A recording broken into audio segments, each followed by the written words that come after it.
A girl asks if the gym clothes are dry while cooking and a guy confirms. She tells him dinner is at home and he agrees.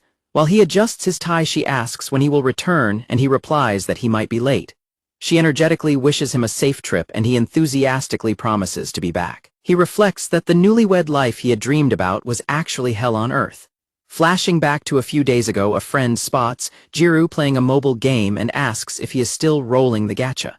Jiro tells him to shut up, explaining that he feels like the only one without high-rarity items. His friend questions if he is sure about that.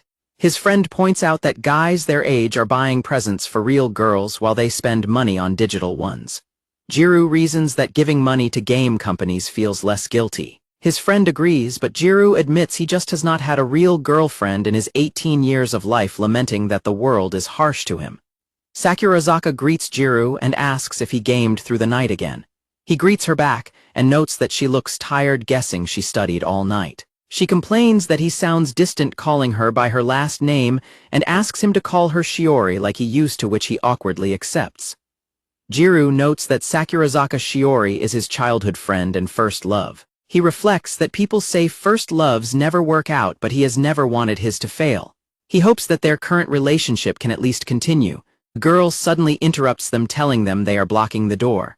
Startled, Jiro and Shiori apologize. As Watanabe walks away, classmates admire her cuteness, style, and long legs, noting she is nice if you talk to her. One guy says she is not his type. Jiro silently judges her, thinking her speech, behavior, clothing, and hairstyle are all vulgar, and that she seems like an easy girl. Watanabe spots Minami and excitedly greets him, while Minami casually replies. Jiro thinks that people like her treat quiet guys like him poorly. He decides they are the type of people he absolutely does not want to associate with. Watanabe excitedly tells Minami that they are in the same class again. Minami acknowledges it and wishes for another great year. The other students swoon over how ridiculously handsome Tenjin Minami is, while Jiro gets annoyed by the handsome guy. Blushing deeply, Watanabe stammers out that she is incredibly glad to spend another year together, while Jiro simply watches her reaction. Sitting at his desk, Jiro quietly reflects on the situation and realizes what is going on, cursing to himself. Shiori mentions it would be great if Watanabe and Tenjin became roommates. Jiro replies that he would pity Tenjin if that happened. Shiori admits she is shy and would be scared to be paired with a stranger. Jiro agrees, adding that he only talks to his gaming buddies in class anyway. Shiori sweetly tells him it would be nice to be paired with someone they know for the upcoming couple practical. Blushing heavily, Jiro stammers his agreement. A teacher stands at the podium and announces to the class that starting today, all third-year students will participate in the school tradition known as the couple practical. The teacher explains that a boy and a girl will act as a pseudo-married couple and live together in an apartment. He clarifies that they will have individual rooms secured by fingerprint locks since they are still students. He reminds them that this is a mandatory course and their performance will determine if they can graduate. Jiro silently sighs, thinking it is a very strange practical exam. The teacher holds up a beeping device, telling the students to brace themselves and go forth with determination. Jiro calculates that with 15 guys in each of the 5 classes, he only has a 1 in 75 chance to be paired with Sakurazaka. Watanabe smiles warmly toward Minami, saying it is just impossible. Jiro watches her, noting that her cute act is amazing and betting he would be killed if they ever ended up in the same room together. Standing outside the apartment building, Jiro reflects again on that 1 in 75 chance. Jiro enters the apartment room looking completely exhausted and stressed as he loosens his tie. Jiro throws his head back in despair, yelling that he completely jinxed himself as Watanabe glares at him and yells out in shock.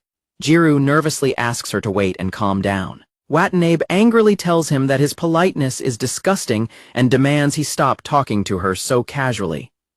Exhausted, she collapses onto the couch and complains that she is completely wasted. Watanabe complains loudly that this is the worst situation possible, questioning how they even sorted the rooms.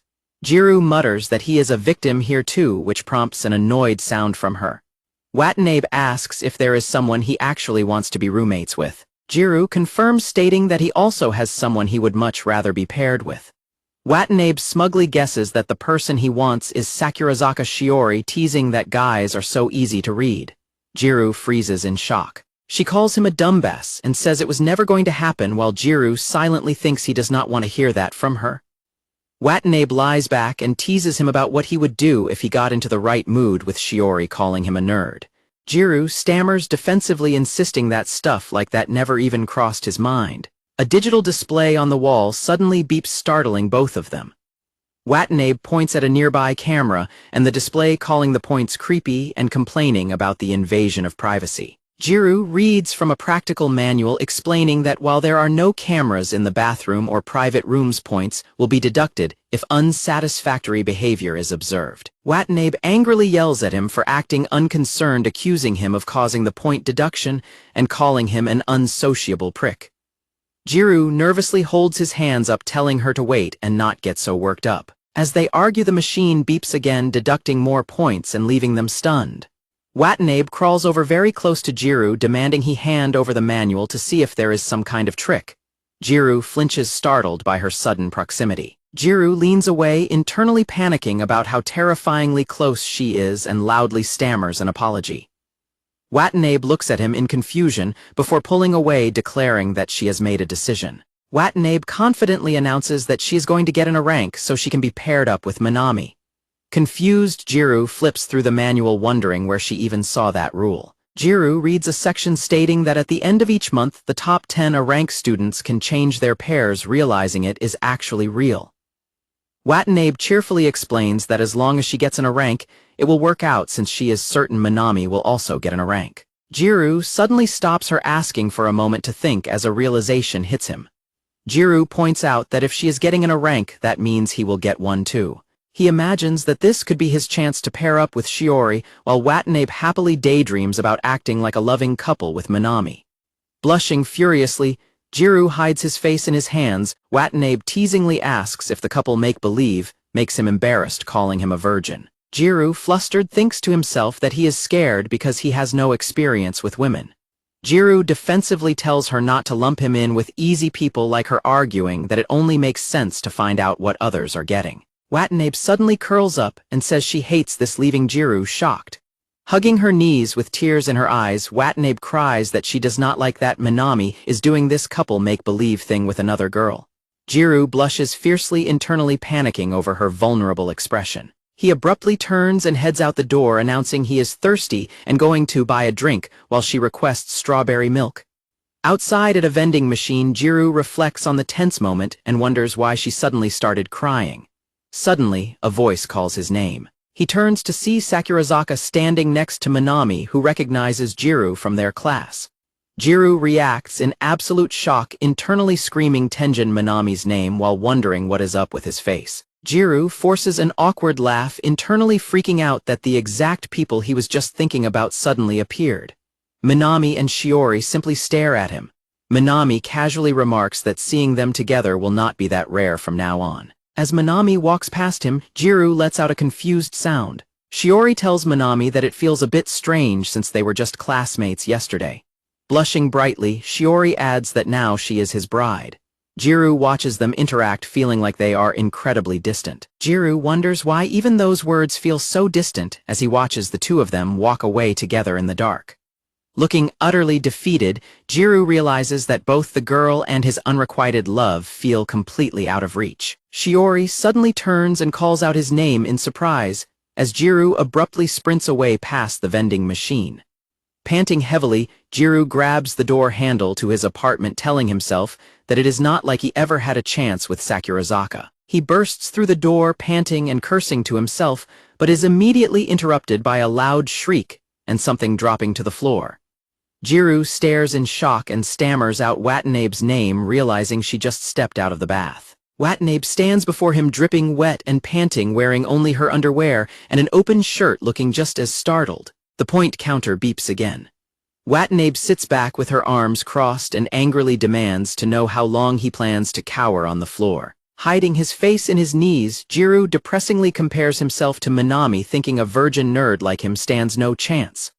Watanabe bursts into hysterical laughter, mocking him by calling out for his mama. Jiro angrily yells at her to stop adding extra lines. Watanabe sighs, stating that she is really distressed right now. Jiro begs her to cut him some slack, but she reaches her hand out toward him anyway. Watanabe grabs the back of Jiro's head and roughly ruffles his hair. Watanabe says she feels much better and more energetic after laughing at Jiro, prompting him to complain that she recovered way too quickly when they should both be feeling down. Watanabe leans in and suggests that they take their fake couple status seriously. She explains that cooperating to secure a rank is a win-win situation that will help them both get paired with the people they actually like, adding that it will serve as good practice for the real thing. She pulls Jiro down toward her, preparing to play her role as his wife. Watanabe looks directly at him with a sweet, blushing smile and calls him her dear. Jiro is completely flustered and shocked by her sudden affection, struggling to repeat the nickname back to her. Before Jiro can respond, a loud doorbell rings from the entrance, accompanied by a voice calling out to him. Jiro's friend is at the door, announcing that his room is currently empty and inviting Jiro over to play games. Jiro immediately agrees and heads toward the door. Watanabe complains that their points are already in the negative and asks what she is supposed to do while he goes off to play games. Watanabe gestures toward him and puckers her lips, demanding a goodbye kiss. Jiro completely misses the hint and wonders if she has a mole, which infuriates Watanabe. She angrily clarifies that she was asking for a goodbye kiss, leaving him completely stunned. As his friend continues to knock loudly outside, Watanabe teases Jiro about his lack of experience, asking if he is too much of a virgin to even handle a simple kiss. Feeling pushed to his limit by her teasing and his friend's constant shouting, Jiro grows increasingly flustered and annoyed. Jiro suddenly grabs her chin and steps in close, warning her not to get angry about what happens next. Outside in the hallway, Jiro's friend sighs in exasperation, wondering what is taking him so long. Back inside, Jiro presses Watanabe against the closed door and leans in to kiss her. He pulls her close and kisses her right on the lips. Afterward, Jiro finally leaves the apartment to join his waiting friend. As they walk away, Jiro touches his lips in disbelief, realizing he fell right into her playful trap. Left alone inside the apartment, Watanabe collapses to the floor in complete shock, clutching her chest as her heart races. She squeezes her shirt tightly as her face burns with embarrassment, realizing she never actually intended for them to kiss on the lips. The point counter on the wall registers a change, marking the official and chaotic start of their bizarre newlywed life together. Jiro dreams of a sweet scenario where his childhood friend Shiori wakes him up gently and tells him that breakfast is ready. In his dream, Jiro asks Shiori for a good morning kiss now that they are finally a couple, leaning in close with his eyes closed. He is jolted awake by Watanabe, who stands over him holding a frying pan and demands that he wake up instead of dreaming about kisses. Jiro panics as he realizes he slept on the sofa all night. Watanabe walks off, telling him to snap out of his weird fantasies, while Jiro reminds himself that they must secure a rank in the monthly assessment so they can swap partners. Watanabe sternly reminds him not to forget the true purpose of their fake relationship. Jiro reflects that their agreement is not a romantic vow, but rather a temporary alliance between accomplices. A heavy rain begins to pour over the school building as classes end for the day. Shinosuke complains about forgetting his umbrella in the rain, and Jiro suggests they will just have to buy one from the convenience store. Shinosuke refuses to buy an extra umbrella, claiming he needs to save money for his favorite mobile game character who recently cooked for him in a digital event. When Jiro questions the appeal of digital food, Shinosuke aggressively defends his virtual girlfriend. As Shinosuke continues to ramble about virtual food helping with weight loss, Jiro sighs in depression, realizing it has already been a full week since his third year, and the pseudo-married practical exam began. While the other students excitedly plan to go to karaoke, Watanabe walks past Jiro and his friend, casually mentioning that she needs to see a teacher. Watanabe yells at them to stop blocking the hallway, which sends Shinosuke into a daze because she touched his shoulder. Jiro then remembers and informs Watanabe that they are actually supposed to head to the staff room together for a meeting about their couple practical. Watanabe cheerfully announces that she is going to karaoke with Minami today, leaving Jiro to deadpan about the situation. She winks playfully at Jiro, thanking him in advance for taking care of the errand on his own. After Watanabe leaves, Shinosuke realizes that Jiro is actually living with her and reacts in pure shock. Jiro sighs and reluctantly heads off to the staff room by himself, lamenting his luck. Shinosuke angrily shakes Jiro by the collar, calling him a nerdy otaku who does not appreciate living with the most popular girl in class, and telling him to know his place. Shinosuke continues to tease Jiro, relentlessly mocking him for living with a beautiful girl while still remaining an embarrassing virgin. Jiro grows increasingly flustered by the teasing, privately reflecting on how awkward he has felt since kissing Watanabe. He notes that she, on the other hand, has acted completely normal and has not mentioned the kiss at all. Shinosuke is highly envious, telling Jiro that he is basically living like an adult game protagonist with a hot roommate and a pure childhood friend. Jiro tells him to shut up, privately thinking that his roommate treats him like air anyway. Jiro sadly contemplates that he is probably treated like air by both of them. Walking toward the staff room while it continues to rain heavily outside, Jiro mutters that he is essentially the most useless component of air. Inside the staff room, a teacher informs Jiro that because he and Watanabe have not gained a single point after a full week, they are currently in last place with 0 points. She warns him that the couple practical is a mandatory course, and if their lack of progress continues, he will not be able to graduate. Jiro leaves the staff room with the teacher's warning to sort things out, with Watanabe ringing in his ears while imagining her having a great time with her friends at the karaoke bar. At the karaoke lounge, Minami receives compliments on his singing voice. When a classmate asks Watanabe what song she selected, she enthusiastically gushes about how much she loves a track by Higashino Kana and its lyrics. Holding the microphone, Watanabe promises to sing the song with all of her heart. Minami smiles and replies that he is ready to listen. Sitting alone in the school hallway watching the endless rain, Jiro sighs and anxiously imagines Watanabe acting clingy and exhausted around Minami after her performance. His imagination runs wild as he pictures Watanabe seductively suggesting to Minami that they find a quiet private room to rest together. Jiro grabs his head and screams out loud to stop his wild train of thought, although he bitterly admits to himself that such a bold move sounds exactly like something she would do. Sitting alone with his thoughts, Jiro laments that returning to an empty home feels pointless, since he and Watanabe belong to completely different social circles. Suddenly, he hears footsteps approaching, and a familiar voice asks if he is still at school. He looks up to find Shiori standing right in front of him. After Jiro nervously explains he was held up by a meeting, Shiori notes that the rain is not letting up and asks if she can sit down next to him, prompting Jiro to ask where her umbrella is. With a cheerful smile, Shiori confesses that she completely forgot her umbrella, a cute admission that immediately flusters Jiro as they sit closely together on the bench.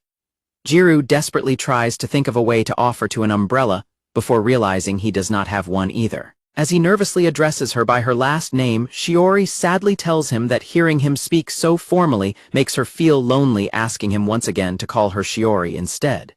Shiori peers up at him with pleading eyes, asking if he really cannot use her first name. Jiro's heart races as he struggles to build up the courage to say it. Their intimate moment is suddenly interrupted as Minami arrives and casually announces his return. Shiori happily greets Minami, cheerfully explaining that she was perfectly fine waiting because Jiro was there to keep her company. Jiro's heart sinks as he realizes the reality of the situation. Minami places a friendly arm around Shiori's shoulder and thanks Jiro for keeping her company, leaving Jiro to stare blankly in utter defeat. Nearby, Watanabe stands quietly by the entrance of the school lobby, watching the scene unfold with a stunned and devastated expression. Holding her umbrella, Watanabe walks up to the despondent Jiro, who is now hunched over on the floor, and asks him why he has such a pathetic look on his face. The rain continues to drench the city as they walk home together. Walking under Watanabe's umbrella, Jiro apologizes after she complains about how boring it is to an umbrella with him and questions why he didn't just buy his own. When she mutters an apology to Minami in her head, Jiro asks if she is truly serious about Minami since she can't even speak properly around him. Watanabe suddenly reaches over and pinches his cheek in response. Watanabe firmly tells Jiro that he must not give up either, stating that their effort is for both of their sakes. Jiro is caught off guard, realizing she is actually trying to encourage him. While Jiro silently wallows in self-pity, Watanabe loudly announces how hungry she is and suggests stopping by a convenience store for dinner before quickly changing her mind. Upon returning home, Watanabe surprises Jiro by serving him a fresh handmade plate of omelet rice. Jiro is completely stunned to finally see real three-dimensional homemade food. Watanabe proudly asks if it looks delicious, and a nervous Jiro agrees while quietly recalling his morning conversation with Shinosuke about omelette rice. He is startled when Watanabe prepares to pour ketchup on the dish. Watanabe grabs his hand and guides his grip on the ketchup bottle, instructing him to move it slowly. Jiro is extremely flustered by their physical closeness, stammering nervously as she gently guides his hand to draw a pattern on the food. Watanabe smiles warmly at Jiro and calls him her dear, showing off a ketchup heart with the word love written inside it, and asks him to eat up. As a completely red-faced, Jiro downs his drink. The digital score indicator on the wall suddenly beeps.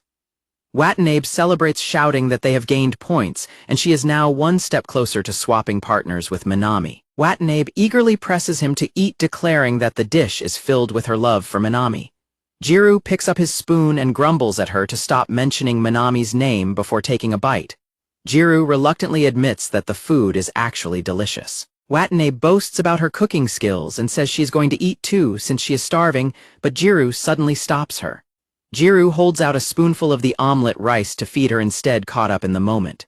Jiro blushes slightly and tells her to open her mouth for a bite. After a long silence, Watanabe hesitantly eats the food from his spoon, leaving both of them trembling and blushing intensely in extreme embarrassment. Watanabe quickly turns her back to him, pleading with him not to feed her like that again, while a heavily flustered Jiro mutters to himself in embarrassment. Jiro quietly eats his meal and vows never to do something so embarrassing again, while Watanabe sits in silence, letting out deep sighs of relief.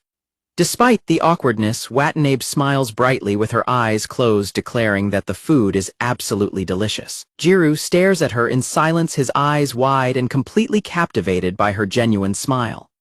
While Jiro is still sitting at the table, his phone suddenly rings. He retreats to his room to answer it, discovering his friend Shinosuke on the other end, asking why his voice sounds so strange. Jiro blushes deeply, muttering that it is nothing and thanking him silently for the timely interruption. Shinosuke gets extremely confused and demands to know what Jiro means by being saved. Both Jiro and Watanabe find themselves separately feeling incredibly jittery and self-conscious, struggling to process their growing attraction, despite knowing their relationship was only supposed to be make-believe. Late at night during a rainstorm, Jiro is awakened by a knock at his door and finds Shiori standing outside. Before he can ask why she is there so late, she unexpectedly throws herself into his arms, leaving him completely stunned. Shiori looks up at him with pleading eyes, admitting she is lonely and asking if they can sleep together.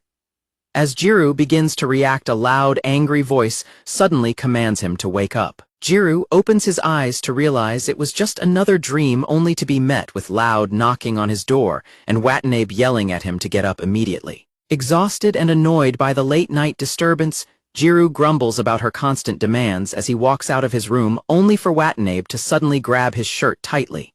Looking visibly shaken and tearful, Watanabe begs Jiro to stay by her side just for tonight. Jiro stands frozen in shock, internally screaming at how his dream scenario seems to be happening in real life. It turns out Watanabe is terrified of a late-night horror movie playing on the television, screaming in terror and covering her face while sitting beside a weary Jiro on the couch. Jiro sleepily suggests they just turn off the television and go to bed, but a terrified Watanabe clings tightly to his shoulder, confirming she is too scared to let him leave. A sudden flash of lightning strikes outside, causing Watanabe to scream in terror, as Jiro notices her voice is genuinely trembling with fear. When Jiro asks why she is forcing herself to watch a scary movie so late, Watanabe explains she heard from classmates that couples get points for watching horror movies together. Jiro suddenly realizes she is testing this theory in hopes of boosting their score, and he nervously imagines her using the scare as an excuse to cling to him. Watanabe challenges him to do something that will make her forget about the scary movie, prompting Jiro to adopt a bold, playful smirk and warn her that his own zombie might be much scarier. He abruptly turns off the television with a click of the remote control. Watanabe immediately yells at him for turning off the television, while Jiro slumps in defeat, muttering that staying in such a tense situation is far too dangerous for his own self-control. Watanabe immediately rejects his attempt to leave her alone. She loudly declares that they are working together to overcome her fear, demanding that he stay by her side for the rest of the night so they can secure more points. Watanabe crawls extremely close to him on the couch to make sure he understands. Once he agrees, she immediately tosses a piece of clothing to him, telling him to put it on as a starting step. Watanabe proudly holds up a pair of matching heart-patterned pajamas, explaining that wearing them will give off a couple vibe and earn them even more points. Jiro instantly refuses, deeply embarrassed by the flashy design and questioning why she even bought such a thing in the first place. Watanabe thrusts the pajamas at Jiro, insisting there is nothing wrong with overdoing things. Jiro takes them reluctantly, privately wondering if something significant happened during her karaoke outing with Tenjin, since she has been incredibly energetic ever since.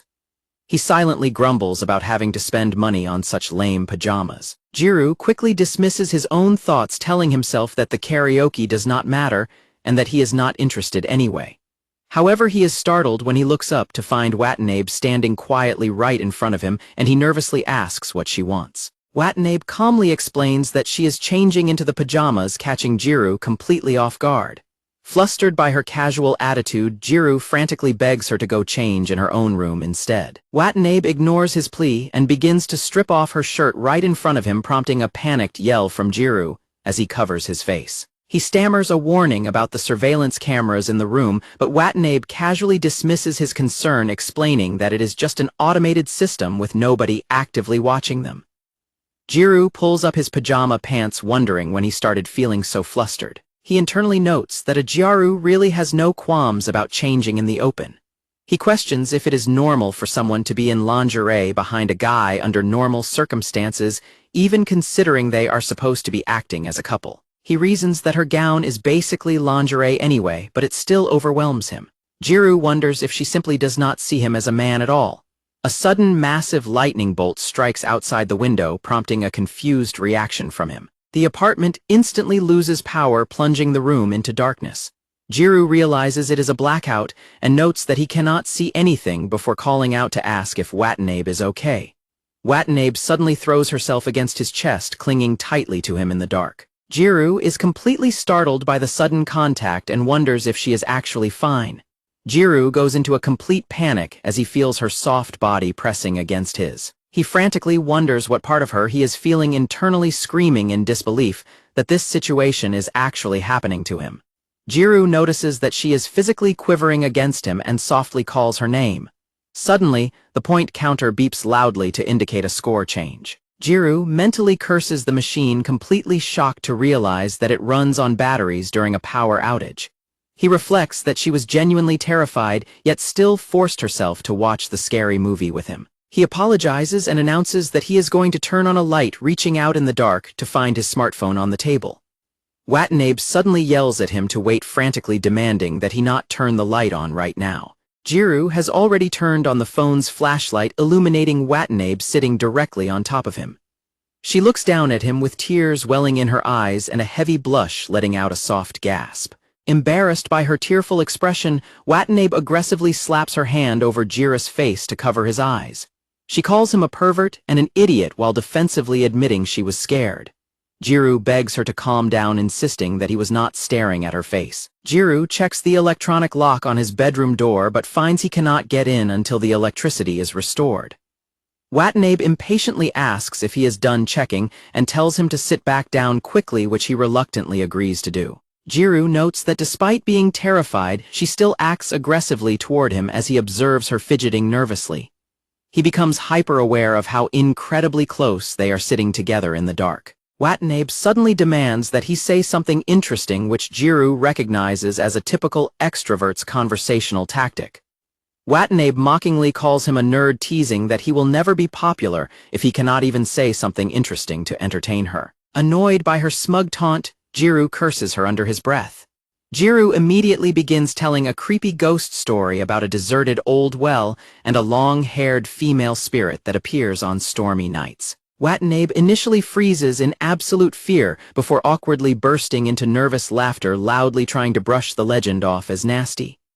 Jiro asks if she is planning to prank him by suddenly shouting at him, offering a sarcastic apology. He then notices that she has silently scooted all the way to the opposite end of the couch away from him. Watanabe angrily screams at him, calling him a virgin and telling him to go sit on 1,000 pins. Jiro apologizes, admitting he did not expect her to actually be that scared. Watanabe mutters that Minami would have been much nicer to her instead. Jiro repeats his apology and gently places his hand over hers, reminding her that he is the only one here right now. Watanabe looks up at him with tearful eyes and tightly squeezes his hand in return, asking him to just let her rely on him while calling him a meanie. Jiro blushes, profusely, caught completely off guard by her vulnerable request. Watanabe suddenly turns away to grab something, internally thankful that the pitch-black room is hiding her heavily blushing face. Jiro internally panics, wondering if she is toying with his lack of experience and trying to shake off the lingering feeling of her warm hands. Suddenly, a small light appears in the dark, and Watanabe turns back holding a glowing candle, shocking him. Watanabe explains that she got a flameless aroma candle from a friend today and praises. Jiro looks down affectionately as Watanabe peacefully falls asleep while leaning against him, their hands still tightly intertwined in the soft glow of the candlelight. Jiro softly whispers her name as he gazes at her. Watanabe stirs slightly, opening her eyes with a gentle smile and murmuring a sleepy response. Overwhelmed by the moment, Jiro suddenly wraps his arms tightly around her, hiding his face in her shoulder as he bluntly tells her she is cute. Jiro immediately realizes what he just did and goes into a complete internal panic. He questions if he just said that out loud and frantically wonders why he hugged her like that. Jiro lets out a massive sigh of relief when he realizes she is completely asleep and did not hear him. He notes that her peaceful, angelic sleeping face heavily contrasts with her usual personality. Jiro reflects that despite living together, this might be the first time he has actually seen her sleeping face. He recalls her asking to rely on him and genuinely wonders what it means to rely on someone. As they both settle in to sleep on the couch together, Jiro questions what it truly means to be a couple and gently wishes her sweet dreams. Jiro closes his eyes and quietly drifts off to sleep. Watanabe opens her eyes, revealing she was awake the entire time.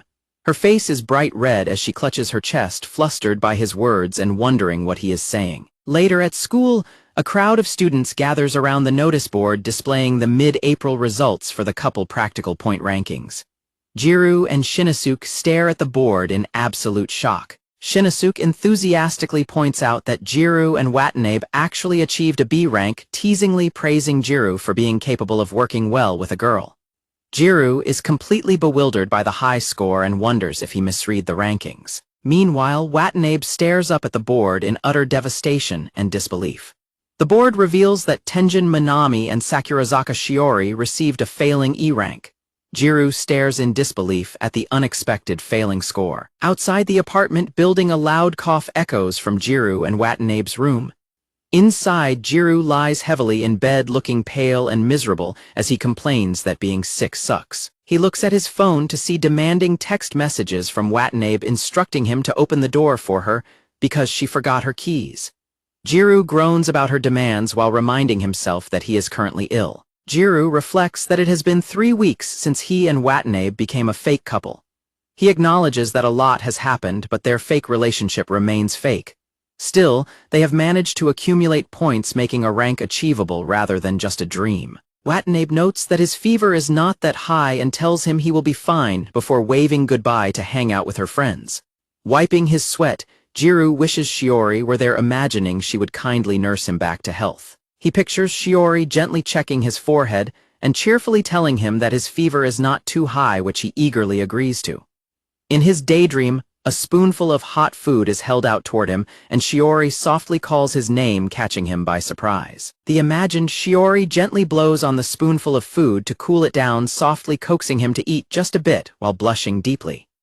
Jiro suddenly snaps out of his delusion and looks down at his phone in disappointment, berating himself for acting like a middle schooler. He grumbles that even though their marriage is fake, Watanabe's husband is stuck in bed, so she should have come back earlier. The doorbell suddenly rings, prompting Jiro to quickly get up from his bed. Believing Watanabe is back early, he excitedly reaches for the door while calling out her name. He immediately catches himself internally questioning why he is getting so happy and frantically trying to suppress his excitement as he opens the door. Standing at the door is not Watanabe but Shiori, holding a plastic bag. She asks if his cold is getting better and expresses relief that he is awake, leaving Jiro standing there in absolute shock as he stammers out her name. Meanwhile, Watanabe is hanging out with her friends at a local cafe. One of Watanabe's friends complains about a terrible situation, commenting that it sounds like a guy is asking for a breakup. When her friend tries to get her attention by calling her name, Watanabe looks up, visibly distracted and startled. Watanabe quickly apologizes, admitting that she was daydreaming. Her friend points out that she is completely out of it today, despite being the one who invited them, adding that they have been lonely because she has been going home so early recently. Another friend chimes in, expressing their worry for her. Watanabe forces a laugh and thanks them, insisting that she is perfectly fine and not troubled at all. She nervously lies that her pet dog back home caught a cold. Her friends react with intense shock and immediately urge her to hurry home to take care of the dog. Flustered, Watanabe waves her hands and desperately tries to downplay the situation. Her friend gently remarks that when someone catches a cold, they naturally want their loved ones beside them. The words strike a chord with Watanabe, making her look thoughtful and slightly guilty. Another friend loudly declares their love for her, prompting Watanabe to force a weak laugh and thank them. Back at the apartment, Jiro admits to Shiori that he is surprised she came over. Shiori explains that Watanabe had something to do, so she asked Shiori to buy supplies and take care of him. She adds that she was worried about him too, which is why she came. Hearing this, Jiro silently cries tears of joy and intensely thanks Watanabe in his head for setting this up. As Shiori sits close beside him on the bed and leans in, Jiro completely panics, internally screaming in absolute excitement that Shiori actually came to his room. Shiori gently tells him not to move so much as she reaches out to apply a fever patch to his forehead. Jiro blushes furiously as Shiori finishes applying the patch, cheerfully announcing that she is done. Jiro nervously thanks her, internally overwhelmed by her cuteness and dramatically thinking that being nursed by his beautiful childhood friend might actually kill him. Shiori cheerfully waves it off and heads to the kitchen. Left alone, Jiro worries that being treated this kindly will inevitably lead to a misunderstanding, recalling that he had the exact same misunderstanding a long time ago. In a memory from the summer of his first year in middle school, Shiori sits beside him and explains that she is transferring to a private school due to her parents' work. Jiro solemnly acknowledges it, privately reflecting that he had fully planned to confess his feelings to her before she moved away. He reasons that since they probably will not meet again after the transfer, even if he gets rejected, he will finally be able to put an end to his unrequited love. Young Shiori turns to him with a blushing smile and asks if they will still be friends even after they separate. Caught completely off guard by the innocent request, a flustered Jiro hesitates and stammers out her name as he struggles to reply. Jiro recalls that at that time he suddenly felt afraid and changed his mind, deciding that nothing would change between them. Even when Shiori called his name, he felt glad in the end that he chose not to confess. Shiori snaps Jiro out of his daydreaming, asking if he feels well enough to eat some porridge she prepared. Jiro is incredibly excited and asks if she really made it. Shiori is glad he is excited, but cheerfully asks if he can eat it himself. This disappoints Jiro, though he still internally rejoices over the shining handmade meal and feels glad to be alive. Jiro tries to ask her something but quickly brushes it off as nothing, privately scolding himself for being useless and ruining his chance to be fed by her. Jiro comments that Minami must be incredibly blessed to eat her handmade food every day. Shiori explains that they actually take turns cooking and that today is Minami's turn, which surprises Jiro when he learns that Minami can cook. Jiro claims that Watanabe would be thrilled to hear that, mentioning that he is terrible at cooking and leaves it all to her.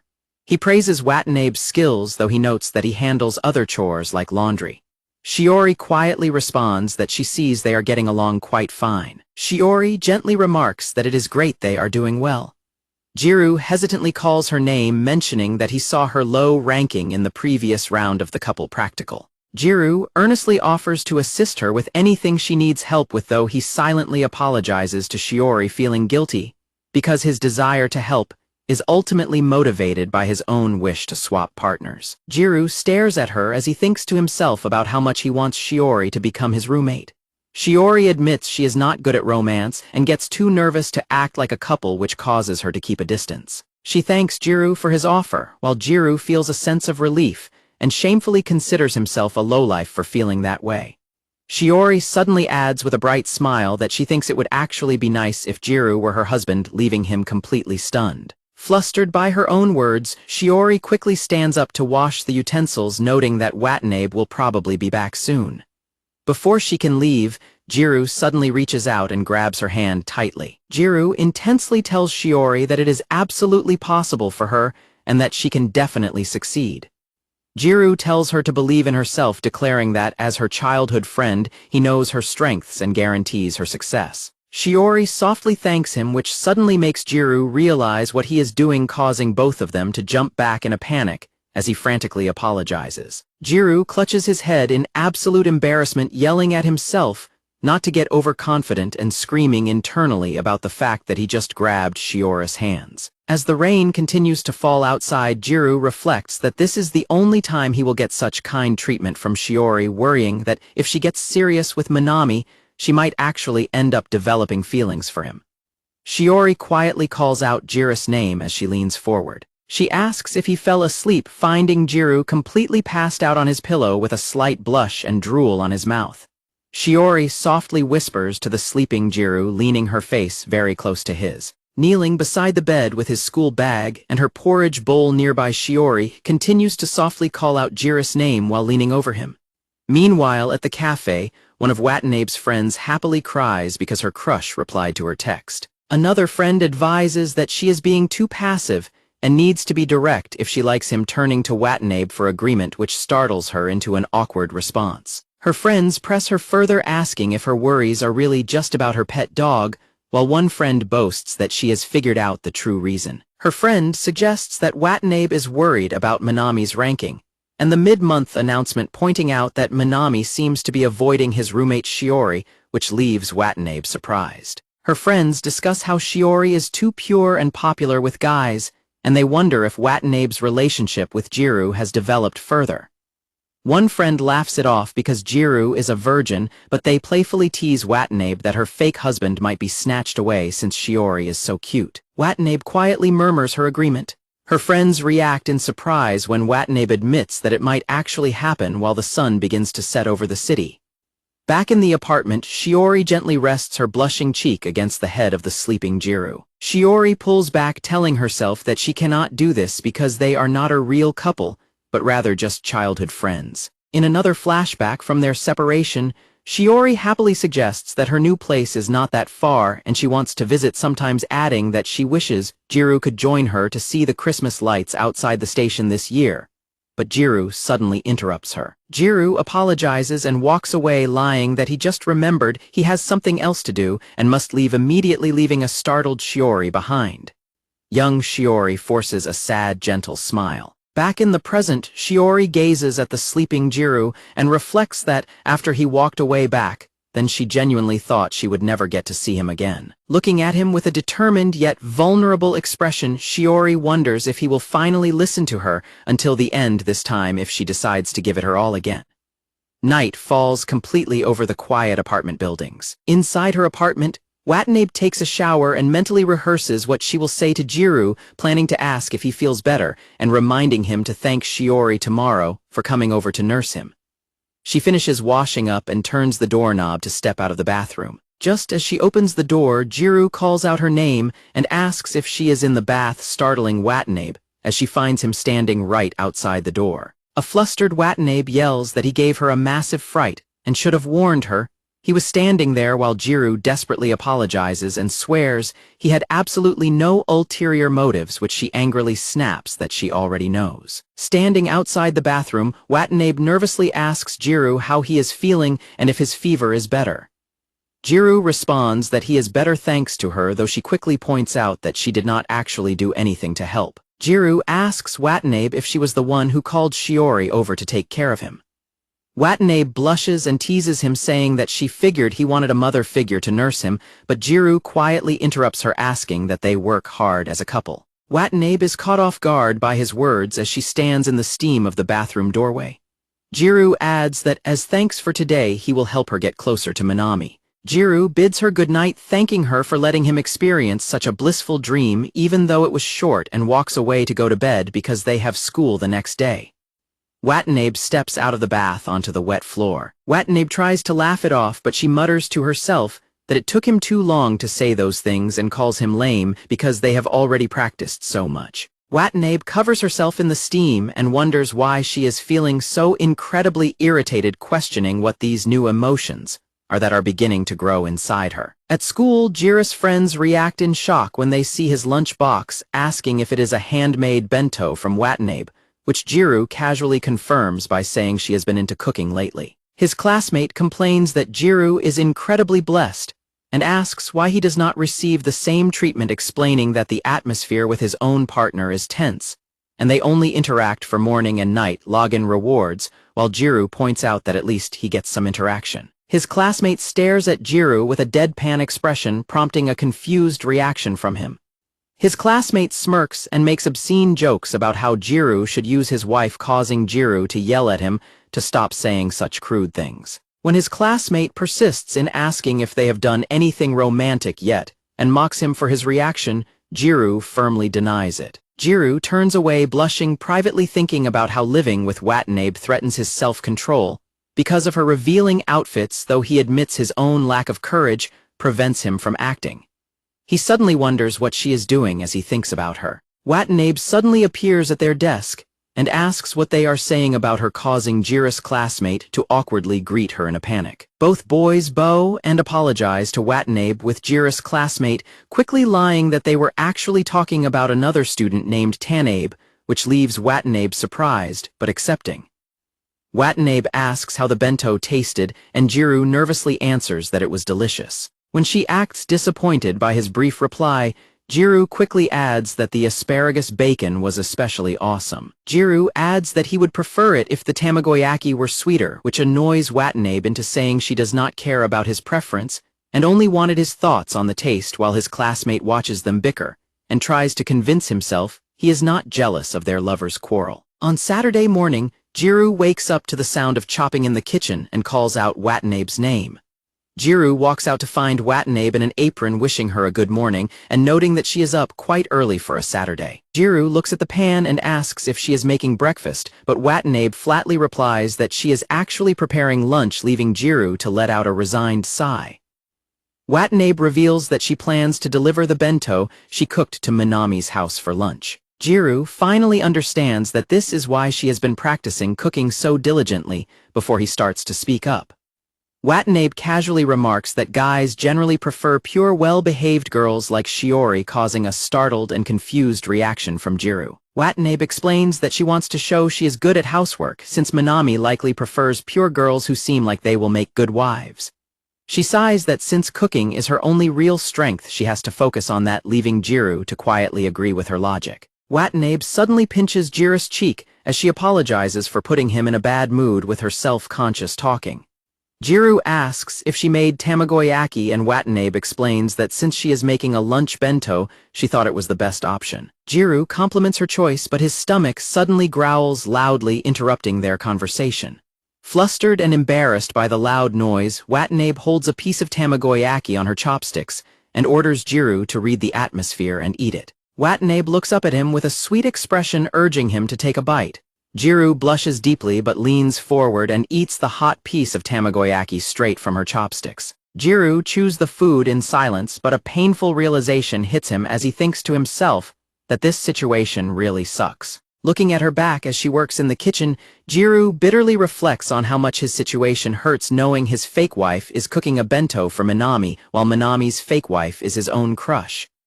Watanabe changes into a revealing flashy crop top and skirt to go deliver her lunch. Jiro complains that her outfit is too flashy, but Watanabe replies that at least it is not bland, leaving Jiro to bitterly note that she spent so much time dressing up just to drop off a bento to another guy, when she never dresses up like this for him. Looking at her neatly arranged bento filled with heart shapes, Jiro notes how her romantic feelings for Minami are practically radiating from the food, but he tries to tell himself that it is perfectly fine. Watanabe quietly stands before him and calls out his name, causing Jiro to look up and blush. Watanabe stands nervously by the entryway, holding her bento, stammering that she gave this entire effort her absolute best. Watanabe steps closer and reaches out toward him, calling his name once again. Watanabe leans forward with open arms, asking him to say have a safe trip to her before she leaves. Jiro stares at her in complete wide-eyed shock as his heart races. Leaning in extremely close, Watanabe softly asks him once again to say the words. Jiro goes into a complete panic as he realizes that by asking for a safe trip, she means a goodbye kiss.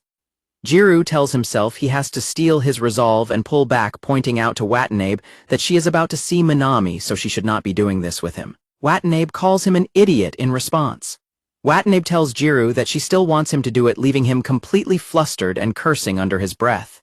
Jiro looks at her tearful, pleading eyes and realizes he cannot resist if she looks at him with such an expression. Just as they lean in close, they are suddenly startled when the doorbell rings loudly. An incredibly relieved Jiro quickly tells Watanabe that he will go answer the door, and he looks through the peephole to find Shiori standing outside. Jiro opens the door to find a smiling Shiori who apologizes for showing up unannounced and expresses her relief that the two of them are still at home. Jiro immediately gets incredibly giddy and fawns over Shiori, declaring that he is always free, while an annoyed Watanabe deadpans that he is only free because he has no other friends.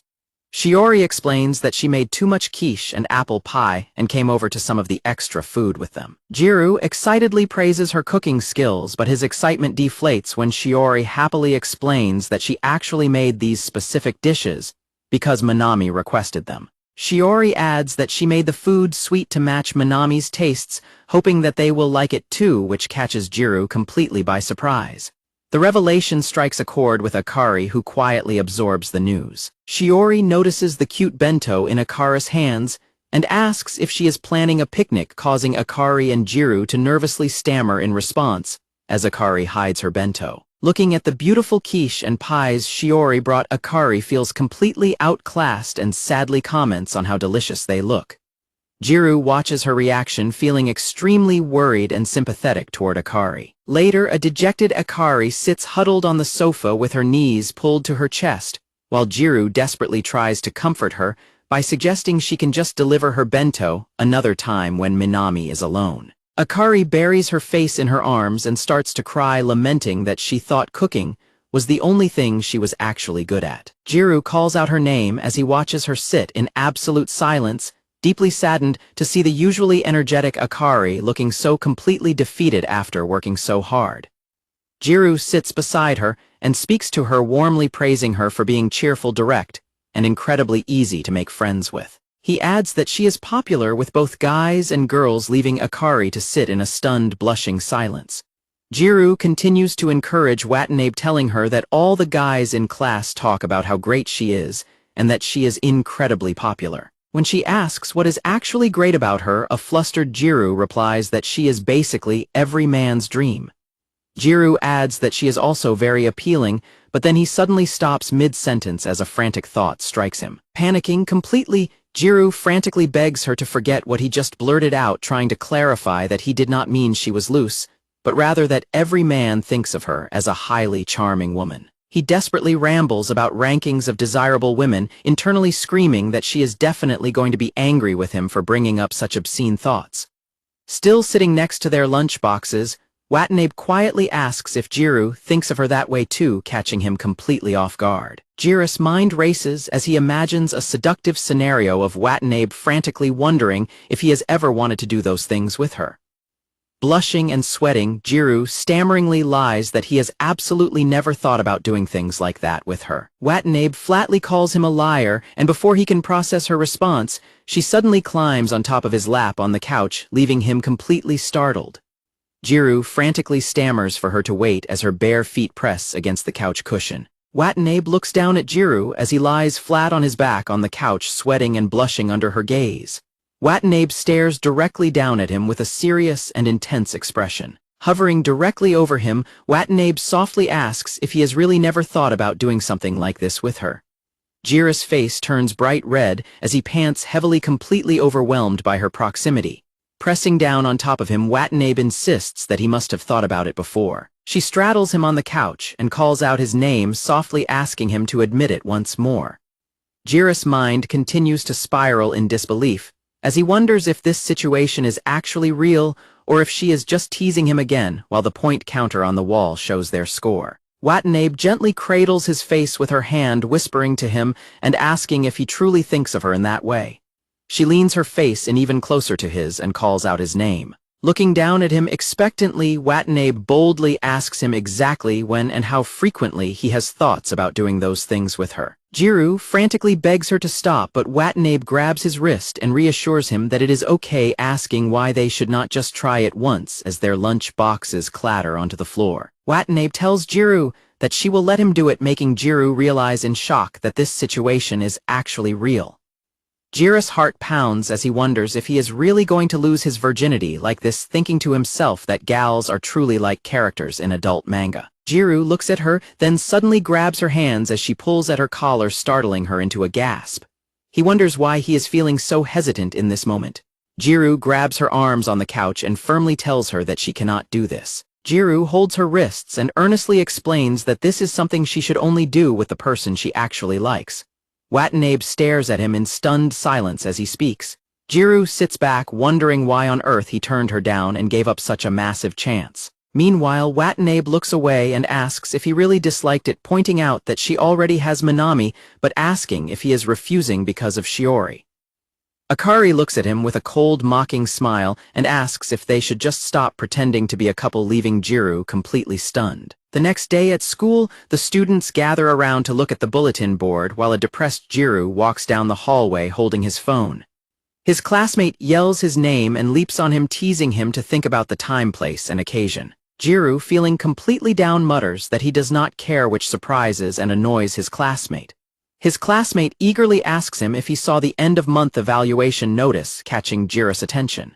Jiro listens quietly to his classmate's news, feeling a wave of anxiety. The board shows that Minami and Shiori achieved a rank in 8th place, and Jiro thinks to himself that he does not even need to see it to know exactly what happened. He sadly imagines a scene where Shiori and Minami walk happily together with other classmates, praising Minami's cooking, while Jiro desperately wishes he could switch partners with Shiori.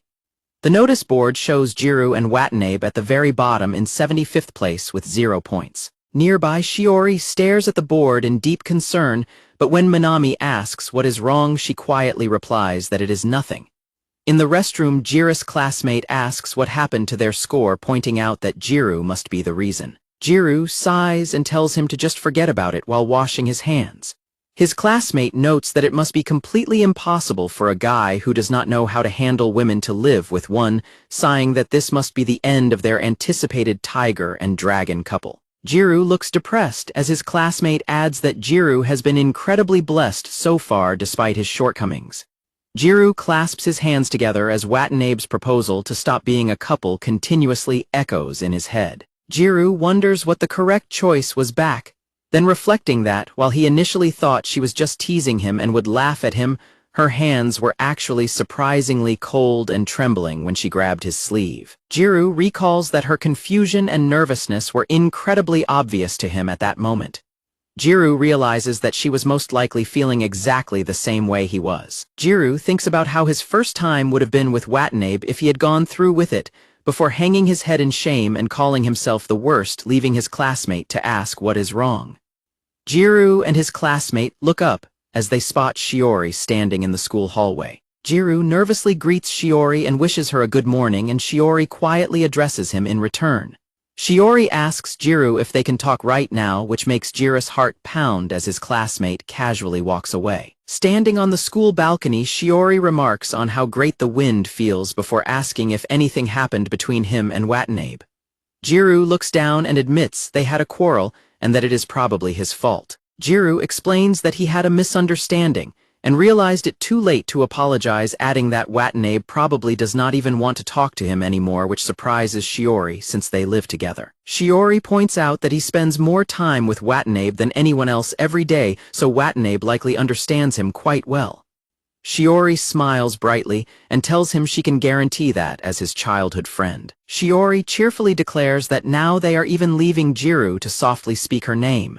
Jiro admits he is no match for her since she is always so good at talking, but he points out that she still noticed they had a quarrel. Shiori laughs and Jiro assumes she probably figured it out from their failing ranking on the notice board. Shiori admits she was shocked because he cannot graduate with 0 points. But Shiori secretly thinks to herself that she could actually tell just by looking at him because he did not seem well. Shiori gently smiles and quietly admits to herself that she is jealous of his relationship with Watanabe. Evening falls as the sun begins to set over the city. Jiro opens the apartment door and announces his return. Jiro enters the empty hallway, finding a plate of food left for him on the table with instructions on how to microwave it. Seeing her bedroom door with her nameplate shut in silence, Jiro clenches his fist and nervously tells himself to go talk to her. Jiro knocks on Watanabe's door and says he has something he wants to talk about. The door suddenly opens and Watanabe, dressed in a revealing gown, bluntly tells him to get inside. Jiro steps into her bedroom and is instantly flustered by her room's scent, panic screaming in his head. Jiro tries to bring up the past few days, but Watanabe lies on her bed silently scrolling through her phone, completely ignoring him while casting a brief glance his way. Watanabe tells Jiro that the situation is not really his fault, but Jiro continues to bow and apologize in distress. Watanabe blushes deeply and angrily declares that she was the one who chose to idle around instead, shouting at him not to make her say such things. She quickly pulls her blanket over her head and demands that they just forget about all of it immediately, while Jiro panics and asks how he can possibly do that, before nervously requesting that she listen to him without getting angry. Sitting under the blanket while Jiro sits on his knees on the floor, Watanabe silently fumes while Jiro apologizes and says he wants to clarify things, since she seems to have gotten the wrong idea about why he stopped her. Jiro blushes and says that his decision was not because he disliked her. He explains that as a guy, he has plenty of delusions about her, causing Watanabe to throw off her blanket and scream at him in embarrassment, accusing him of sexual harassment and telling him to stop talking. Watanabe angrily calls him a guy with zero sensitivity who will never lose his virginity, which Jiro reluctantly agrees with, before seriously adding that, while he does not fully know why he stopped her that time, he was serious. Watanabe looks at him in surprise as Jiro earnestly explains that he just thought they should treat their couple life more seriously. Jiro adds that going with the flow and doing that with her felt really hesitant, though he cannot fully explain why. Watanabe reacts in complete blushing shock as he speaks. Jiro gets down on his knees and admits that he hates their current awkward relationship, declaring that he wants to be able to talk and eat with her normally again. Jiro bows deeply and asks her to give him another chance, while Watanabe quietly watches him, her anger completely dissipating. Watanabe suddenly reaches out and pulls the blanket over Jiro's head, leaving him surprised as she calls his name. She looks directly at him with a serious expression, declaring that she wants him to be her partner once again. Watanabe looks away in a brief blushing silence. Jiro stands completely frozen in surprise by her sudden declaration. Jiro reacts in pure red-faced panic and waves his hands, frantically clarifying that he was only talking about their couple practical, and has no intention of interfering with her relationship with Minami, which makes Watanabe laugh. Watanabe bursts into hysterical laughter on her bed, clutching her stomach and teasing him for looking so desperately serious, which leaves a heavily flustered Jiro to ask why on earth she is laughing. Jiro grows increasingly annoyed and yells at her, pointing out that she was the one who suggested they stop being a couple in the first place, while Watanabe mutters that there was no other way. Watanabe accuses him of lying, but Jiro defensively replies that it was just the tense mood that made it look like a real breakup. Watanabe suddenly grabs his finger and squeezes it, which catches Jiro completely by surprise, as she quietly admits that she might actually be enjoying their couple life. Watanabe suddenly grabs Jiro's wrists and pulls him down onto her bed, catching him completely by surprise. Looking up at him with a blushing smile, Watanabe calls his name and admits that she kinda likes him. Jiro is completely flustered and wonders why she is suddenly calling his name like that, while she gently touches his face and asks how he feels about her. Looking closely at his blushing face, Watanabe notices how tense his hands are and curiously questions him. Watanabe suddenly smiles playfully and giggles, telling him she was just kidding, while Jiro reacts in complete irritation and angrily shouts her name. Watanabe sits up on her bed and happily welcomes Jiro back, while Jiro looks at her warmly. Jiro reflects that they are starting over from zero, but not quite from the very beginning. The curtains flutter gently by the window in her room. Watanabe's hair flutters in the wind as she recalls her confession.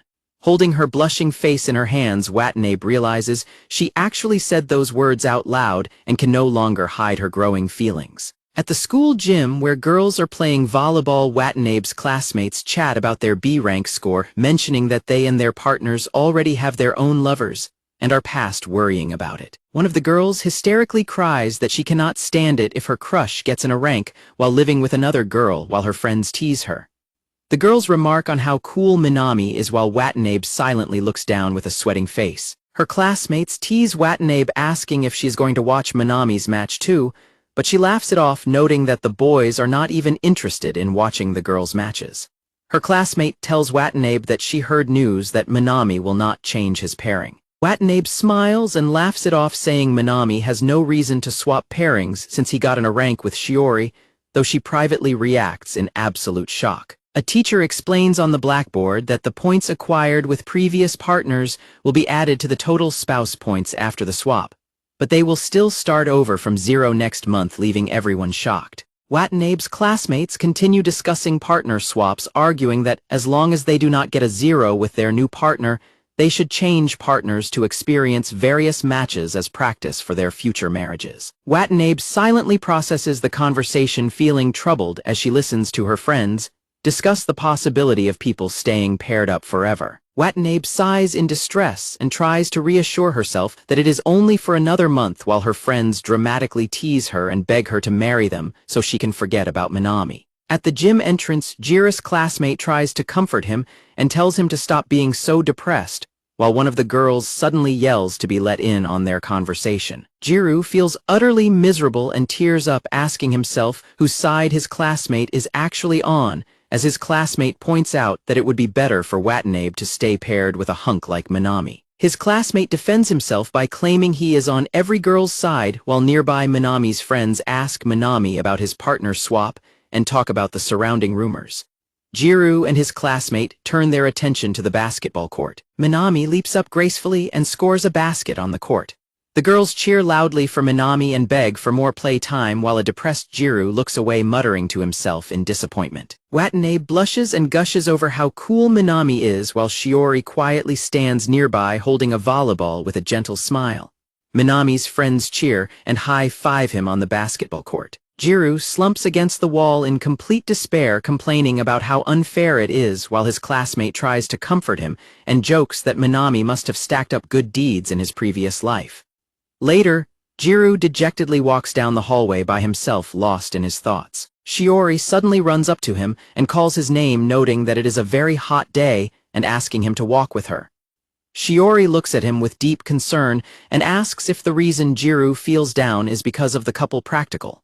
She directly asks him if he got into another fight with Watanabe. Jiro quickly denies it, which makes Shiori smile in immense relief, while Jiro silently worries about what kind of face she would make if he honestly told her it was all her fault. Shiori smiles warmly and praises Watanabe, asking Jiro not to trouble her too much, which makes Jiro stop in his tracks and call out Shiori's name. Jiro hesitates, but bravely asks Shiori if she plans to stay paired together with Minami forever. Shiori looks at Jiro in complete wide-eyed surprise as he nervously awaits her response. Wind blows several loose petals and leaves through the air outside. In the dusty sports equipment room, Watanabe struggles alone to put a heavy ball net back on a high shelf, coughing and complaining about being left by herself. As Watanabe leaps to reach the shelf, a hand suddenly grabs her arm to support her, causing her to gasp in surprise as she turns to find Minami standing behind her. Watanabe is completely stunned, wondering why Minami is suddenly there with her. Suddenly, Minami pulls Watanabe into a tight embrace, leaving her completely shocked and speechless. Minami quickly lets go and explains that it was a close call because he startled her, while Watanabe struggles to find her words. Watanabe blushes deeply and quickly steps away, loudly thanking him for saving her, but insisting she is completely fine now. Watanabe nervously asks him why he came to the equipment room, and he replies that he came to help tidy up the balls. Watanabe stands frozen as her heart pounds rapidly, worrying that Minami will hear it, as he politely asks if she was hurt. She is secretly relieved, realizing that she still gets flustered around him. Watanabe suddenly stops, questioning why she felt relieved about her feelings for him. Minami suggests they clean up the room quickly, but Watanabe suddenly calls out his name, hesitating as she tries to speak. Gathering her courage, Watanabe asks Minami if he plans to stay paired together with Shiori forever. The room falls silent as they stare at each other in tension. Minami quietly responds that he perhaps will, Minami explains that if that is what Shiori wants, he is completely fine with it because they get along well. Watanabe looks at the floor and quietly replies that she sees, noting to herself that it is exactly as she thought. Tears begin to well up and stream down Watanabe's face as she silently acknowledges how much she truly loves him. Minami notices her tears, but Watanabe quickly rubs her eyes and laughs it off, claiming that she just got some dust in them, though Minami remains skeptical. Minami suddenly steps in close and cradles her face with his hand, telling her to get in. He tells her that by having her safe trip, she means a goodbye kiss. Shiori looks at Jiro in complete wide-eyed surprise as he nervously awaits her response. Outside the equipment room, Jiro's classmate Shinosuke grumbles about Jiro leaving early instead of helping him close the windows, but then he notices a gym bag left on a ledge. Shinosuke opens the door to look inside, starting to complain, before suddenly freezing in shock. He peers inside and is completely stunned to see Minami holding Watanabe close. Back on the balcony, Shiori admits she does not know if she will stay with Minami forever, since the decision is not hers alone, prompting Jiro to nervously apologize for asking such a weird question, and adding that Minami is very cool. Shiori blushes and softly adds that if Jiro ever gets into the ranks, she will make a move, but Jiro quickly cuts in to say they should get changed, so they are not late for class. As he runs down the hallway, Jiro suddenly stops, turns around, and passionately yells to Shiori that he will absolutely make it to the A rank. Suddenly, Shinosuke sprints toward Jiro from down the hall, screaming his name frantically. Shinosuke frantically runs up and grabs Jiro, screaming that there is terrible breaking news that Jiro needs to hear, while Jiro tries to brush him off by promising to listen to his stories later. Jiro grabs Shinosuke back with a dark, threatening glare and suggests that perhaps he should turn him into a ghost right now, terrifying Shinosuke, while Shiori watches in surprise. When Shiori asks if she interrupted something, Jiro laughs it off and insists it is nothing important, while Shinosuke still trembles in fear. Shinosuke quietly whispers to Jiro that he saw Minami and Watanabe together, but hesitates to continue, prompting an irritated Jiro to demand that he spit it out. Shiori quietly asks what will happen to the two of them. Minami and Watanabe suddenly walk past them, and Watanabe briefly makes eye contact with Jiro, before looking down with a sad, blushing expression, leaving Jiro to wonder why she looks that way.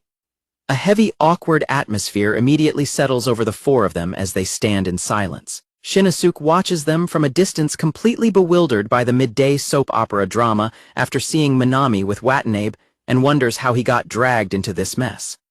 Shinosuke holds his hands over his face in panic, desperately wondering how he should handle the situation. Shinosuke mentally holds cards with different options on how to handle the situation, desperately wondering how to survive the dramatic bloodbath as the chapter ends.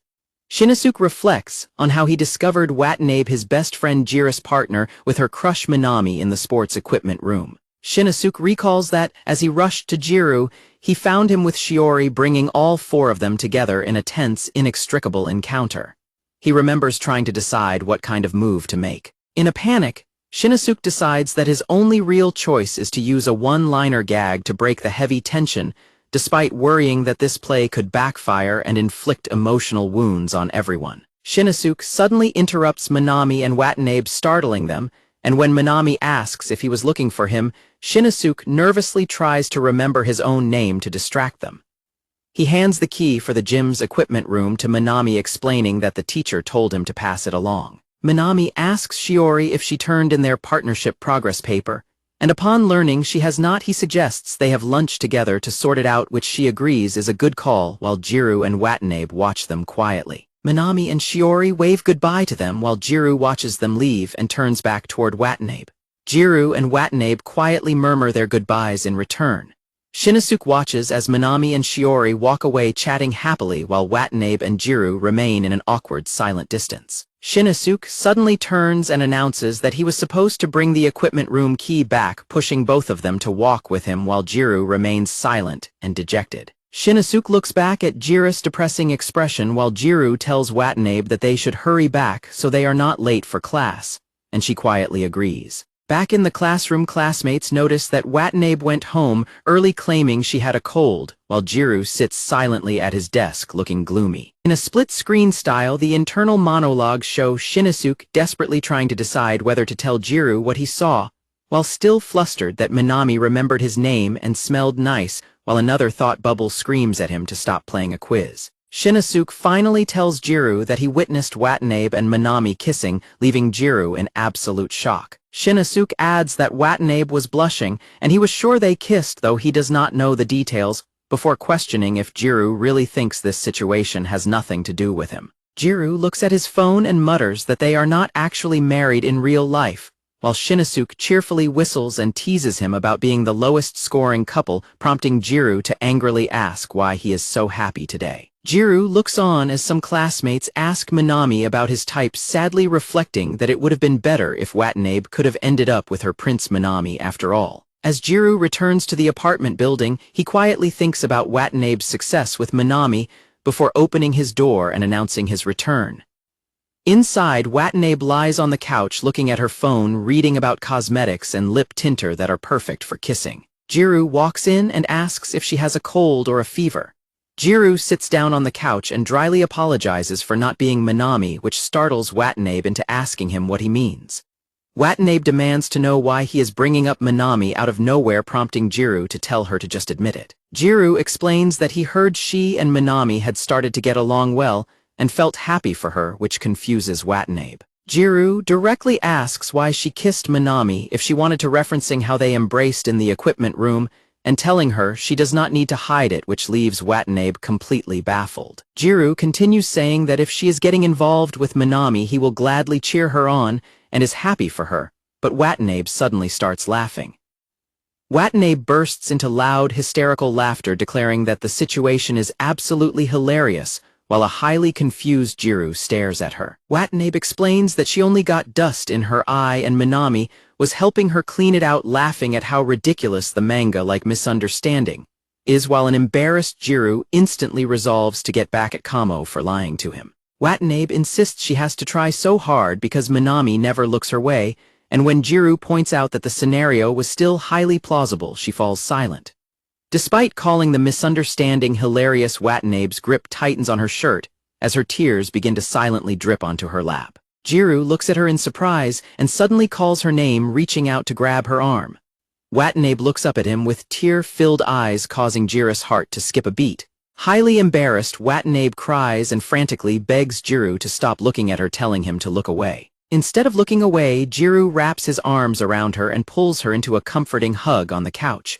Jiro squeezes his eyes shut and loudly reassures her that he has looked away and cannot see anything at all. Watanabe buries her face into his chest and completely lets go of her restraint, crying loudly as she clings to him. Later that night, Jiro covers his face in complete embarrassment, muttering to himself about how he panicked because he does not know how to handle crying girls. Jiro nervously recalls how Watanabe once fell asleep on him, but worries that this time he has no excuse since she was awake right before Watanabe suddenly calls out from the door that the bath is ready. Watanabe explains that her clothes are not dry yet, so she borrowed his shirt, leaving Jiro utterly shocked as he looks at her wearing only his oversized t-shirt. Watanabe eats an ice pop close to Jiro while watching television, making his heart race as he panics over how close she is while wearing his shirt. Jiro struggles to look away and begs her to show some mercy because he is only a man and has no idea where to look, but a smug Watanabe teasingly asks if he is getting butterflies. Watanabe leans her head against his shoulder and whispers that he is a liar, pointing out that she can easily hear his chest pounding. In a panic, Jiro imagines himself furiously ringing a shrine bell to clear his worldly desires before tellingly instructing Watanabe that she should only act this feminine in front of Minami. Watanabe continues to tease him for blushing, but then she seriously asks if Jiro really believed that she had actually kissed Minami. Watanabe firmly states that she is not a frivolous girl, while Jiro nervously looks away and stammers that there is nothing wrong with it, though she still asks if he thought she had kissed many guys. Watanabe blows a mock kiss toward his lips. She quickly covers his mouth with her fingers, catching Jiro by surprise. Watanabe whispers that she only does things like that with him. Watanabe blushes deeply and quietly admits that the kiss they did was actually her first and that he is the only one who knows about it. Jiro stands completely frozen in shock as Watanabe flusteredly shakes him by his collar, loudly scolding him for making their greedily awkward kiss her first and teasing him about his reaction. As Watanabe continues to shout at him, Jiro's mind reels with the realization that she was paired with him by chance, and that her first kiss happened with him by chance. Jiro looks at her in deep thought, wondering if this situation means something more since he is the only one who holds that memory. Watanabe frantically rambles that she is only doing the practical to learn, while Jiro feels a quiet, profound happiness wash over him. On a clear morning, Jiro carries a large trash bag and calls out to Watanabe, asking if this is the bag of plastic bottles he needs to throw out today.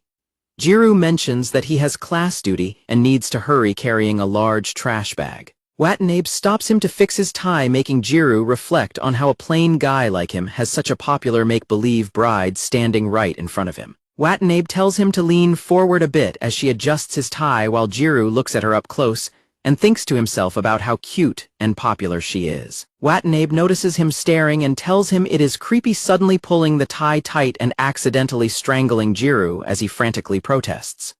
Watanabe steps closer to him, making Jiro blush and tense up in surprise. Watanabe suddenly hugs him and wishes him a good day, causing Jiro to briefly lose himself in a delusion that they are truly married before she quickly pushes him away and reminds him to throw out the trash. On another day, Jiro looks at the point counter on the wall and tells himself he has to pull himself together. Jiro runs into Shiori in the hallway and she cheerfully greets him with a good morning. Jiro is surprised to see Shiori so early, and she happily explains that she is on class duty to fill in for May, meaning they get to clean the classroom together, just like they did back in middle school. Jiro is overjoyed, internally screaming that this is the luckiest day of his life, as Shiori cheerfully heads off to start cleaning. The blackboard displays Shiori's name next to the class duty sign.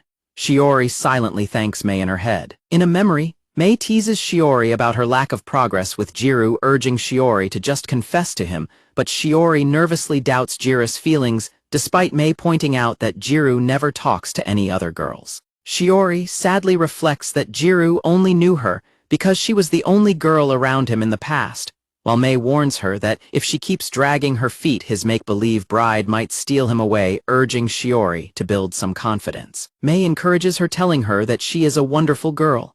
May smiles and asks if she feels better, and Shiori happily confirms that she does as they stand near the cafeteria.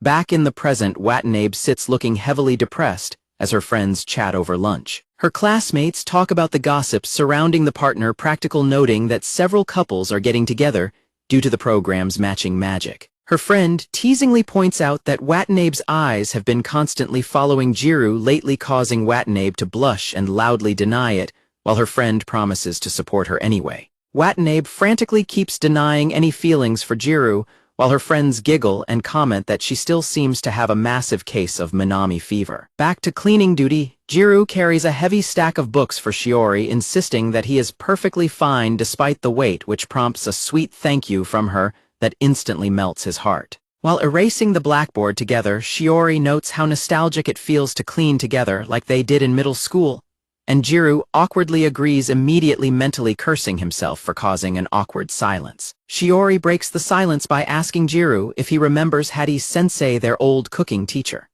Shiori giggles and mentions running into him at the supermarket wearing a bright red aloha shirt, making Jiro smile as he remarks that the teacher has not changed at all. While Shiori recalls May's advice to straight up kiss Jiro, Akari paces around the school hallway, impatiently wondering why Jiro has not checked his phone yet. Akari opens the classroom door expecting to find Jiro, but she freezes when she spots him cleaning the blackboard alongside Shiori. Startled by the sight of them together, Akari quickly hides behind the sliding door. Watching Jiro smile happily while talking to Shiori, Akari gets a saddened look on her face and quietly walks away down the corridor. Back in the classroom, Jiro and Shiori continue to quietly clean the chalk erasers together. Jiro notices something in Shiori's hair and reaches out, catching her by surprise as she turns around. Blushing deeply, Shiori closes her eyes and softly asks Jiro to close his eyes and lean forward a little.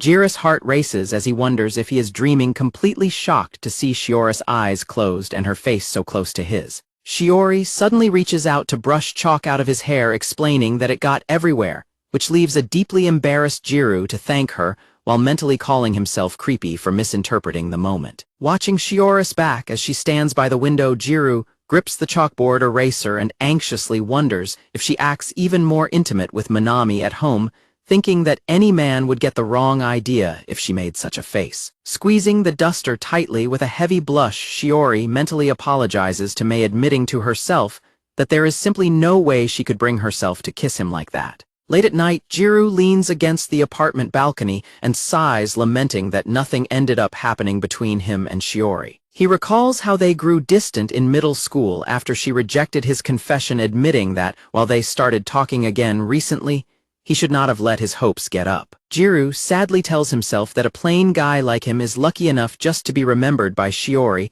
when Watanabe suddenly walks out and asks him why he looks so gloomy.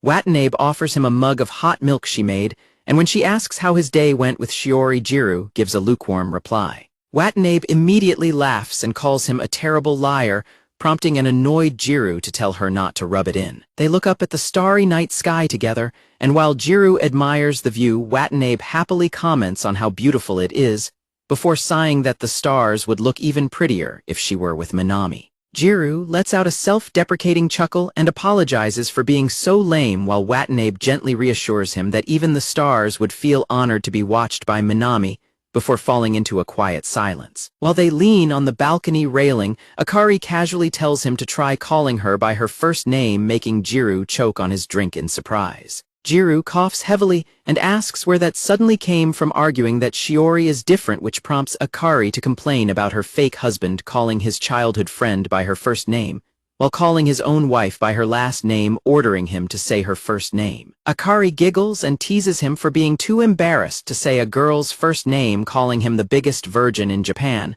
while an annoyed Jiro flatly refuses to fall for her trick. Akari asks Jiro if he likes his own name before looking up at the sky and softly explaining that whenever she loses faith in herself, she would want him to be by her side and call her by her first name. Watanabe suggests that hearing him call her name might help her calm down, before turning to him with a playful smile and instructing him to practice for when that time actually comes. Silence falls over them as Jiro suddenly buries his face in his arms on the balcony railing, leaving Watanabe to stare at him in confusion. Watanabe turns away and grumbles that her name is too ordinary and would only ruin the romantic mood compared to Shiori's, while Jiro mutters that such things do not matter. Blushing deeply, Jiro turns his face away and softly tells her that the name Akari really suits her, before instantly panicking to himself over how awkwardly he blurted it out. Jiro tenses up in awkward embarrassment. With her face buried in her sleeve, Akari blushes and softly responds that his words actually worked, leaving a startled Jiro completely speechless.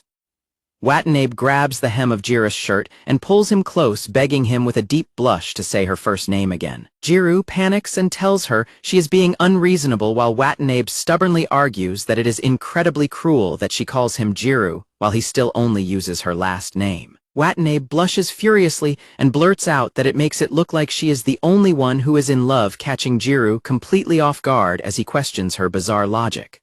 A sudden heavy silence falls between them as they stare directly at each other on the balcony. Realizing what she just implied, a red-faced Watanabe quickly lets go of his shirt and stammers that she only meant love within the context of their practical course, while Jiro awkwardly laughs and apologizes to ease the tension. Akari looks down, her eyes filled with nervous distress. Watanabe suddenly bolts back inside and slams her bedroom door shut with a loud scream of goodnight, leaving a startled Jiro to loudly shout his goodnight back to her. Inside her room, Watanabe leans against her door in absolute mortification, while out on the balcony, Jiro grabs his head in flustered panic, desperately telling his racing heart not to react to her words. Sliding down her door in complete confusion, Watanabe clutches her head and cries that the situation completely sucks, utterly bewildered by her own feelings as the chapter ends. In a special segment, Shinosuke happily introduces himself and announces that today is Good Couples Day. Shinosuke explains that they are doing a special spin-off comic to celebrate, pointing out the social media sharing buttons to get readers to spread the word. Shinosuke jokes about the timeline of their manga compared to the real-world calendar, but panics and screams when Jiro calls him Kamo, desperately pleading for everyone to remember his name. Jiro gets increasingly annoyed by Shinosuke's constant dramatic antics and loudly yells at him to quiet down. Sachai's partner welcomes her while Natsumi throws herself into her partner's arms crying that she was exhausted from waiting. Sachai presents herself in revealing shorts and asks her partner if he wants dinner, a bath, or neither, while Natsumi eagerly displays the dinner and bath she prepared. Sachai smugly calls her partner stupid for staring at her too much, while Natsumi cheekily explains that she has not even had a chance to bathe yet. Sachai teasingly asks if her partner has a thing for short pants, while Natsumi sweetly urges her partner to head directly to the bath she prepared. Mei welcomes her partner home with a bright smile, announcing that she made dinner while Shiori wears an apron, and gently offers her partner the classic newlywed's choice. Shiori's partner pats her head and calls her a spoiled child, which causes Shiori to blush intensely as she asks where her own choice fits into the options. Her partner quickly retreats, insisting they eat and bathe, first leaving Shiori covering her face in complete embarrassment over the romantic scenario. Mei promises they can take it easy afterward, while Shiori looks up blushingly and asks her partner to teach her how to do things properly. Back in class, the homeroom teacher addresses the students, warning them that their academic concentration and performance have dropped severely since the marriage classes began. The teacher announces that they will implement a series of surprise tests to combat the academic decline, warning that anyone who fails will have to take mandatory extra lessons after school. The class erupts in a panicked outcry over the surprise tests, but the teacher firmly tells them to calm down, explaining that they will not have to study alone. Jiro reacts in absolute panic when the teacher explains that their test scores will be combined with their practice partner's scores, internally screaming that the school is insane. The teacher warns them that a failing score from either partner means both must attend mandatory extra lessons after school together, while Jiro slumps in despair, knowing his poor grades are a huge handicap and fearing that his partner will be furious. Jiro looks at Shiori and notes that both she and Minami get excellent grades, realizing that if he fails and gets put in supplementary classes, Shiori will be completely out of his reach. Jiro looks at Watanabe, recalling her constantly going out to karaoke and having fun instead of studying, and he anxiously trembles in fear that she will get them both failed. On the way home, Watanabe cheerfully catches up with him and asks if he wants to study together later, but then she suddenly mentions she is going to karaoke with some guys from an all-boys high school, teasing Jiro when he looks jealous and worried about their upcoming test. Watanabe dismisses his worries with a confident smile, promising him that they will easily get through it somehow. Jiro asks if she really has no weak subjects, offering to study up on any difficult topics together. Watanabe awkwardly taps her chin and mumbles about trying to remember what her weak topics even are, leading to a long deadpan silence as Jiro stares at her. Watanabe blushes deeply and stammers that as long as she works really hard starting tomorrow, everything will turn out perfectly fine. Jiro flatly tells her they are going home, but Watanabe stubbornly refuses because she already promised to go, prompting Jiro to angrily argue that she will get stuck in supplementary classes and let Minami slip further out of reach, while Watanabe defensively shouts that she cannot just turn down an invitation from a guy. Jiro gets a highly serious look on his face and quietly points out that he is a guy too. Jiro firmly tells her not to go, leaving a heavily blushing Watanabe completely frozen in absolute shock. Flustered and blushing, Watanabe reluctantly grabs his shirt and yields, grumbling that she understands and will not go even though she thinks it sucks. As they walk home, Watanabe walks behind him and quietly mutters that he should stop making such a serious face, teasingly asking if he is just a bit too desperate to pair up with Shiori. Back at the apartment, Watanabe quickly gets exhausted from studying and slams her head onto the table, loudly demanding a break, while Jiro points out that they have only solved 4 equations, internally sighing that the fundamental problem is how much she absolutely hates studying. Jiro gently encourages her to push a little further so he can help her with math, but Watanabe pouts and teases him, suggesting they are only pushing themselves for Shiori's sake. Watanabe lets out a loud yawn and stretches her arms, and when Jiro asks her what she just said, she casually dismisses it. As they sit closely on the couch to solve the math problems, Watanabe continuously clicks her pen while leaning in, leaving Jiro heavily sweating and flustered by her proximity. Leaning in extremely close, Watanabe looks directly into his eyes with a seductive smile and suggests they do something a little more interesting instead. Jiro freezes with wide eyes and a heavy blush. Watanabe leans in close to Jiro, stroking his shoulder and seductively asking what he wants to do, suggesting they could do it together while her phone faintly beeps against her body. Using a notebook as a shield to keep her away, Jiro loudly insists that he just wants to study. Watanabe covers her ear and complains that his yelling is going to make her ears fall off. Jiro points out that her work is actually on the right track, quietly reflecting on how blatantly forward she was. Lying back on the couch, Watanabe notes that he did not fall for her trick and failed to read the mood. Jiro then notices something on the page. Jiro points to a specific section and instructs her to solve it the same way she did the previous part. Watanabe looks surprised and excitedly grabs her pen to try. Watanabe focuses intensely on the problem, reasoning out the math steps out loud to find the correct answer. Watching her work, Jiro smiles and thinks about how she has a surprisingly cute side despite trying to act grown up. Watanabe suddenly exclaims that she understands the problem. Watanabe stretches her arms and happily declares that they are finished while Jiro praises her good work. Looking at the completed notebooks and pens on the table, Watanabe comments that it was very easy and went much better than she expected. Watanabe jokingly asks if she might be a genius, and Jiro seriously agrees with her. He realizes that direct compliments are the best way to keep her motivated. Watanabe leans back and playfully thanks Jiro by calling him her teacher, then quickly adds that she is only kidding. Jiro blushes heavily and shrinks back in his seat. Watanabe laughs and teases him, claiming his heart just skipped a beat because boys love it when girls look at them that way. Jiro aggressively denies her claim. Jiro grabs a textbook and insists his heart did not flutter, at all annoyed that she will not quit teasing him today. Watanabe continues to press him, repeatedly asking if he got butterflies. Watanabe complains that it is irritating how much better he is at studying, arguing that since she is losing at academics, the least he could do is let her give him butterflies. Jiro tries to explain that studying is not a competition. Watanabe suddenly straddles his leg and grabs his arm, tightly challenging him to explain how this feels. Her phone beeps again as Jiro freezes in complete shock. Frustrated by his stubbornness, Watanabe demands to know if his heart fluttered and tells him to focus by remembering a horror manga they recently read. Watanabe leans over him completely and tells him to go ahead and feast his eyes, causing Jiro to panic over her suddenly weird mood. Pressing herself firmly against him, Watanabe orders him not to give in while her phone beeps once more. Jiro internally panics over her uncharacteristic behavior and the soft sensation pressing against him. Jiro looks down nervously with sweat running down his face. Watanabe glares back with a determined and slightly frustrated expression. Watanabe leans in closely and points out that his heart is beating super loudly. Sweating and blushing, Jiro admits that it is. Watanabe playfully declares her victory and teases him, but Jiro looks at her seriously and pants heavily, admitting that he does not know if he can hold back, catching her off guard. Startled by his intense expression, Watanabe nervously asks him to stop and get off, questioning why he is making that face and telling him he has to stop.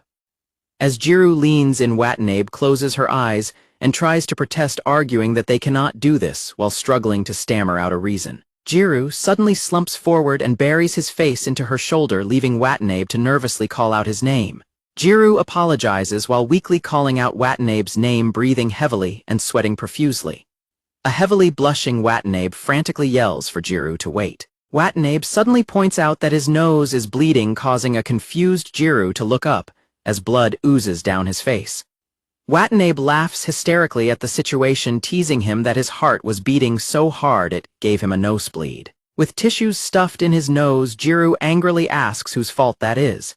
He internally admits he was dangerously close to crossing the line and jokingly thanks his nosebleed for saving him. He then confronts Watanabe, pointing out that she has been acting way too energetic all day and asking what is actually going on. Watanabe looks away and admits that she did not want to be completely outdone by Shiori, explaining that she panicked and got ahead of herself while trying to give him a break from their homework.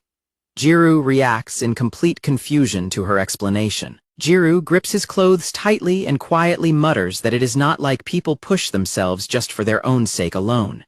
Jiro admits that Watanabe is the one earning all their points while he holds them back. He tells her it would be better for her to just pair up with Minami, already pointing out that she would have done amazing with any guy and acknowledging that she pulls all the weight in their partnership. With a soft expression, Jiro explains that he figured if their success came down to studying, he could finally be of some use to her for a change, even if it is not much. Watanabe stares at him with a blushing, moved expression, but then suddenly ruins the moment by laughing and telling him not to act so cool with a tissue still stuffed in his nose.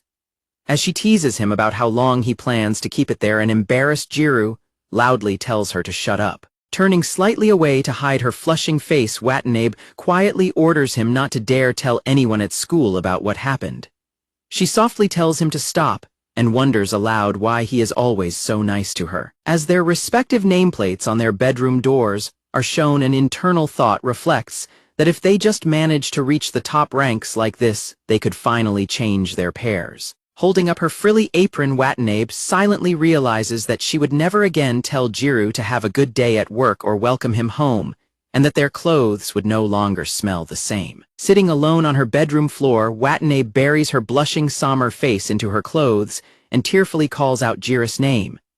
She sadly reminds herself that this is how things are supposed to go, since it is all just practice, while a final note states that nothing good lasts forever. In a side story, Watanabe excitedly looks at cute collab charms at a stand, deciding which colors to get for her friends and herself.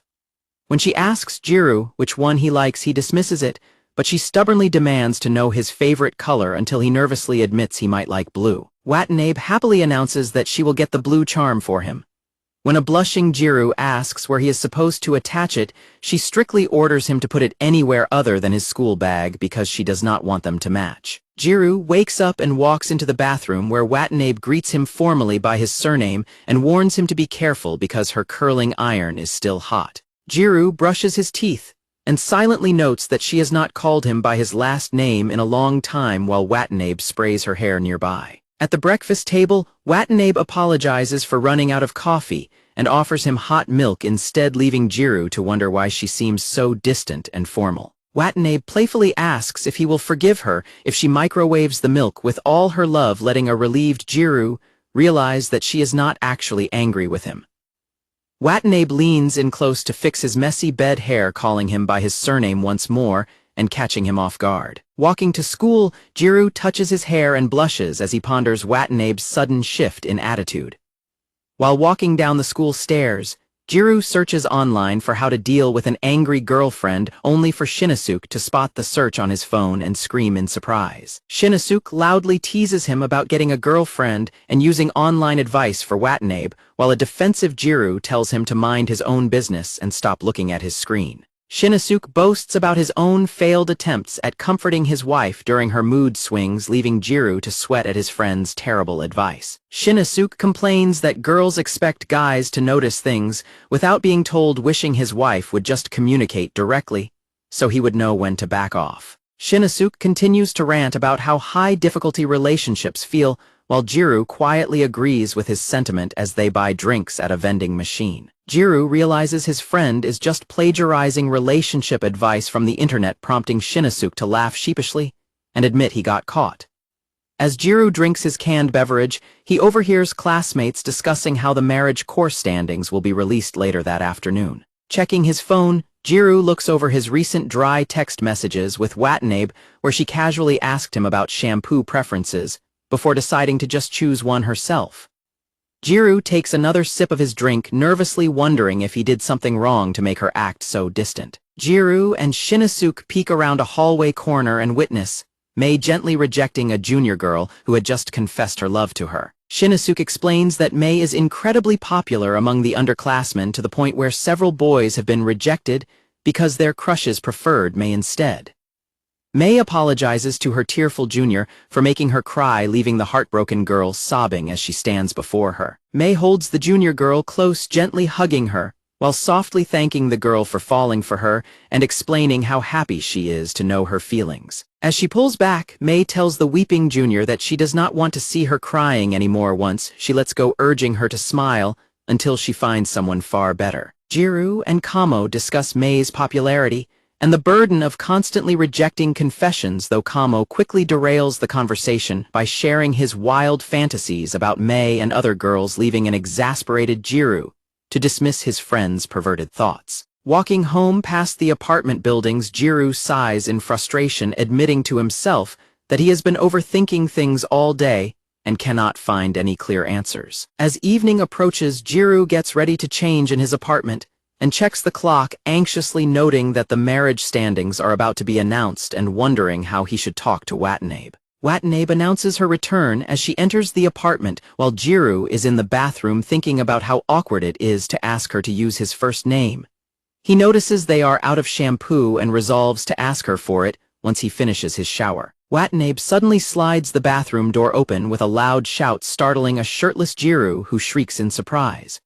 Watanabe excitedly asks Jiro if he heard the latest announcement and shoves her smartphone directly in front of his face, demanding that he look at their pairings placement. Jiro is stunned to see on the screen that they have achieved 8th place, and the two of them eagerly double-check to confirm that the ranking is actually real. Overjoyed by the news, Watanabe screams in celebration and throws her arms around a shirtless Jiro who is completely flustered and shocked by the sudden hug. Watanabe happily cuddles against Jiro's chest and talks about how incredibly glad she is that they actually pulled off such a high rank together. Though Jiro joins in her celebration, he awkwardly holds his hands up and asks if she could kindly hand over the shampoo first. Watanabe obliges and begins to dry Jiro's wet hair with a towel. While drying his hair, Watanabe happily mentions how amazing the new shampoo smells, teasingly suggesting that his hair might become silky smooth and laughing about how hilarious that would be. As she continues to dry his hair, Jiro silently reflects on the fact that she has stopped calling him by his first name, thinking about how using first names does not really change anything. Watanabe prepares the hairdryer and tells him to speak up if it gets too hot, while Jiro feels a lingering awkwardness about still being stuck calling her by her last name. Jiro thinks about how difficult it is to call a girl by her first name, especially since they barely knew each other not too long ago when she was just a popular Jiro. While the hairdryer runs loudly, Jiro tries practicing saying her first name under his breath, knowing she cannot hear him over the noise while she asks him if the heat is all right. Watanabe clicks the hair dryer off and apologizes for not being able to hear him, happily declaring that his hair is now completely dry. In the sudden quiet of the room, Jiro softly says her first name. A stunned silence falls over Watanabe, prompting a nervous and blushing Jiro to turn around and suggest they finally do it now. Watanabe blushes furiously and stares at him in absolute shock, leaving Jiro to wonder why she is reacting this way. Watanabe suddenly collapses onto the couch in an embarrassed heap, making a confused Jiro realize that using her first name really did hit the nail on the head. Jiro continues to watch her with a racing heart, realizing that she genuinely wanted him to call her by her first name. As Watanabe nervously fidgets on the couch and softly mutters his name, Jiro asks what is wrong, still surprised that his simple gesture could make her react so intensely. Covering his blushing mouth, Jiro stammers a mild curse as he says Akari's name again, while Akari covers her face and warns him not to say her name unless he actually has something important to say. Jiro watches her reaction with a racing heart, realizing that her flustered reaction proves that she really did want him to use her first name all along. Akari grabs her hair in complete mortification and groans loudly, begging Jiro to stop looking at her while he quietly repeats her name once more. Blushing deeply, Jiro smiles and tells Akari that she does not need to get so embarrassed because her embarrassment is starting to rub off on him as well. Jiro looks away and casually points out that they are supposed to be acting like a married couple anyway, but his remark instantly backfires as Akari screams that she is not embarrassed at all and grabs the hairdryer to blast him with hot air, forcing a panicked Jiro to shield himself while arguing that he was wrong. Holding onto his sleeve, Akari looks down and quietly asks Jiro to keep calling her by her first name from now on, while Jiro looks at her tenderly and thinks to himself that this is the way he prefers it as well. Akari leans against Jiro on the couch, holding his hand, and softly confesses that she wants it. Akari blushes and asks him if she can make one more small request, while Jiro silently reflects on her words. They tighten their grip on each other's hands, realizing that things will soon return to how they were before. As the clock counts down, Akari softly says Jiro's name, both of them fully aware that she will soon return to being just another classmate to him. In the track and field club locker room, Mei's clubmates ask her why she is not getting changed yet, but she casually brushes off their concern and tells them not to mind her as she stares at her phone. Her teammates say goodbye and warn her not to get too addicted, while Mei playfully claims that she is just at an exciting part of her mobile game. Once she is alone, Mei looks at her phone in shock, staring at the ranking list that shows Jiro and Akari's position. At home, Shiori sits on her bedroom floor and carefully sews a flower-shaped lucky charm with a message of encouragement on it. Shiori's phone suddenly begins to ring repeatedly, drawing her attention away from her sewing. Shiori answers the call and greets Mei, who is walking home, and starts to explain something important. Mei tells Shiori over the phone that she has decided to actually step in and help her out. Mei declares her intention to help Shiori win over the person she loves, leaving Shiori in stunned silence as the chapter ends. Over the phone, Shiori frantically protests that there is no way she could ever kiss him, but Mei scolds her for being too passive and warns her that he will move on without ever noticing her feelings if she keeps acting this way. Mei reminds Shiori of the latest rankings and warns her that Jiro is spending all of his time with his temporary wife, arguing that passive guys like him will get taken away if Shiori does not take action. Mei points out that Jiro is unlikely to make a move on his own and asks Shiori if she truly wants to be with him, prompting a blushing Shiori to quietly agree when Mei tells her she must do more than his temporary wife. Jiro is shocked to learn from Mei that Shiori collapsed from anemia and lack of sleep after studying late into the night. Mei explains that Shiori is currently resting in the school infirmary for lunch break and urges Jiro to go visit her. Mei explains that she cannot go because she has an afternoon meeting and asks if Jiro is busy. Jiro hesitates, stammering that he might not be the right person to visit and suggesting Shiori would prefer a female friend, leaving Mei staring at him in silent frustration. Mei confronts him, asking if he really needs a reason to visit a sick friend. She presses him on whether he is just too embarrassed to admit he is worried, or if he is simply overthinking and worrying about being a nuisance.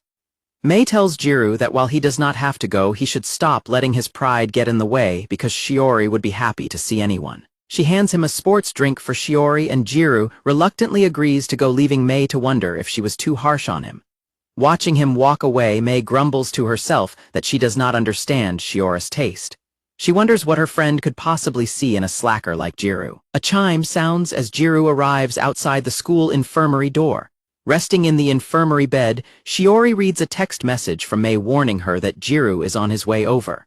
Shiori panics in surprise at the sudden news, screaming out her friend's name in distress. Shiori frantically worries about what to say to Jiro and wonders if they have already run out of topics since they talked about middle school.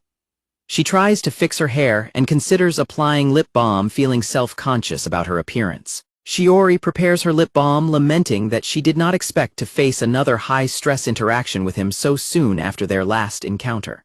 Looking at herself in a hand mirror, Shiori applies her lip balm and frets over how self-conscious and nervous she is bound to get when Jiro arrives. Outside the infirmary door, Jiro squats down in a panic, tormenting himself over what he should say and questioning if he even has the right to visit her, especially since he feels they have nothing left to talk about. Jiro knocks on the door and enters, realizing how pathetic he is for needing a formal excuse to visit. Finding the nurse's desk empty, he tentatively calls out for Shiori and steps behind the partition curtain when she answers him. Shiori is delighted to see him sitting up in bed with a bright smile and expressing her happiness that he actually came to visit her. Jiro's heart races as he pulls the curtain shut, internally noting that being alone with the girl he loves in an infirmary room is an overwhelming combination. His sudden serious expression startles Shiori, but they quickly laugh it off as she invites him to take a seat.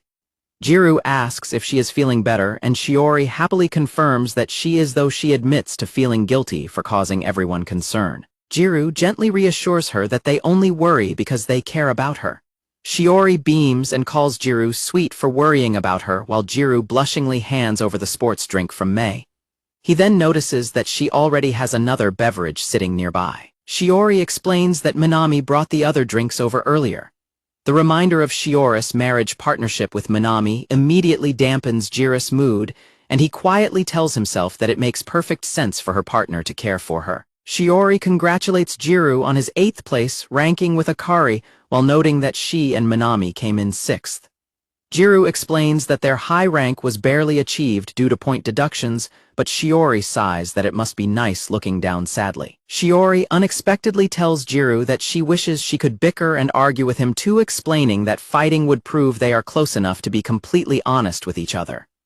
Jiro is baffled by her reasoning, especially when she points out she has never seen him angry. Shiori wistfully wonders if she would get to see his angry side if she were his wife, softly confessing that she wishes she was.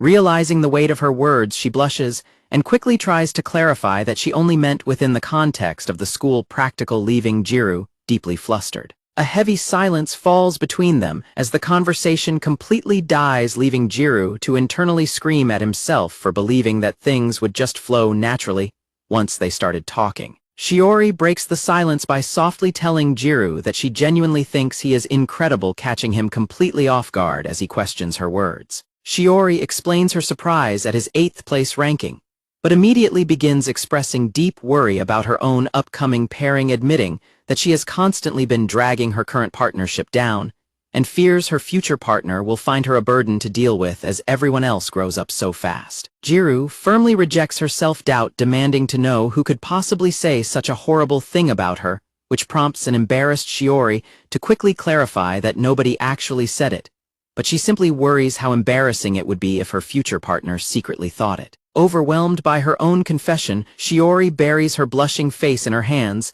and quickly apologizes, utterly mortified by what she just blurted out. Jiro hesitatingly speaks up and asks Shiori if she and Tenjin actually do anything romantic together. Jiro nervously clarifies if they kiss, causing a panicked Shiori to frantically deny doing anything like that, while Jiro wonders how they keep their point deductions so low.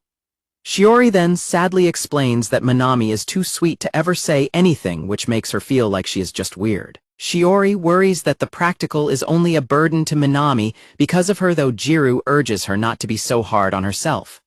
Still, she admits her fear of someone she truly loves eventually growing tired of her. Jiro asks if such a guy even exists before earnestly declaring that if she ever found the right person, he would gladly be that guy for her. Shiori lets out a soft whimper as her heart skips a beat while a flustered Jiro awkwardly calls out to her. Shiori reminds him of the time he caught a cold, and she came over to look after him, recalling how he promised that he would do anything she needed if she just said the word. In a flashback, Shiori squeezes his hand and promises to assist him with anything she can possibly help him with. Jiro frantically tries to remember if he actually said that, internally screaming that he wanted to erase that embarrassing memory, while a startled Shiori asks if he really forgot before yelling that she was the one who actually said those words back then. Shiori asks if he will finally grant her request now, leaving Jiro utterly confused. With a heavily blushing face, Shiori softly asks him to practice with her. Shiori buries her face in her blanket and hesitantly stammers that she wants to practice kissing. Jiro freezes in absolute shock, his face flushing crimson at her sudden proposal. Shiori frantically backtracks and tells him it is fine if he refuses, explaining that she is just bad at romance and barely knows Minami, begging him to help her if he is okay with it. Jiro is completely bewildered by her erratic behavior, especially when she quickly adds that he already has Akari to think about anyway. Jiro grips his knees tightly and bitterly tells himself that he only ever hears what he wants to hear, admitting that he still has no idea how Shiori truly feels about him. Jiro quietly asks why she would choose him, wondering internally if she could actually harbor feelings for him too, before immediately scolding himself for being an idiot to even think such a thing. Shiori explains that Jiro is the only person she can talk to about these things and asks him to teach her, though she quickly panics and apologizes for asking too much. Jiro covers his face in embarrassment and bluntly decides to just ask her directly if she is absolutely sure she wants him, confessing that he is probably not very good at it either. A quiet silence falls between them as Shiori shifts her position on the bed. Shiori looks up with a serious and blushing gaze and confirms that she is absolutely sure, leaving Jiro sweating profusely as he asks if she is truly serious about this. Shiori formally kneels down in a proper sitting position and bows her head, frantically apologizing and admitting that she suddenly got incredibly nervous. Jiro frantically tells Shiori to calm down and suggests she draw the character for person on her hand and swallow it to ease her nerves. Shiori laughs to break the tension, but she quickly admits that her heart is racing incredibly fast. Jiro blushes and softly confesses that his own heart is beating just as fast. Shiori looks at him and murmurs that she is glad their hearts are racing together. Gulping nervously, Jiro realizes that if he is not mistaken, Shiori is actually completely serious about this. Recalling Mei's advice to throw away his pride and just go for it, Jiro decides he has to take action. He suddenly leans over Shiori on the bed, startling her. Jiro tells himself that he has to do this now while Shiori silently braces herself, knowing they have to go through with it right here. Breathing heavily, Jiro leans in close to Shiori, bringing his face right next to hers as they prepare to kiss. Shiori hesitates and points out that they are not a married couple, arguing that it is probably not right for them to do this. Jiro agrees they should stop, but Shiori suddenly grabs his tie and tells him to wait, catching him completely off guard. Before they can do anything else, a voice from outside the curtain calls out to ask if anyone is there, causing them to freeze in panic. Sachai enters the room looking for the nurse so she can rest for a bit, only to realize the nurse is not around. Sachai excitedly spots the empty bed and tries to claim it, but she hears rustling and creaking sounds coming from behind the curtain and realizes someone is already using the space. Embarrassed by the awkward noises, Sachai apologizes for disturbing them and flustredly warns them that they are still at school, before quickly leaving the couple behind the curtain completely shaken. With the immediate threat of being caught gone, Jiro leans back down and has a quiet, intimate kiss with Shiori on the bed. Shiori lets out soft whimpers as they continue to a deep and highly emotional kiss. They suddenly pull apart, gasping for air as the shock of what they just did sets in. Jiro quickly sits up on the bed, covering his mouth in complete panic and sweating profusely. Shiori lies back on the bed, gasping for breath with a heavily flushed face as her heart beats wildly. Jiro frantically bows and stammers an apology, claiming the kiss was just a complete accident, while a flustered Shiori awkwardly laughs and agrees that she was incredibly surprised too. Shiori's eyes swirl with dizziness as she tries to change the subject, nervously asking Jiro if he has had lunch yet, or if he needs to go back. His own eyes swirling in a panic, Jiro awkwardly laughs and agrees that he should probably head back to class right away. Jiro quickly slides the curtain open and bids Shiori a hasty farewell, telling her to get well soon as Shiori weakly thanks him. Jiro sprints down the hallway and accidentally bumps into Mei, who loudly scolds him for running dangerously. Jiro continues to flee, prompting Mei to realize something is wrong and call out Shiori's name as she heads to the infirmary. Mei slides the curtain back only to find Shiori sitting on the bed looking completely disheveled and heavily blushing, leaving Mei standing in stunned silence. Mei points a finger at her and demands to know if they actually did it, while a panicked Shiori desperately waves her hands and screams that nothing happened. Mei sighs with relief and mentions she ran into Jiro in the hallway earlier, while Shiori pouts and continues to insist that nothing happened, though Mei quietly notes the progress they have made. Mei complains that Shiori really needs all the help she can get, and while Shiori softly thanks her, Mei still wonders what Shiori could possibly see in a slacker like Jiro. Shiori insists Jiro is incredibly kind, but Mei points out that laziness and sweetness are not the same thing. Mei then looks at her seriously and confesses that she does not want to leave Shiori to Jiro until she deems him acceptable, before quickly laughing it off as a joke. Mei jokingly acts like a protective mother, making Shiori laugh before she pulls a handmade Lucky Charm out of her bag to thank Mei for everything. Mei squeals with delight, absolutely loving the cute handmade gift. Shiori happily promises to come watch Mei run at her next track meet and cheer louder than anyone else, leaving a deeply touched Mei to thank her. Clutching the handmade charm tightly to her chest, Mei blushes and softly vows to treasure Shiori's gift forever. Back in class, Akari's friend gushes about her crush's cute movie habits, but a distracted Akari completely ignores her to stare at her phone, looking over her sent messages to Jiro that remain unanswered. Glumly looking at her phone, Akari quietly mutters for Jiro to stop ignoring her. Suddenly, Sachai angrily slides open the classroom door and yells at Akari for being the one who is ignoring her friends. Sachai returns to her friends in the classroom, prompting Natsumi to express surprise that she came back so quickly instead of skipping class. Sachai explains that the atmosphere in the place she went to was not exactly ideal for sleeping. Sachai crosses her arms and complains about trying to sleep during their physical education teacher's class. But then she mentions that there was a pair of guys' and girls' shoes left under the bed in the infirmary. Sachai loudly complains about the delinquents who would do something so inappropriate in the school infirmary, calling them a nuisance, while Natsumi gets highly excited over the scandalous rumor. Meanwhile, Akari's phone suddenly vibrates on her desk. Akari looks at her phone to find a newly received message from Jiro, who apologizes for his late reply and explains that Shiori had collapsed. So he went to visit her in the infirmary, causing Sachai's rants about the room's occupants to click in Akari's mind. Noticing her sudden silence, Sachai and Natsumi turn their attention to Akari and ask if she is all right. A flashback of Jiro holding his head in regret is shown as Akari processes his message, realizing that Jiro was indeed the guy in the infirmary with Shiori. Akari stares blankly at her phone screen in complete shock, softly whispering Jiro's name. Sachai, Natsumi, and Akari spend their evenings singing at a karaoke parlor.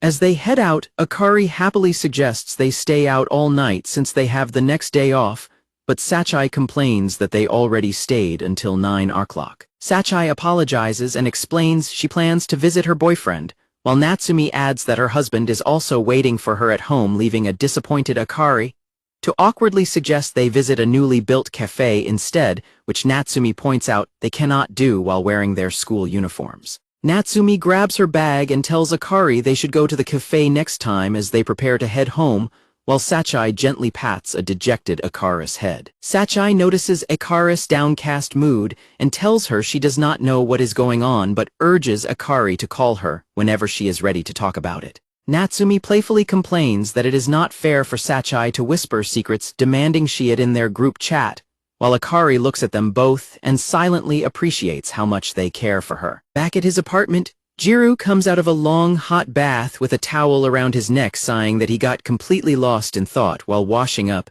as he pours hot water into 2 cups of instant ramen. Jiro slumps onto the table in despair, mentally cursing himself for being such an idiot to think Shiori was actually serious about wanting to kiss him. Jiro looks away, gloomily telling himself he needs to stop being so conceited, because Shiori only turned to him for practice, since he is her childhood friend and the only person she could comfortably go to. Jiro recalls Shiori pulling him close and telling him to wait when he suggested they stop since they were not married. Checking his phone, Jiro notes the time and mentally berates himself, thinking about how Shiori had rejected him in the past, and yet he is acting this way when she said she wanted to be friends forever.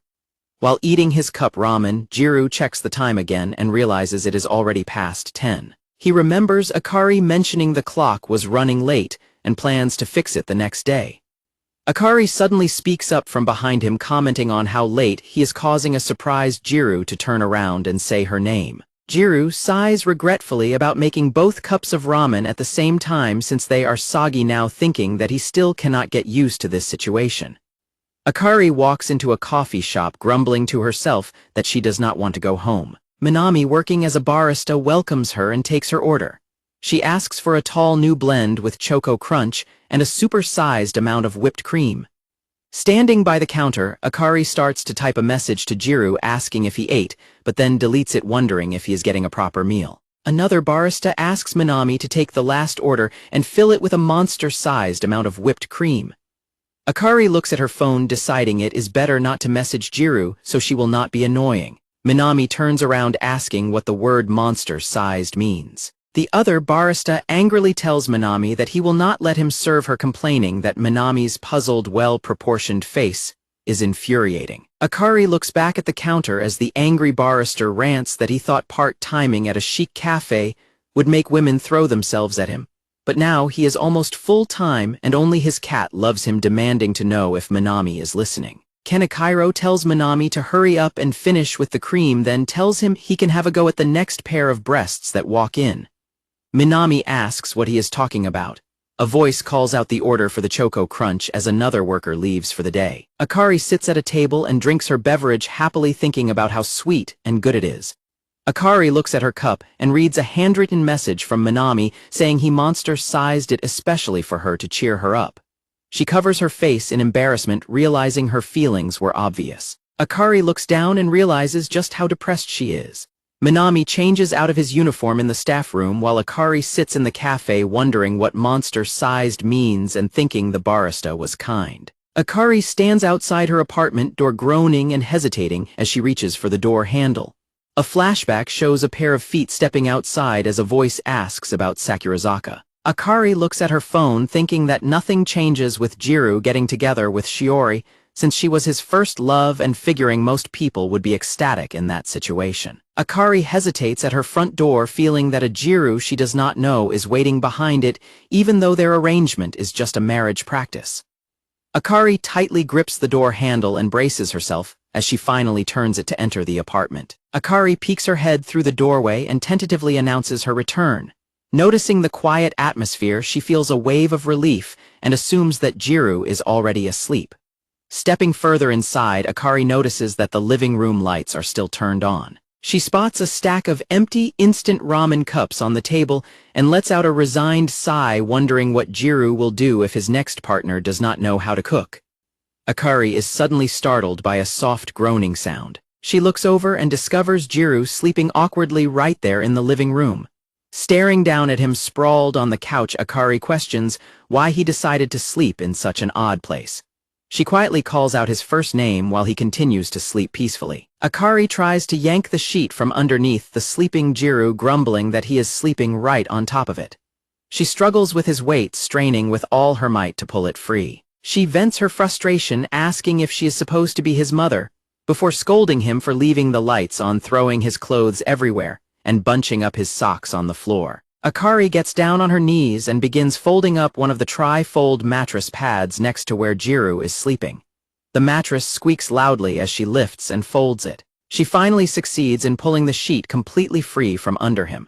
Akari wonders why she was even feeling depressed in the first place, especially since Jiro left a mess on the table. She continues to vent all her built-up emotions at the deeply sleeping Jiro, demanding to know how he can sleep through her shouting, telling him to clean up after himself, or sleep in his own room and urging him to at least learn how to cook. Akari stops shouting and looks over at the table where she sees the mess Jiro left.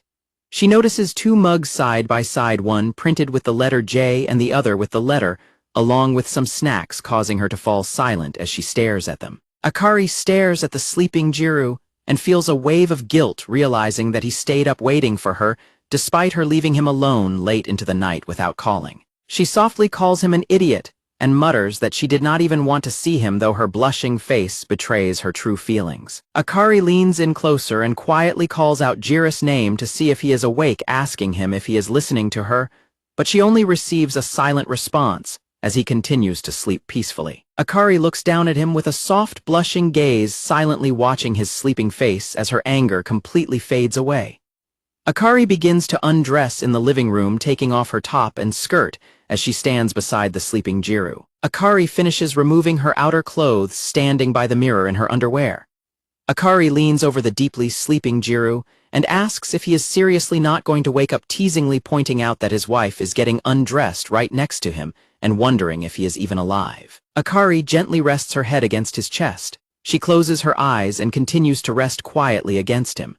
As they lie together, Akari silently wonders to herself if he became an adult all on his own before her, experiencing things she will not get to experience until far in the future. Akari tearfully looks down at Jiro, questioning how he could do this to her and begging him not to leave her behind. Akari lies down on the floor next to Jiro, embracing him from behind while whispering that she is cheering for him to succeed in love. Snuggling closely against Jiro's back, Akari silently pleads with him to at least wait until he is no longer hers. Jiro wakes up on the living room floor and realizes it is already noon. He complains that his arm has fallen completely asleep and wonders if Akari ever made it back home the previous night.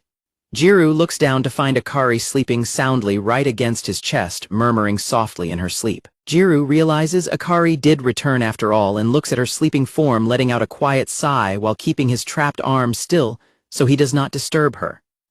Jiro panics and screams in absolute shock, shivering as he desperately tries to understand why Akari is sleeping right next to him. He recalls his evening routine of reading, showering, and eating ramen, but his confusion deepens as he realizes Akari is sleeping beside him in nothing but her underwear. As Akari begins to wake up and groans his name, Jiro panics and decides to play along by greeting her, but internally, he screams in protest at the absurdity of the situation.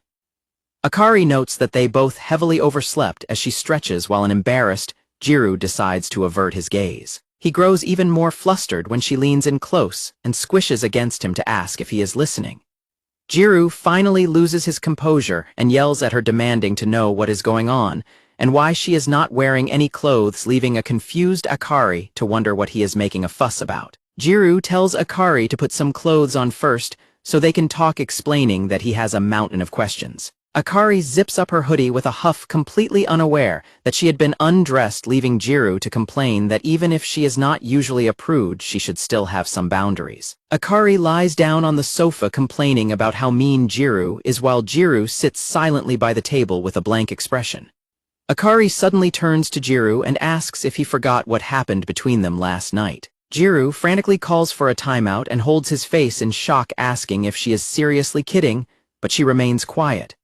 Jiro sweats profusely in absolute disbelief, horrified by the possibility that he genuinely cannot remember a single thing about last night. Akari blushes and teasingly says that he did her for a very long time, which immediately triggers Jiro's wild imagination, filling his mind with vivid thoughts of them sleeping together. Jiro panics internally over whether they actually had sex, and if he somehow got amnesia, scolding himself for being unable to stop staring at her chest now that she has zipped up her hoodie. He questions whether they could have even gotten into that kind of mood, especially since they both have crushes on other people.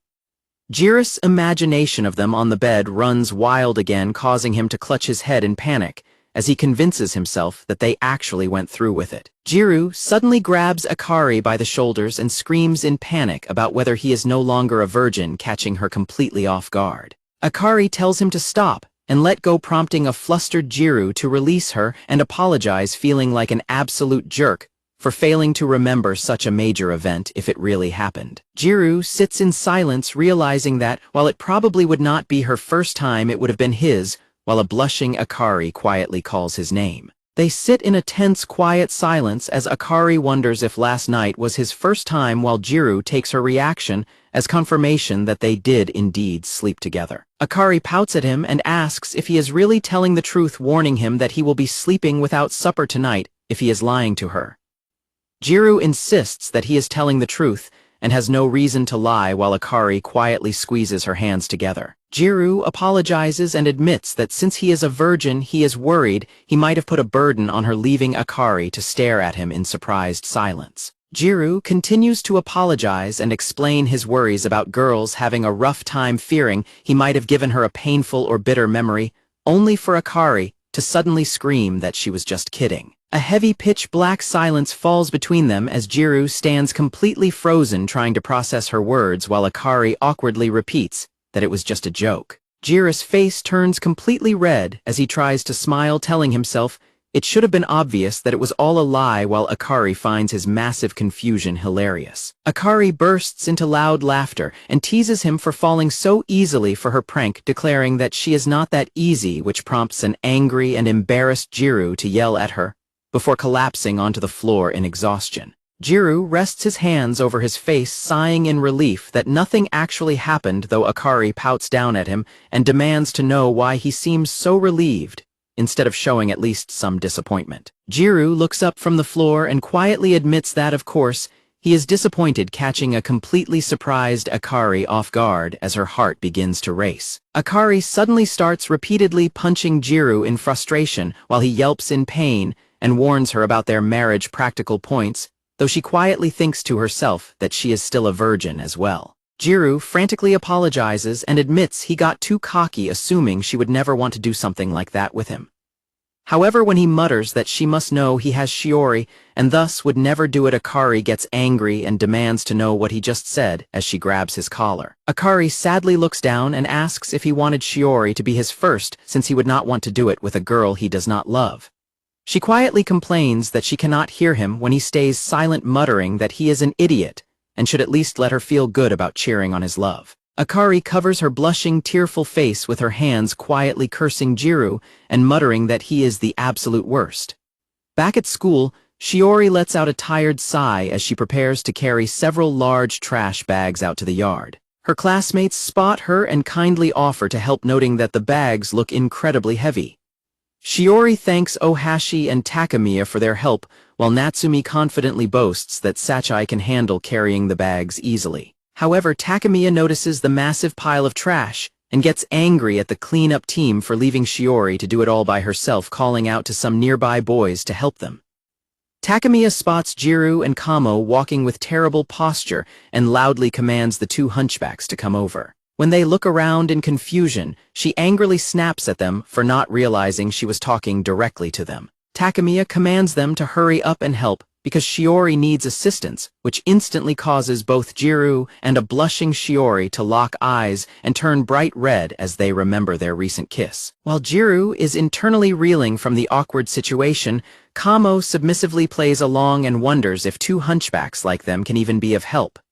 Natsumi plays along and playfully pokes Kamo's chest, begging the big guy to help them. Kamo gets hyper-motivated and screams his love for taking out the trash, leaving Jiro to worry that his friend could easily be tricked into joining a pyramid scheme. Takemiya playfully teases Jiro for staring at Akari's chest and tells him to fix his posture before dividing up the trash bags so that Jiro and Shiori are left to carry one together.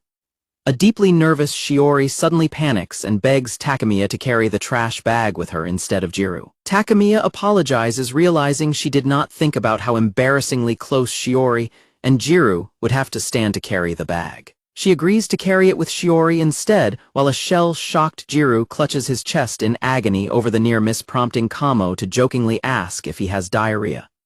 Shiori blushes furiously and quietly thanks Takemiya as she agrees to carry the bag with her. An awkward silence falls between Shiori and Takemiya as they walk. Meanwhile, Jiro remains slumped on the ground in exhaustion while Sachai and Natsumi watch him before the girls finally pick up the remaining bags and head out together. Later, Sachai, Akari, and Natsumi sit on a park bench together. Natsumi complains about a persistent beauty salon recruiter who cornered her, prompting Akari to advise that simply telling recruiters that they are high school students will make them leave. Sachai suddenly turns serious and shifts the conversation to a more important topic. Natsumi and Sachai hesitate over who should speak first, with both admitting their topics are quite heavy. An amused Akari tells them not to worry about her and suggests they settle it with a game of rock, paper, scissors, which Sachai promptly wins. Just as Akari starts to casually speak, Sachai turns to her with a serious expression and calls out her name to interrupt her.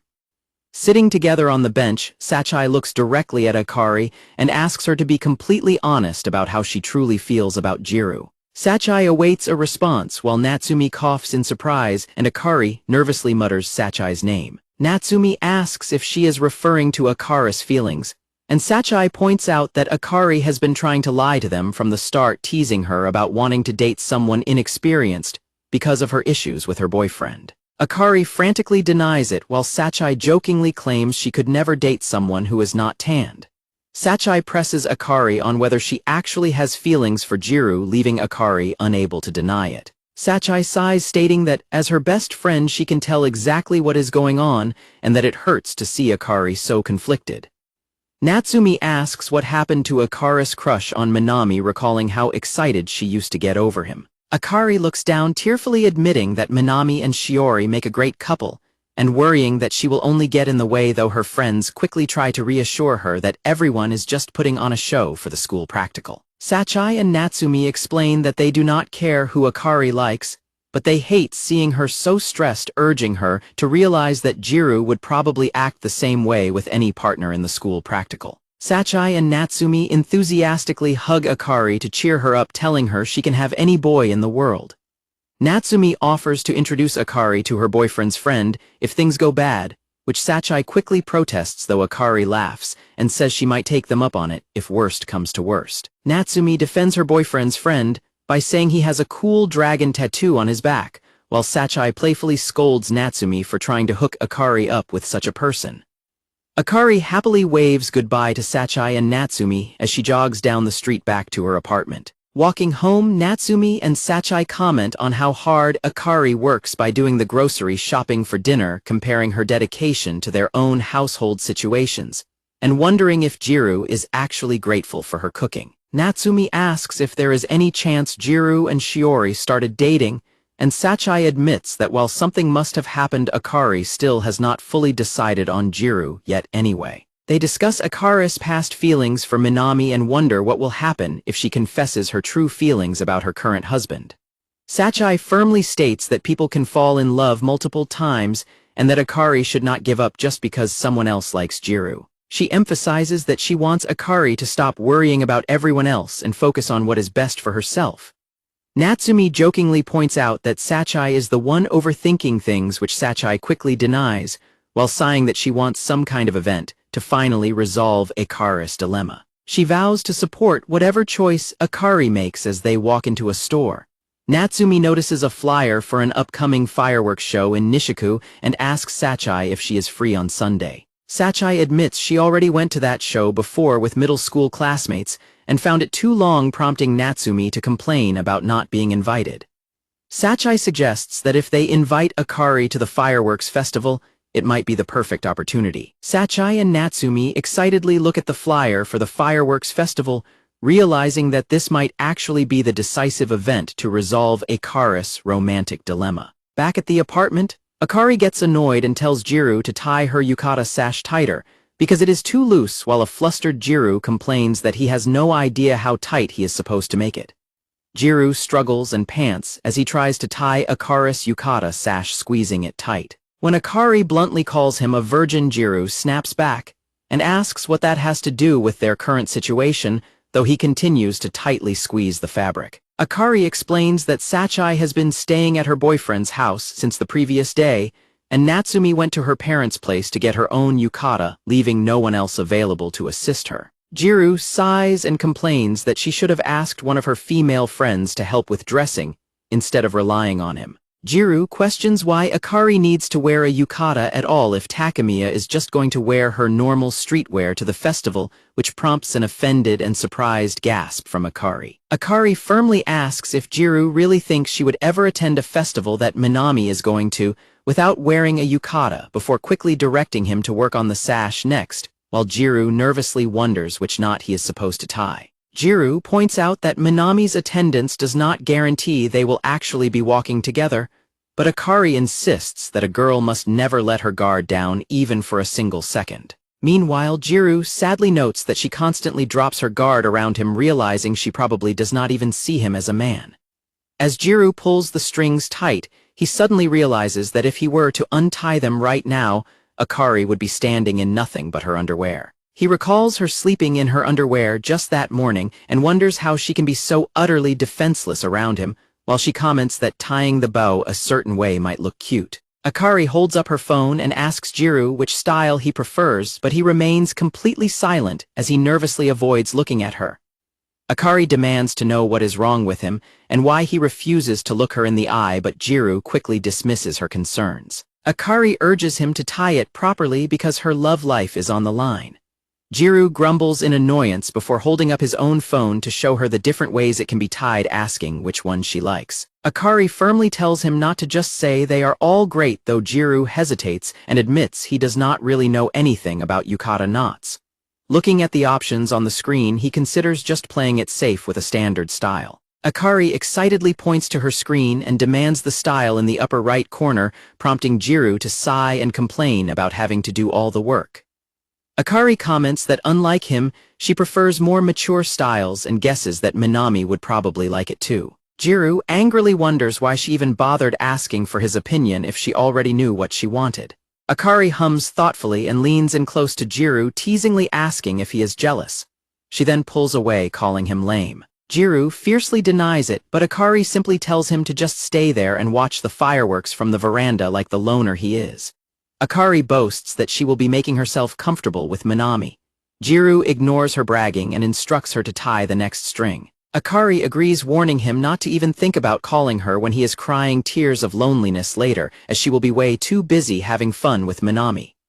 Once Akari confirms the knot is done, Jiro aggressively tightens the sash, angrily muttering under his breath at her taunts. Jiro explains that now they just have to tuck the loose end into her waistband.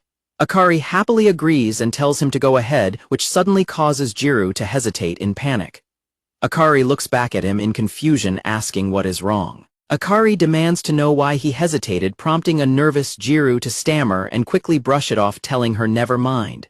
Jiro instructs Akari to suck in her stomach for a second so he can finish the tie. Akari takes offense, loudly complaining about him being so rude, while Jiro proceeds to squeeze the loose fabric tightly into her waistband. As Jiro carefully tucks the loose end of Akari's sash into her waistband, he gets incredibly flustered by her slender build and laments how lame he is for being the only one getting nervous.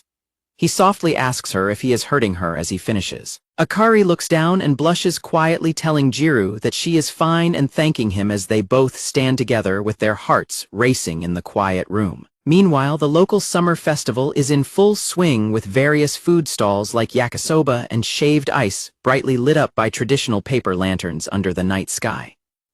Akari meets up with Sachi and Natsumi at the festival wearing the beautiful light blue yukata that Jiro tied for her. Her friends shower her with compliments, teasingly mentioning her lucky yukata and underwear, before Sachi notes that Minami and the others should be arriving shortly. When Akari gets embarrassed by their comments, Sachi points out that it is a bit late to be shy since everyone already knows how much she likes Minami, adding that people even avoid making moves on her because they know she is interested in him. Natsumi and Sachi urge Akari not to give up and to believe in herself, promising that they are all there to support her as she tries to get closer to Minami tonight. Akari gently touches the yukata Jiro tied for her, wondering if doing well today means she will finally be free from their complicated living arrangement, while Sachi and Natsumi excitedly chat in the background about next year's fireworks. Looking at the crowd, Akari tells herself that falling deeper in love with Minami means she will go back to constantly chasing after him.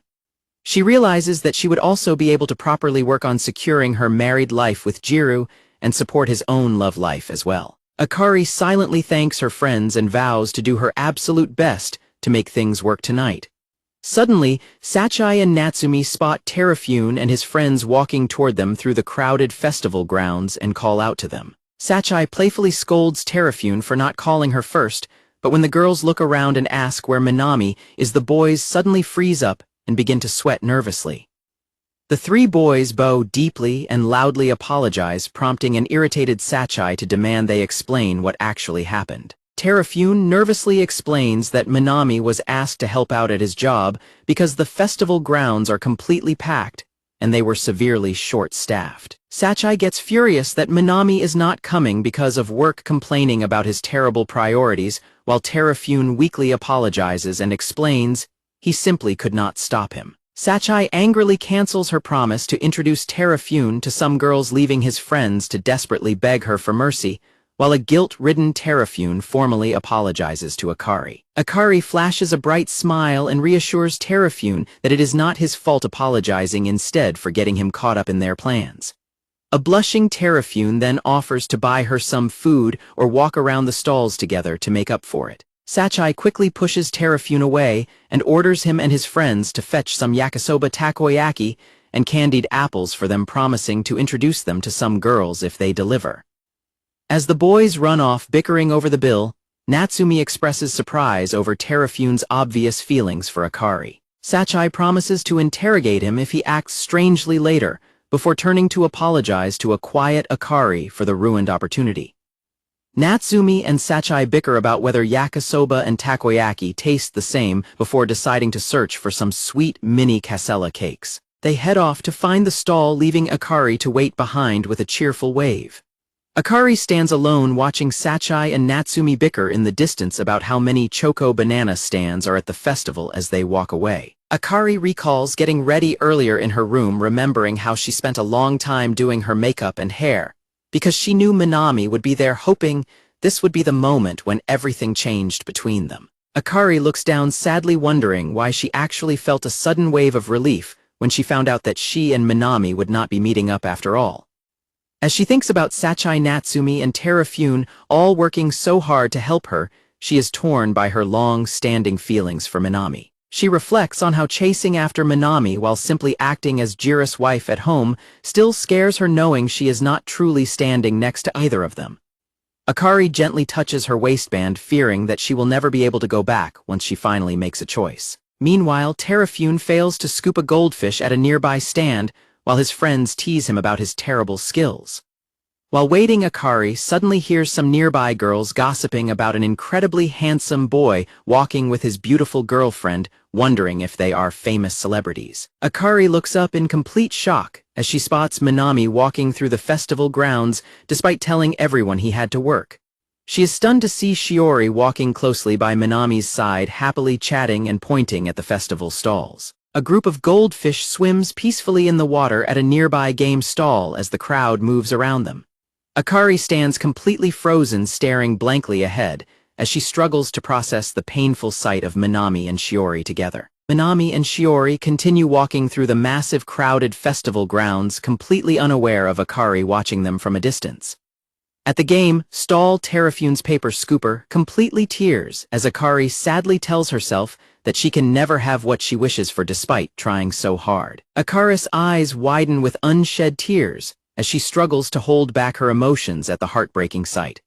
Akari continues to watch in silence as Minami and Shiori walk side by side through the festival, realizing she does not want to see them together. Sachai and Natsumi excitedly return with a fresh batch of baby cassella cakes, but Sachai immediately notices that Akari looks incredibly pale and asks her what is wrong. Akari quietly apologizes and admits she feels a bit unwell, explaining to a concerned Sachai that she is probably just not used to having her yukata tied so tightly in the crowded festival. Sachai advises Akari that it would be best for her to head home for the night, while Natsumi comforts her by pointing out that Minami did not even show up anyway, promising they will try again at the next fireworks festival. Akari weakly thanks her friends and bids them goodbye as she turns and begins walking away from the busy festival grounds. Meanwhile, Shiori walks through a quieter neighborhood street at night, sighing about how incredibly crowded the festival area was as the faint sounds of laughter fade into the distance. Minami walks beside Shiori and apologizes for picking such a crowded path, but Shiori reassures him that cutting through the park is the fastest way to get their groceries, happily insisting that she will handle carrying the heavy items tomorrow. Shiori smiles warmly at Minami and tells him that she wants him to rely on her more since they are officially married in the school practical, urging him to give it their all until graduation. Minami blushes and quietly thanks Shiori, calling her a lifesaver, before waving goodbye to her as they part ways for the night. After he leaves, Shiori stands alone under the starry sky, blushing deeply as she looks up. Staring at the beautiful night sky, Shiori wonders to herself if Jiro ever attends festive events like this. Back at his apartment, a sneezing Jiro rests his head on the table and groans, wondering if he caught a cold from getting out of his hot shower too quickly. Jiro's mind wanders back to Akari's teasing words about how she would be making herself real comfortable with Minami at the festival. Jiro stares blankly ahead and sighs, imagining Akari getting close to Minami and agonizing over what she meant by being comfortable together, picturing them kissing. Jiro's imagination continues to run wild as he visualizes Akari and Minami holding hands, embracing on the couch and sharing intimate moments in a bedroom. Jiro grows deeply troubled, questioning what he will become to Akari once their school marriage practice ends, and they are forced to change pairings, wondering if he will simply be a classmate or a friend. Jiro looks out the window in despair, realizing that, despite spending every single day together, every trace of their relationship might be completely erased the moment they are no longer married, even though he was her first partner in so many ways. Jiro suddenly clutches his head in panic, screaming at himself for having such absurd thoughts. His phone suddenly begins to ring loudly on the table, and he looks down to find Akari's name on the caller ID. A worried Jiro quickly answers the call and asks if she is all right, but he is met with only the sound of quiet sniffling and crying on the other end of the line. Jiro freezes in surprise as he hears Akari weakly calling out his name between quiet hiccups. Jiro listens in silent shock as Akari completely breaks down, crying over the phone, sobbing that she knew it all along. Akari sobbed loudly over the phone while a deeply panicked Jiro stood by his balcony door, demanding to know where she was. As Akari continued to choke back her tears, Jiro immediately grabbed his apartment keys off the entryway shelf, frantically asking her to tell him her location. While Akari slowly stumbled down the street in her sandals, sobbing and apologizing to him, Jiro quickly threw on his jacket and promised her that he was coming right now. As Akari cried out his name in complete distress over the line, Jiro grew intensely worried and urged her to hang on. Jiro sprinted through his apartment toward the door, repeating that he was on his way and telling her to hang in there. Jiro desperately yelled into the phone, demanding that she tell him her exact location, as Akari continued to sob in pain. Before Jiro could slide on his shoes, the call abruptly disconnected, leaving him completely baffled. He immediately tried calling her back while throwing open his front door to search for her. The moment Jiro stepped out, he froze in absolute shock to find Akari curled up on the floor right outside their apartment door, sobbing quietly next to her phone as his call rang out. Akari looked up with tears streaming down her heavily flushed face, crying and apologizing to Jiro as she explained that she had ended up coming straight home. Akari sobbed uncontrollably, apologizing for ruining everything after he went through so much trouble to help her tie her yukata. Akari buried her face in her arms, crying that everyone had worked so incredibly hard to support her only for her to fail.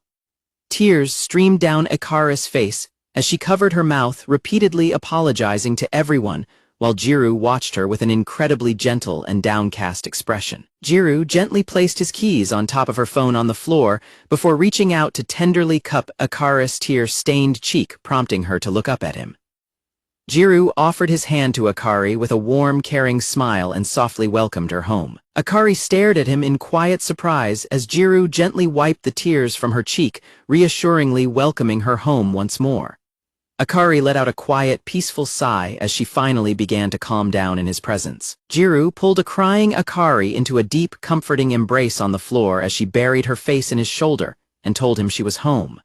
Their shoes sat quietly side by side in the entryway of their apartment, signaling that they were both safe inside together. Jiro and Akari stood side by side on their apartment balcony, peacefully watching the vibrant fireworks burst across the night sky. Akari smiled softly and mentioned that Sachai and Natsumi had loved her yukata, while a blushing Jiro gently pointed out that her sash might be too tight and suggested she finally take it off since she was safely back home. Akari gets completely grossed out by Jiro's suggestion to remove her clothing and playfully accuses him of sexual harassment, prompting a blushing Jiro to panic and yell that he did not mean it that way at all. Akari smiles beautifully and asks Jiro if he likes how she looks in her yukata, teasing him about how his wife looks now that he has personally dressed her. Jiro turns his back to hide his intense embarrassment, grumbling that he still prefers her with a ribbon instead, while a grinning Akari holds his sleeve and teases him for being obviously jealous. When Jiro quietly admits that he does not know, his words catch Akari completely off guard, causing her heart to beat wildly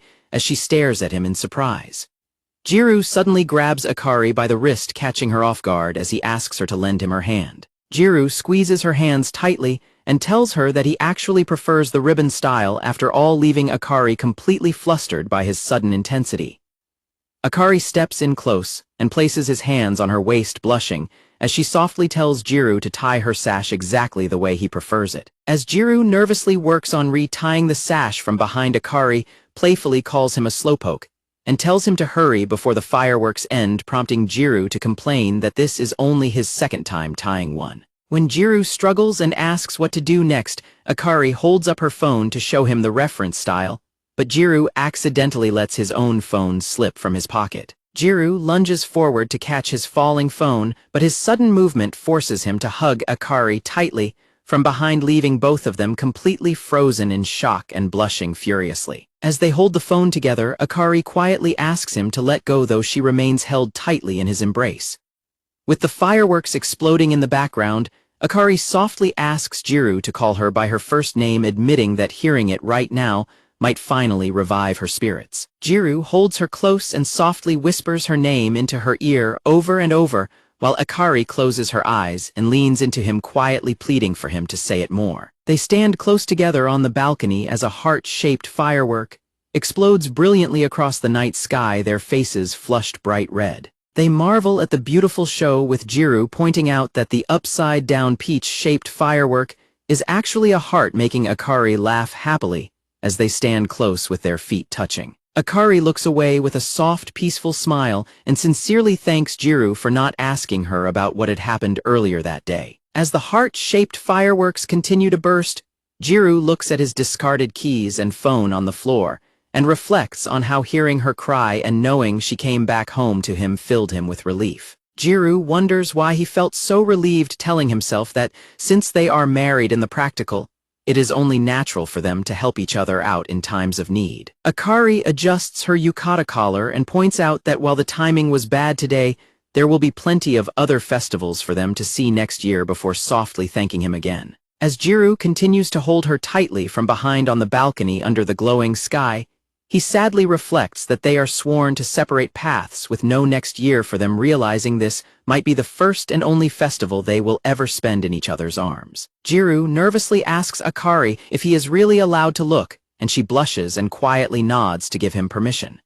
Jiro counts down from 3 as they prepare to check their phone screen, revealing that they have placed 13th on the leaderboard with 79 points. Akari reacts with surprise and points out that they are incredibly close to their goal with only 3 ranks left to climb, while Jiro groans in disappointment over landing in 13th place. They talk about how the couple in 5th place started dating last month, which makes it hard for them to compete without being able to switch partners, before Akari looks directly at Jiro and welcomes him to another month together as her husband. Jiro is caught completely off guard by her words and quietly agrees as he stares at her in silent shock.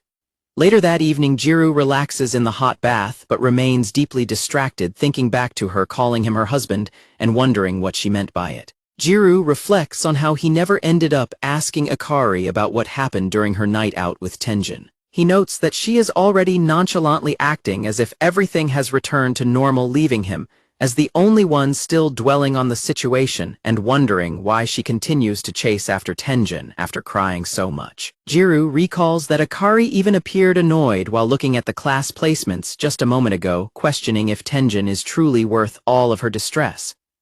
His train of thought is suddenly interrupted by the sound of rapid footsteps approaching before Akari frantically screams his name. Akari suddenly slams the sliding door open and bursts into the bathroom wearing her swimwear, panting in terror as she desperately cries out for help and screams that he came at her. Akari crouches down and covers her face in sheer panic, crying out that he came right there, while a startled Jiro leans out of the bathtub and tries to calm her down, demanding to know who is there and what happened. Akari points toward the bathroom corner and reveals that the terrifying culprit is actually just a spider, leaving a thoroughly soaked Jiro to stare down at her in silent disbelief, as a single droplet of water drips into the tub. Jiro stands in the tub looking at Akari but suddenly ducks back down into the bath water with a loud splash.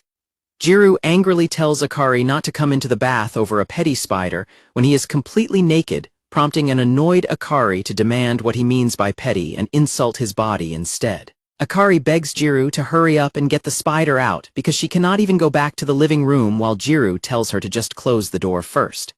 When Akari complains about him taking too long because her show is about to start, an irritated Jiro yells back at her to shut up. Jiro calls out to Akari and asks her to hand him his clothes from the shelf so that he can change inside the bathroom. Akari holds his bundle of clothes by the very tips of her fingers because his underwear is inside, which deeply annoys and embarrassed Jiro as he loudly points out that they are freshly washed. Jiro blushes as he watches Akari walk over her bare feet, quietly stepping across the wooden floor. Jiro asks where the spider is, but Akari panics that it has disappeared. When he asks how big it was to calm her down, she admits it was tiny, leaving him worried about finding it now, though she insists that big or small, they are all terrifying. Jiro looks at Akari as she clings tightly to his shoulder, quietly thinking to himself that she is actually quite cute when she is being so meek. Akari suddenly demands a snack and commands Jiro to march forward to the kitchen, immediately shattering Jiro's brief thought about her being meek. Sitting on the sofa, Jiro mentions that the situation gives him a sense of déjà vu, even though they are not wearing pajamas this time, but he quickly dismisses it when Akari asks what he means. Akari explains that she decided to work on her nails since she has nothing else to do, adding that she will have to stay right there until the spider finally shows up and he catches it. Akari leans her head against Jiro's shoulder and teasingly tells him that she is going to make her call now, which lands another direct blow to his flustered conscience. Akari continues to worry about the spider popping out of nowhere, while a deeply embarrassed Jiro struggles to keep his eyes away from her chest.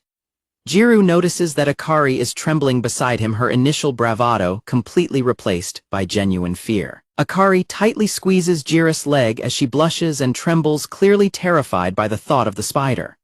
Akari looks up at Jiro with teary eyes and shyly begs him to come with her, leaving a flustered Jiro to wonder if she is actually being serious. Standing outside the closed toilet door, Jiro confirms his presence when Akari nervously calls out to make sure he is still there. Jiro sits on the floor in absolute agony, reflecting on how he never expected his role as a pretend husband to involve escorting a Jiro to the toilet, desperately wishing she would hurry up before his imagination completely overwhelms him. Akari softly thanks Jiro as she peeks out of the door, and Jiro tells her he is heading back to the living room but reminds her to call if the spider appears.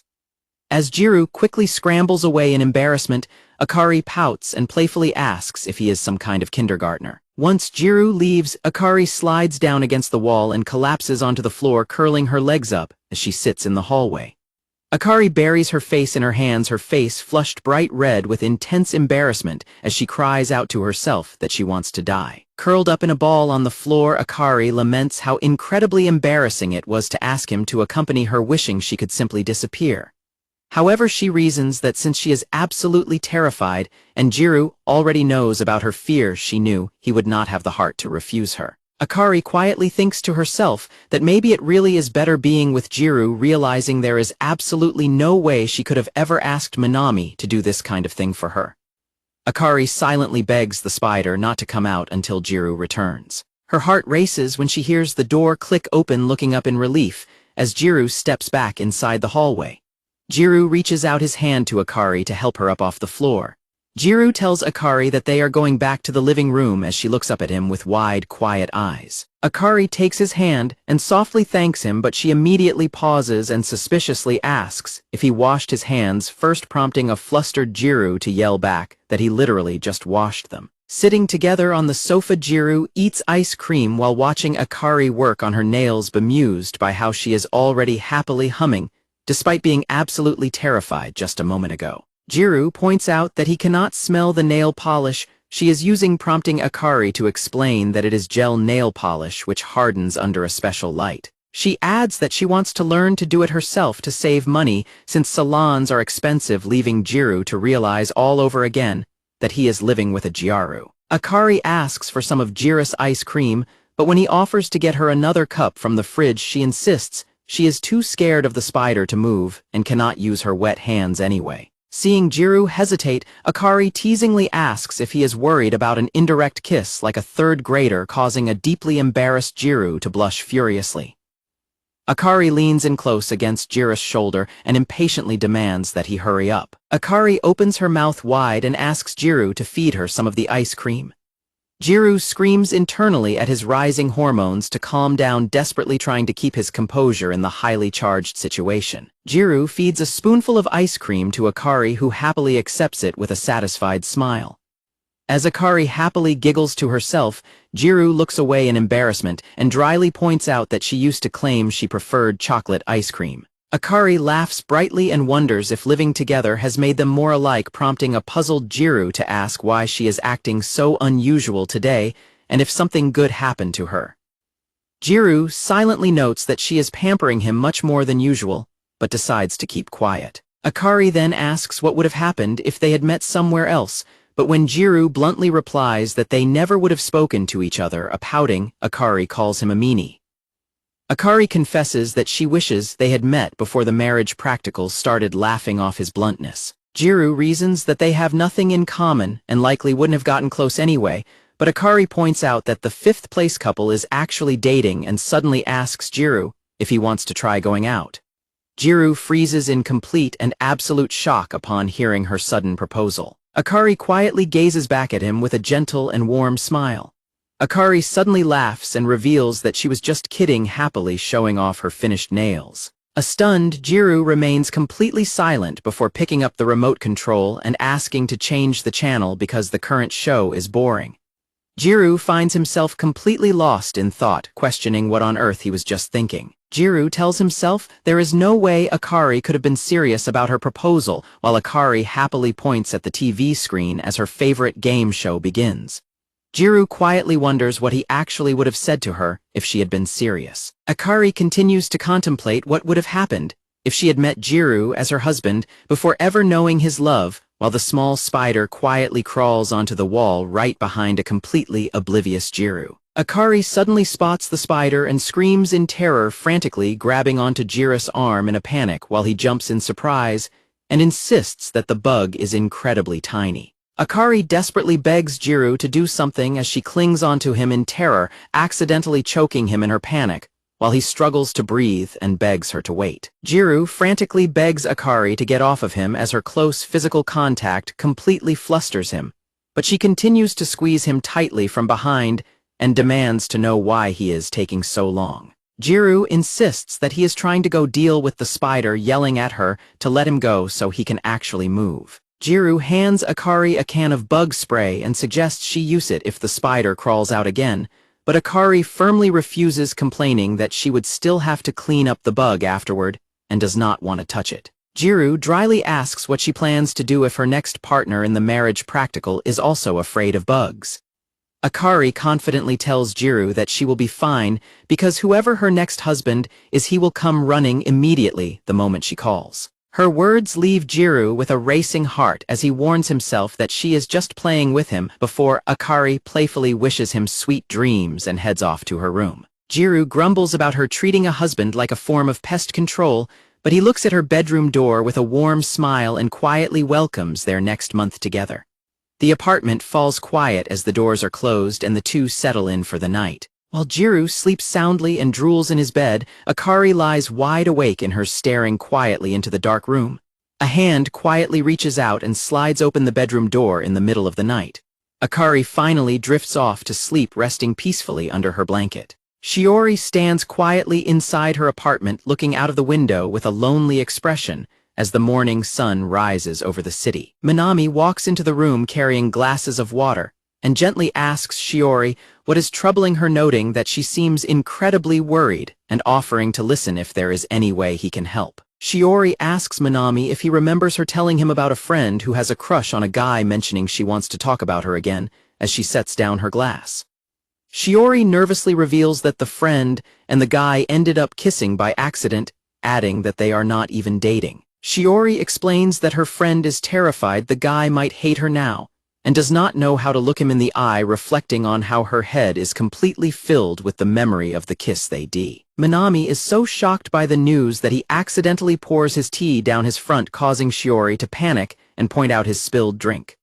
Minami apologizes for being distracted and assures Shiori that the sofa is fine as she hands him a towel to clean up. Shiori thinks to herself that Minami acts like a prankster sometimes, while reflecting on how scary it is to want someone so intensely. Minami points out that sharing one's feelings is easy to say, but the reason she cannot do it is because she wants him to feel the exact same way. Minami advises that the friend should take a chance if she thinks there is hope, warning that it would be a waste to wait too long and miss her opportunity like he did.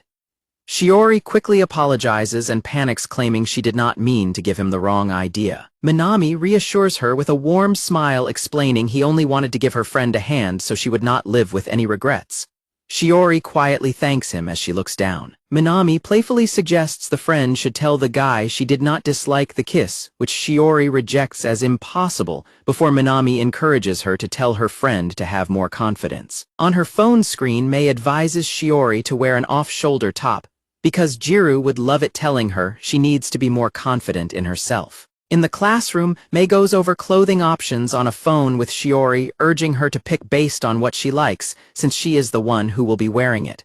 Mei gently touches Shiori's cheek, reminding her that she is the one who will be looking at it. Mei blushes and asks Shiori to choose what she prefers, promising to wear it the next time they go to the movies.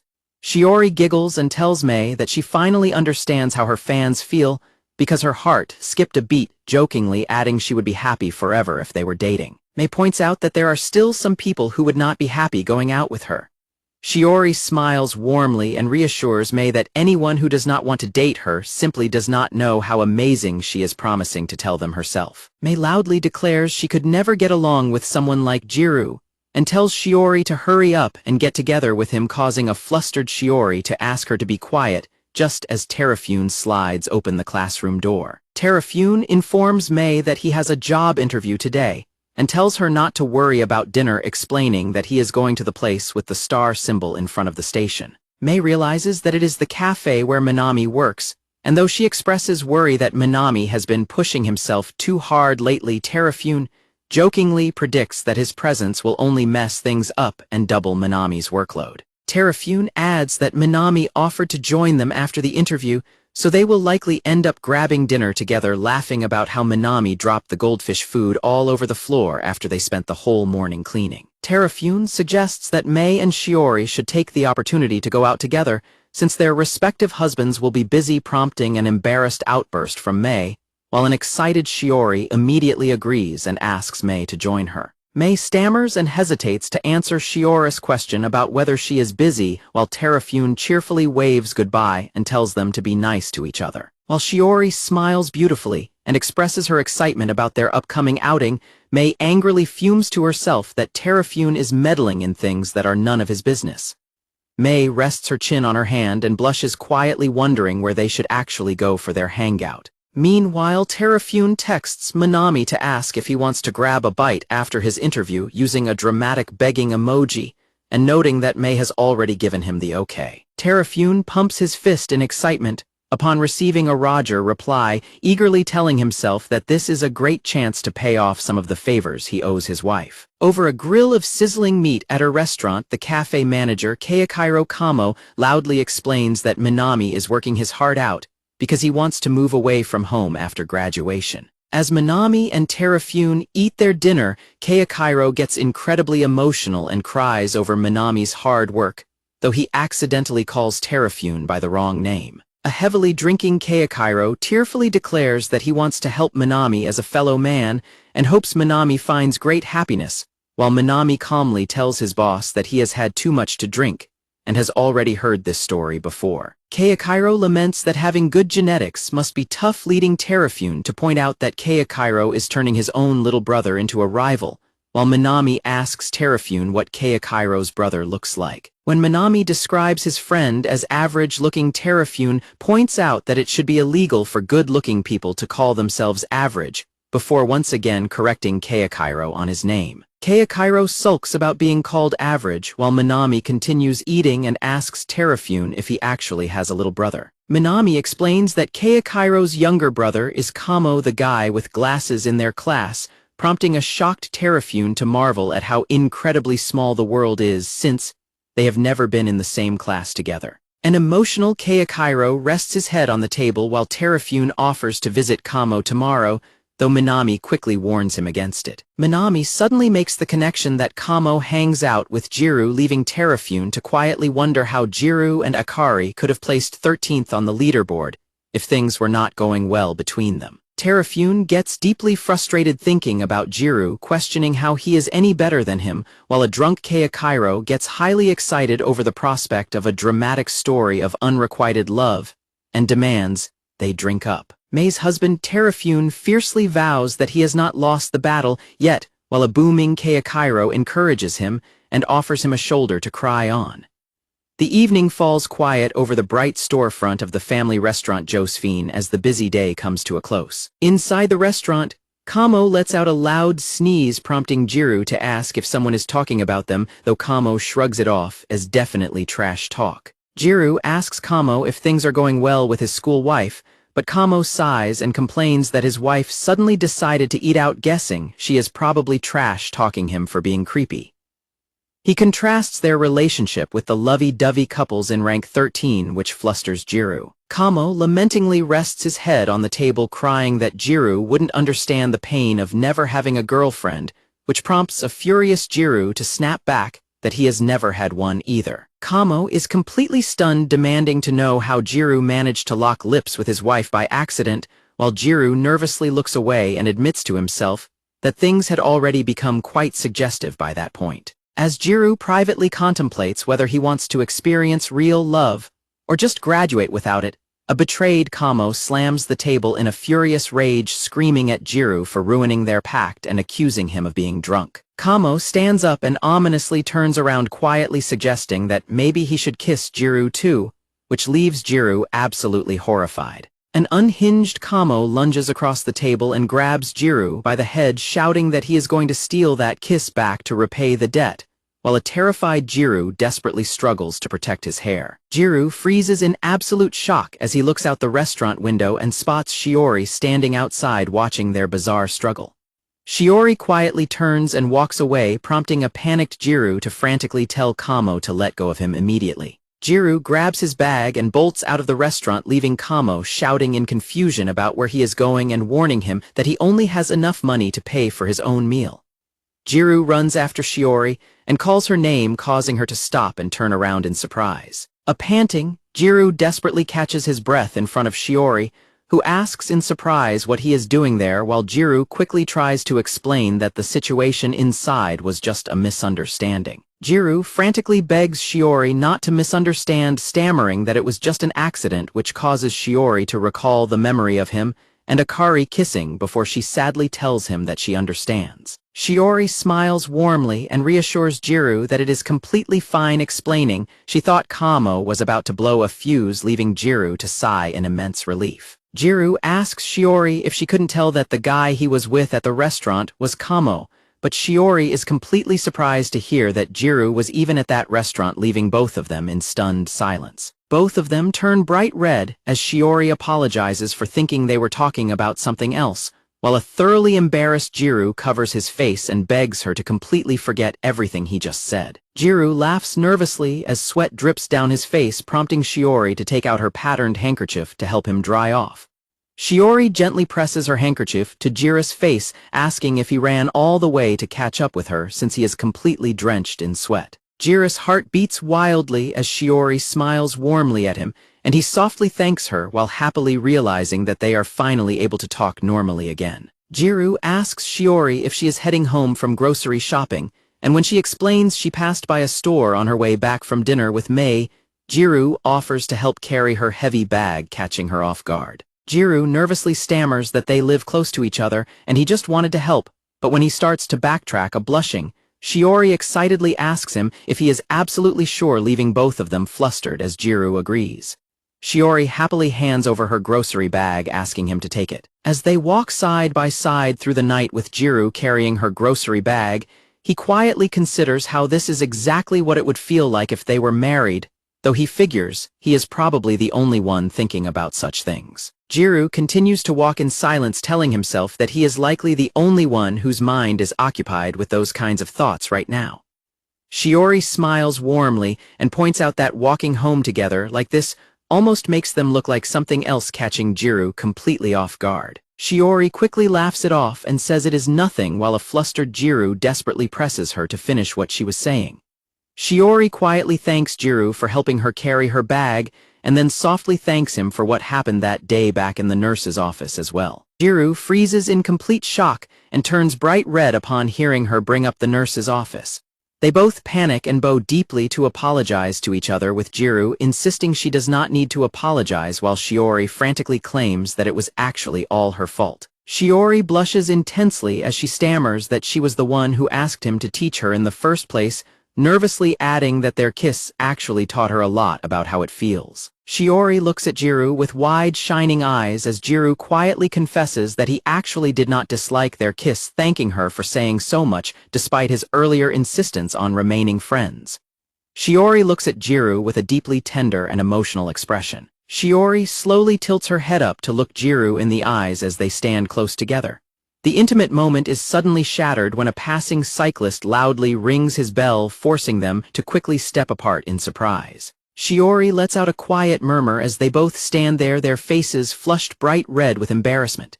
Shiori laughs and comments on how the nights are starting to get quite warm before gently asking Jiro if he wants to head back home together. Shiori laughs brightly, her peaceful and happy expression reflecting the deep bond they have since childhood. As they walk side by side down the quiet street, Jiro reflects on how this is the third summer since Shiori returned, realizing that even though their relationship is changing, their core emotions remain completely unchanged. In class, the teacher reminds the students that even though summer vacation is starting, they must not go wild and should remain mindful of their practical points until the end of July. Jiro reflects on his practical marriage with Akari going smoothly, but worries about keeping up their current exhausting pace through the second term as the end of the school term approaches. Jiro sneaks a glance at Shiori and wonders what she plans to do during the summer break, assuming she will likely head back home in August.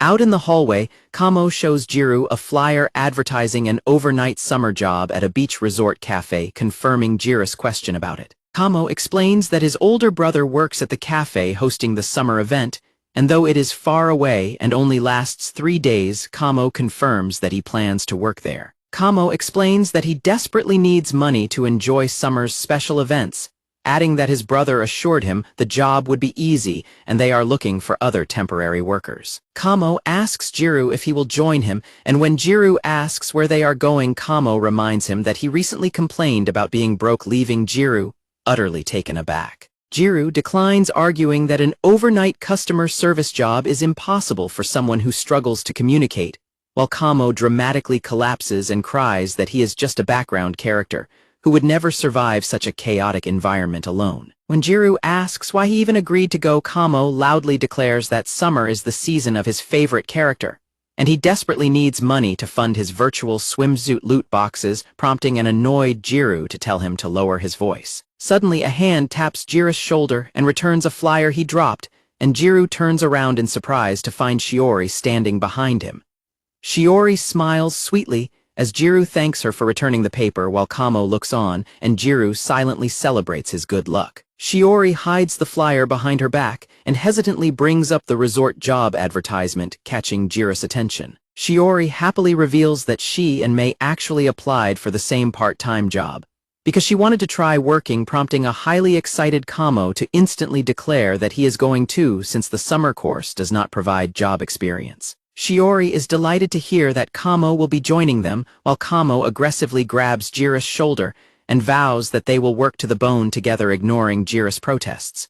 Shiori is left completely stunned and gasps as she realizes that Jiro will be working there with them as well. Jiro blushes deeply and nervously confirms that he will indeed be joining them for the job. Shiori happily cheers that she has more things to look forward to now and suggests they all do their best together, while Kamo puts his arm around Jiro and calls it a win-win, leaving Jiro clutching the flyer in silent anticipation of an overnight job with Shiori. Jiro is suddenly overwhelmed by wild fantasies about his upcoming overnight job, with Shiori imagining her tending to a cut on his hand, asking to sleep beside him, because she is lonely and confessing that her heart is beating too fast to sleep. These intense thoughts send a massive rush of adrenaline through him, leaving him completely flustered. Kamo tells Jiro to make sure to apply for the lodging because it makes commuting easy and reminds him to get permission from his wife first. Kamo then teasingly imagines Akari being overly welcoming to Jiro, but quickly pivots to joke that she will probably just use his absence as an opportunity to invite other guys over instead.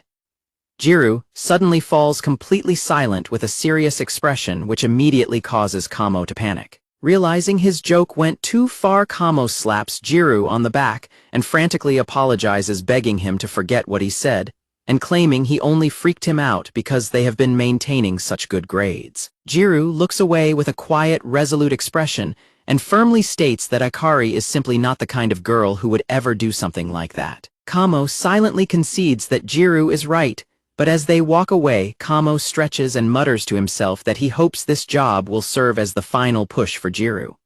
When Jiro turns to ask what he said, Kamo quickly brushes it off as merely talking to himself. Jiro arrives back at the apartment and announces that he is home. As he takes off his shoes, he wonders to himself if Akari is out for the day, since she does not immediately respond. However, Akari suddenly walks over to the entryway and welcomes him back, leaving him surprised as he realizes she was actually there. Akari explains that she was just in her room, revealing that she is wearing a highly revealing two-piece swimsuit. Jiro stares at her in absolute shock as he takes in her unexpected attire. Akari happily strikes a pose and asks Jiro if her new swimsuit is cute, bursting into laughter when she sees his face turn completely red. As a flustered Jiro stammers in confusion and steps back, Akari playfully teases him for overreacting to just a swimsuit. Jiro vehemently disagrees in his own mind, completely overwhelmed by the sight. Akari explains that she is going to the beach soon, so she went shopping with Natsumi and Sachai earlier today to buy the outfit. She mentions that she actually bought 2 suits and decides she will probably use the other one since this one feels a bit too risque. Meanwhile, Jiro desperately struggles to keep his composure, internally panicking over the incredibly thin fabric that barely covers anything at all. Akari suddenly steps right up to Jiro and squishes his cheeks with both of her hands. Caught entirely off guard by the sudden physical contact, Jiro freezes and blushes deeply as they stand closely together in sudden silence.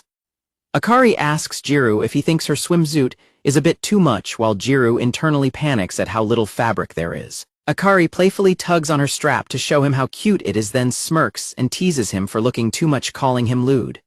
Jiro angrily yells at Akari for blaming him when she was the one who told him to look, while Akari laughs and puts on his jacket to protect herself from his dirty look. Jiro asks Akari if she is going to the beach with her friends, and when she asks if he is worried about other guys, he admits he would be less reassured if she went dressed like that around other men.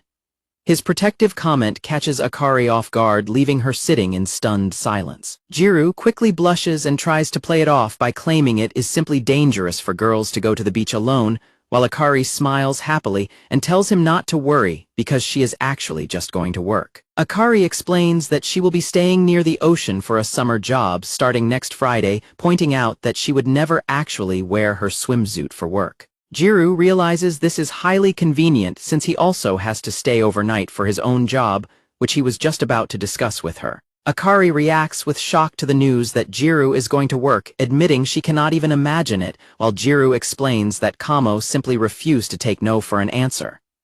Akari playfully jokes that having 2 useless people there won't change anything, which offends Jiro. Jiro adds that Shiori will also be there because she applied with Mei, which causes Akari to freeze and look up at him in sudden surprise.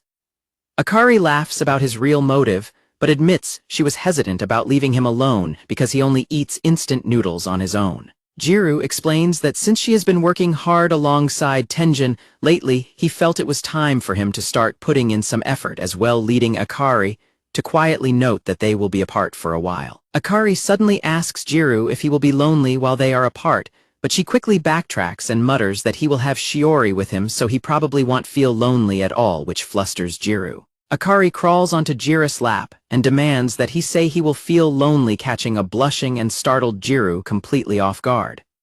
Akari looks down at Jiro with a peeved expression, insisting that he say it since they are supposed to be husband and wife. Jiro asks why she is so angry and begs her to get off him, but Akari stubbornly refuses, declaring she won't move until he says it. Jiro tries to reason with her by pointing out that the job is only for 3 days, and they will be spending all of August at home together anyway. Akari continues to shake Jiro, aggressively demanding that he hurry up and say he will be lonely, while a completely overwhelmed Jiro desperately begs her to stop because he cannot handle the situation. Jiro finally gives in, blushing deeply, as he softly whispers that he will be lonely without her. Akari happily hugs him tightly and tells him she is charging up her energy, leaving a red-faced Jiro to sit there in stunned silence as she clings to him. Jiro's hand brushes against the bare skin of her thigh, making him realize how dangerous the close physical contact is as he struggles to maintain control. Jiro desperately tries to endure the embrace until Akari is fully charged, but he internally panics, realizing that his self-control is rapidly reaching its absolute limit. Suddenly, a loud electronic beep rings out from the sensor device on the wall, cutting through the silence of the room. Akari happily pulls away and cheerfully declares that she is all done, explaining that since they won't get any points for the next 3 days, they need to earn as many as they can right now, leaving Jiro to weakly agree. Jiro nervously asks Akari if she should finally change her clothes, but she pouts and asks if he hates her swimsuit. When he tries to deny it, she eagerly presses him to tell her if he like or hates it to help her decide which outfit to wear. Jiro blushes and confesses that he is a guy after all, admitting that he actually doesn't hate the swimsuit, though his honest answer makes Akari look at him with a wide, quiet expression. Akari excitedly decides that she will go with the other swimsuit instead, while an embarrassed Jiro tries to finish his sentence about wanting to go to the beach together. Akari happily declares that she will keep this swimsuit strictly for Jiro's eyes, only teasing him that he would otherwise just stay inside and play video games all summer. She adds that they should both work hard at their respective part-time jobs while Jiro reflects on how far away her beach destination is. Jiro is left flustered by her words as they decide to fill out their job applications at the same time, with Akari asking him for the place's address from his flyer. They both place their respective flyers side by side on the table to check the address. Both Jiro and Akari freeze in absolute shock as they look down at their papers. They stare at each other in disbelief as they realize they are both going to work at the exact same beach resort, with Jiro foreseeing that their summer will surely be full of drama and storms. Upon arriving at the beach, Akari excitedly cups her hands around her mouth and yells toward the vast blue ocean while a startled Jiro tells her to stop, because she will not hear an echo over the water. Akari runs ahead and apologizes to her friends for being late because Jiro would not wake up, prompting Jiro to defend himself. Meanwhile, Shiori watches them bicker and quietly resolves to give this trip her absolute all. Inside the changing room, Shiori blushes in her new resort uniform, worried that it is too cute and revealing. She expresses her embarrassment to Mei, who is trying on her own sporty outfit, but Mei warmly smiles and reassures Shiori that she looks genuinely cute and that the uniform suits her perfectly. The supervisor begins to brief the new workers on how they will be divided into either the dining hall or the kitchen, giving them until noon to make their decision. Kamo tells Jiro how glad he is to have him around because the fancy shop makes him anxious, explaining how his brother bought him his outfit. Meanwhile, his brother sneezes in the kitchen behind them. Kamo confidently boasts that today's horoscope predicted he might land a one-night stand with a Gyaru if he wears a Misanga bracelet, leaving a skeptical Jiro to sweat drop at his bizarre horoscope choice. Jiro sneaks a peek at Shiori as she cheerfully adjusts her uniform, silently reflecting on how this summer job is a rare opportunity for them to spend 2 nights together, even though they are not married. Jiro looks down at his shoes and reminds himself that since Akari is giving her all with Tenjin, he needs to make some progress of his own during this trip. Shiori happily runs up and asks Jiro if he prefers to work in the kitchen or the dining hall, prompting a flustered Jiro to choose the kitchen, because he is not good at customer service. Shiori blushes and confesses that she was also hoping to work in the kitchen because she would feel much more relieved having someone she knows beside her, before shyly asking Jiro if he wants to work in the kitchen with her. Shiori smiles warmly as she repeats her question, leaving a stunned Jiro to stare at her in silent disbelief and ask if she is actually being serious. In the dining area, a senior employee shows Akari how to use the register, handing her a receipt while she eagerly thanks him. The employee kindly asks Akari if she thinks she can handle the task now, and she confidently nods to confirm she is ready. The employee praises Akari for learning so quickly and paying close attention, leaving her to blush slightly as she clutches her order notepad. The senior employee continues to guide Akari through customer service details at the counter while they stand close together in their own little world as she asks about menu toppings. Suddenly, Sachai and Natsumi pop up behind the counter, calling out to the employee and asking if he is listening to them. Sachai holds up a paper and mentions that Akari would really like something on it, causing the employee to frantically try to look. Sachai laughs and teases him for being so easy to read, prompting the annoyed employee to threaten to stop training them if they keep making fun of him. Sachai asks the employee how he would feel if Akari and Minami started dating, pointing out how painful it must be to like a girl who likes his best friend. The employee nervously dismisses it as impossible, jokingly mocking Sachai's intelligence when she claims it is her intuition. Sachai and Natsumi playfully threaten the employee, teasingly warning him that Natsumi will get incredibly scary if he refuses to answer them. In the kitchen, Mei and Shiori listen to the noisy commotion from the dining hall and note that they seem to be having fun. Shiori then apologizes to Mei for dragging her into the kitchen to work with her instead of the dining hall. Mei quickly reassures her that she does not mind at all since she gets to work alongside her best friend, causing Shiori to smile and thank her warmly. Mei teasingly points out that Shiori actually wanted to work in the kitchen to be close to Jiro, who is busy washing dishes nearby, leading a flustered Shiori to plead with her to stop. Mei encourages Shiori to use this rare opportunity to show Jiro her feminine side and break out of the childhood friend zone. Mei promises to do everything she can to support her, calling this summer her battlefield, which fires Shiori up to agree. Mei suddenly calls out to Jiro and asks him to help grab an item from a high shelf because Shiori cannot reach it. Jiro turns around in surprise as Mei winks and leaves them alone while Shiori blushes in embarrassment. Shiori apologizes for the trouble and points to a bottle of syrup stretching on her tiptoes to reach it.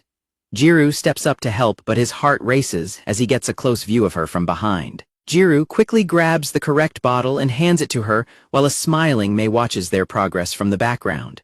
Mei praises Shiori to herself, while Kamo walks into the kitchen carrying a bottle and calls out to Jiro that he has brought some supplies. Suddenly, Kamo is yanked backward with a loud yell as someone grabs onto his shirt. Kamo's older brother drags him away to help carry some heavy boxes, but as Kamo agrees, his brother spots his Misanga bracelet and asks if he likes in-cam music. When a confused Kamo questions him, his brother silently backs away, leaving Kamo completely weirded out. Shiori is surprised when Jiro awkwardly turns around and tells her that he is actually the one who should be thanking her. He immediately regrets his phrasing, internally calling himself a dumbass for saying something so weirdly formal in front of her. Jiro changes the subject by showing Shiori how to top a drink with whipped cream, pointing out a specific area where air cavities tend to form when practicing. As Jiro guides her to run the nozzle along the edge of the glass, Shiori leans in close and accidentally presses her chest against his arm. The sudden physical contact completely shocks a blushing Jiro, causing him to lose focus just as the can of whipped cream begins to spray. The whipped cream can splatters wildly across the counter in a sudden mess. Shiori is left with white cream splattered all over her face, while a mortified Jiro tries to apologize for the messy accident. Jiro also ends up with a white whipped cream mustache on his face, which makes Shiori burst into giggles as Jiro blushes furiously and begs her not to laugh at him. Jiro points out that Shiori has cream all over her face too, sending her into a panic of embarrassment as she grabs some tissues. She blushes intensely and shyly begs Jiro to wipe the cream off her face for her. Jiro gently wipes the cream off Shiori's face, warning her not to move so he can get all of it, while Shiori giggles and complains that it tickles. As his hands touch her face, Shiori quietly marvels at how warm Jiro's hands feel, recalling Mei's advice about needing to break out of the childhood friend zone this summer. Jiro informs Shiori that all the cream is finally wiped off, but she suddenly reaches out and squeezes his hand tightly, catching him completely off guard. Shiori gazes up at him with teary, emotional eyes and silently begs him to look at her more endearingly, leaving a startled Jiro to stare back at her in silence. The intimate moment is suddenly shattered when Shiori spots Sachai and Natsumi blatantly staring at them over the kitchen partition, causing Shiori to freeze. Shiori lets out a loud scream of pure embarrassment upon realizing they have been caught in such a suggestive pose. Sachai and Natsumi apologize for crashing in while they were in the middle of something, explaining they only came to grab some cups, while Shiori hides her face in sheer agony and Jiro slumps in dreary embarrassment. Later, Shiori looks at her finished whipped cream drink, finding comfort in the thought that she was finally able to convey her feelings to Jiro, even if only a little. Meanwhile, Jiro tells himself to stay calm and not get flustered, reflecting on how summer has only just begun and they still have plenty of time together.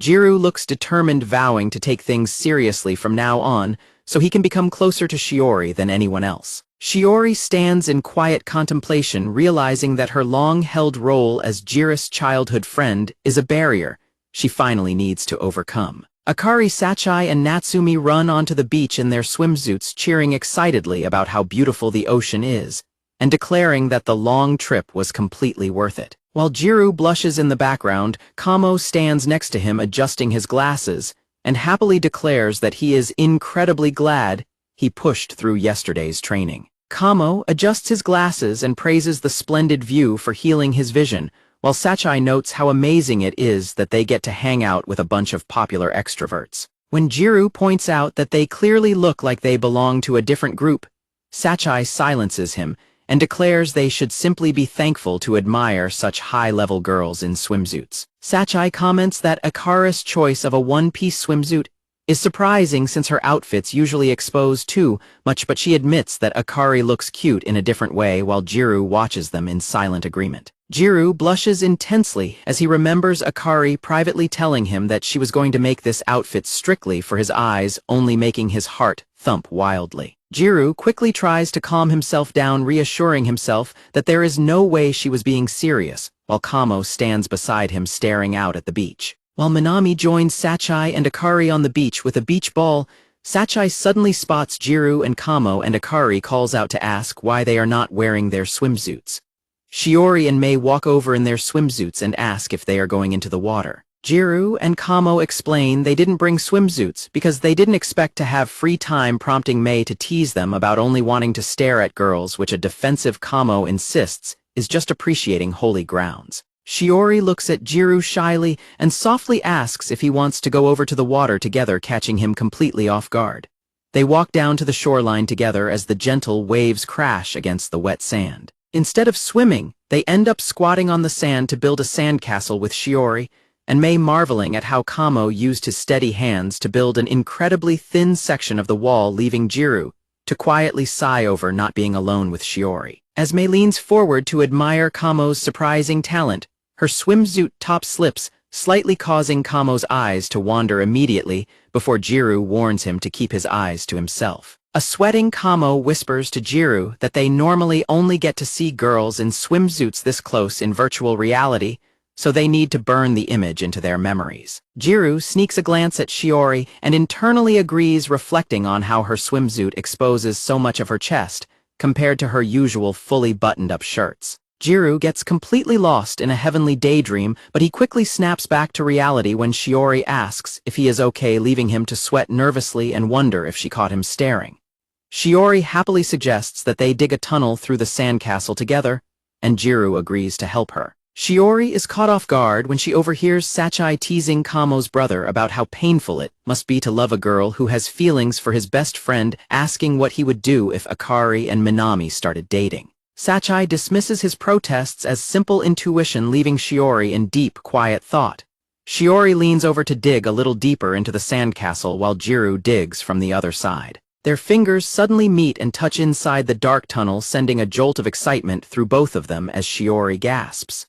Shiori happily squeezes Jiro's hand through the tunnel, calling out that she has finally found him. Shiori laughs and notes that playing in the sand is just like old times, while Jiro looks back at her with a quiet, warm smile. From a distance, Kamo mutters in frustration about Jiro fawning all over Shiori, while Akari looks on with an annoyed huff. Sachai holds up a piece of wet seaweed in the water, grossing out Mei, who tells her to stop picking up weird things. Akari suddenly runs up from behind splashing water and shouting that she is going to get Shiori. Shiori screams as Akari splashes her, catching the attention of Kamo and Tenjin nearby. Kamo calls out to Akari as she clings tightly to Sachai, admitting that the sudden splash spooked her, while Sachai checks if she is okay. Sachai warns Akari to be careful because the water suddenly gets deep, while Tenjin pulls a drenched and miserable Kamo out of the water after he swallowed too much salt. The group gathers in a circle to play a round of rock, paper, scissors to decide something. It is decided that Akari and Jiro will go together, prompting Akari to complain that it is boring because she is always with him, while a dejected Jiro apologizes for simply being himself. While the guys discuss ordering food, Sachai and Mei tease Jiro and Akari for acting like a married couple who can finish each other's sentences, leaving Shiori to watch them in silent dejection. Jiro and Akari arrive at the food stalls and notice that a large crowd of male-female couples has lined up ahead of them. Jiro complains about feeling nauseous around so many couples, prompting Akari to sigh and tell him that he always overreacts to these situations. Akari spots a sign offering a couple discount and excitedly suggests they take advantage of it, while a panicked Jiro tries to reason with her. Akari leans in close with a playful smile and points out that married couples must surely be included in the discount. Akari giggles and teases Jiro for blushing before stepping up to the counter to place their order as the vendor calls for the next customer. The vendor informs them that couples get large portions for free, prompting a delighted Akari to ask if he can make all three of their food orders large. The vendor compliments Akari's cuteness and tells Jiro that he is incredibly lucky to have her as his girlfriend, leaving a deeply embarrassed Jiro to laugh nervously. The vendor hands over their order number 13, which leaves both Jiro and Akari to stare at it in silent disbelief. Akari complains about Jiro's forced smile and tells him to act like a real boyfriend, suggesting he should have wrapped his arm around her. She adds that Tenjin definitely would have done so, leaving a thoroughly dejected Jiro in silent shock. Jiro sighs and tells Akari that he could never casually say something like that because his stats are not high enough in that area. Just as their order number 13 is called, Jiro tells her he will be right back and walks over to the counter, leaving Akari to stare after him in silence. Akari pouts in frustration, muttering to herself about what is wrong with Jiro and how much he pisses her off, while a couple of guys nearby watch her. One of the guys approaches Akari and asks if she is alone, while Jiro walks back with their food and looks around trying to find where she went. Jiro squintingly spots Akari from a distance, standing with the two guys, realizing they seem to be talking but struggling to see clearly due to his nearsightedness. Akari spots Jiro and waves him over, prompting the guys to mock her for waiting for a dweeb. Jiro approaches and asks if they are acquaintances, which the flirty guy cheerfully claims they are, but an angry Akari quickly denies it. One of the guys then aggressively grabs Akari's arm and demands to know Jiro's relationship with her. The guys persistently press Jiro for her name and ask if they are in the same college circle or staying overnight nearby. Jiro looks down at Akari, noticing how uncomfortable and distressed she is by their pushy behavior. Jiro nervously asks the guy to take his hand off Akari because she seems displeased, which only makes the guys laugh and mock him for acting tough despite looking like a virgin. Jiro grits his teeth and prepares to declare who she is to him. Jiro suddenly pulls Akari tightly into his chest and protectively holds her, blushing furiously as he loudly declares that she is his wife. Akari looks up at Jiro in absolute shock, her eyes sparkling, while the two flirty guys stand frozen in complete and utter disbelief. The two guys panic and scream in utter disbelief, horrified at the thought of hitting on a married woman at her age, while a sweating Jiro nervously tells himself that this technically does not count as lying. The terrified guys frantically apologize to Jiro and scurry away, wishing them happiness while lecturing each other about not hitting on married women. Jiro and Akari are left standing alone in the sand as Jiro continues to hold her close. A blushing Akari softly calls Jiro's name and tells him to listen, which suddenly alerts Jiro to how tightly he is holding her. He instantly panics and jumps back to apologize, leaving a startled Akari behind. Jiro nervously scratches his head and apologizes, explaining that he simply could not think of a lie on the spot and assumed she hated being called his wife. When he stammers that calling her his girlfriend would have been more appropriate, Akari's expression suddenly turns cold and irritated. Akari angrily screams at Jiro that he seriously pisses her off, while a thoroughly confused Jiro frantically tries to explain that is exactly why he is apologizing to her. Akari furiously yells out to him, demanding to know whoever said that she hated being called his wife. Akari turns her face away and blushes deeply, muttering that she was not the one who said she hated it, and telling him not to go around assuming things on his own. Akari looks down and shyly confesses that what he did was actually kind of cool, but complains that he immediately went and ruined the mood like an idiot. Jiro's heart pounds wildly as she mutters that he will never be able to get a girlfriend in his life. Akari gently grabs the front of Jiro's shirt and tells him to stop apologizing for every little thing, admitting that it belittles her because her own heart actually fluttered when he said those words to protect her. Akari pulls on his shirt and tells him that, for the sake of the practical, he should use her more, urging him to show her how manly he can be even if it is just for practice. Akari suddenly pushes Jiro forward and tells him to head back to where everyone else is if he understands, while a flustered Jiro begs her to stop shoving him because he is carrying all their food. Akari yells at Jiro that it will be entirely his fault if they get teased for being late, but Jiro quickly argues that it is not his fault. He continues to reflect on how he held her and called her his wife, while she impatiently tells him to walk faster, and he grumpily agrees. Akari places her hands on Jiro's back as she follows him nervously, thinking to herself that this situation is getting out of hand. While soaking in the bath, Akari splashes water on her face and blushes intensely, completely overwhelmed by her racing thoughts, and realizing she cannot handle her feelings. While relaxing in the hot bath together, Akari sighs happily and calls it paradise, prompting Sachai to laugh and tell her she sounds like an old man. Natsumi wishes it were an open-air bath, but Sachai reminds her not to be greedy since they are just part-timers. The girls enjoy their luxurious accommodations, noting that the cottage is incredibly nice, and that having the bath in a separate building makes the trip feel nostalgic, like a school trip. In the changing area, Shiori asks Mei if her sunburn is doing okay, and Mei confirms it is fine because she used tanning oil. Mei inspects her stomach and notes that a single day is not enough to get an even tan, but she suddenly notices something. Shiori happily points out that the tan line on Mei's hip has completely disappeared. Shiori's close attention and pointing make Mei blush, furiously leaving her to stammer in sudden embarrassment while her heart thumps. Mei quickly tries to deflect by asking Shiori if her skin is also burnt, and Shiori agrees that it is despite using sunblock. Mei then urges her to hurry up and get into the bath. Shiori and Mei open the bath door and enter with Shiori marveling at how huge the bath is, while the other girls are already soaking and chatting inside.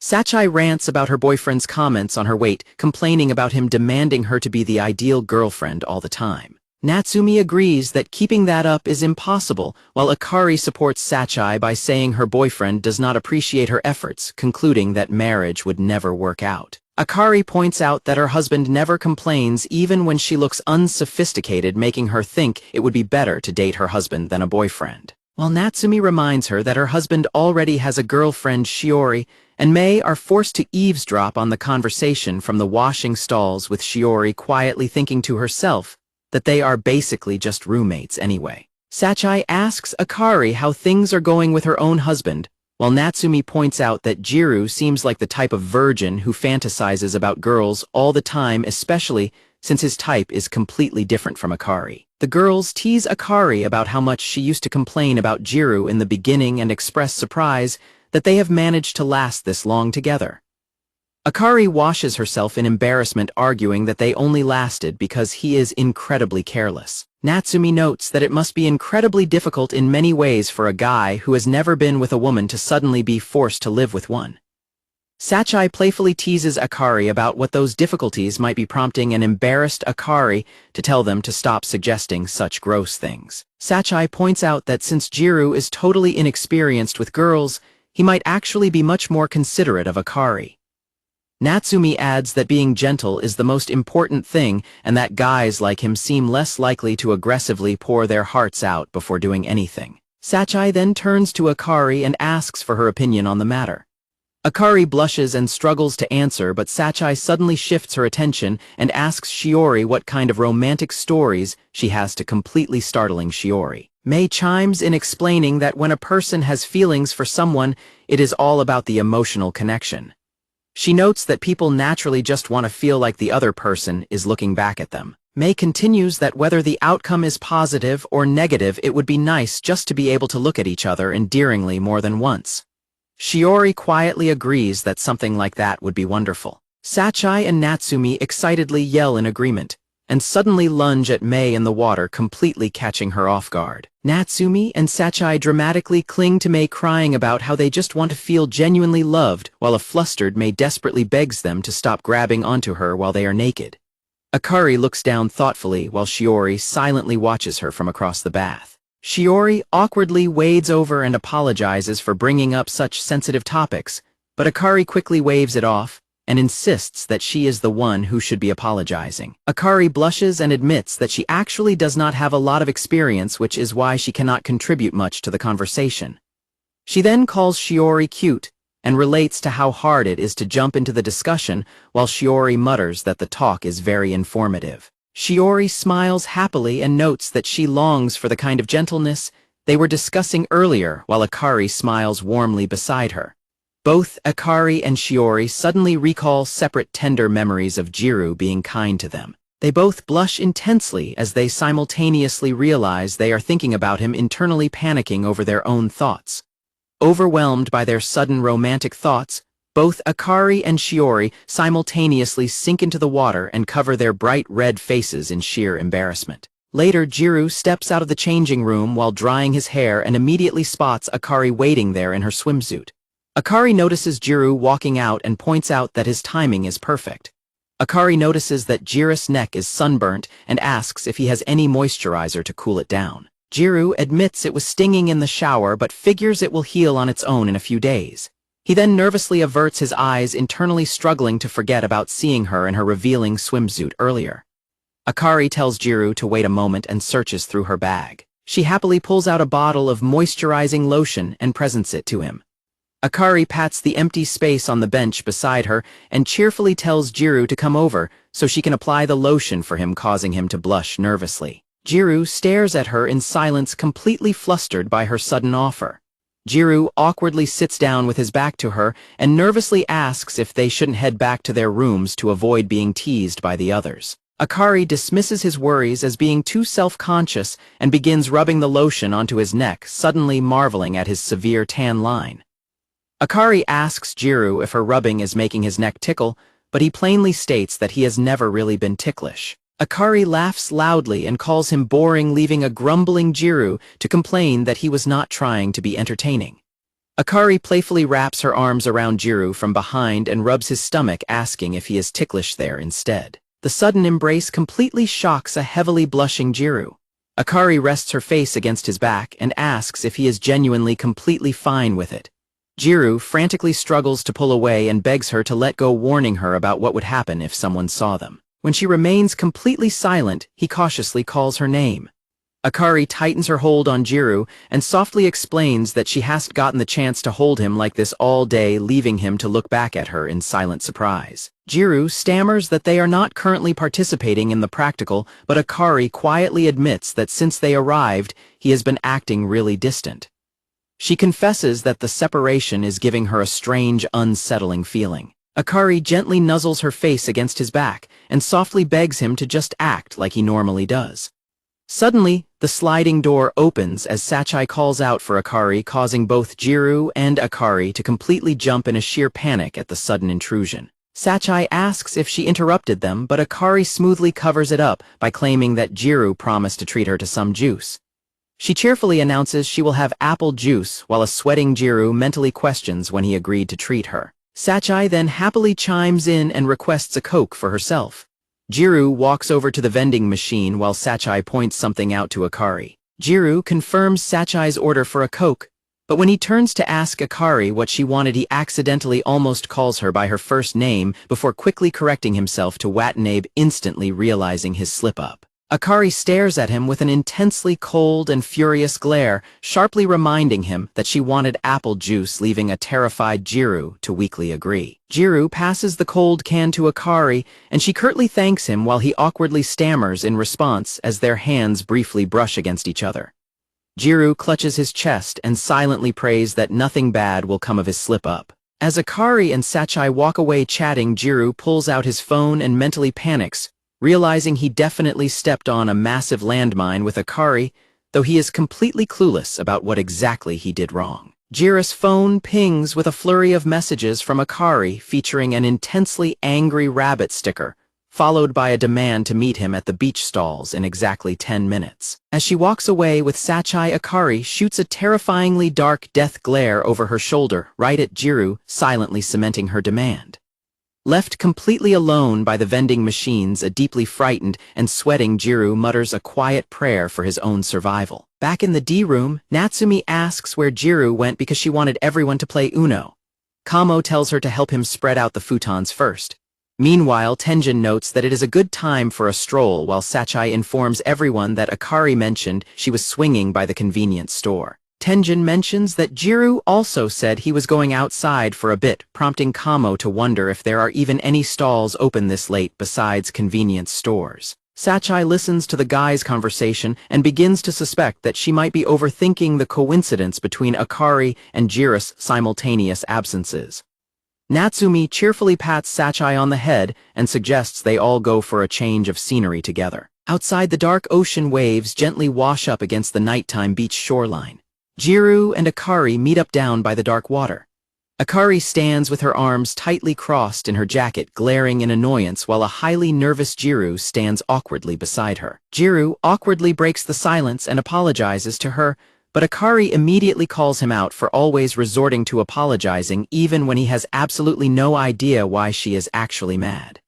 Jiro nervously sweats, realizing she completely figured out his cluelessness. Akari looks frustrated and apologizes, admitting she does not even know why she is saying sorry, while a dejected Jiro can only weakly agree. Akari yells at Jiro, telling him not to apologize if he does not even know what he is apologizing for, and asking if he is an idiot, while Jiro frantically agrees and tries to apologize yet again. Akari suddenly unzips her cover-up to strip it off, completely shocking a blushing Jiro, who frantically tries to stop her. Akari stands in her bikini and confesses that she was truly looking forward to going to the beach with Jiro, even if it was just for a part-time job, leaving a stunned Jiro to realize she was completely serious about it. Akari expresses her deep hurt, explaining that she felt he only cared about whether other people saw them, and was always so cold, making her feel like the only one enjoying their time together, while Jiro clenches his fist and realizes she is genuinely upset. Jiro wonders if Akari is actually jealous because of him, but when she looks completely clueless, he dismisses the thought, assuming she will just tease him again. Jiro tries to clarify that he does not want to hide because of himself, but rather because he is worried about what others will think of her for hanging out with a plain guy like him. Akari bluntly states she does not care what anyone else thinks, but as Jiro tries to argue that others will still judge and says she does not need to hang out with someone like him, he suddenly loses his footing and trips. Jiro accidentally stumbles forward, pinning Akari against the wall in a sudden close embrace. Akari asks him why he constantly berates himself so intensely and softly begs him to look at her more, just like he does when they are at home. Akari challenges Jiro to look at her directly, blushing intensely as she stands close to him. Jiro is left completely frozen, his eyes wide with shock and embarrassment as he stares at her. Akari aggressively rubs Jiro's head, calling him a dummy and loudly demanding that he look at her since he already stares at her chest all the time at home anyway. Akari accuses him of trying to act cool just because they are outside, while Jiro panics internally from the intense physical pressure of her close contact. Jiro frantically begs Akari to calm down and let go so they can talk normally, pointing out that whatever she is trying to communicate is not getting across. Akari turns away and sadly confesses that she hates how they stop being a married couple whenever they are not home, pointing out how he calls her by her last name, acts standoffish, and talks to other girls. Akari explains that it feels like Jiro stops being her husband and becomes a stranger, leaving her terrified that they won't even be a married couple anymore once they return home. Akari admits that she hates herself for constantly thinking about it, as it is all that ever occupies her mind. Jiro tentatively asks if he can find out the reason why she is saying all of this to him. When Akari claims she has no idea what he means a sweating, Jiro tries to backtrack, but she sharply demands that he spit out whatever he is trying to say. Jiro nervously scratches his neck and points out that her complaints sound exactly like those of a jealous girlfriend asking her if she actually wants to spend more time together outside, be called by her first name, and hates seeing him talk to other girls. Akari is completely stunned, her face turning bright red as she stares at him in speechless shock, while a sweating Jiro begins to realize that his suspicion might actually be correct. Akari immediately flies into a panicky, blushing denial, screaming that she is absolutely not jealous and only angry because he treats her like a convenient woman, leaving them both standing in extreme embarrassment. Jiro awkwardly scratches his head and promises to start calling her by her first name, prompting a pouting Akari to complain that he should have just said so from the start, as they both try to distract themselves by admiring the bright moon. Shiori and Mei take a walk under the starry night sky, chatting about how bright the moonlight is and enjoying the refreshing ocean breeze. Shiori and Mei notice a jacket left behind on a bench, which Mei quickly identifies as Akari's, prompting them to resolve to return it to her later. Mei excitedly tells Shiori that a girl in yesterday's drama looked exactly like her, leading Shiori to happily ask if she is talking about the actress who played the younger sister. While Mei and Shiori continue their light-hearted conversation, right in front of them, Jiro and Akari are forced to huddle tightly together in the cramped gap behind the partitions, sweating in absolute terror of being discovered. Mei and Shiori decide to sit down on the bench to chat, completely unaware that right behind the thin partition, a panicked Jiro and Akari are trapped together in a highly compromising, cramped embrace. Pinned face to face in the tiny gap, both Jiro and Akari sweat and blush, heavily screaming inside their minds in sheer panic as they desperately wonder what they are supposed to do now. As Mei and Shiori continue to talk, they remain completely oblivious to the small gap in the partition right next to them, where Akari's hand is desperately pressed against the wall. Inside the tight hiding spot, Jiro hovers directly over Akari, both of them holding their breath as they sweat and blush furiously from the extreme proximity. Jiro and Akari stare at each other in mutual silent terror as their hearts race frantically, trying to figure out how to escape without being caught. Jiro and Akari frantically whisper and bicker about the cramped space, with Akari demanding that he move over, while an annoyed Jiro points out that she was the one who dragged them both into this tight spot in the first place. Akari quickly shushes Jiro as they both recall how they suddenly heard Shiori's voice and rush to hide in this tight spot. Akari complains about the suffocating heat and wanting to leave while Jiro focuses entirely on avoiding discovery by Shiori, and Mei leading Akari to sigh about his preoccupations. Outside, Mei and Shiori continue bickering and laughing on the bench while an anxious Jiro silently pleads for Shiori to hurry up and leave so they can escape. Pinned close together in the dark, Akari looks down sadly and reflects on working up the courage to wear her swimsuit for him, realizing that while she was busy chasing Minami, she never managed to occupy a space in Jiro's mind. Akari thinks back to how Jiro was always by her side, making her feel at peace during all their fun moments together, admitting to herself that she has become deeply afraid of him drifting away. Akari painfully acknowledges that Jiro still loves Shiori, a fact she should have been aware of from the start, and admits that she thoroughly hates how annoyed and upset it makes her feel. Jiro notices her sudden silence and asks if she is feeling sick, but Akari silently shakes her head to reassure him, leaving him relieved to hear she is fine. Jiro looks at her gently and asks if she can hold out a little longer despite the suffocating heat of their hiding spot. Akari clutches her chest in distress and wonders what will happen if she continues to hold out while Jiro watches her from the tight space. Akari smiles sadly with tears in her eyes, wondering if he will eventually drift away from her, but Jiro is suddenly distracted and asks if she just heard a voice outside. Outside, Mei playfully teases Shiori about ghosts and zombies, knowing she is terrible with scary things, while a panicked Shiori desperately insists that those monsters are not real. Mei suddenly stands up and suggests that someone might be lurking behind the cabin, prompting her to walk over and check. Inside the tight gap, Jiro and Akari desperately cover their mouths to stay absolutely silent as Shiori's footsteps draw closer outside. Mei peeks behind the partition but quickly concludes that there is absolutely no one there. Jiro pulls Akari extremely close to his chest to squeeze even deeper into the gap, keeping them hidden just out of sight. Shiori sighs in relief and apologizes for the false alarm, assuming she must have merely heard a noise coming from the nearby road before they both walk away. Once they are gone, Jiro slumps against the wall and lets out a massive sigh of relief, completely exhausted by the close call. Sweat from Jiro's face slowly drips down, landing directly onto Akari's chest in the cramped space. Both of them freeze in silent embarrassment as they realize his sweat is dripping onto her bikini top. Suddenly, a loud clunking noise echoes from the cabin, causing both Mei and Shiori to spin around in sheer shock. Jiro accidentally hits his head on the low ceiling, rubbing his injury in pain, as Akari complains that he is an idiot for going crazy in such a low space. Akari silently mouths a stream of insults at Jiro, prompting him to glare back in frustration, as he realizes she is maliciously insulting him without making a sound. Outside, Shiori drags a reluctant Mei away, as she panics about the noise while Mei tries to calm her down by explaining that something merely fell over. With the two girls finally gone, a thoroughly annoyed Akari grumbles about how terrible the situation was and demands that Jiro get off her, complaining that boys are all alike and that wearing her swimsuit was a complete waste. Jiro softly asks Akari if she was the one who actually wanted to be looked at in her swimsuit. Akari looks flustered and quickly tries to brush it off, claiming that she was just going with the flow and demanding that he forget about it already. Jiro looks at her seriously and points out that if she was truly just teasing him and caught up in the flow, then he will not change how he treats her, meaning he will continue to call her by her last name outside and act distant. Jiro stares directly at her with a steady and determined expression, holding her gaze in the cramped space.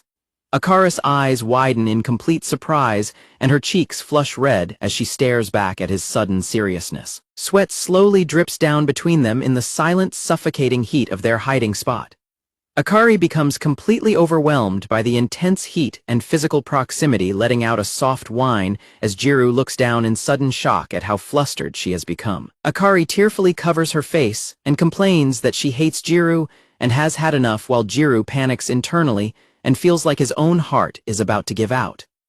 Jiro suddenly shifts his weight and leans closer to her, catching Akari completely off guard in their cramped hiding spot. Akari nervously tells Jiro that they should finally leave to avoid getting heat stroke, but as Jiro hesitates, she points out that his leg is pressing up against her and asks him to move it. Akari complains that she does not like his knee pressing up against her thigh, leaving a thoroughly confused Jiro to question what she means. Jiro looks down at where their bodies are touching only for a blushing Akari to softly point out that the object pressing against her is actually not his knee.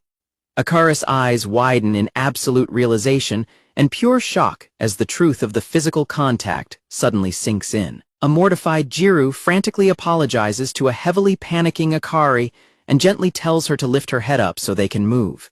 Jiro gently raises his head and hovers directly over her, placing his hand on her shoulder as they look at each other in intense silence. Akari looks up at Jiro with teary emotional eyes and softly asks him if his reaction happened because he was actually looking at her. Jiro suddenly collapses and falls forward directly on top of Akari, causing her to let out a startled scream. Akari panics as Jiro presses against her in the dark, frantically telling him to wait because there is a proper order to these things, and they cannot do this yet only to realize he is not responding. Akari looks down in absolute shock as Jiro slides completely off her and collapses unresponsive onto the sand, leaving her to frantically call out his name. Jiro lies completely passed out and flushed on the beach, while a worried Akari continues to scream his name in a panic. Inside the cottage, a supervisor informs them that Jiro only suffered a light case of heat stroke, but advises them both to take it easy for the rest of the day, leaving Akari sitting quietly by his futon. Jiro finally wakes up on the futon and sits up, prompting Akari to look at him with a blushing face and ask him to listen to her.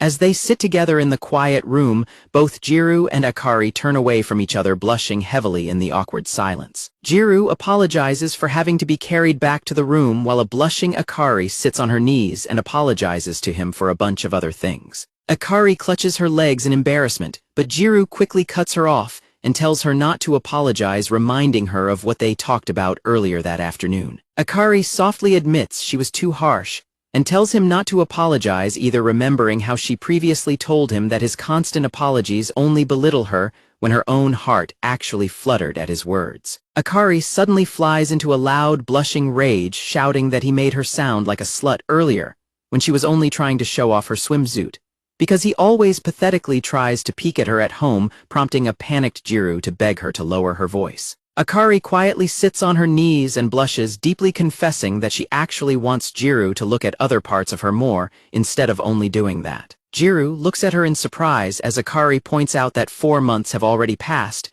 since they became husband and wife, admitting she still has not really learned anything about him and proposing that it would be more fun to live together if they knew each other better. Akari continues by expressing that she genuinely wants to see more and know more about Jiro.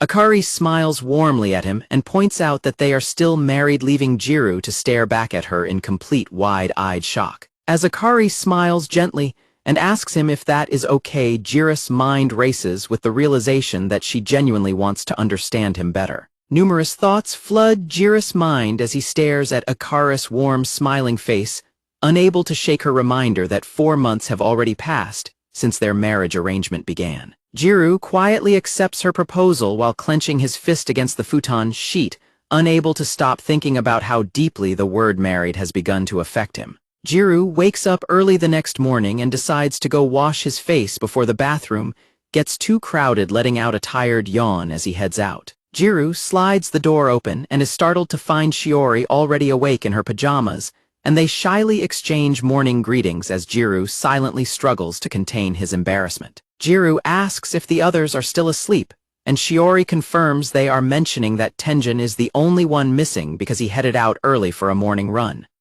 Jiro instantly feels deeply self-conscious and insecure upon hearing about Tenjin's healthy morning routine. Shiori opens the window and happily remarks on how cool the morning breeze is, excitedly noting that she can even smell the ocean from this side of the building. Looking at Shiori's warm smile, Jiro reflects on how her constant kindness has always comforted him despite his own perceived unappealing nature. Jiro silently admits that his fear of losing her comforting presence makes him act like a coward whenever they get close, but he quickly smiles back as Shiori cheerfully suggests they both work hard together in the kitchen. As Jiro walks down the hallway, he anxiously wonders how long he can truly depend on Shiori's kindness, worrying about whether their relationship can remain unchanged if she eventually gets close to someone she likes. Jiro enters the washing room and unexpectedly spots Akari standing at the sink quietly calling out her name. Akari turns around with a bright morning greeting and notes that he is up early, but when she notices his awkward and distant behavior as he brushes his teeth, she teasingly leans in close to ask if he is still thinking about last night. Akari looks down and blushes deeply while twirling her hair, coyly asking him if he is still remembering what happened between them the previous night. The sudden question completely startles Jiro, causing him to choke and gag on his toothpaste as a disgusted Akari tells him how gross he is being. Jiro quickly tries to recover by splashing cold water on his face to cool himself down, while Akari stands quietly behind him and watches. Akari playfully leans her head out of the doorway and declares that their embarrassing situation will stay a secret between husband and wife, leaving a heavily blushing Jiro to grumble in defeat, realizing she will surely hold it over him for a long time. Jiro dries his face with a towel, his mind still spinning in pure embarrassment as he remembers her asking him if he reacted that way because he was looking at her. Overwhelmed by the memory of the highly compromising situation, Jiro hangs his head in absolute mortified silence, wishing he could disappear. As Jiro looks at his reflection in the mirror, he finds relief in the thought that Akari was kind enough to just laugh the incident off, deciding he will gladly depend on her considerate nature for the rest of their trip. Jiro watches water drip slowly from the faucet, reflecting on how he has done nothing but depend on others. In the dining area, Akari happily takes orders from the beach resort customers, noting down their choices for a passion mango drink with tapioca and a small chocolate milk. Akari hands the order ticket to Jiro in the kitchen to confirm if the tapioca drink should also be small, prompting a momentarily distracted Jiro to quickly apologize and verify it. As a group of boys nearby make inappropriate comments about Akari and try to get her attention, Jiro watches in concern from the kitchen, but Akari remains oblivious and simply wonders why Jiro is staring. Akari suddenly leans in and playfully pokes Jiro's nose, teasingly making a pig noise as a flustered Jiro asks her if she is even listening to him. Akari tells him not to forget to smile because his face looked scary, leaving a thoroughly embarrassed Jiro to grumble to himself about why he was even worried about her in the first place. Shiori walks up and asks Jiro to tell her the order, pointing out that both drinks require whipped cream, which a sheepish Jiro admits he is still not very good at preparing. Jiro thanks her but insists he can handle it on his own because he wants to prove he is capable instead of always depending on her, but Shiori warmly reassures him that he can always count on her to assist him. Upon hearing her own words about assisting him, Shiori suddenly remembers the intimate, accidental contact they had yesterday, blushing intensely and stammering that she is fine as a confused Jiro asks what is wrong. Shiori furiously chops lemon slices in a complete panic over her own racing thoughts, leaving Jiro to nervously warn her not to cut herself. Jiro hands over the finished drinks and changes the subject by asking Shiori if she is participating in tonight's scheduled event, which she excitedly confirms is a test of courage designed to deepen their friendships on the final day. While doing the dishes, Shiori mentions that she is glad she at least knows everyone who is going, but still finds the resort's planned test of courage to be quite a cliché. Shiori suddenly grabs onto Jiro's shirt from behind in absolute panic, crying that a test of courage involving ghosts and monsters will be completely impossible for her to handle. Shiori quietly confesses that last night she heard the voices of a boy and a girl on the beach when no one else was around, causing a startled Jiro to accidentally drop the spatula he was holding. A sweating Jiro frantically tries to cover up by telling Shiori that it was just her imagination, but a tearful Shiori insists that ghosts must be lurking at the beach and notes that since they will be paired up, she cannot avoid it. Shiori sadly mutters that she really does not want to bother her partner, leading Jiro to quietly think about the pairs before Shiori shyly whispers that she would love it if they could be paired together. Jiro blushes and turns away, gently admitting that since he knows she is easily scared, he would never consider her a bother to partner with, leaving Shiori to look at him with soft, hopeful eyes. Shiori gently squeezes his hand in gratitude and softly thanks Jiro for his comforting words. Shiori gazes up at him warmly and confesses that she deeply loves his kind nature. They are both left standing in complete heart-pounding silence in the middle of the quiet kitchen. Shiori gasps as she realizes what she just said, leaving Jiro to stare at her in stunned, blushing silence. Shiori frantically tries to backtrack, explaining that she was just surprised and thankful because people do not usually call her kind. She apologizes for saying something strange while a panicking Jiro quickly deflects the situation by loudly offering to take out the trash. Shiori hides her face in extreme embarrassment, silently hoping that Jiro did not hear the end of her sentence and trying to convince herself that love can have other meanings. Meanwhile, as Jiro walks away, he quietly fixates on her exact words about loving his kindness. Kamo sneaks up behind Jiro and playfully whispers the word love in his ear. Jiro jumps in sheer terror and angrily yells at Kamo to piss off for startling him, while Kamo simply asks why he looks like he just saw a ghost. Kamo ignores Jiro's reaction and aggressively interrogates him about why he is basking in the bittersweetness of teenage romance.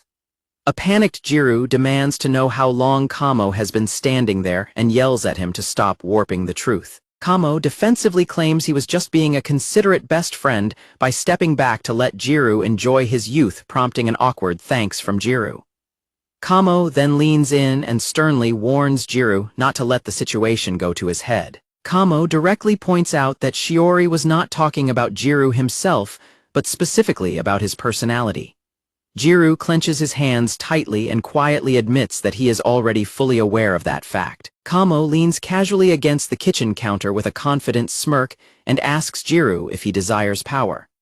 Kamo dramatically repeats his question about desiring power, but an unamused Jiro bluntly points out that he heard him the first time and questions his audacity for repeating it. Kamo clarifies that he is offering the power to pair Jiro up with Shiori. He boasts about his influential status as the younger brother of a full-time employee, which Jiro silently finds incredibly lame, and explains that they can rig the test of courage pairings by simply swaying his older brother. Kamo details that the pairs are normally decided by drawing lots, assuring Jiro that rigging the results is an absolute cakewalk for him.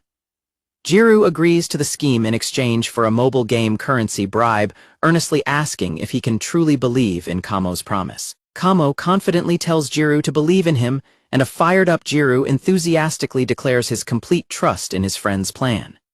Jiro excitedly grasps Kamo's hands and passionately calls him Big Bro in deep gratitude, though Kamo immediately yells back that he is actually a younger brother. Kamo heads out to enact his master plan, leaving Jiro behind with a slight feeling of unease as he watches his friend walk out the door. Mei enters the room carrying a box and instructs the girls to draw lots to determine the pairings for the upcoming test of courage. Sachai draws a heart, while Takami draws a poorly rendered spider that she finds rather amusing just as a voice from outside calls for everyone to gather. Hamano walks over to Shiori and asks her what kind of mark she ended up drawing on her paper. Shiori blushes shyly and reveals her paper, showing that her drawn mark is a sunflower. Shiori admits that she is worried about being a burden to her partner, but Hamano reassures her that even the quieter boys are completely harmless and will take charge to keep her safe. Hamano gently pats Shiori on the shoulder to comfort her. Hamano looks directly at Shiori and promises her that everything will turn out completely fine. Hamano delivers the girl's draw results to Kamo, who thanks her, while Kamo's older brother loudly shouts his dramatic gratitude to her in the background. Kamo looks at the drawings and quietly criticizes his brother's terrible artistic skills for making a cat look like a spider. Hamano asks Kamo if he can truly pull off the plan to pair up Jiro and Shiori, questioning why they need to bother with a complex scheme instead of just marking 2 lots and having them draw those directly. Kamo explains that while Jiro might not mind, Shiori would hate finding out that they used underhanded tricks, and he would have no way to cheer up Jiro if the plan backfired and depressed him. He remains determined to make Shiori believe their pairing happened entirely by pure coincidence. Hamano stares silently at Kamo, completely startling him and prompting him to ask if she is dissatisfied with something. Hamano tells Kamo that despite his shallow personality, he is surprisingly observant and actually a decent person, causing a flustered Kamo to quickly deflect the praise back to her and express how glad he is that he asked for her help. Hamano quietly accepts his words, and Kamo smiles as he says that if she sees him that way, then he is glad to hear it. Hamano bids Kamo good luck and warns him that she will not tolerate failure, leaving Kamo to walk down the hallway while grumbling to himself that he would prefer it if people did not call him a good person. Kamo reviews the list of girls and their drawn shapes, breathing a sigh of relief that their sharp senses did not compromise his plan, even as he reminds himself that he is a bad person for using her friend. In a flashback, Jiro approaches Kamo and asks if he can rig the other pairings so that Tenjin is paired with Akari, desperately begging Kamo and promising to pay him double the mobile game currency for the favor. Kamo recalls how Jiro explained that he would feel uneasy being the only one paired with his choice, while Akari was worrying in her own way. Looking at the list of drawings, Kamo sighs over how Jiro's earnest face made it impossible to accept the bribe, leaving him deeply conflicted about how to handle the pairings. Under the dark night sky, the organizers announce that they are moving forward with the final group pairings. The pairs are finally revealed, with Akari happily teaming up with a calm Tenjin, while a heavily blushing Jiro and Shiori stand together in extremely awkward silence. Kamo and Hamano find themselves paired up as well, while Sachai and Natsumi laugh alongside their respective partners. Sachai gets annoyed when her partner complains about having terrible luck to be paired with her. Meanwhile, Natsumi teasingly asks Kamo to take care of her, squeezing him until he begs for mercy, while Hamano notes that their group is just a complete mismatch. Kamo happily boasts that he has a flower in each arm, prompting Natsumi to demand what he is saying, while Hamano mutters about a sanctuary. Walking ahead, Kamo quietly reflects on the word flower. The announcers direct everyone to head to their designated starting lines, marked by small colored cones explaining that they must all make their way to the same goal, and can begin walking once the clock strikes 8. Tenjin points out their designated path and tells Akari they should head out, prompting an extremely blushing and excited Akari to agree happily as Jiro watches them leave from a distance. A terrified Shiori tightly clings to Jiro's arm and tearfully apologizes for being so scared. Blushing intensely, she begs him to let her hold onto him just for tonight, and a highly flustered Jiro quickly nods in agreement. As they walk, Shiori admits she is surprised they ended up as a pair, leading a heavily blushing Jiro to silently thank God. When Shiori suggests that God must have rewarded them for working hard today, Jiro nervously agrees while imagining a cupid hovering over them. Shiori admits that being with Jiro is deeply calming, leaving a hopeful Jiro to wonder if this is finally his chance. His thoughts are abruptly cut off when he gets smacked directly in the face by a hanging slab of sticky konjac jelly, causing a terrified Shiori to scream that she wants to go home, while Jiro desperately points out that he was the one who actually got hit. Tenjin notes that the organizers have set up traps along the course, prompting a crying Akari to panic and beg to go home. However, upon hearing distant screams from Jiro and Shiori, Akari suddenly stops and recognizes their voices. Akari tightly grabs Tenjin's arm, prompting him to remark that he is surprised to find out she is also such a scaredy cat, while a blushing Akari nervously stammers his name. Tenjin gently takes Akari's hand and warmly asks if this makes her feel better, or if she would prefer not to hold hands at all. A heavily blushing Akari quickly stammers that holding hands is definitely better, and thanks him, prompting a smiling Tenjin to suggest they continue walking like this, while Akari quietly marvels at the feeling of his hand. Akari realizes that although both Jiro and Tenjin are boys, their hands feel completely different, finding herself comparing the two.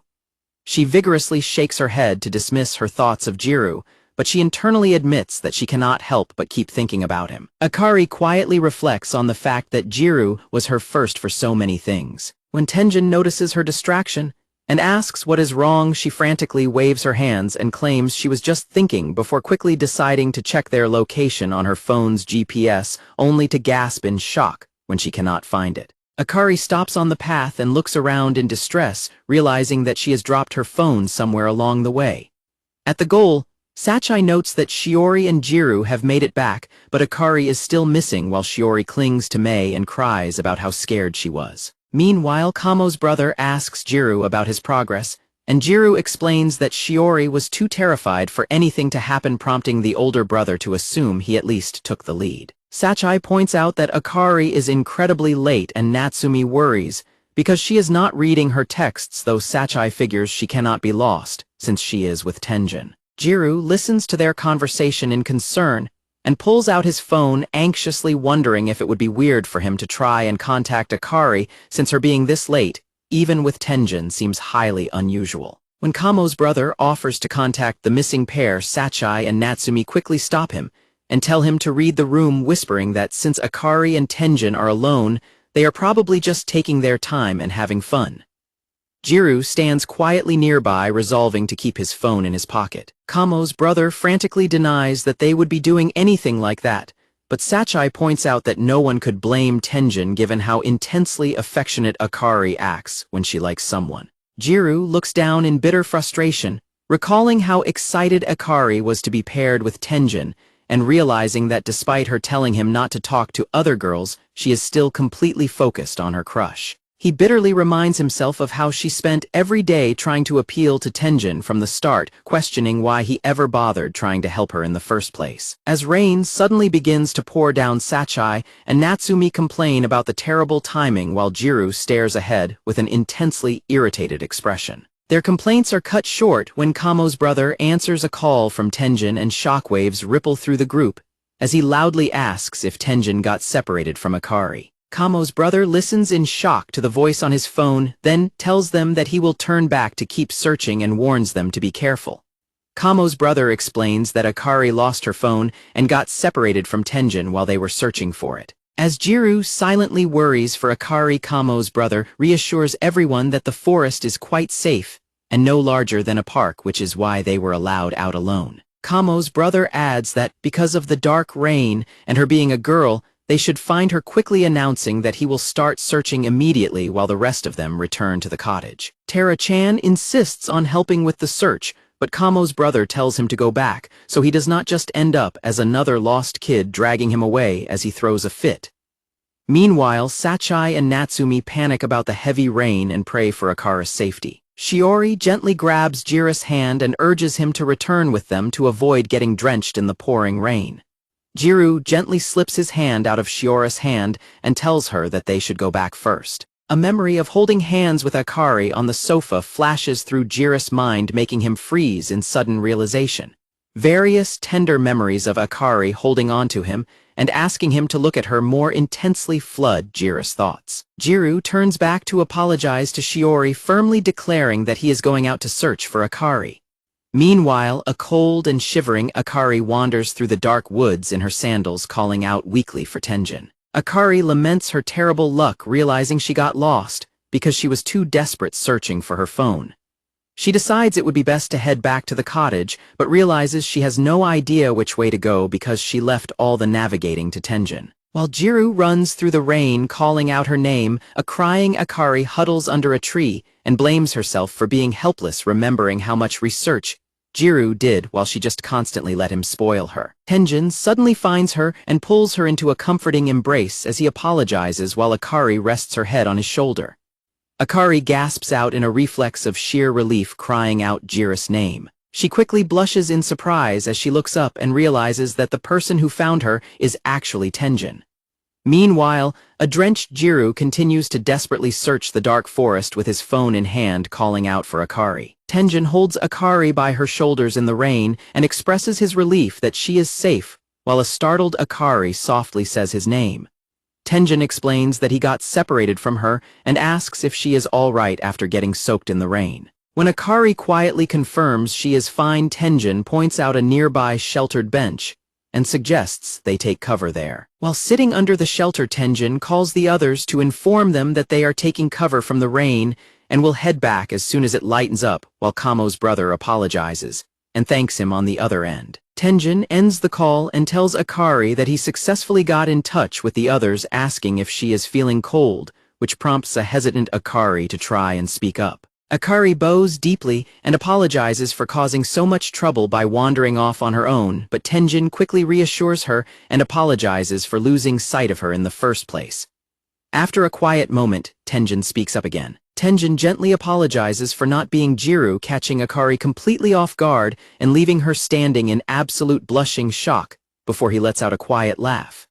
Tenjin laughs heartily at her reaction while Akari frantically pushes him and demands that he stop laughing at her. Tenjin teasingly remarks on her reaction to Jiro's name, pointing out how beet red her face has become, while a thoroughly flustered Akari panics and desperately denies it. Tenjin sits back down and quietly admits that he actually feels a little lonely now, leaving a thoroughly confused Akari to stare at him in silence. As Jiro continues to walk through the heavy rain and mutters in frustration about how hard it is pouring, Shiori suddenly runs up to him with an umbrella and calls out his name. Shiori holds the umbrella over them and pants that she has been looking everywhere for him, and Jiro gently says her name before she eagerly tells him to listen.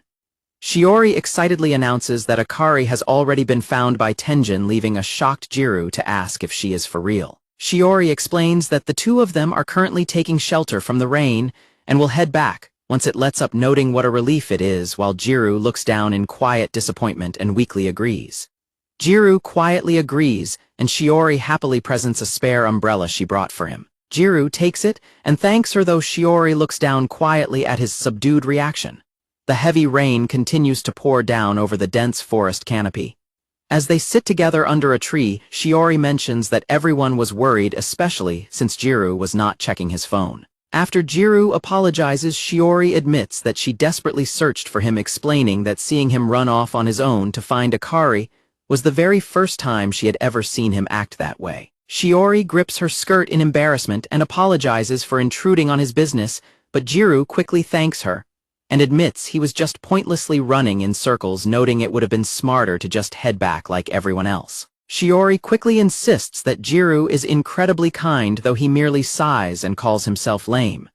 Shiori looks down quietly and confesses to Jiro that ever since they began the practicals, she thinks he has actually become incredibly cool. Shiori explains that ever since she worried about the test of courage, Jiro has become incredibly reliable, even for someone who is not his wife, leaving Jiro to look at her in silent surprise. Shiori confesses that his sudden change has left her feeling deeply lonely. Shiori continues that her childhood friend Jiro, whom she thought she knew, has suddenly grown cooler, more reliable, and much more mature. Shiori frantically explains that when they were little, she always expected they would grow up together, and she was happy that Jiro had not changed when they first reunited. She admits that she is actually quite jealous of Akari for knowing a side of Jiro that she does not know. Jiro tries to reassure Shiori that he is still the exact same person she has always known, but Shiori argues that she has never seen him act like a husband, before guessing that his feelings must change when he is actually married to someone. Jiro turns away and quietly states that he and Akari are not actually in love, leaving Shiori to stare at him in silent surprise. Shiori looks down at her dress and softly mentions that she is already familiar with that look on his face. Jiro nervously shifts the subject and asks Shiori how things are going between her and Tenjin, bringing up the kissing practice they did before and asking how things went after that, which leaves Shiori completely startled. Shiori turns bright red as memories of their practice kiss flood her mind. She frantically screams that absolutely nothing happened after that, leaving a sweating Jiro to ask if she really did not do anything with Tenjin, only for Shiori to blurt out that she could not proceed, because she kept remembering kissing Jiro instead. Both of them stand frozen in intense blushing silence before Shiori quietly begs him to stop talking. Shiori softly confesses that she has not done anything like that with anyone since that day, prompting Jiro to quietly accept her words as she steps closer and adds that her very first kiss was with him. Shiori looks up with teary eyes and asks if the experience was different for him, which instantly triggers a flashback in Jiro's mind of kissing Akari, leaving him to nervously stammer without an answer. Shiori suddenly laughs nervously and apologizes for asking something so strange, backing away as she prepares to run out into the rain. A concerned Jiro calls out her name and asks what is wrong, pointing out that they should wait because the rain is only just starting to lighten up. As Shiori tries to run off, Jiro quickly grabs her wrist to stop her, warning her that she will get drenched if she goes out there. Jiro gasps in absolute shock as Shiori suddenly pulls herself close to him. Shiori wraps her arms around Jiro and buries her face against his chest in a tight, desperate embrace. Shiori tearfully confesses that despite him always being by her side, she has been feeling incredibly lonely, questioning if they can no longer stay together as childhood friends as they grow up. She weeps and apologizes for being so jealous of Akari, leaving Jiro to stare down at her in pure shock. Shiori softly begs that if Akari is truly not special to him, and if she is allowed to make a wish despite not being his wife, she wants him to teach her about kissing once again. Shiori pulls Jiro down and passionately kisses him on the lips, wishing to know the side of Jiro that Akari does not know.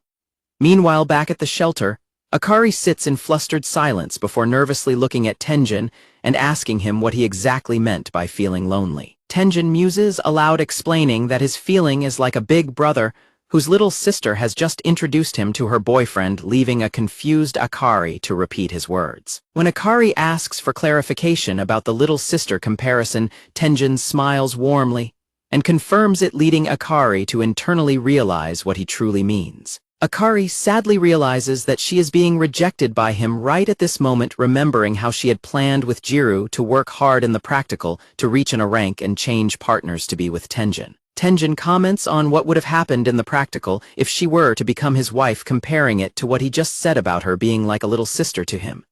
Tenjin admits his own feelings gently, which leaves a blushing Akari wondering if she is trying too hard again. Tenjin apologizes to Akari and admits that he has actually been fully aware of her feelings, and the way she looked at him the entire time, pointing out with a laugh that anyone would notice when she went that far, which leaves Akari screaming in pure shock. Tenjin confesses that he was genuinely happy about her feelings and thanks her, but gently reveals that he already has someone else he likes, leaving Akari to stare at him in stunned silence. Tenjin apologizes for avoiding the fireworks show and asking his friends for help after learning about her feelings.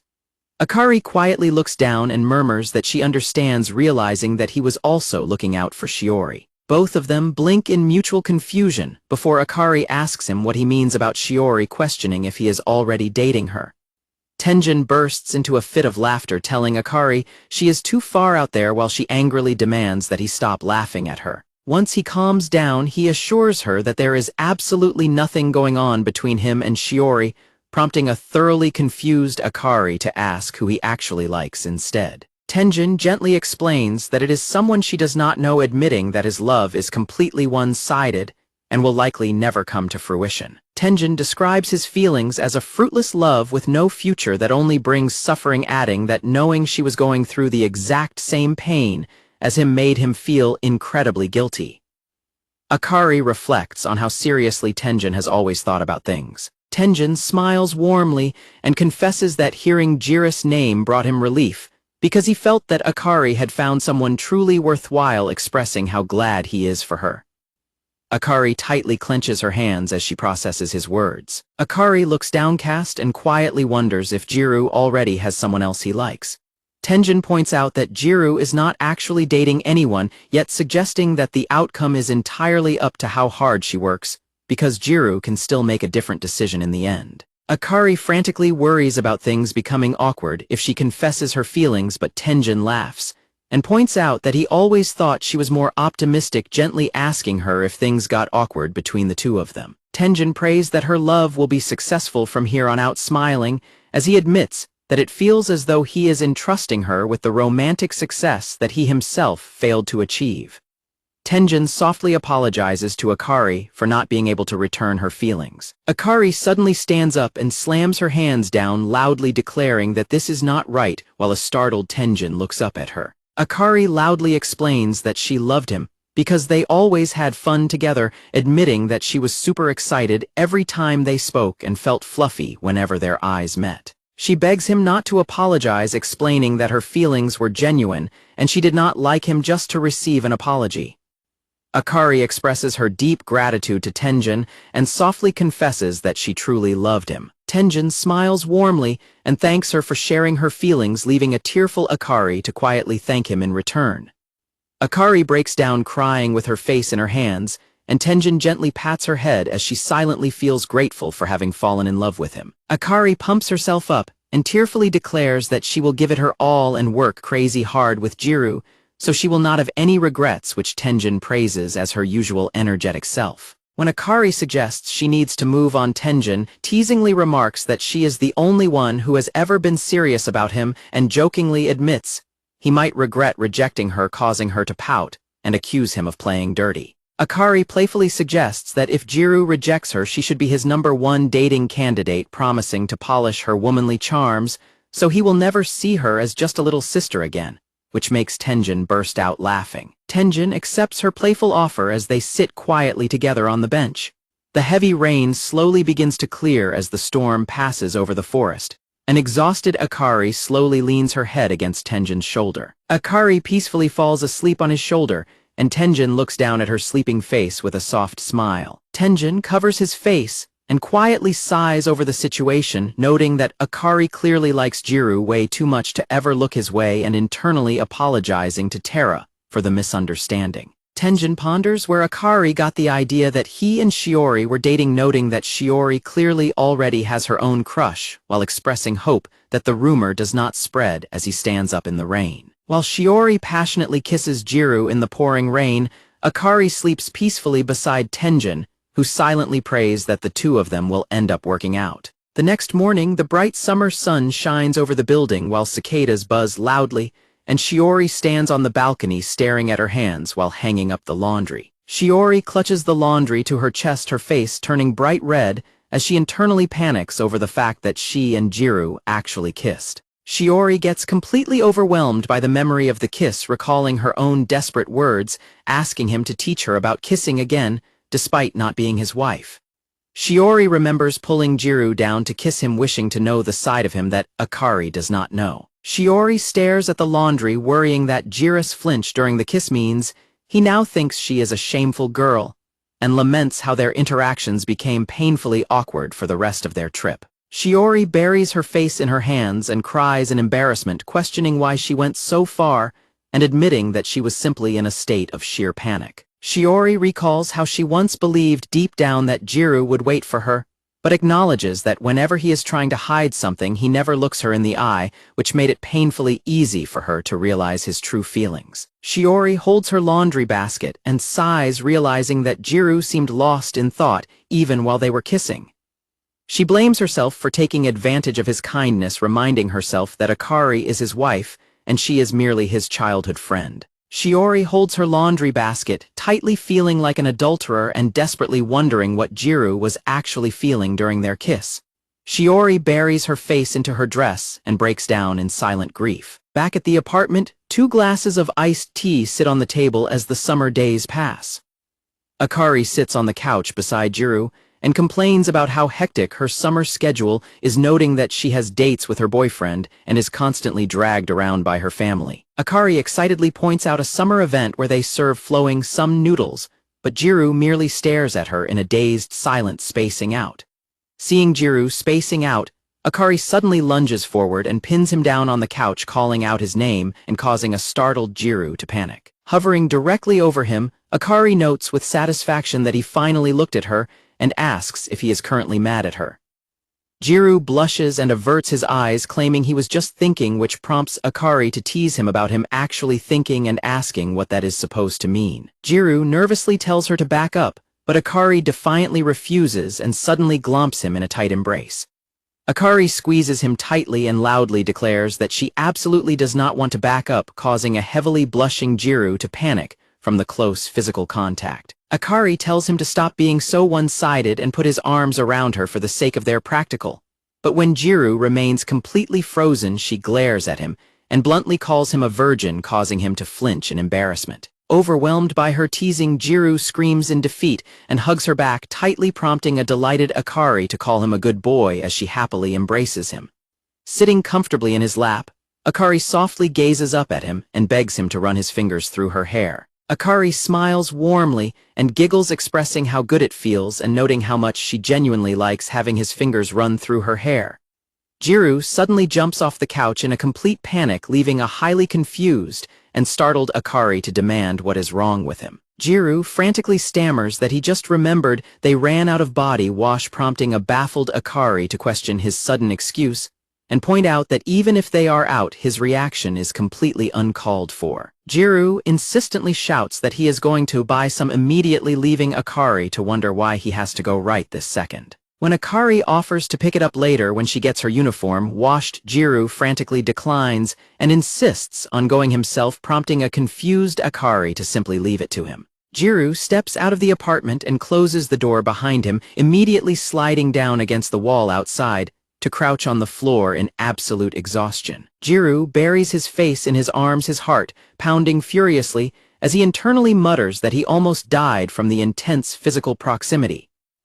A flashback of Akari happily smiling as he held her passes through Jiro's mind, leaving him to clutch his forehead in absolute blushing distress. Jiro desperately tries to rationalize the situation to himself, muttering that Akari only embraced him to gain practical points so they can both switch partners, but he ultimately clenches his shirt and curses in bitter frustration. Jiro heads down to a nearby convenience store, standing outside the entrance while quietly sipping on a juice box to cool himself down. Jiro reflects on the kiss with Shiori, thinking that the memory still feels like an absolute dream, and recalls her passionate expression, and how she did not seem dissatisfied at all during the embrace. Jiro admits to himself that he initially viewed the kiss as his golden opportunity to fulfill his first love, but remembers how Shiori spent the aftermath repeatedly apologizing before telling him they should head back. Jiro clutches his head in a wild spiral of confusion, desperately questioning what Shiori actually thinks of him, why she kissed him,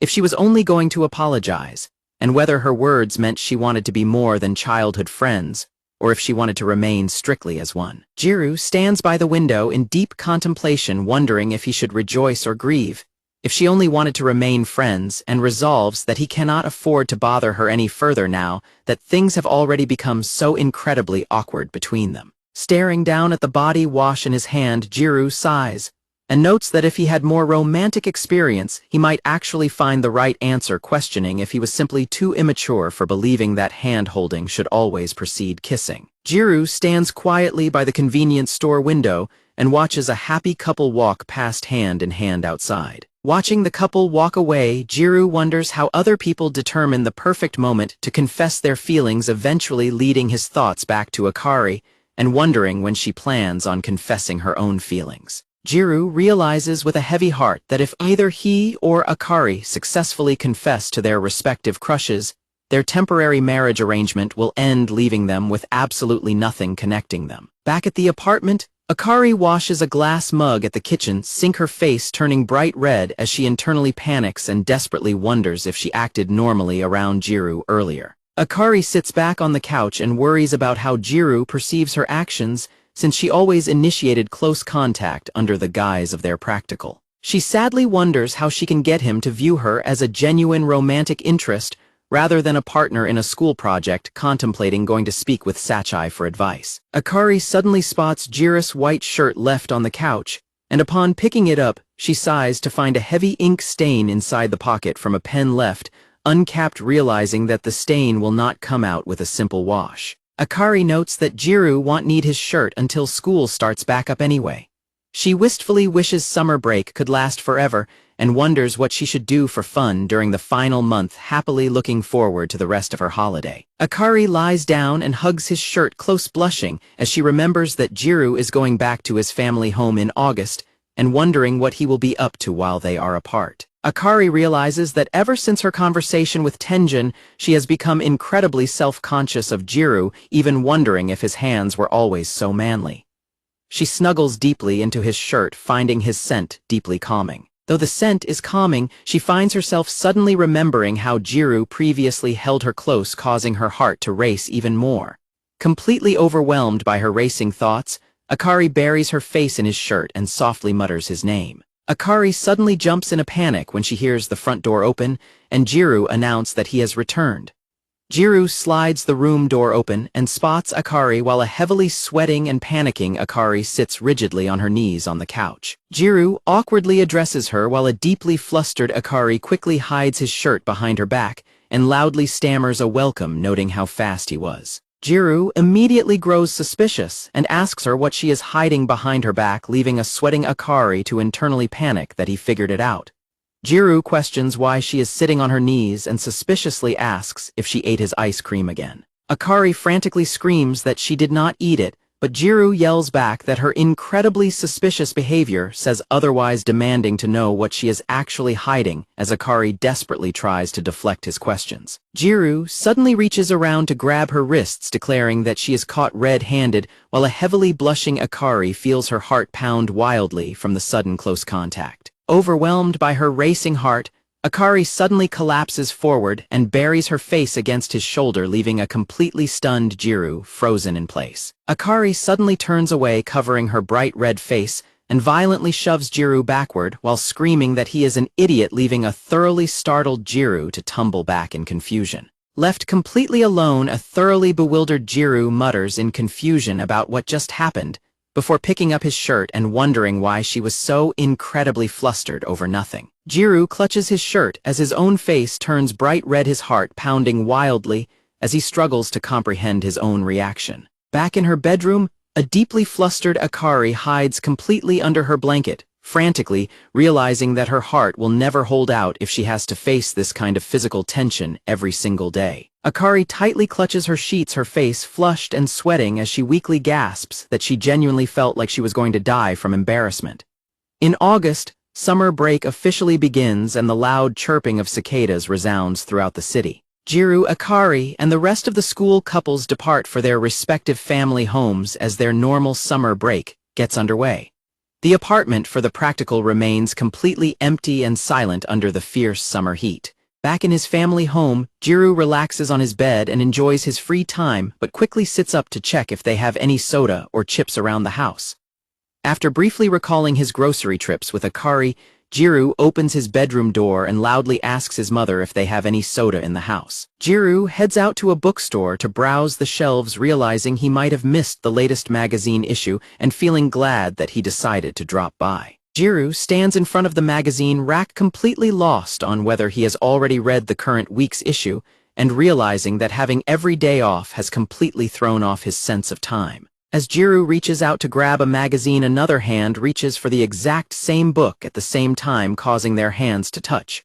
Jiro quickly pulls his hand back and apologizes, but he is completely stunned to look up and see Shiori standing right in front of him, who also blushes and apologizes. Both of them stand facing each other in absolute heavy silence inside the quiet bookstore.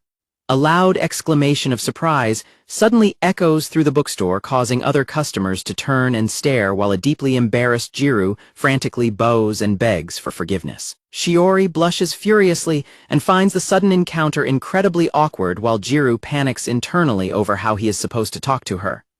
They both awkwardly exchange stammered greetings as they stand in mutual embarrassment. Shiori quickly hands Jiro the magazine, explaining that she only came to buy some stationery next door, but her younger brother asked her to pick up the book, while a sweating Jiro thanks her and asks if she also reads that magazine. Jiro is shocked to hear that her younger brother is already a second-year middle schooler, remarking on how much it takes him back. Shiori adds that they are currently visiting her grandmother, who still lives in the town, which is why they are back. Jiro recalls how her grandmother often let them play in her yard and asks if she is doing well. Shiori happily confirms she is and mentions that her grandmother actually expressed a desire to see Jiro again, catching him off guard. Shiori smiles warmly and explains that she had been talking about him to her grandmother, who still remembers him fondly, leaving a heavily blushing Jiro to look away as his heart races at the realization. Jiro notices the book Shiori is holding and asks if it is indeed the last copy available, catching her by surprise. Jiro happily explains that he has other errands to run and will be out for a while, insisting it is fine, but Shiori insists on giving him the book for Kenta, because she can simply purchase another copy at the bookstore near the station, leaving her feeling quite guilty. As she holds the book, Shiori quietly looks down and reflects on how Jiro is always incredibly kind to her. Jiro recalls how their one-on-one interactions used to always turn awkward in the past, but Shiori smiles warmly and thanks him. When Jiro wonders if she said something else, she quickly panics and denies it as they prepare to part ways.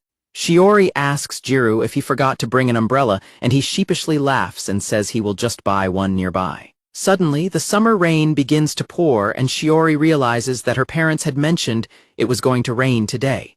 The two of them stand silently next to each other as the rain falls heavily around them. Jiro panics internally, realizing this rain is his perfect opportunity to walk with Shiori under an umbrella to the station and make plans with her before the school break ends. As Shiori gazes at the rain, she asks Jiro if he has an umbrella at the nearby practical apartment. Jiro sweat drops and admits that he forgot to bring the key to the place. Shiori hesitantly reveals that she has her key with her and asks if he would like to use her umbrella from the apartment, which Jiro gladly accepts, since it would save him from getting soaked. Jiro confesses that he has been wanting to talk to her more, while Shiori blushes and adds that she still feels bad about the book. Shiori blushes and asks Jiro if he would like to read the book at her place, quickly clarifying that she is only asking if he has the time, leaving Jiro standing in stunned silence. In his mind, Jiro desperately begs to be allowed to go over to her apartment. They arrive at the building under the pouring rain, and Shiori rings the doorbell to the apartment while Jiro waits right behind her. Shiori unlocks the door and notes that Minami does not seem to be home, while Jiro sweats nervously as he remembers Tenjin saying he would be away for Aben. Jiro grows incredibly nervous and checks if he smells sweaty, feeling highly envious of Tenjin's daily life as the door clicks open. Shiori warmly invites him inside with a bright smile, and Jiro blushes as he awkwardly steps through the door. Shiori apologizes for not having any tea or snacks prepared, while Jiro tells her not to worry. He internally notes that being alone in her home feels like a dream, though his feelings are complicated since it resembles a newlywed setting. Shiori pours some drinks in the kitchen and apologizes for the plain decor, but Jiro reassures her that his place is exactly the same as he sits down awkwardly on the sofa. Shiori laughs and agrees that all the apartments the exact same layout and interior decor, prompting Jiro to comfortably remark that he already feels completely at home. Shiori offers him some coffee since it is the only drink she has, and Jiro gladly accepts while apologizing for causing any trouble. Shiori silently steps out of her slippers, leaving both she and Jiro standing in a quiet, slightly awkward silence. While Jiro turns to look out the window and notes that it is still raining, Shiori sits down on the couch and curls her shoulders forward, blushing furiously in absolute embarrassment. With her heart pounding rapidly, Shiori gasps in sudden surprise when Jiro unexpectedly remarks that he smells a really nice scent in the room. Jiro takes a sip of his coffee and wonders if it is high quality because it tastes delicious, mentioning that he usually only drinks cheap coffee at home, which prompts a panicking Shiori to try and explain herself. Shiori nervously explains that Tenjin gets an employee discount and always brings that coffee home, expressing her happiness that Jiro likes it. Feeling stiff as Tenjin is brought up, Jiro comments on the convenience of employee discounts, and Shiori awkwardly offers to get some for him next time. As they sit side by side on the couch, Jiro silently laments that Tenjin's presence always seems to loom over them, while Shiori mentally scolds herself for bringing up Tenjin when she was only trying to talk about the coffee. Outside, the heavy rain continues to fall steadily from the gray summer clouds. As Shiori focuses on reading her book with a gentle smile, Jiro quietly glances over at her from his side of the couch. Jiro holds his book up to his face and internally rejoices at the sheer bliss of the moment, admitting to himself that he cannot focus on the manga at all, but does not care in the slightest. While pretending to read, Jiro finds himself completely distracted by Shiori, internally noting how cute her clothes are, how delicate her skin and wrists look, and how wonderful she smells. Jiro continues to admire her delicate yet soft appearance from afar, quietly noting her long eyelashes as she reads. Suddenly, both of them blink and turn their heads, making direct eye contact with each other. Shiori blushes and tucks her hair behind her ear, nervously asking if there is something strange about her, leaving Jiro to panic internally because she caught him staring. Jiro frantically waves his hands and claims he was merely curious about what she was reading, prompting Shiori to happily offer to lend him the book. She then excuses herself for a moment, leaving a highly formal Jiro to quickly agree. Shiori walks into the bathroom and stands before the mirror, looking at her reflection in deep panic as she wonders where she looked weird and why Jiro seemed so troubled when they made eye contact. Leaning over the sink, Shiori sighs and worries that she was far too forceful by suddenly inviting him over, anxiously questioning if he is bored and simply wants to go home. Shiori sadly looks down as a memory of her passionately kissing Jiro flashes through her mind, leaving her to fearfully wonder if he now hates her for what she did. Meanwhile, Jiro sits on the couch in absolute despair, convinced he has completely ruined things. He curls up and cries to himself, reasoning that it is impossible not to be conscious of her since they are a boy and a girl who have already kissed before and are now alone together. Jiro sits back up and analyzes Shiori's personality, noting she would never make a move on just anyone and remembering how well she and Tenjin got along. However, he wonders if he is allowed to be a little confident since she was the one who kissed him. Staring at his coffee cup, Jiro recognizes that the atmosphere between them has become extremely tense and cautious, making it impossible to tell if their kiss actually brought them closer.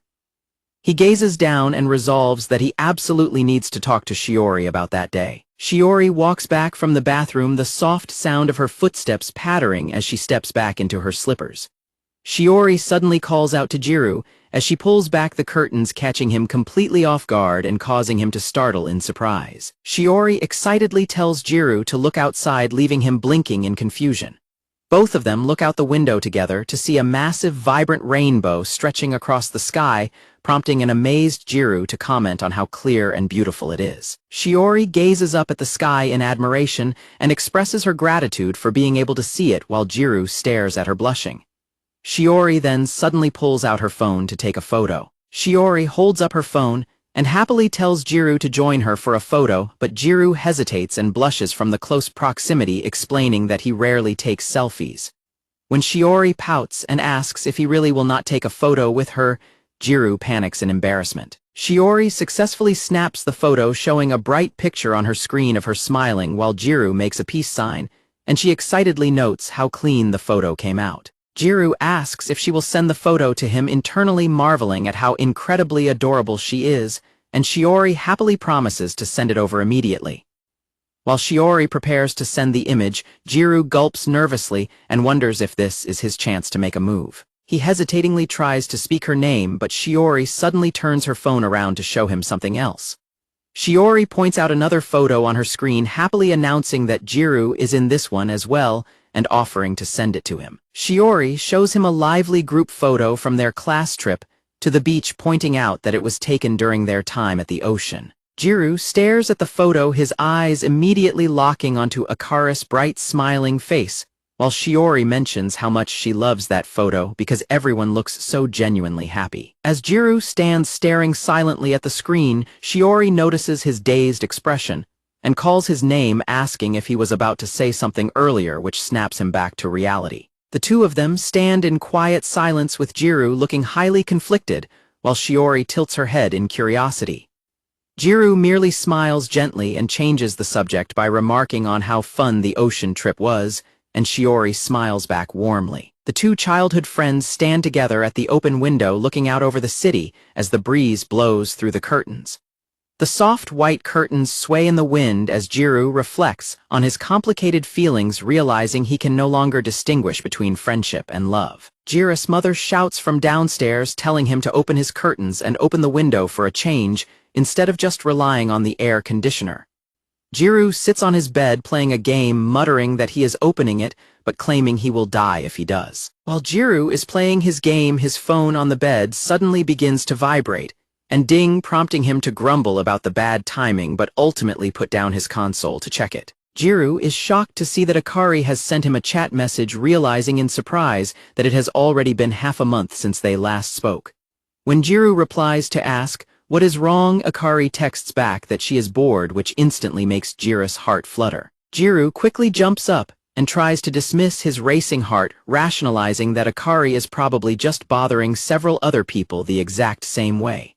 Meanwhile, Akari stares at her phone in suspense as a new message from Jiro arrives, simply stating that he is bored too. Overwhelmed with intense nervousness, Akari collapses onto her bed and squeals, questioning why she is so anxious when it is just Jiro. Akari nervously holds her phone and begins to type out a message, her heart beating wildly. Jiro receives a message from Akari asking him to meet her at Seishun Front Station after calling it a date, which makes Jiro scream in shock and prompts his mother to shout and ask what is wrong.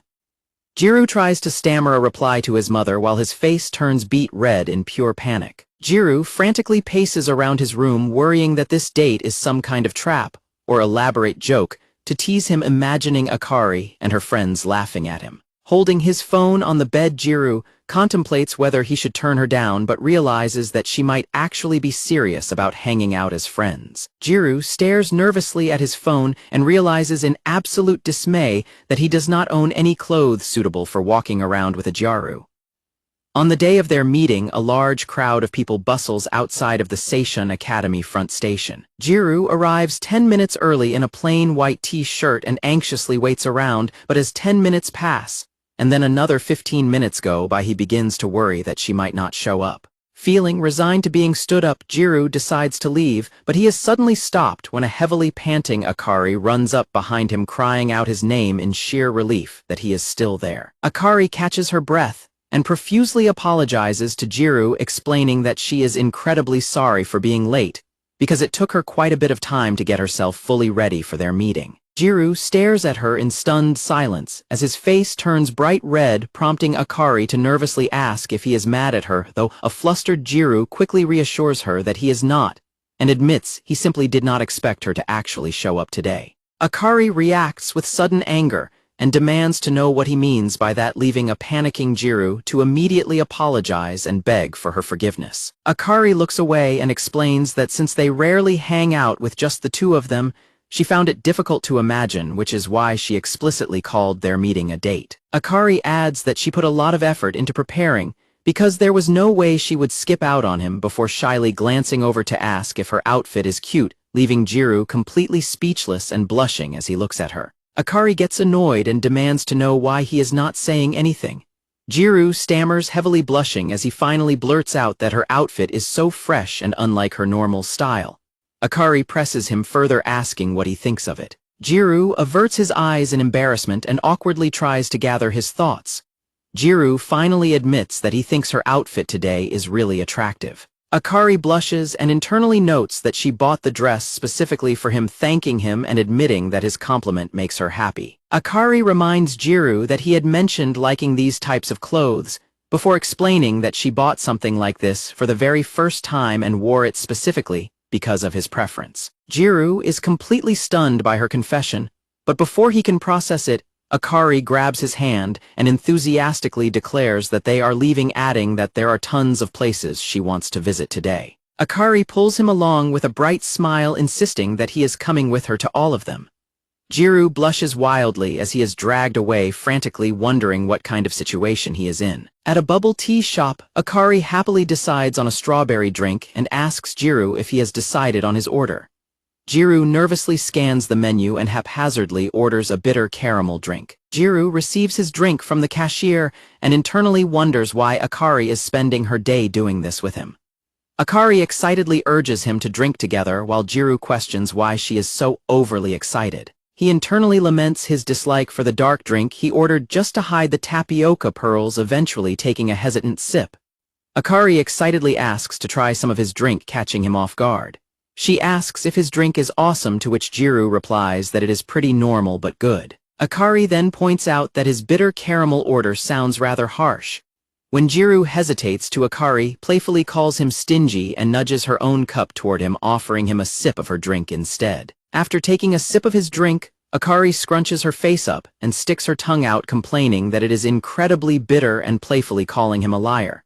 Jiro blushes heavily and teasingly points out that she is probably thinking about how that was an indirect kiss. Akari gets flustered and calls his grinning gross, telling him not to get embarrassed over an indirect kiss, though Jiro eventually admits that he definitely is. The two of them sit side by side in deep embarrassment, both blushing heavily as they avert their gazes, while Akari admits that his reaction is making her feel embarrassed too.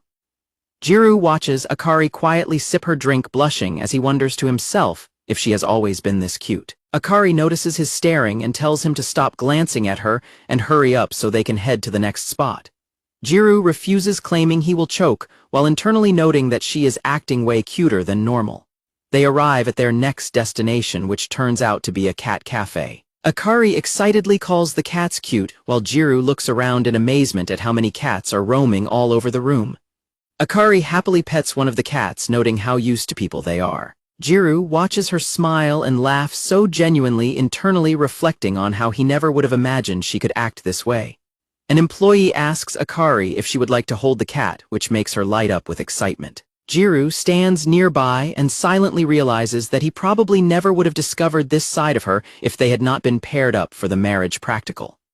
Akari cuddles the cat and squeals over how cute it is, declaring that this has always been her dream. Jiro laughs and points out that calling them cute is all she has said since they arrived, as Akari happily notes that she made eye contact with the fluffy cat. Jiro reaches over to pet the cat, gently agreeing with Akari that the cat is indeed incredibly fluffy, as she happily holds it on her lap. Jiro gazes warmly at Akari, completely captivated by the gentle and affectionate smile on her face, as she continues to cradle the small animal. As they walk through the mall past an arcade and clothing stores, Jiro internally reflects that his usual great pleasure of summer break is playing video games late into the night and all day long. Jiro remembers awkwardly wearing a silly bunny hat while Akari laughed playfully with him, concluding to himself that every now and then spending days like this together is genuinely nice too. As they walk down the street, Akari promises to send him a photo through their chat app. Jiro questions if she means the heavily filtered photo where they look like completely different people, joking that those huge eyes will haunt his nightmares, which makes Akari pout and playfully argue that the filter made him look better. She then offers to send a picture from the cat cafe, surprising Jiro, who did not realize she took one there. Akari holds up her phone to reveal a photo of the two of them smiling together while petting the cat on her lap. A bewildered Jiro asks when she took it, admitting he totally missed it, and Akari explains that the cafe employee took the picture for them. Jiro stares at the image and nervously trails off, noting that the picture gives off a certain impression. Jiro awkwardly finishes his thought, pointing out that the photo makes them look like a family, which catches Akari off guard. Jiro quickly tries to clarify his statement, explaining that it is just the way the photo was framed with the cat that gives off that vibe, leaving a heavily blushing Akari staring at him in surprise. Suddenly, the true implication of what Jiro just said hits them both at the exact same time, leaving them frozen in wide-eyed realization. Jiro frantically stammers to justify his comment about it looking like a family photo, terrified internally that she is going to cringe at his words. Instead, Akari turns away and covers her mouth to stifle a laugh, noting that his remark is just too funny. Jiro enthusiastically suggests they visit the cat cafe again to play with the cats, lamenting that they cannot keep them in their practical apartment. He internally notes with relief that she did not cringe at his family comment, while Akari warmly agrees to go back. Looking at her bright smile, Jiro quietly wonders if she actually instigated this entire outing just to hang out with him. They arrive at the train station to head their separate ways, with Jiro confirming Akari is heading to platform 4 while he takes the subway. Akari immediately apologizes for dragging him all the way out there, but Jiro quickly reassures her that it is no problem at all. Standing by the station directory, Akari quietly points out that this situation feels somewhat strange. Jiro agrees, noting that they usually head home together after school. Akari clutches her train pass and elaborates that saying goodbye and heading to different homes feels very weird. Jiro looks slightly downcast as he replies that soon enough going their separate ways will become their new normal. Akari offers a sad smile and softly confesses that the thought of them eventually separating makes her feel a little lonely, catching Jiro completely by surprise. Akari suddenly bows her head and apologizes again for dragging him out on such short notice. When a confused Jiro asks what she is apologizing for, she looks up with a bright smile and declares that she genuinely had a lot of fun today. Turning on her heel to leave, Akari playfully scolds him not to spend his entire break just playing video games and urges him to go outside sometimes, to which Jiro softly agrees. Akari approaches the ticket gates and waves back over her shoulder, offering him a cheerful farewell as Jiro stands quietly watching her go. Akari walks away through the busy station turnstiles, blending into the heavy crowd of commuters as she heads toward her platform. Suddenly, Jiro loudly calls out her name across the station, causing Akari to turn back around in wide-eyed surprise. Akari stops at the turnstiles and looks back to sincerely thank him for today. Jiro blushes heavily and loudly shouts back that he also had a lot of fun. Hearing his words, Akari smiles brightly and throws up a cheerful peace sign before continuing on her way. The bustling train station swallows her up as she disappears into the heavy crowd of passing commuters. Jiro looks down at his phone and quietly agrees with her, realizing that at some point their temporary arrangement will come to an end. The sound of the train rattles in the background as Akari taps on the picture of herself, Jiro, and the cat on her phone screen. On the train ride home, Akari stares softly at her screen, silently acknowledging that the day they must part ways will inevitably arrive. Akari holds her phone close to her chest with a melancholic expression, reflecting deeply on the bittersweet reality of their eventual separation. At the kindergarten playground, a little girl named Himari excitedly calls out to her teacher to watch her play. The teacher praises her and promises to tell her mom how amazing she did. Himari cheerfully corrects her, explaining that her mom is not coming today but her older brother is. The teacher is confused, asking if she meant her brother Leo. Himari smiles brightly and clarifies that she is talking about her older brother, who is not actually her real brother. Surprised, the teacher asks if she has another brother besides Leo and turns to check the emergency contact list before suddenly noticing someone approaching. Himari enthusiastically shouts for her brother and sprints toward the entrance, leaving the startled teacher to wonder who the approaching young man is as Jiro arrives at the gate. Jiro kneels down to catch Himari as she happily throws her arms around him, cheerfully calling out his name while he warmly greets her back. Meanwhile, another teacher struggles to pull a rebellious Leo outside, telling him his guardian is here, while he angrily tells her not to pull him. The first teacher stares in shock, realizing that Jiro is the older brother Himari meant. Jiro smiles and asks Himari if she has been good, and she happily confirms that she has. Jiro sighs as he watches Leo violently struggle against the preschool teacher, noting that the young boy's stubborn behavior remains completely unchanged as Leo angrily demands to be let go.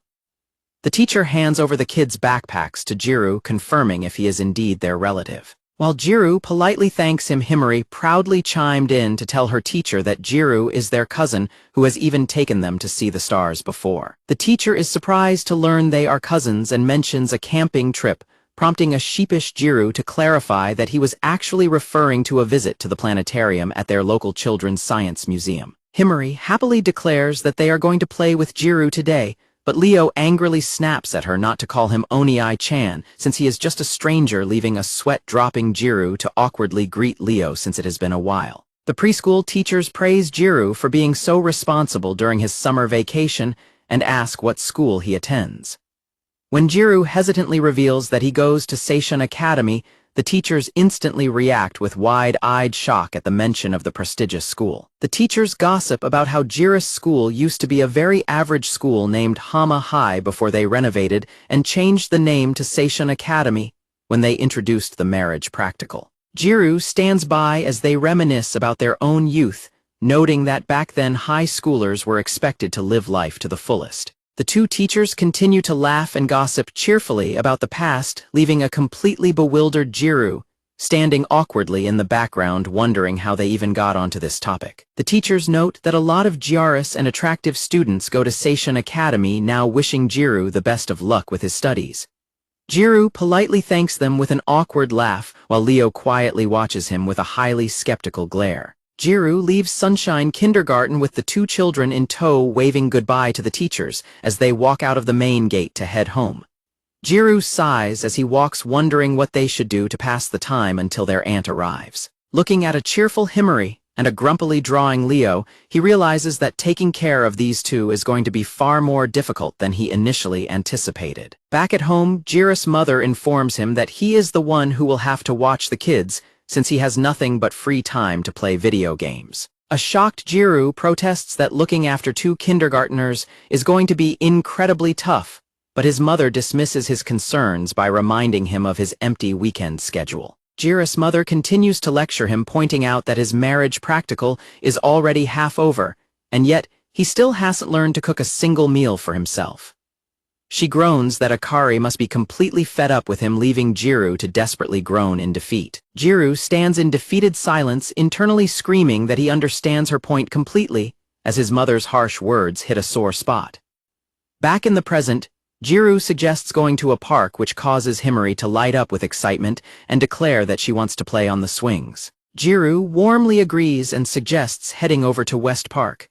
As they walk, Leo suddenly halts the plan by angrily complaining that it is far too hot outside, refusing to go any further. Leo stubbornly declares that he refuses to go anywhere that does not have air conditioning, leaving an exhausted Jiro to sigh and pull out his phone to text Akari that he is babysitting his cousins who live near Seishun. Seeing no other option, Jiro texts Akari that he is bringing his cousins over to their practical apartment instead. Once they arrive inside, the kids run straight to the couch to enjoy the air conditioning, with Leo immediately demanding that it be turned down even colder. Jiro pours some orange juice for the kids, silently reminding himself that he needs to let his aunt know where he took them and keep the spare key safe, just in case. While Himari curiously asks if this is his home, Leo suddenly interrupts to ask about a weird ad popping up on Jiro's phone. Jiro leans over to help Leo dismiss the ad, asking Himari to wait just a moment while he sorts out the screen. Himari walks over to the locked bedroom door marked with Akari's name and tries to open it only to find it locked. Jiro quickly runs over and warns her not to go in there because it belongs to someone else, but when Himari curiously asks who lives there, Jiro blushes and sheepishly replies that it belongs to the person who lives with him. Himari tilts her head with a bright smile, innocently asking if the person who lives with him is a member of his family, which causes a deeply flustered Jiro to blush heavily as he stands frozen. Jiro reluctantly agrees that the person is indeed family, leaving Himari to excitedly celebrate the answer. Suddenly, Jiro's phone rings with a call, prompting Himari to ask if he is talking to their mother, while Jiro picks up the call in surprise. Upon answering the phone, Jiro's eyes widen in absolute shock as he realizes that the caller is actually Akari. Akari cheerfully calls Jiro to express her surprise about him babysitting, teasing him that she doubts he will survive watching kids all on his own. Jiro defends himself, explaining that he is watching his cousins until the evening but has to quickly fend off Himari as she eagerly tries to grab the phone to talk to Akari too. Akari hesitantly offers to come over and help him babysit, pointing out that taking care of children must be incredibly tough and offering her assistance if he does not mind her being there. Akari frantically tries to justify her offer, nervously claiming that she only wants to help because she is currently bored and would hate for their living room to get messy, blushing deeply as she tries to downplay her own eagerness. A long, tense silence stretches over the phone line as both of them sit in mutual embarrassment, with Jiro stammering awkwardly and Akari growing increasingly flustered. Jiro internally wonders if she would really come over if he asked, but quickly begins to tell her that he does not mind, while a panicked Akari quickly backtracks, telling him it is completely fine if he does not actually need her help. As Jiro prepares to hesitantly ask her to come over, a sudden loud crash echoes through the apartment as the children knock something over. Frantic and overwhelmed by the sudden chaos, Jiro desperately begs Akari to come over and help, to which she happily and immediately agrees. After hanging up the phone, Akari curls up on her chair in absolute silence, her face completely flushed as she tries to process her excitement. Akari buries her face on her desk in embarrassment, screaming to herself about why she could not have been more honest, and lamenting that her behavior on the phone was not cute in the slightest. Hiding her face, Akari admits to herself that she simply wanted to see him, but immediately begins to worry if she accidentally pressured him into inviting her over, and panics about what she will do if he figures it out. Back in the living room, Jiro inspects the electric fan, realizing that the loud crash was simply the fan cover coming apart after the kids tripped over it while playing tag. While Leo and Himari argue over who was chasing whom, Jiro sighs in relief that neither of them was hurt, and gently tells them not to play tag inside anymore.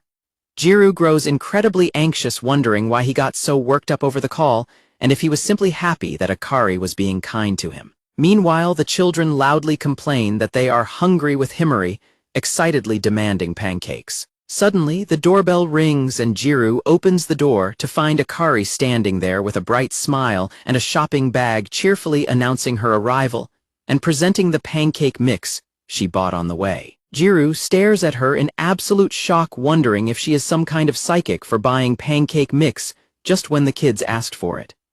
Akari cheerfully tells him not to worry about the distance and asks him to let her inside since it is incredibly hot outside. As Akari walks inside, she asks where the kids are, and Jiro explains that they are currently playing games on his phone in the living room.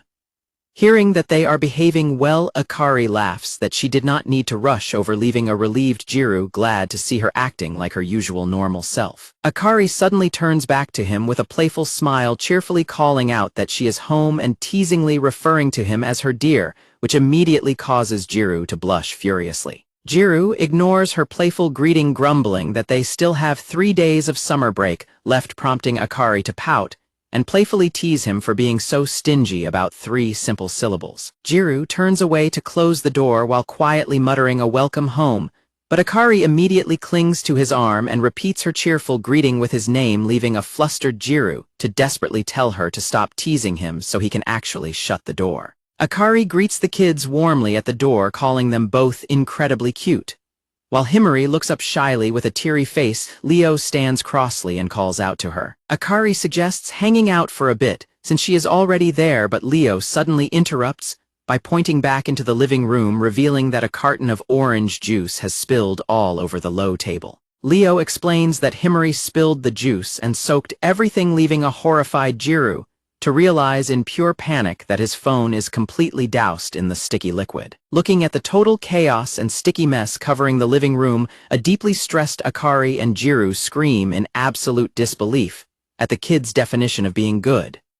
Sometime later, Akari helps Leo carefully pour himself another cup of juice, telling him exactly where to stop. Meanwhile, Himari eagerly chants for pancakes as Jiro plugs in the hot plate and warns her to be careful since it is getting hot. Akari high-fives and praises Leo for pouring his drink, completely winning the stubborn boy over. Jiro watches them in awe, internally marveling at how easily Akari managed to charm him while Himari tugs on his sleeve to get his attention.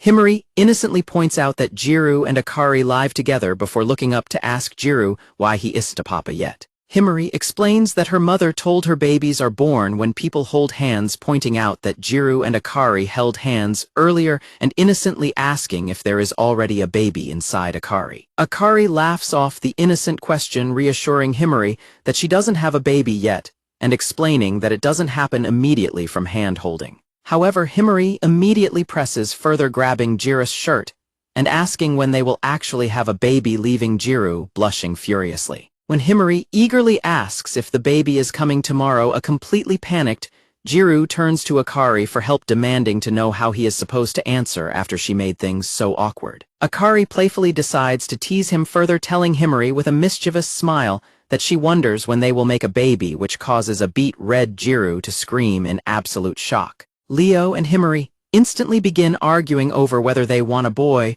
or a girl baby, prompting Akari to playfully suggest that they will just have to make twins and ask Jiro about it, while a thoroughly defeated Jiro loudly screams her name in absolute despair. As Himari excitedly talks about wanting to wear a golden dress and a sparkly tiara when she gets married, Akari kindly offers to style her hair with something sparkly. Meanwhile, Jiro averts his eyes, grumbling to himself about how Akari is constantly toying with him. Himari gasps in delight as she looks in the mirror to see her beautiful new hair buns styled with sparkly clips, happily showing them off to Jiro. She excitedly declares that she wants to keep this style tomorrow and skip her bath, prompting a disgusted Leo to call her gross. Akari gently pats Himari's head and assures her that her mother can easily style her hair like that too. When Leo points out that the hot plate is finally heated up, Akari enthusiastically declares that it is time to make some delicious pancakes, prompting the kids to cheer in excitement. Thick, gooey pancake batter is poured onto the hot plate, leaving Leo and Himari to stare in complete wide-eyed amazement as they watch it cook. Akari notes that the pancake is almost ready to flip, while Himari points out the bubbles forming on top.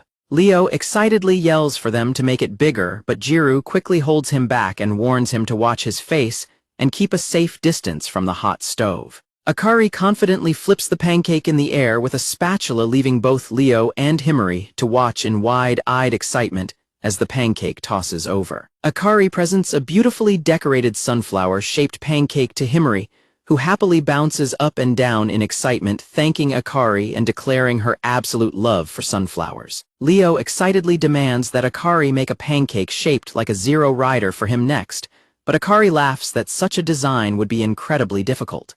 When Jiro tries to suggest a car shape instead, Leo instantly rejects it as totally lame, leaving Jiro to trail off awkwardly. Himari scolds Leo for being so picky, pointing out that his selfish behavior is only causing trouble for Jiro and Akari, which leaves Leo staring back in grumpy, silent contemplation. Himari continues to lecture Leo about not being selfish, prompting the stubborn boy to plug his ears and loudly drone over her words. When Jiro attempts to suggest a B shape, and Himari offers her sunflower design, Leo grumpily rejects both as either lame or stupidly girly. Himari turns to Jiro and insists that the designs are actually very cute, and a hesitant Jiro quickly agrees with her. Leo watches their exchange silently with an intense, skeptical glare. Leo suddenly insults Jiro, calling him a lame simp who only ever takes the girl's side, leaving a startled Jiro completely speechless as Himari tries to defend him. Himari gets fed up with Leo's attitude and firmly declares that being as selfish as he is the only thing that is actually lame, catching the rest of the room completely off guard. Angered by her scolding, Leo suddenly shoves Himari backwards, sending her tumbling as she cries out in pain, while a startled Akari and Jiro shout out in surprise and alarm. Jiro quickly grabs a struggling Leo to pull him away, warning him that the area around the hot stove is too dangerous for them to be fighting.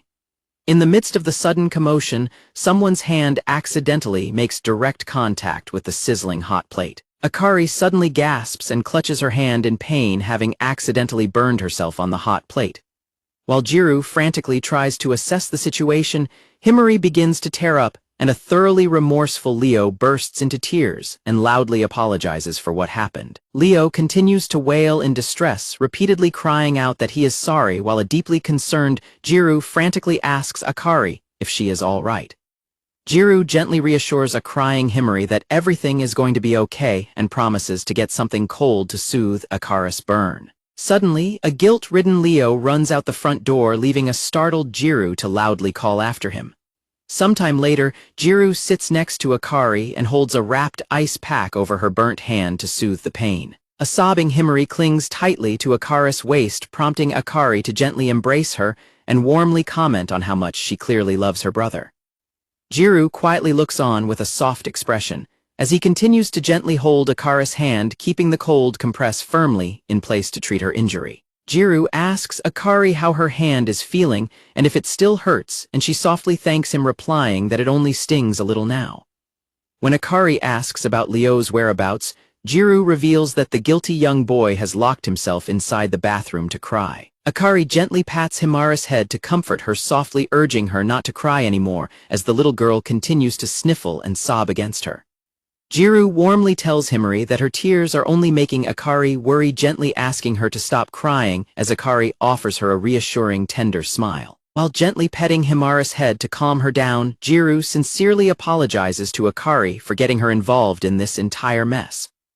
Akari quickly dismisses his apology, reminding him that she was the one who insisted on coming over, before quietly wondering if Leo is going to be okay. Jiro stands up and says he will go talk to Leo, while Akari blushes and quietly remarks that it is unfair for him to do something like that so suddenly. While Akari sits by the couch wondering if things will be okay, Leo kicks the bathroom door and screams to be left alone, prompting Jiro to warn him that breaking the apartment will cause serious trouble. Jiro knocks on the door and claims he needs to use the bathroom, but Leo snaps at him to just pee himself. Annoyed, Jiro asks Leo to just listen to him through the door and asks what made him so upset. Jiro notes that Leo has been angry at Himari all day and asks if her tone was too strong or if they had a fight at kindergarten, but Leo fiercely denies it. Leo leans against the door and insists that Himari is his only little sister, and that Jiro is not her older brother, which leads Jiro to realize that Leo is simply jealous because Himari kept clinging to him all day. Leo admits that he knew it was actually his fault and cries out, asking why he is losing to someone weak and lame like Jiro, when Jiro also seems to care about Himari. Jiro tells Leo that no one is going to take Himari away and that Leo is still her number one, explaining that while Himari was crying earlier, she was calling out specifically for him. Jiro admits to Leo that he really is weak and lame, just as Leo said, explaining that he never helps his mother at home and only ever causes trouble for Akari during their marriage practical. Jiro pauses and reflects that even though he is lame, there is still something important to consider. Jiro tells Leo that right now inside this home his first priority is to protect everything and everyone here. Jiro asks Leo why he thinks Zero Rider is cool, noting that the hero is strong, kind, and protects all kinds of people. Jiro tells Leo that while he will surely grow up to protect many people one day, it all starts with protecting Himari, reminding him that, as her number one older brother, he needs to stay close and protect her, rather than making her cry. Leo looks up with teary eyes and quietly asks Jiro what he can do to protect Himari. Jiro advises Leo to start by apologizing for pushing her, and then saving her whenever anything bad happens, agreeing to keep his promise to protect her a secret between just the two of them. Jiro and Leo walk back out into the living room where Akari smiles warmly as she holds Himari on her lap. Two decorated pancakes sit ready on plates on the table, one shaped like a sunflower and the other shaped like a lion. While Akari helps Himari eat her pancake, Jiro hands a box of tissues to a blushing Leo as they enjoy their meal together. After washing the dishes, Akari places a warm blanket over Himari and Leo as they nap peacefully on the couch while Jiro rests on the floor beside them. Jiro smiles and remarks to Akari that the children are super quiet and peaceful whenever they are asleep. Akari gently pats sleeping Leo's head and asks Jiro what he said to get him out of the bathroom, but Jiro refuses to tell her, explaining that he promised Leo to keep it a secret. As Jiro yawns tiredly, Akari smiles and internally wonders why she always ends up relying on someone as seemingly unreliable as him. Akari reflects that Jiro is completely different from her ideal type in every way, yet admits to herself that she would be genuinely happy if he fell in love with her. Looking at Jiro's tired face, Akari smiles gently and wonders if his funny expressions are part of what makes her find him endearing. Jiro notices Akari staring and asks what is wrong, but when she playfully claims it is nothing, he accuses her of laughing at him while resting his head against the couch beside her. As they rest together, Akari gently reaches out her hand and softly touches Jiro's arm, taking him by surprise. Akari softly admits that while she initially thought having Jiro as her husband would be completely impossible, now she cannot imagine anyone else in that role. Akari gently asks him why he thinks her feelings changed so completely. Akari cheerfully laughs that she does not even know the answer herself, thanking Jiro for always saving her, which prompts a blushing Jiro to awkwardly thank her back and accept her gratitude. The two of them gaze into each other's eyes in quiet, blushing silence. As they rest close together, their hands slowly slide against each other. Akari gazes softly into Jiro's eyes as she gently holds his hand. Akari gently caresses Jiro's hand against her own. Akari softly calls out Jiro's name, quietly drawing attention to his hand. Akari quietly asks Jiro if what they are doing is okay, prompting a flustered Jiro to ask what she means. Blushing heavily, Akari hesitantly asks if he understands that he could end up becoming a father. Jiro abruptly jumps up in embarrassment and yells at Akari to stop teasing him while she bursts into loud laughter and calls him a virgin for his flustered reaction.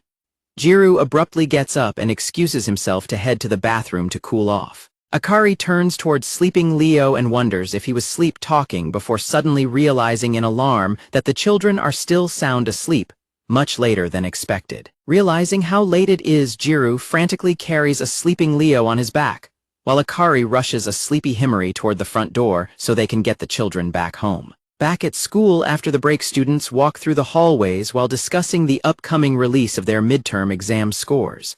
Back in class, the girls discuss how summer break ended in a flash and complain that they did not get to play enough, while Akari stands nearby holding a printout. Sachi pinches Akari's cheek and playfully demands to hear about all her recent romantic developments, while Natsumi smirks and points out that Akari surely had plenty of fun over the break. Akari is caught off guard when Sachi assures her that they helped with Minami because they enjoyed it, telling her not to feel guilty since she is the type to worry about that.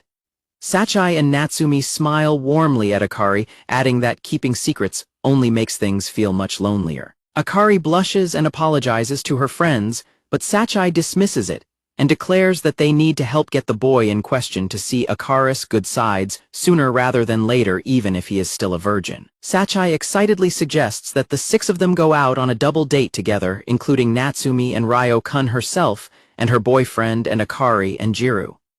Natsumi eagerly agrees, expressing how much she really wants to meet Sachi's boyfriend. Sachi doubts the plan will work because Jiro is not good with large crowds, while in the background, Kamo hands Jiro his math homework and apologizes for making him wait. Jiro watches silently as Akari walks away laughing with her friends while Kamo looks on in thought. Kamo suddenly alerts Jiro that Sakurazaka-san is leaving school with a guy, causing Jiro to spin around in shock.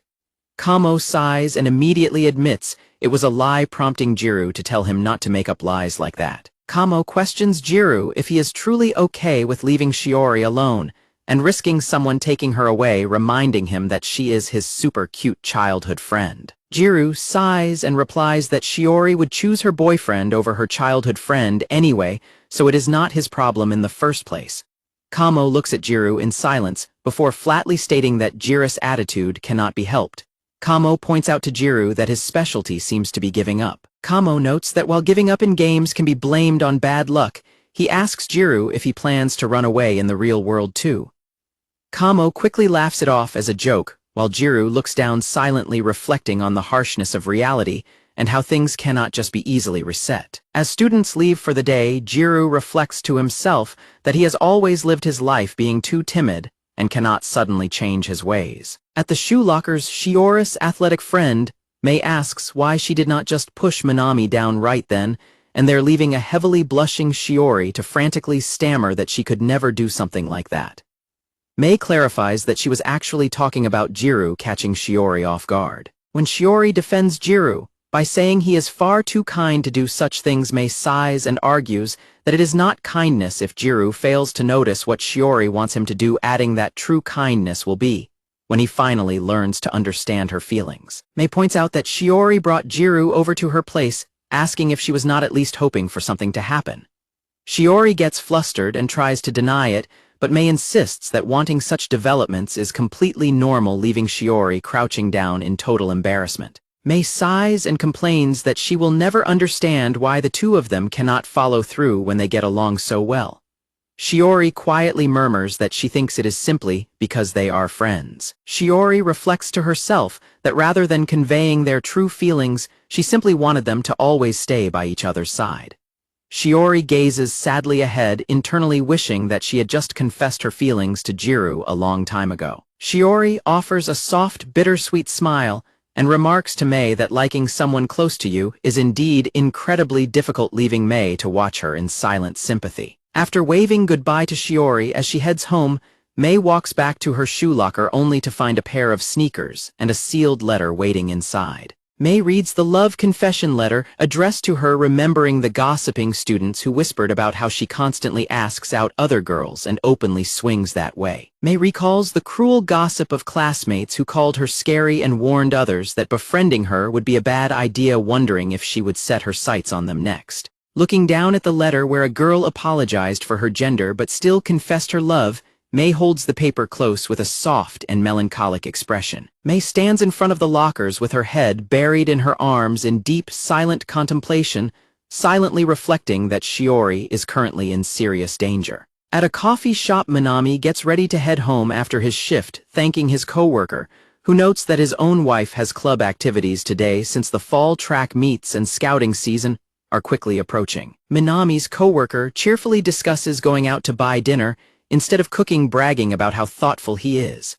When Minami points out with an awkward smile that it was not a compliment, his coworker notes in realization that Minami never has to worry about such domestic issues. The coworker suddenly wails in dramatic jealousy, crying out that Jiro is living the absolute dream because Akari cooks for him every single day. While the coworker dramatically screams about wanting to eat Akari's cooking, a sweat-dropping Minami tells him to finish getting dressed since they are still on the clock. The coworker insists that Jiro and Akari looked like they got along incredibly well at the beach, adding that they are always together as a temporary married couple, and arguing that there is almost zero chance they do not have a romantic thing going on. The coworker loudly declares that he wants to try being Akari's husband to make things fair, while Minami simply stares at him in silent contemplation. Minami quietly remarks that anyone can get married even without love, suggesting that is perhaps the lesson to take away from their marriage practical. The coworker glares suspiciously at Minami, asking if he is trying to encourage him, to which Minami replies with a calm smile that his coworker seems to finally be picking up on it. The coworker begins to blush and ramble about his wild fantasies of Akari fresh out of the bath in cute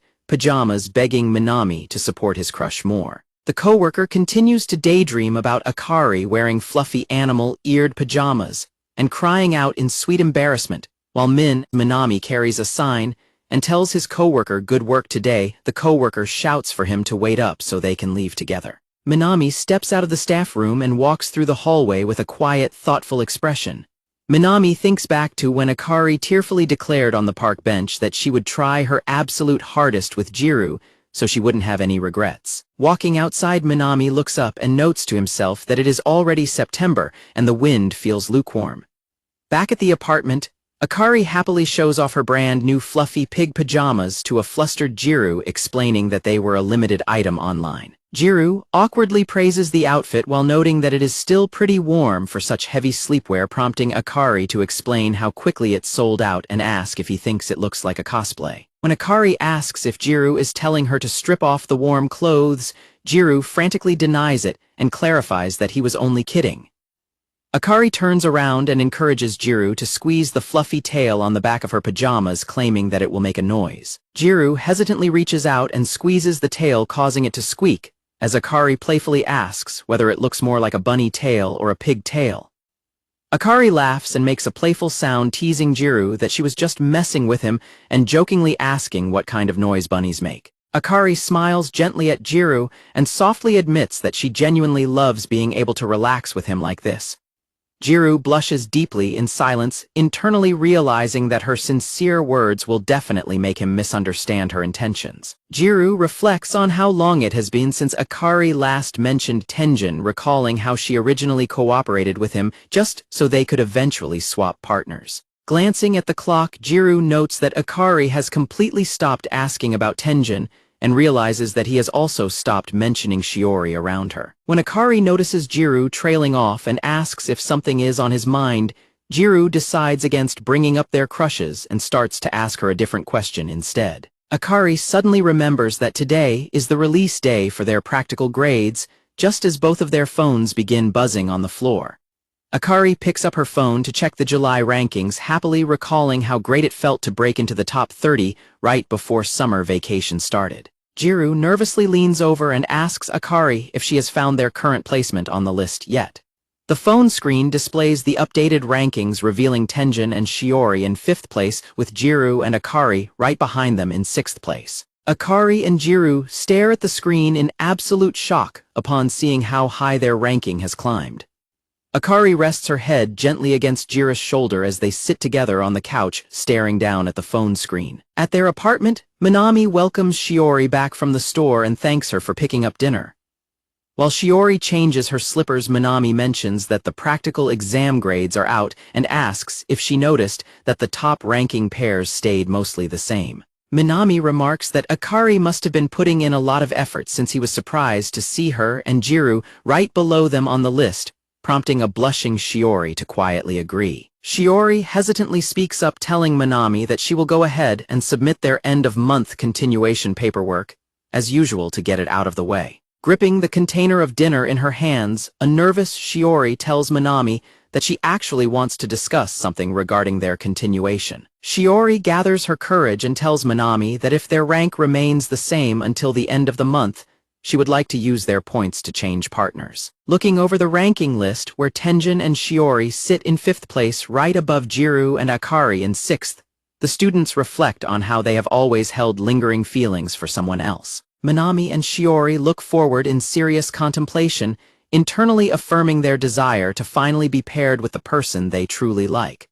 Jiro and Akari sit with wide-eyed expressions, wondering if achieving this high rank means their relationships are finally beginning to change. 2 freshly poured cups of tea sit on the table as evening settles over the exterior of the apartment building.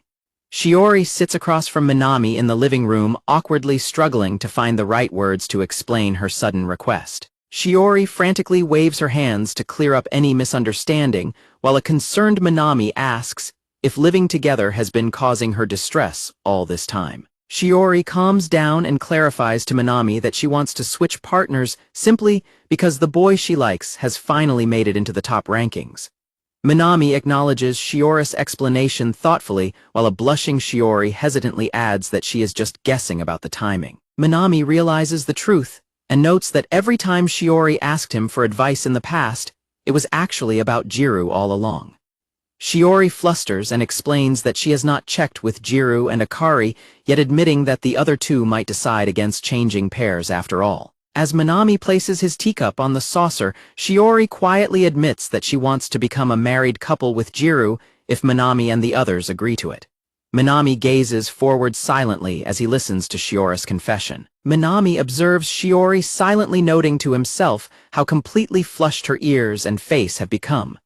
Minami nods softly and affirms his understanding, prompting Shiori to look at him curiously. Minami repeats that he understands while holding his forehead, causing Shiori to panic and apologize profusely for bringing the topic up so suddenly. Shiori frantically tells Minami that it is okay if he refuses since his life would change too, but Minami reassures her that he is fine and simply had several thoughts connect in his head all at once. Minami covers his face and explains that he is just slightly shaken up, leading a worried Shiori to apologize again for startling him.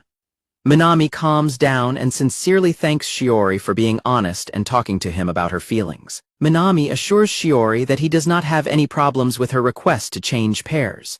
Minami explains that since he often works late and spends breaks at the apartment, Akari would likely understand his personal circumstances, well, telling Shiori not to worry about him. Minami smiles gently and states that if an option exists that can satisfy everyone involved, then pursuing it is truly for the best. Looking at the screen displaying their 6th place ranking, Shiori quietly thanks Minami for his support. Meanwhile, back at their own apartment, Jiro and Akari sit together on the couch staring at their phones in sudden realization. Akari looks down at the screen and murmurs that their high ranking is a genuine surprise, and Jiro quietly agrees. Jiro remarks in disbelief that placing 6th is completely crazy while Akari listens in silence. Akari states plainly that she does not understand how this happened. Holding her phone tightly, Akari admits that she has pictured reaching this moment dozens of times before. Jiro explains that whenever he imagined reaching this moment, he pictured Akari excitedly cheering Tenjin's name while he simply congratulated her. Jiro admits that whenever he thought about what would happen after their marriage ended, he simply gave up thinking about it and wondered if they would still meet or talk occasionally before noticing Akari's silence and asking why she is not saying anything. Akari quietly remarks that it is crazy they have finally accomplished their goal, urging Jiro to hurry up and be happy about it while he looks at her in silence. Akari leans back and explains that for some reason she thought they would never achieve an rank, admitting that she pictured being stuck with Jiro as her husband until the end over and over again. Smiling gently with teary eyes, Akari confesses that she really does not know what kind of expression to make now that they actually achieved their goal. Akari cheerfully slaps Jiro's back and celebrates their rank, asking if it is a good thing since they worked so hard for it, while Jiro stares down quietly. Akari tilts her head curiously as Jiro hesitates to speak. Jiro quietly notes that they will now need to go have a conversation with the other pair about switching partners. As Jiro stands up and walks toward his bedroom door, he tells Akari that he will be in her care for the remaining 2 weeks of the month. Closing his bedroom door behind him, Jiro scolds himself for almost asking Akari what they should do, next realizing that she has naturally already made up her mind. Sitting on the floor holding his head, Jiro curses himself for simply doing whatever is convenient for himself, realizing that he had gotten comfortable having Akari by his side, despite promising to give his all with Shiori. Jiro firmly reminds himself to draw a clear line, reflecting that preparing for moments like this is the entire reason they are participating in the practical exam. Lying back on his bed, Jiro stares up at the ceiling and sighs as he spaces out. Jiro remembers Akari admitting that she repeatedly pictured staying stuck with him as her husband until the end. Jiro reasons that living together for half a year naturally causes some loneliness, but admits that he wavered in that moment and wonders how Akari would have reacted if he had asked to stay as her partner. Gripping his bedsheet tightly, Jiro questions whether natural loneliness is truly all there is to his feelings. Sitting up on his bed, Jiro thinks back to the wistful expression on Akari's face. Meanwhile, out on the balcony under the night sky, Akari stands looking out over the railing and whispers about the summer. Akari gazes quietly up into the starry night sky as a gentle breeze blows past her. Akari buries her head on the balcony railing and cries out in frustration, wishing she could tell Jiro directly that she does not want to be separated because she loves spending time with him and wants to go on more dates together. Akari rests her chin on her arms and murmurs that there is no way she can say all of those feelings directly to Jiro. Akari reflects that if she told Jiro her feelings about Minami and asked to stay together, Jiro would accept it, but recalls that they made a promise to switch partners. Frustrated by how nice Jiro is, she screams to herself about him matching her subdued mood instead of showing happiness for attaining a rank. Stretching her arms out on the balcony, Akari sighs and wishes Jiro was more of a scummy guy, admitting that she never wanted to notice his good qualities in the first place. A sudden chill makes Akari shiver and crouch down on the balcony, rubbing her arms as she realizes it is already getting too cold to dress lightly, even though September just started. Akari glances over her shoulder toward the glass door leading back into the apartment. Akari remembers carrying 2 mugs of hot milk over to Jiro when he was feeling down about Sakurazaka. Akari looks down, sadly thinking that Jiro will not make hot milk for her even when she is feeling down, and reflects that back then she did not even truly understand her own feelings. Crouching by the glass door, Akari remembers how happy she was whenever Jiro said her name, realizing with sadness that he probably will not call her by her name anymore. Burying her face in her hands on the balcony floor, Akari groans that dealing with these complicated feelings is such a pain and desperately wishes for it to stop. Tears stream down Akari's face as she cries out Jiro's name, promising to herself that she will behave like a good girl from now on. Sobbing softly into her hands, Akari confesses to herself that she is in love with Jiro. Inside the apartment, Jiro stands quietly in the hallway holding a warm mug labeled with Akari's initial as he looks toward her bedroom door. Looking down at the steaming mug, Jiro reflects that ending their partnership is not the same as simply breaking up.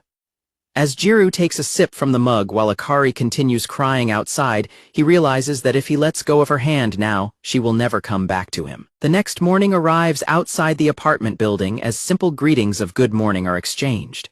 While holding a damp shirt, Jiro realizes he is out of dry clothes and suggests wearing long sleeves since it is cold today. Akari scolds him for leaving all his dirty clothes piled up in his room, prompting him to apologize. She then asks Jiro to replace the bathroom light bulb before it gets dark, noting that she will check out the laundry room while he handles it. While eating breakfast, Jiro watches Akari calmly eat her food and feels relieved that his worries about her upset expression from the previous night were just him overthinking. He notes to himself that Akari is the type of person who resets by the next morning, which makes apologizing to her much easier. Jiro realizes that to Akari whatever happened between them yesterday was simply on the same level as usual. While standing at the kitchen sink washing the dishes, Jiro scrubs Akari's mug clean with a sponge. After thanking Akari for preparing breakfast, Jiro mentions that today is burnable trash day and offers to take out the garbage, which Akari quietly thanks him for. Akari holds onto her coffee mug with both hands and looks down quietly with a flushed expression. At school, Jiro runs into Shiori in the hallway just after she finishes receiving boxes of supplies from a faculty member. Jiro helps Shiori carry the boxes down the hallway, noting that she works as a nurse's office assistant because she is reliable, which Shiori happily accepts as a compliment. Shiori smiles warmly as the two of them continue walking together down the hallway carrying the supplies. Realizing that they are currently alone together, Jiro pumps himself up and decides this is his perfect chance to bring up the topic of changing pairs. As they reach the infirmary and unpack the boxes of medical supplies, Jiro suddenly realizes that he completely forgot something important. Standing inside the infirmary, Jiro suddenly remembers that this is the exact spot where they previously had an intimate moment, leaving both of them blushing heavily. Sensing the sudden awkward silence since the school nurse is away, Jiro stammers out that delivering supplies on their own is the entire reason they were running this errand in the first place. Sensing the tense atmosphere, Jiro glances over and notices that Shiori is trembling with a bright red face, wondering if she is remembering the exact same thing he is. Looking at Shiori's flustered face, Jiro wonders if right now might be the right moment for him to finally be open with her about what happened between them. Gathering his courage, Jiro breaks the silence and asks Shiori if standing here reminds her of what previously happened between them. Shiori looks up at Jiro with a tender blush and begins to confess that she still feels deeply about what happened. While placing items on the shelf, Shiori quietly asks Jiro to imagine what things would be like if he were truly her husband. Shiori continues unpacking and softly tells Jiro that if the time ever comes for her to switch partners, she thinks it will be when Jiro reaches a rank. Flustered by her own boldness, Shiori frantically adds that changing pairs would allow him to inherit her accumulated points, as well, asking Jiro what he thinks about that idea. When Jiro asks if she is truly okay with leaving Minami since they seem to get along well, Shiori reassures him that while Minami is kind and has helped her practice talking to boys, Jiro is still the person who truly matters. With teary eyes and a heartfelt blush, Shiori earnestly confesses to Jiro that he is someone truly special to her. When Jiro nervously admits that he does not know how to cook, Shiori eagerly responds that she can easily handle that part for them. Jiro confesses that he is also a bit of a slob, but Shiori enthusiastically suggests that they can just establish some rules to live by together.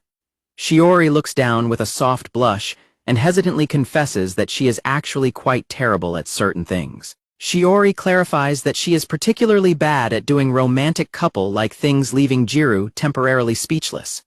Jiro quietly responds that he is also terrible at doing those kinds of things. Shiori gently takes hold of Jiro's shirt and softly proposes that they should learn how to do all of those couple-like things together. Jiro is deeply moved, reflecting on how much he has always wanted to be with Shiori like this, and promises to do his absolute best to maintain their high rank so they can finally switch pairs. The two of them, a warm and quiet smile, feeling a renewed sense of closeness as they look at each other. Later that night, Mei sits up in her bed, unable to sleep, as she worries about Shiori's situation. The next day at school, Sachi complains on the rooftop that she has already heard Natsumi's story about Ryu-kun 5 times, though Natsumi continues to gush about him anyway. Mei suddenly bursts onto the rooftop in a fit of frustration, shouting that there is absolutely no way she can take a nap under the current circumstances. Mei stomps over and loudly calls out Akari's name, startling Sachi and Natsumi while Akari looks up in confusion. Mei directly asks Akari if she has talked to Jiro about changing pairs, yet catching her completely off guard.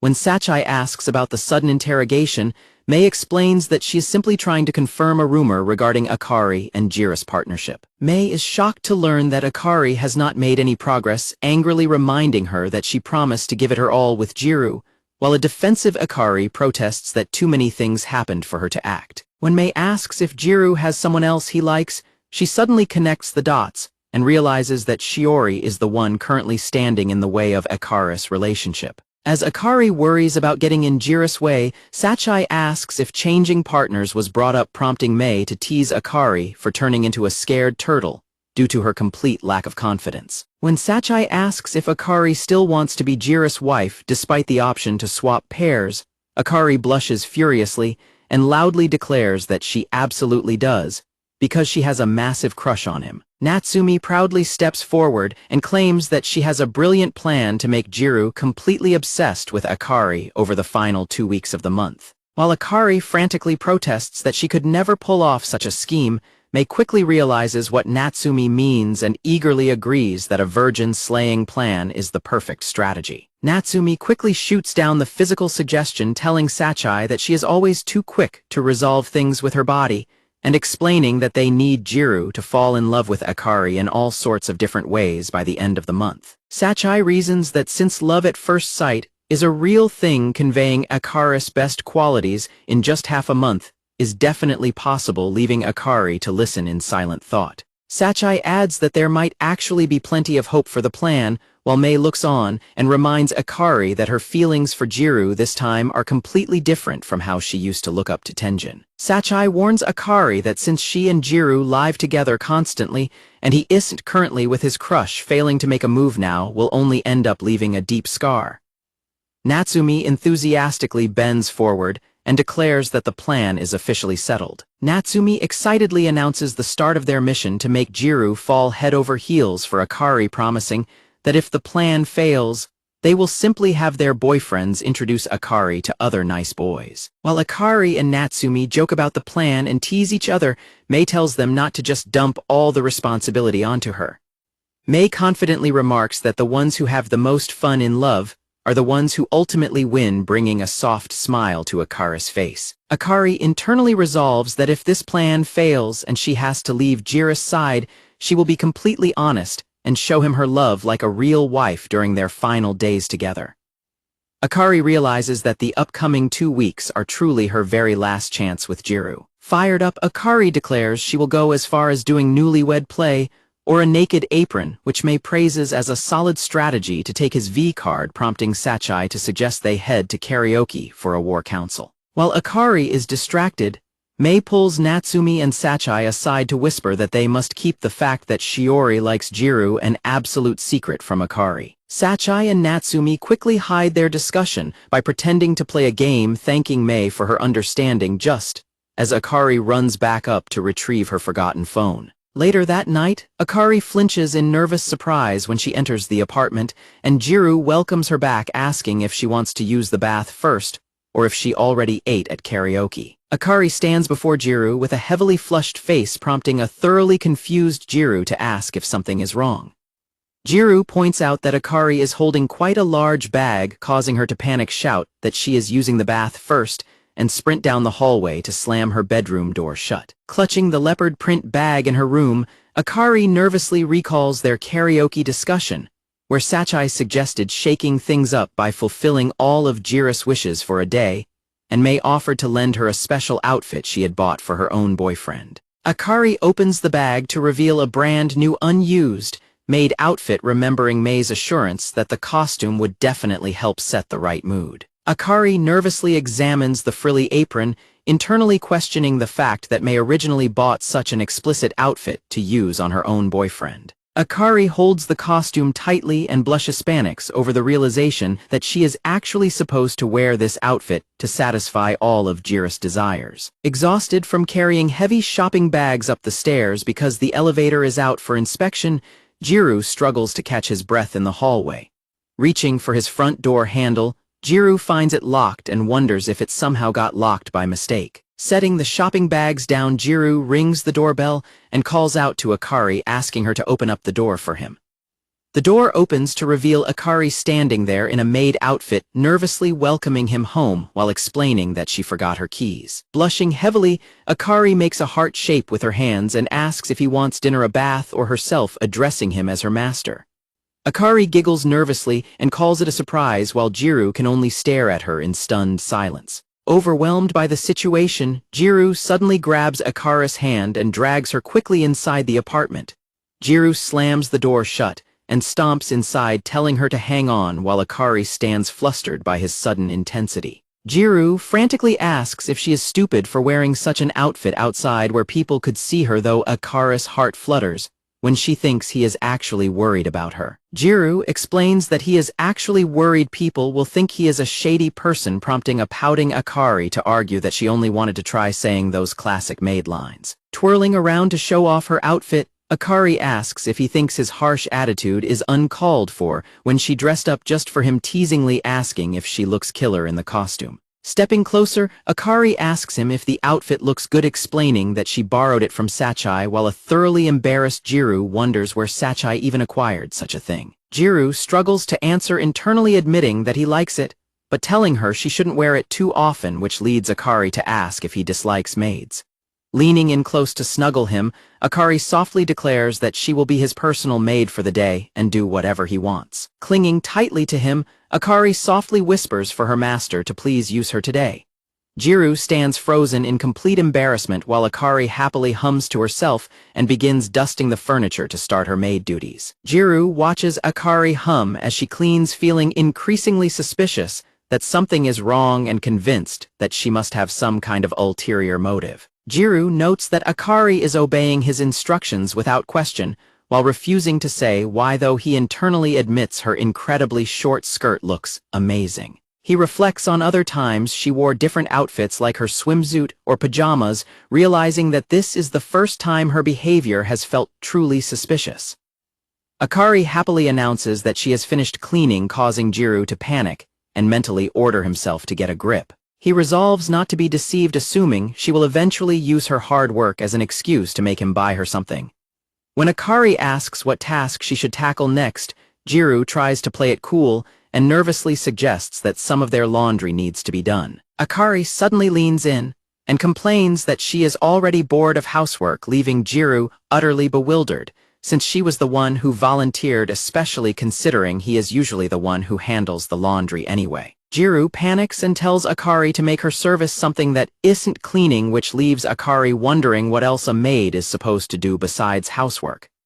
Akari blushes deeply and submissively suggests they do something together instead. Jiro's mind runs wild with fantasies of intimate maid service, leaving him completely frozen.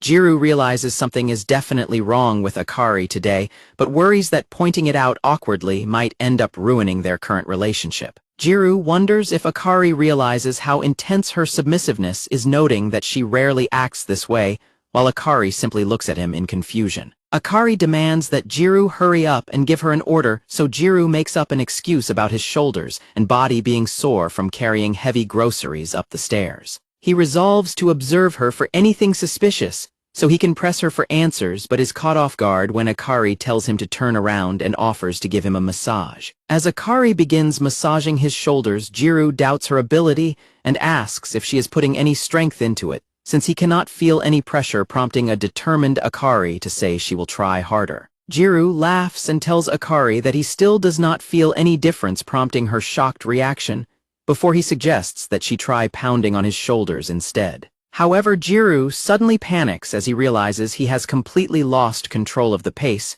and is letting himself enjoy the physical proximity. Akari suddenly climbs onto Jiro's back to use her elbow and body weight for the massage, leaving Jiro in sheer panic as he feels her physical warmth and proximity press against him. Exhausted from the effort, Akari asks if she can take a short break and leans her entire body weight heavily against Jiro's back.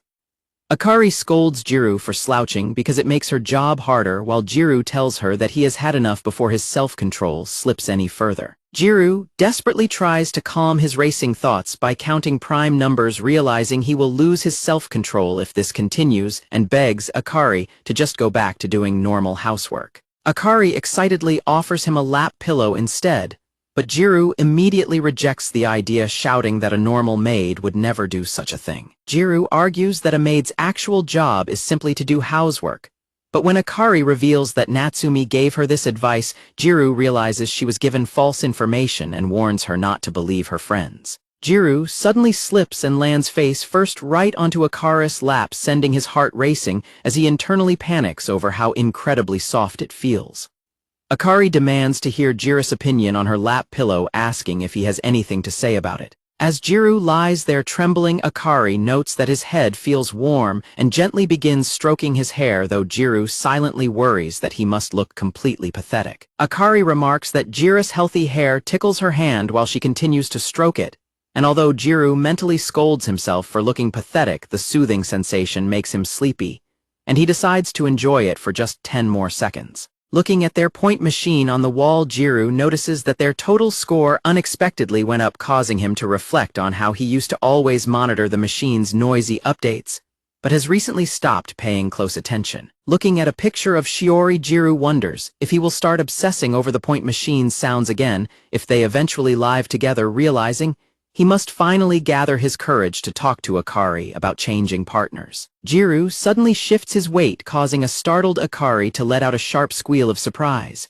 Jiro asks if she just wailed and asks her to let him go, but Akari firmly tells him not to move. As Jiro tries to pull away, he accidentally pulls her hair, causing them both to cry out in pain and struggle as Akari desperately orders him to stay still.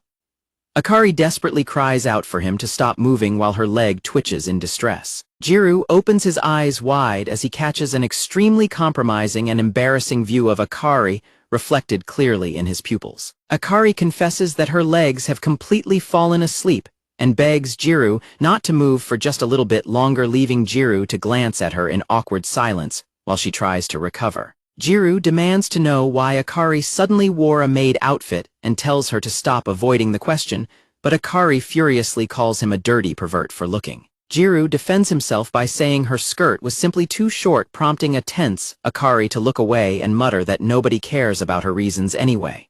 Jiro argues that she dragged him into her scheme, but Akari snaps back that he has been giving her dirty looks all along. Jiro denies it and warns her that he will not buy her anything no matter how much she begs, prompting an angry Akari to declare that she will never tell him her reason now, just as Jiro menacingly clicks a pen. Jiro brandishes the pen and authoritatively orders Akari to spill the truth, declaring that he holds the higher ground now.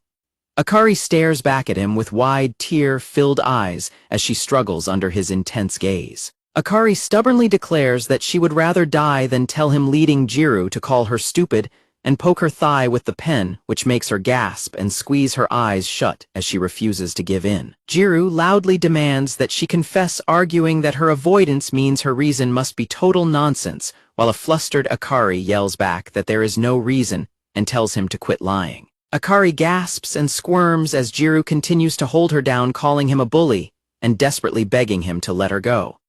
Jiro commands her to apologize for teasing him and tell him the truth, continuing to poke her leg with the pen, as Akari feebly begs him to stop. Tearfully crying out, Akari insists that she is telling the truth and is absolutely not teasing him. Akari tearfully confesses that since they might not be married for much longer, she simply wanted to make more memories with him, leaving Jiro completely speechless and stunned. Lying on the floor and sobbing into her arms, Akari tearfully admits that she only wanted Jiro to call her cute.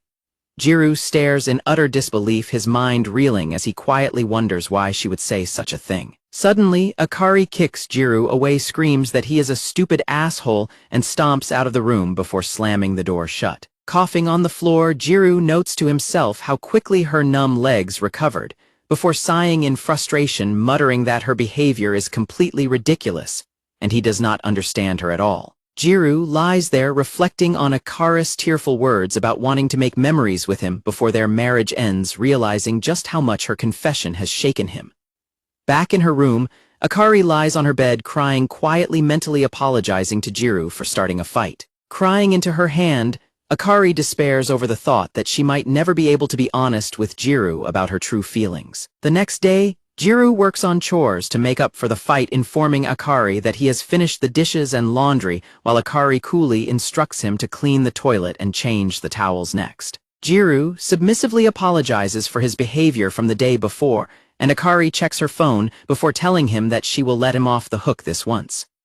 Akari desperately tries to keep her composure, realizing that fighting with Jiro will only negatively affect their points. As Jiro looks over, Akari suddenly notices the point machine and asks when they acquired those extra points. Jiro explains that he has gotten so used to the point machine that he barely notices it anymore, but mentions that they somehow racked up points yesterday. He adds that keeping their points high is a good thing for the end of the month, though Akari remains quiet, still internally dwelling on the climax of their fight from yesterday. Jiro puts on his shoes and announces that he is leaving for school ahead of her, but stops when he notices Akari standing completely silent and still in the hallway. Akari softly wishes him a good day, and Jiro quietly replies that he is heading out. After closing the door behind him, Jiro wonders if Akari is still angry with him, noting that she would normally act completely different. Back inside, Akari looks down sadly and wonders what she should do next, realizing she still needs to focus on the marriage practical even though her legs refuse to walk with Jiro. Akari stares at the point machine in silence, reflecting on how their rising score actually brings them closer to ending their temporary marriage. Akari admits to herself how much she hates the situation, feeling terrified because she desperately wants to be close to Jiro, but cannot bring herself to get any closer. Later on, Akari happily announces that she is heading out to have fun, prompting Jiro to warn her not to stay out too late, which leads her to playfully tease him about whether he is actually worrying about her. Jiro retorts that he only cares because she will be too loud and wake him up if she returns late, causing a pouting Akari to complain about him not treating her like a girl. She reassures him that her friends will accompany her back, but as she reaches for the door handle, Jiro suddenly calls out her name. Jiro suddenly steps forward and grabs her shoulder to stop her, but after a tense silence he backs down and apologizes, claiming he forgot what he wanted to say. Akari laughs it off and says she will be back. After the door closes, Jiro weakly swings his fist against the wall in frustration before slumping against it, letting out a heavy sigh and cursing himself for being such a wimp. Jiro reflects on how since that fateful day of their fight they have not been able to make any of the progress they wanted to make in their relationship. Jiro notes that Akari has completely stopped glomping on him the way she used to, though it does not feel like she is actively avoiding him, leaving him to wonder why she suddenly stopped. Looking at the point machine, Jiro realizes that merely forcing themselves to flirt and engage in physical contact does not actually earn points, concluding that the practical rewards them for genuine relationship progress, rather than excessive skinship, though he feels embarrassed that it took him 6 months to finally figure that out. As Jiro sits on the couch watching a television show about newlyweds, he laments that their constant fighting has been draining their points, reminding himself that he needs to appreciate how much Akari works to cover for his shortcomings instead. Watching the couples on the show complain about their physical intimacy and express their affection, Jiro thoughtfully notes that both married and dating couples seem to deal with those exact same personal struggles. On the television, the couples continue to discuss how nice occasional cosplay like a nurse or a maid sounds, while jokingly worrying about what their parents would think if they watched the show. Feeling completely overwhelmed by the television program's frank discussions, Jiro sighs and decides he has had enough turning off the screen. Jiro worries that if they do not start earning more points, Akari will not be able to pair up with Tenjin, wondering if she actually understands the stakes. Sitting alone in his classroom folding brochures for the upcoming sports festival, Jiro stretches out in frustration, lamenting that he cannot make any progress on his own, and wondering what on earth he should do about his situation. Kamo suddenly pops into the classroom and asks why Jiro is staying behind, leading Jiro to explain that he is folding sports festival brochures for his planning committee assignment. When Jiro asks why Kamo is still at school, Kamo reveals that he has club activities and proudly displays a bag of snacks, explaining that a character named Marin-chan loves sweats. Kamo enthusiastically details how members of the Manga Research Club pooled their money to arrange snacks in a circle around their devices to summon Marin-chan, lamenting that their school refused to fund their efforts. Jiro can only stare in utter confusion, wondering if they are preparing a sacrificial snack ritual.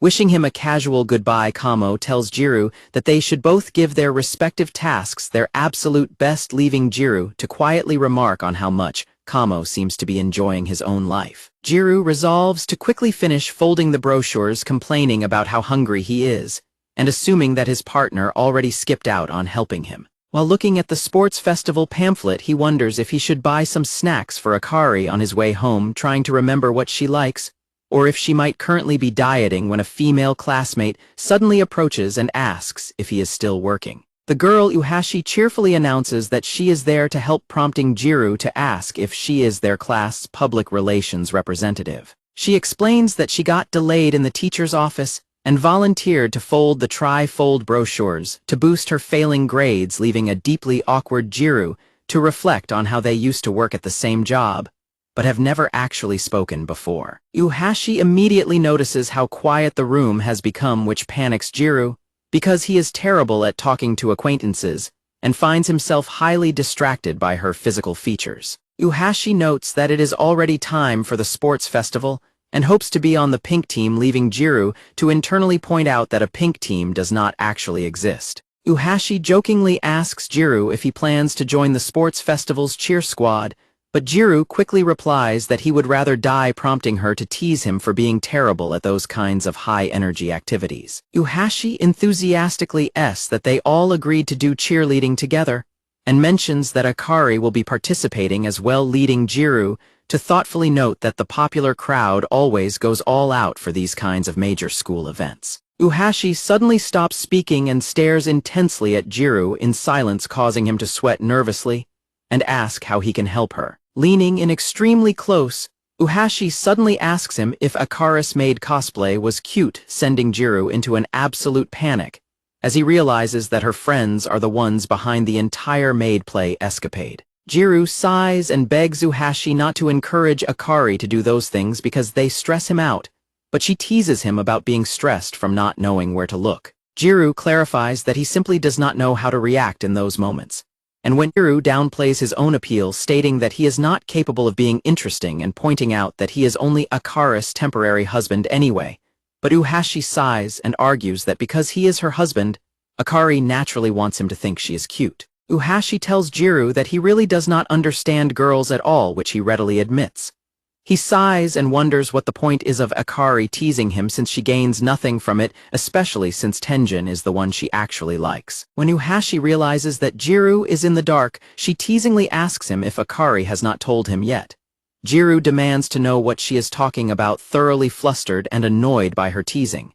Uhashi casually states that she is referring to Akari and Minami. Uhashi clarifies that Akari and Minami are not romantically involved, asking if he has not heard about the conversation they had during the school's test of courage. Jiro stands in silence, as Uhashi notes that Akari should have been the one to tell him that she is over her crush on Minami. In absolute shock, Jiro slams his hands on the desk and loudly asks if she is saying that Akari confessed to Tenjin, which startles Uhashi into replying that he should probably just ask Akari himself. Jiro quickly packs up his things, claiming he folded the brochure wrong and leaving them with an apologetic Uhashi. As he exits the school, his mind is consumed with confusion over why Akari gave up on Tenjin and kept the news entirely to herself. Walking home alone under the afternoon, Jiro reflects on their agreement to do their best, and how far they have come, realizing with a heavy heart that Akari has been keeping her deep emotional burdens entirely to herself ever since summer break. Jiro remembers telling Akari that she would be in his care for the remaining 2 weeks, and beats himself up over how she must have felt hearing him say those words. He clenches his teeth in frustration, questioning if he is truly that unreliable of a partner to her. Outside the school, a classmate thanks Uhashi for taking over the brochure, folding so she could attend her club activities, and Uhashi cheerfully points out that Jiro actually did most of the work, though her friend remarks that it is hard to picture the two of them working together. Uhashi playfully explains how she and her friends always help each other out, while her classmate waves goodbye and internally reflects on how surprising it is that Jiro is so helpful. Evening falls over the quiet exterior of the apartment complex as Jiro finally returns home. When Jiro opens the door, Akari warmly welcomes him home from her spot on the living room floor, but her smile falters when he responds with absolute silence. Leaning against the couch, Akari asks him what is wrong, pointing out that he does not look very happy. Akari pats the floor beside her and encourages Jiro to come sit next to her and talk about whatever is on his mind, while Jiro remains silent and looks down. Jiro suddenly sits down and leans his head heavily against Akari's shoulder, causing a startled Akari to ask if something bad happened, as he quietly murmurs to himself. Resting against her, Jiro internally questions why Akari has been acting this way. Jiro bitterly wonders if she is always thinking about someone else while they are together, as Akari watches him in quiet shock. Jiro suddenly wraps his arms tightly around Akari's waist and pulls her close, causing her to let out a small gasp and call out his name in confusion. Akari gently holds onto his shirt and asks what is wrong, pointing out that he is acting incredibly strange, while Jiro desperately holds her tight and repeatedly murmurs her name. As Jiro clings to Akari, the point machine on the wall suddenly begins to beep loudly, interrupting their emotional moment. Startled by the sudden sound, Akari tries to pull back, but Jiro only grips her sweater even tighter as she nervously calls out his name. The point machine continues to beep loudly, indicating that their physical contact is rapidly accumulating points, while Jiro desperately wishes for the noise to stop. Ignoring the relentless beeping of the point machine, Jiro holds Akari close and tells her to ignore the sound, refusing to let her go. Jiro buries his face in Akari's shoulder as he mentally curses the marriage practical, while a flustered Akari can only whisper his name. Jiro softly confesses that this situation hurts, holding onto her even tighter. Tears well up in Akari's eyes as she embraces him back, gently asking what is wrong and what is bothering him so much. Jiro holds Akari close on the couch, calling her name and quietly asking her to just let him lean on her for comfort for a little while. As the point machine continues to register their close contact on the wall, Jiro silently murmurs Akari's name to himself. Akari buries her face in Jiro's shoulder and cries, silently returning his warm embrace.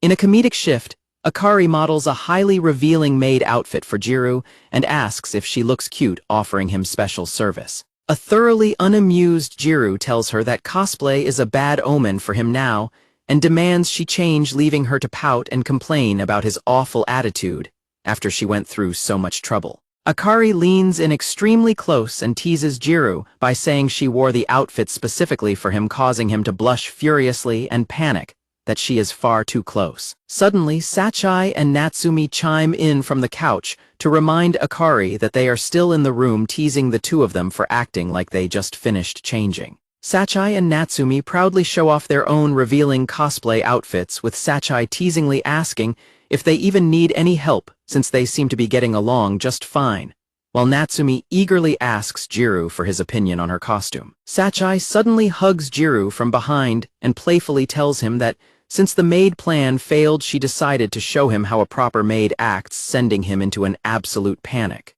Natsumi complains that Sachai started without her and eagerly presses against Jiro, as well declaring that she wants to play with him too, leaving Jiro completely overwhelmed and speechless. Furious and jealous, Akari immediately grabs Jiro and pulls him away, loudly declaring that he is her Jiro, and commanding the other girls not to cheat with him while Sachai and Natsumi look on in amusement. Jiro panics over the chaotic situation as Shiori, and Mei also arrive dressed in maid cosplay, with Shiori trying to coax the others over, while Mei grumpily mutters that this had better help boost her grades, leaving a completely bewildered Jiro demanding an explanation for what is going on. Shiori leans in close and boldly tells Jiro that if he wants her, he will have to get cleared by her first and prove that he is a real man, leaving him completely flustered. Shiori grabs Jiro's face and demands that he stop looking at other girls, pleading with him to be the Jiro that belongs only to her, just like he used to be.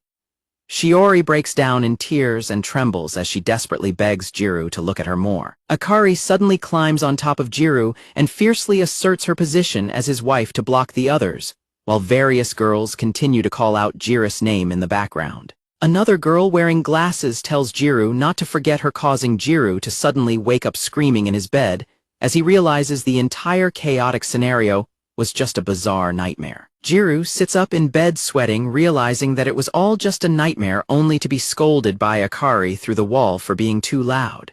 Jiro lies awake in his bed, completely unable to fall back asleep. Jiro stresses over what Uhashi told him about Akari moving on from Tenjin, realizing how difficult it must be for Akari to continue the marriage practical with someone who rejected her, and recalls Uhashi's advice to ask Akari about it directly. Jiro wonders if Akari still has lingering feelings for Tenjin, questioning whether he should force her to talk about something she has kept hidden, as he prepares to step out of his room. Jiro steps out of his room with his shoulder bag and is startled to find Akari standing in the hallway in her pajamas.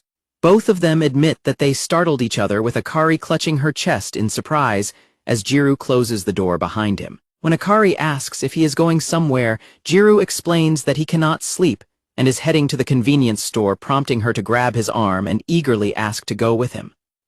Akari blushes and asks if it is all right for her to tag along, leaving Jiro temporarily speechless as he stares at her. The two of them set out together, walking down the quiet streets in the middle of the night.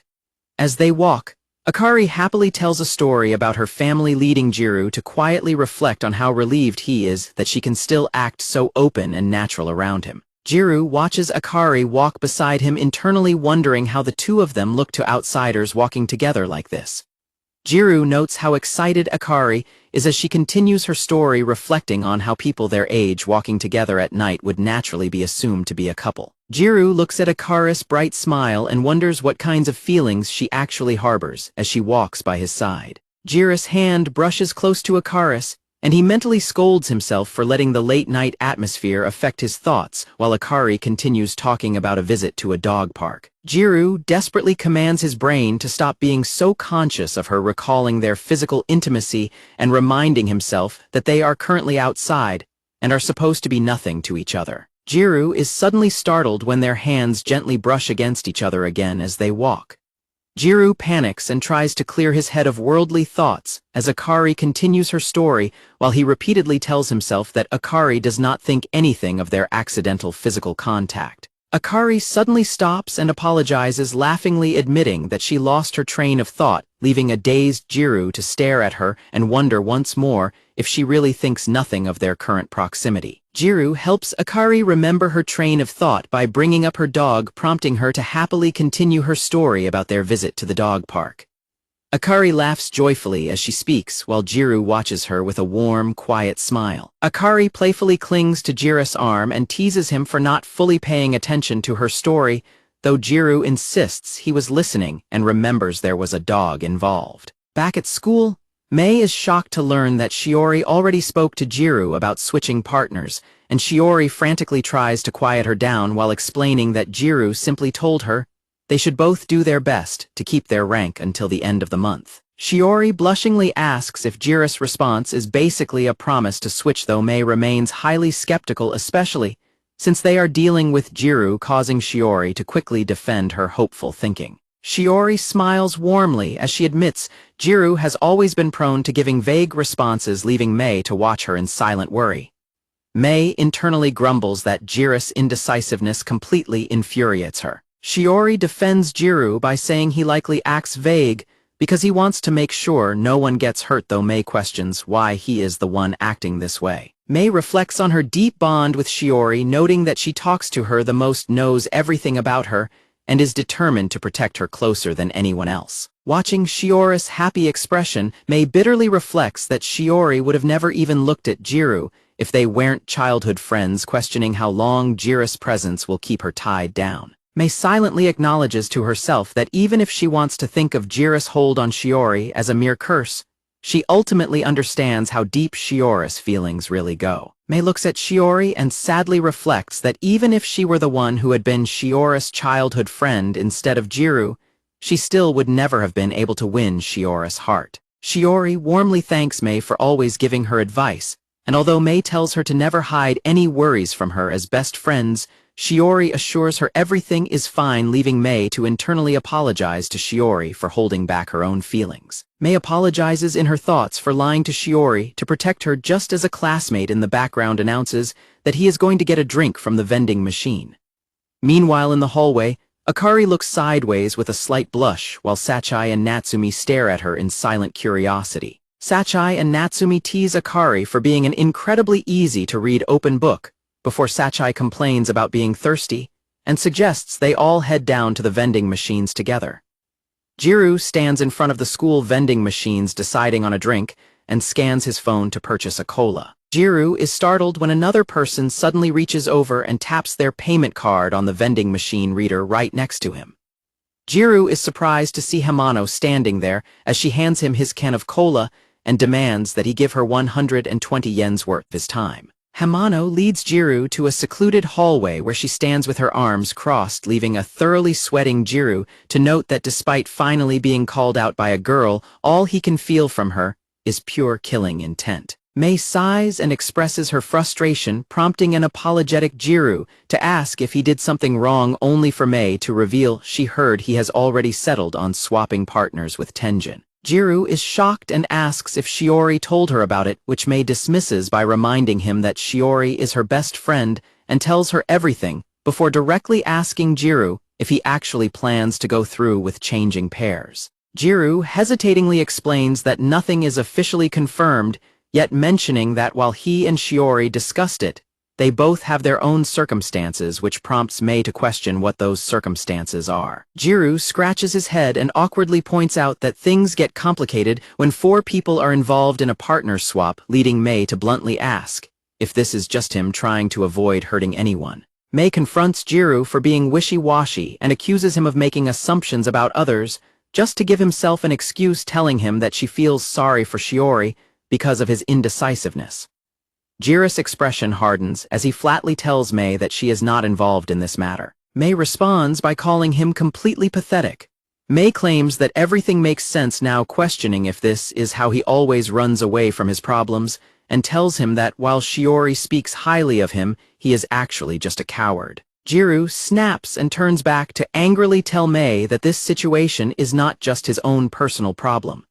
Jiro immediately catches himself and clutches his head in frustration, sighing and offering a quick apology for losing his temper. Jiro explains that they have all been living together as couples for half a year now, and admits that if they change partners, someone might end up unhappy, reflecting that he is specifically thinking about his own household with Akari. Jiro argues that he and Akari have been helping each other get by all this time, making it impossible for him to only think of his own desires as the end of the practical approaches, though Mei remains unconvinced and begs him to be honest. Mei looks down with a deeply pained expression and tearfully begs Jiro to finally make things clear. Mei asserts that she knows Shiori completely far better than Jiro does, and confidently declares that she will not lose to anyone, not even him, when it comes to caring for her. Mei quietly notes that despite knowing everything, she still has her own secrets she can never confide to anyone, admitting she knows She has no right to stand by Shiori's side in that way. Mei bitterly admits that despite her own feelings, Shiori is deeply reliant on Jiro and asks him to understand that reality. Mei demands that Jiro make his feelings completely clear to Shiori, entirely unaware that Akari is sitting on the floor right beneath the window, overhearing their entire conversation. Mei turns and walks away down the empty corridor, leaving Jiro standing by the window in silence. Jiro stands alone, his expression filled with melancholy as he faces the heavy decisions awaiting him at the end of the month. The school day passes normally, with Jiro sitting quietly at his desk in his classroom.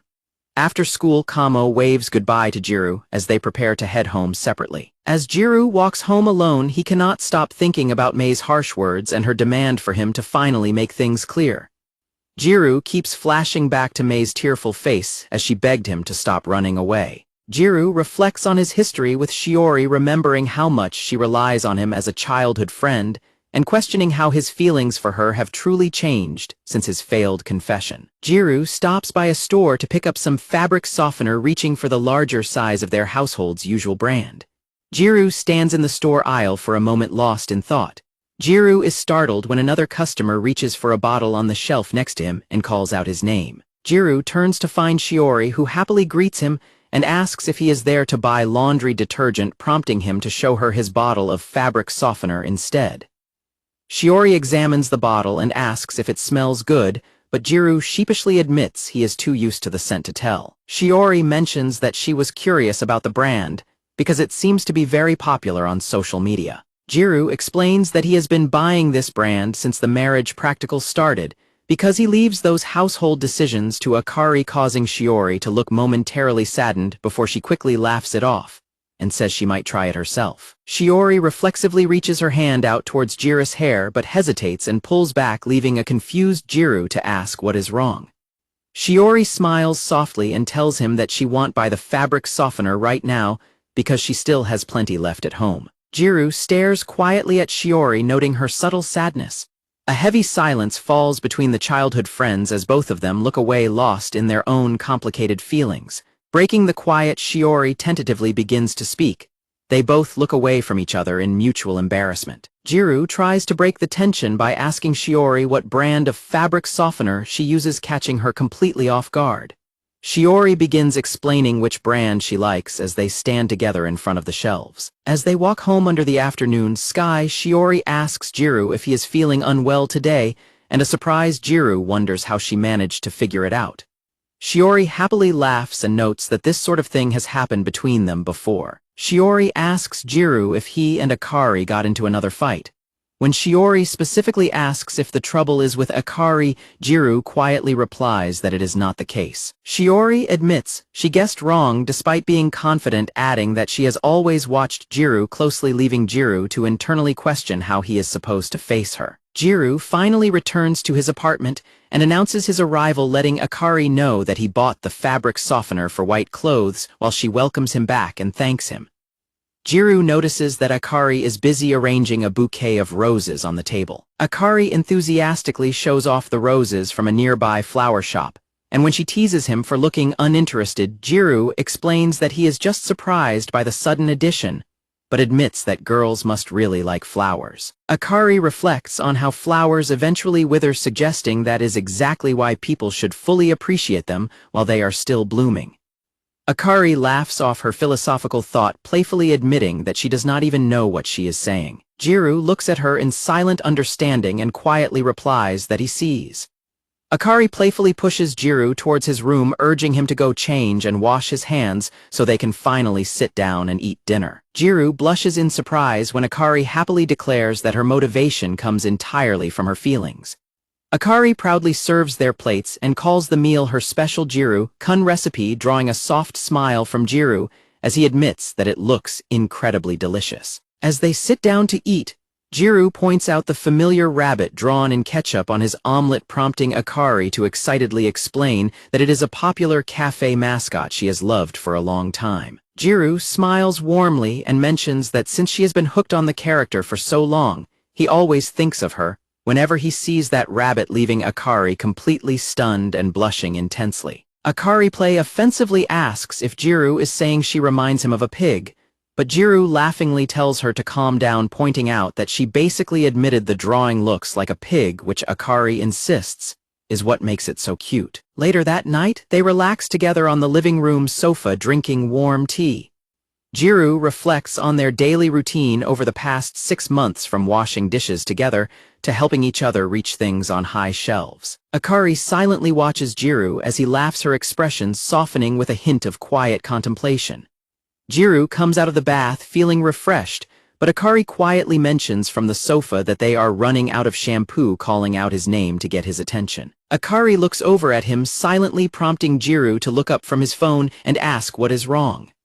Akari stares ahead in silence, causing Jiro to call her name in concern. Akari abruptly decides to head to bed early, but before she leaves, she slides a document onto the table for Jiro, stating she left it specifically for him. Akari instructs Jiro to complete the form before the 26th, leaving him confused as he pulls the document out of the envelope and wonders what significance that date holds. Jiro's eyes widen in absolute shock as he reads the document, realizing it is a signed separation notice completed by Akari.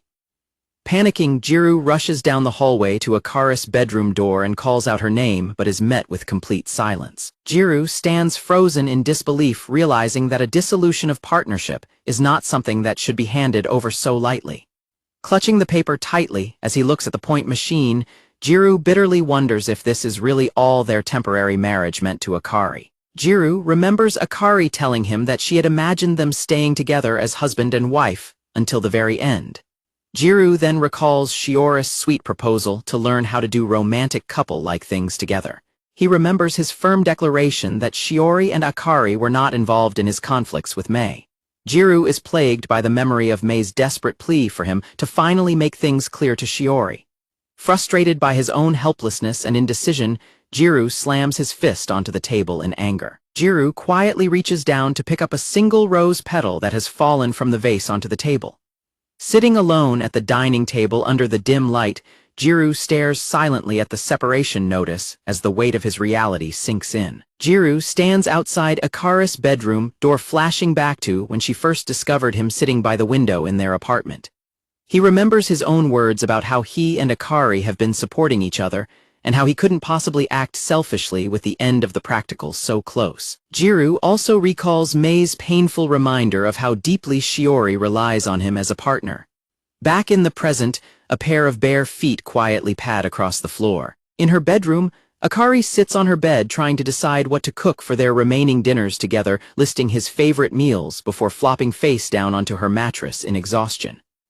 Akari lies on her side, silently staring at her plushie with a deeply melancholic expression. Hugging her plushie tightly, Akari tearfully regrets not asking Jiro more about his favorite things before their time together started running out. Akari curls up under the covers and quietly weeps into her plush, feeling the painful reality of their imminent separation. Faced with Akari's decision to separate, Jiro continues to struggle with how she truly views their relationship. The next day, school PE class is underway inside the gymnasium, where classmates are loudly praising Tenjin's incredible athletic skills during a volleyball game. Jiro sits quietly on the gymnasium floor, spacing out as his classmates talk about how hard Tenjin is playing just to win a lunch bet, with Jiro reflecting on how perfect Tenjin seems compared to himself. Jiro continues to listen to his classmates' gossip about Tenjin's perfect looks and popularity, with the girls recalling a funny moment when Tenjin snapped at students filming him in class. Jiro sinks deeper into self-doubt, staring at the floor and calling himself lame for letting himself get so swept up by living with Akari when he knew from the beginning that her heart was set on someone else. Jiro's self-deprecating thoughts are abruptly cut short when a stray volleyball flies out of nowhere and strikes him. Tenjin calls out in concern as a dazed and bleeding Jiro sits on the floor after being hit by the volleyball. Jiro's classmates gather around in shock, noting that the blow broke his skin and drew blood, while their PE teacher rushes over to check if he is okay. Despite Jiro insisting he is fine, the teacher orders whoever is on cleanup duty to take him to the nurse's office, only to find out that Kamo is absent today. Tenjin volunteers to take Jiro to the nurse's office since he was chosen to cover for Kamo, surprising his classmates. Tenjin asks his team to sub him out, leaving them in a panic over losing their star player, while Jiro quietly holds his head. Jiro weakly protests that he can walk to the clinic on his own, but the teacher ignores him and tells the rest of the class to resume their lesson. Tenjin warns Jiro not to push himself because head injuries can be deceptive, and the teacher agrees, telling Jiro to rest until his afternoon classes. Outside on the sports field, Natsumi spots Tenjin and Jiro walking together and wonders about the unusual pairing catching Akari's attention. When Natsumi tells Akari to go check on Jiro, Akari hesitates and nervously says she will pass. Sachai and Natsumi tease Akari, telling her they won't let her use the excuse of their separation notice to avoid checking on him, reminding her that their partnership is not over yet. Akari silently and sadly watches Jiro's retreating figure as he walks away with Tenjin.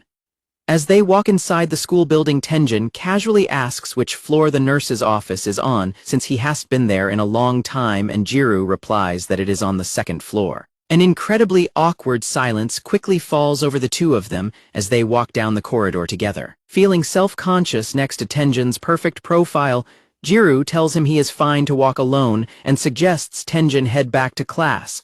But Tenjin cheerfully replies that he is happy to use this as an excuse to skip class and walk a bit further. Tenjin advises Jiro to monitor his head until the evening and contact a doctor if his symptoms worsen, adding that he will make sure to let Akari know about his injury during lunch, which leaves Jiro in a panic. Jiro frantically waves his hands and insists he is completely fine, desperately wanting to stop Tenjin from bringing up the subject with Akari.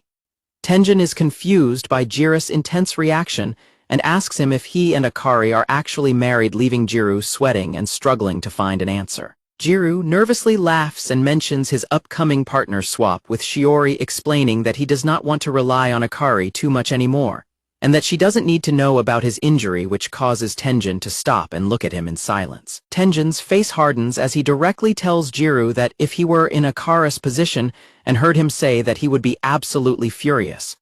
Jiro is completely stunned, staring back at Tenjin in absolute silence. Frustrated with his own behavior, Jiro clenches his fist tightly and thinks that he is only trying to protect himself, cursing himself for being a loser while Tenjin listens. Tenjin looks directly at Jiro and honestly states that what he just said does not sit well with him, leaving Jiro in absolute silence. Defeated, Jiro collapses onto a step and covers his face with his hands, sighing deeply and apologizing to Tenjin for his words. Sitting on the stairs, Jiro quietly explains that even if it does not look like it, he is seriously trying to think things through. Jiro scratches his head in utter frustration, admitting that his thoughts probably sound like an excuse because he keeps losing his sense of direction, before apologizing again for rambling. To Jiro's surprise, Tenjin smiles and tells him that he is actually a very good person, which completely derails Jiro's expectations of how their conversation would go. Jiro looks down awkwardly as Tenjin silently reflects on how earnest Jiro is, noting that Jiro always faces everyone honestly and prioritizes others over himself. As they arrive outside the nurse's office, Tenjin continues his silent reflection, thinking that Jiro's selflessness has only caused everything around him to become mixed up. Inside the clinic, Tenjin hands Jiro an ice pack, prompting Jiro to thank him before Tenjin announces that he is heading back to the gymnasium. Before leaving, Tenjin suddenly stops and turns to Jiro, asking to check something with him. Tenjin directly asks Jiro how he truly feels about living with Akari, pointing out that he must have noticed by now that Akari has been chasing after him. Tenjin adds that Akari probably thought they could make it work, explaining that he got rejected before he even had a chance to get rejected, while Jiro hangs his head in surprise. Jiro looks up in complete shock, completely speechless. Smiling gently, Tenjin tells Jiro that he will not say anything more, but admits he is actually frustrated about the situation because he hates feeling like he lost. Suddenly, the nurse's office door slides open with a loud clatter as Akari bursts inside, demanding to know what Tenjin meant by being rejected. Out of breath from running, Akari ignores the talk of rejection and urgently asks Jiro about his head injury, while Tenjin casually decides to head back to the classroom and leaves them alone. As Tenjin departs, Akari slowly turns around to look at Jiro, who flinches and breaks out into a nervous sweat. Akari fiercely asks Jiro if he properly thanked Tenjin, prompting a terrified Jiro to quickly bow and thank him before Akari loudly scolds him for being lame enough to get hurt while simply watching. Tenjin bids them goodbye with a gentle smile as he slides the door shut, while Akari immediately places the ice pack onto Jiro's head and tells him to properly ice his injury. Leaning in extremely close, Akari looks at Jiro with soft, worried eyes and tells him that he really made her worry, leaving a blushing Jiro to quietly offer a soft apology. Akari pushes Jiro towards the bed, telling him to stop spacing out and go lie down, while Jiro replies that he will do it. Akari slides the curtain closed and mentions that she ran into the nurse in the hallway and that she will be there in a bit. Jiro apologizes for putting her out, and when Akari points out his instant apology, he simply thanks her. Akari tells him it is fine since they are married after all, noting that they haven't turned in the separation paper yet, which causes Jiro to blush and say her name. Akari blushes heavily and stammers that she is still his wife. Jiro awkwardly agrees, internally telling himself not to misunderstand her and demanding that he separate his feelings better, before calling out to Akari. Jiro asks Akari why she didn't tell him about what happened with Tenjin, mentioning he heard a rumor they had a talk a while back. Jiro tells Akari that even if she didn't have to talk to him about it, she could have at least informed him that something happened. Jiro points out that they have been working together all this time, leaving Akari momentarily speechless. Akari counters by stating that Jiro didn't say anything to her first about him and Sakurazaka talking about trading partners. She asks when they advance things that far and says he should have told her sooner so she could have properly supported him, making Jiro realize he was completely unaware she knew. Akari tells him that if she had just known earlier, she could have been a wife that encouraged both of them. Jiro looks at her in silence before saying her name. Jiro reaches out and grabs Akari's hand. Akari smacks his hand away and calls him stupid, startling Jiro. Akari yells that he can't do that kind of stuff and complains that he only acts like this when she is mad at him. She calls him stupid and says she hates him, while Jiro tries to explain that is not what he meant. Akari grabs Jiro's hand and repeats that she hates it, struggling to finish her sentence as she complains about him. Akari squeezes his hand tight and quietly reiterates that she hates him. Jiro yells back that she does that sort of thing too. The school nurse suddenly pulls back the curtain and asks what they are yelling about, wondering if they are fighting.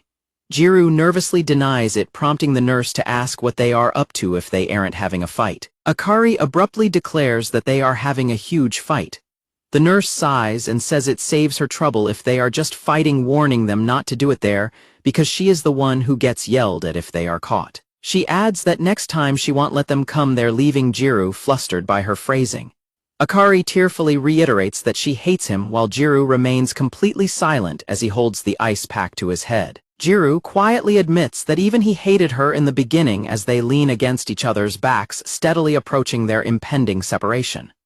The scene shifts to the exterior of their apartment building as evening approaches. At the apartment, Akari stands at the counter chopping onions while Jiro watches her in nervous silence, startled when she suddenly chops down with a loud whack.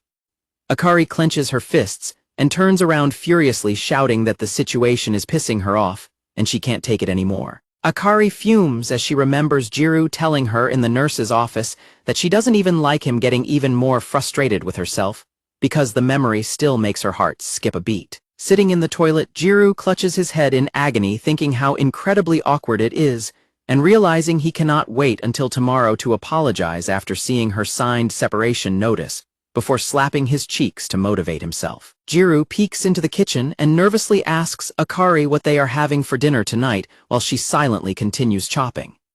Jiro tries to break the tension by asking if the onions mean they are having ginger pork, but Akari quietly orders him to go wipe down the table instead. Jiro bows his head deeply in front of Akari, offering a sincere apology for his behavior earlier that afternoon. Jiro thanks her for coming to check on him in the nurse's office, but Akari gets flustered and tells him to give her a second to think before she speaks. Jiro panics and flinches, realizing he said the wrong thing, which causes Akari to flinch in response as well. Jiro looks at her and apologizes for how he handled the topic of her and Tenjin, as well as for keeping secrets from her. Jiro admits that it was hard to bring up changing partners, because he had started to feel like their life together was becoming more like a real married couple, making the idea of separating feel weird to him. Jiro frantically tries to play down his confession, stammering that he is just overthinking things and spinning in circles while trying to ask how she feels. Jiro continues to stutter, explaining that talking about breaking up is uncomfortable because it feels like a divorce conversation, and he doesn't feel like they have a real reason to separate. An intense silence falls over the kitchen as Jiro looks at Akari, nervously waiting for her reaction while she stands completely still with her back turned. Akari turns around with tears streaming down her heavily blushing face, trembling as she struggles to hold back a sob. Akari bursts into loud, hysterical crying, causing Jiro to panic and desperately plead with her to put down the kitchen knife while asking her what part of his words hurt her feelings. Akari points her finger and loudly screams that it is the onions making her cry. Akari frantically screams that she is absolutely not crying over him and demands he not take it the wrong way, insisting that her tears are entirely because of the onions. Akari tearfully asks why she would ever cry over someone like him, but Jiro cannot help but stifle a laugh at how much she blames the onions, prompting a furious Akari to order him not to laugh while he quickly bows on the floor to apologize. Jiro quietly calls Akari's name and gently reaches his hand out toward her face as tears continue to fill her eyes. Akari catches Jiro's hand and complains that he only acts nice like this when she is mad at him, wondering why they have to fight during their last dinner together before ordering him to wipe his hand, because she insists it is only covered in onion residue. Jiro gently cups Akari's face with his hands and apologizes for making her cry all the way to the end, while Akari stubbornly calls him repetitive stubborn,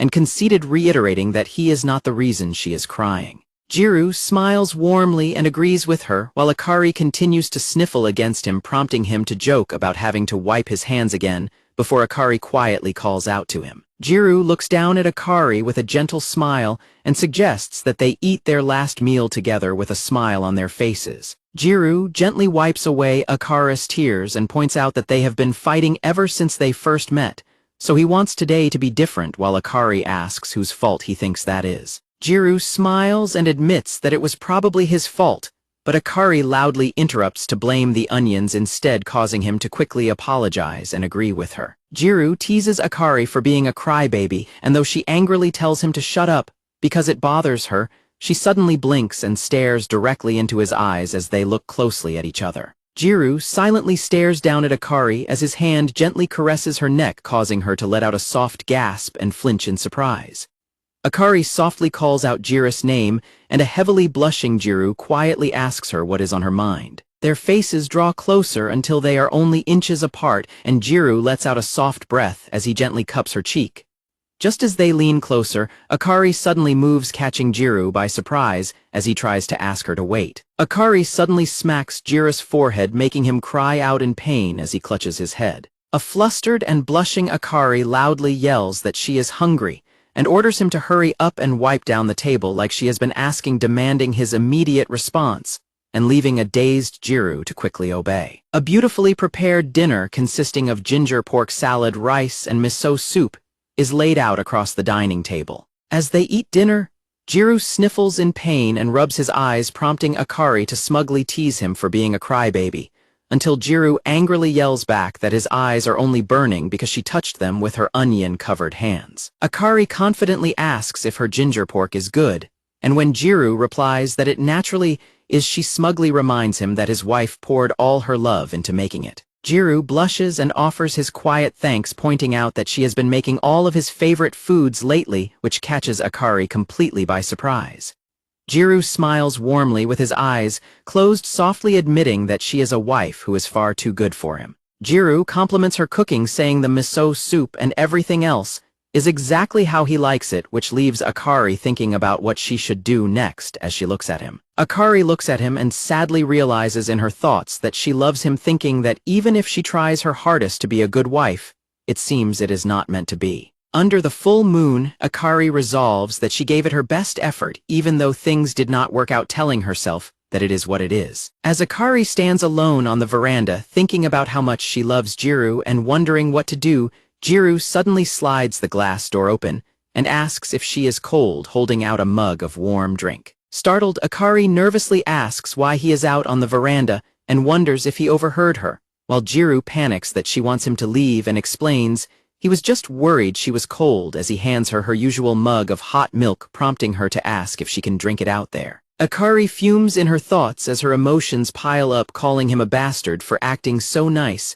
and making her happy right after she resolved to give up on him. Jiro points out that it is the 8th full moon tonight, and when Akari wishes she had bought dango, he teases her for preferring food over the view, leading her to tell him that he is being cringe and rude. Akari looks up and admits that the moon and stars look incredibly pretty, and Jiro explains that he heard on television that the air is cleanest during the mid-fall full moon, which is why it looks so clear tonight. After Jiro notes that the cleaner air makes the stars stand out, Akari suddenly challenges him with a pop quiz, leaving him confused as he tries to guess what the topic is. Akari asks him if there is anything pretty in his eyes right now aside from the moon, playfully adding that she would also accept something he thinks is cute, leaving Jiro blushing and sighing in embarrassment. Akari asks him if it would be too much for him to just call her name, causing Jiro's heart to beat fast, as he thinks about how they were never friends, meaning they will be nothing to each other once they stop being a couple. Akari looks away and softly says that they will still have all their memories together, explaining that calling each other's names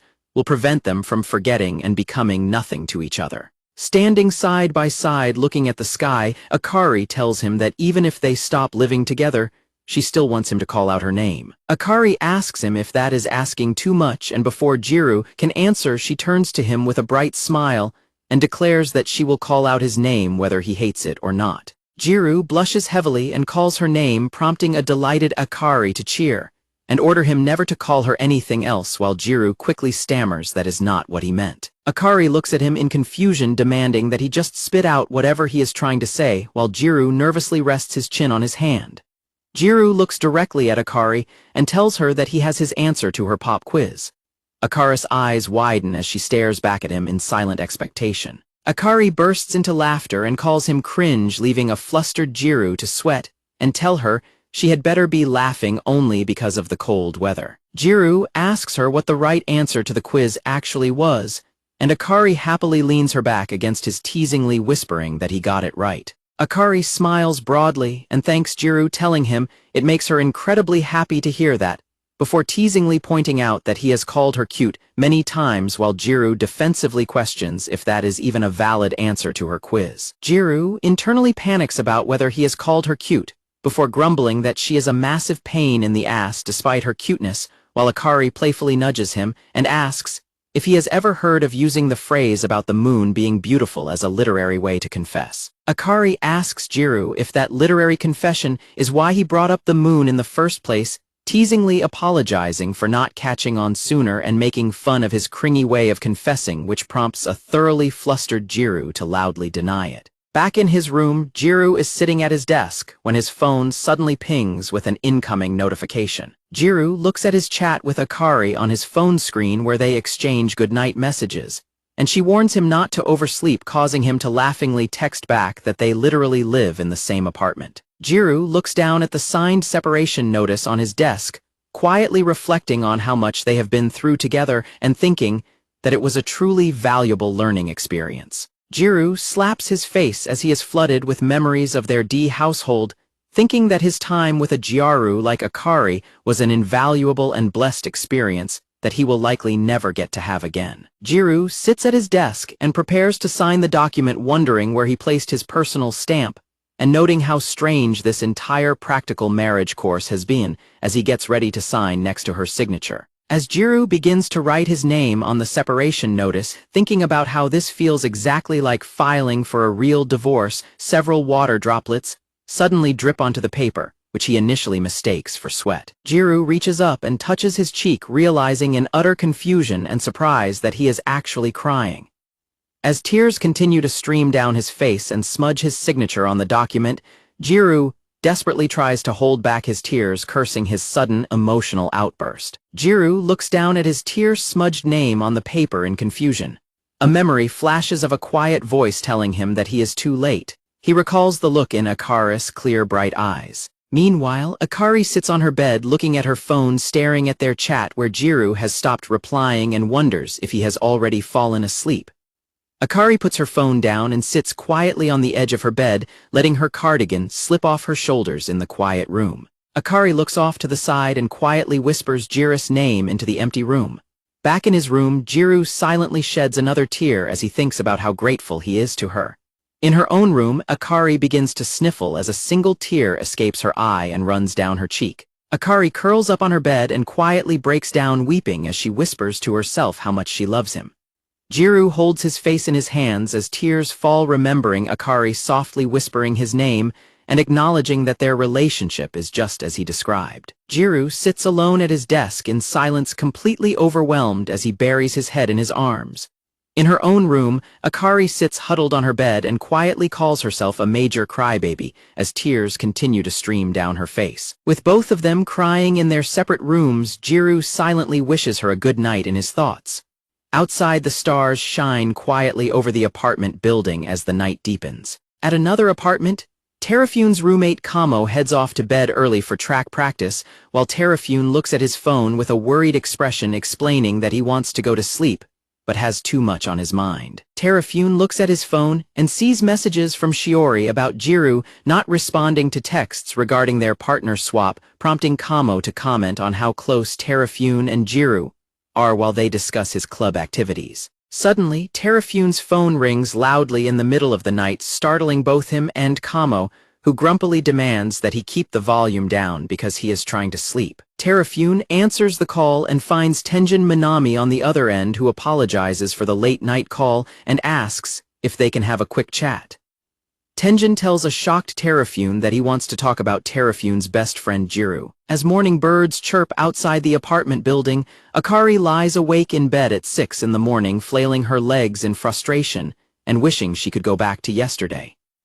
Akari buries her head in her pillow, telling herself that since it is Saturday, she is going straight back to sleep. After trying to sleep, Akari suddenly sits up in bed, realizing with a heavy heart that today is the very last day of their temporary marriage. Determined to make the most of her final day, Akari goes to her closet to select an outfit, ties her hair into her signature high ponytail, and carefully applies her makeup in the mirror. While Akari relieves herself that her eyes are not swollen after icing them last night, she is suddenly startled by a loud crash and clatter coming from outside her room. Hearing someone cursing about dropping something outside, a surprised Akari realizes that Jiro must already be awake and wonders when he got up. Akari peeks into the kitchen and finds Jiro standing before a total mess on the counter with a knife in hand, prompting her to ask what he is doing while he awkwardly wishes her a good morning. When Akari jokingly asks if he is trying to steal a snack, Jiro nervously explains that he was trying to prepare their last breakfast together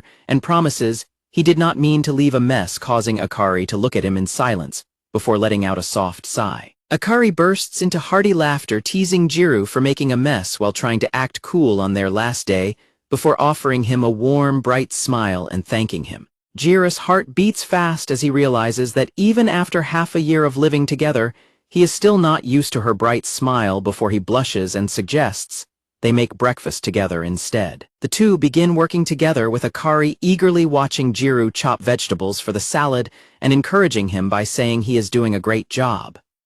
As they work, Jiro silently stares at her, and when a curious Akari asks what is wrong, he mentions that something about her seems different today. Akari assumes he is talking about her chopping style, but when Jiro clarifies that he is talking about her appearance, she stops and looks up in surprise.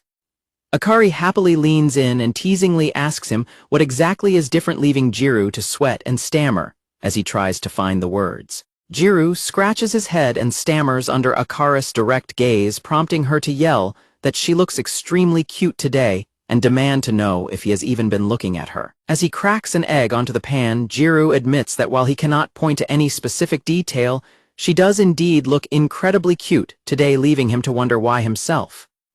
Akari blushes deep red and is left completely speechless, her mind racing in surprise at his sudden direct compliment. When Jiro looks at her with an unaffected, questioning expression, a flustered Akari quickly claims it is nothing and internally convinces herself that she must have misheard him, since there is no way Jiro would say something so bold. They sit down together at the dining table, clink their mugs, and say their grace, with Jiro calling the breakfast a feast for kings and Akari proudly replying that it is so extravagant because they made it together. Jiro humbly downplays his role by saying he only chopped vegetables, but Akari warmly praises him for chopping the cabbage so finely on his first try while shaking a bottle of salad dressing. Jiro silently watches her with a gentle, tender gaze as she happily hums and pours the dressing over their salad. Looking at their breakfast, Jiro quietly resolves that if he were ever to live with Akari as her husband again, he would never let her handle all the household chores alone, and would make sure she got to relax too.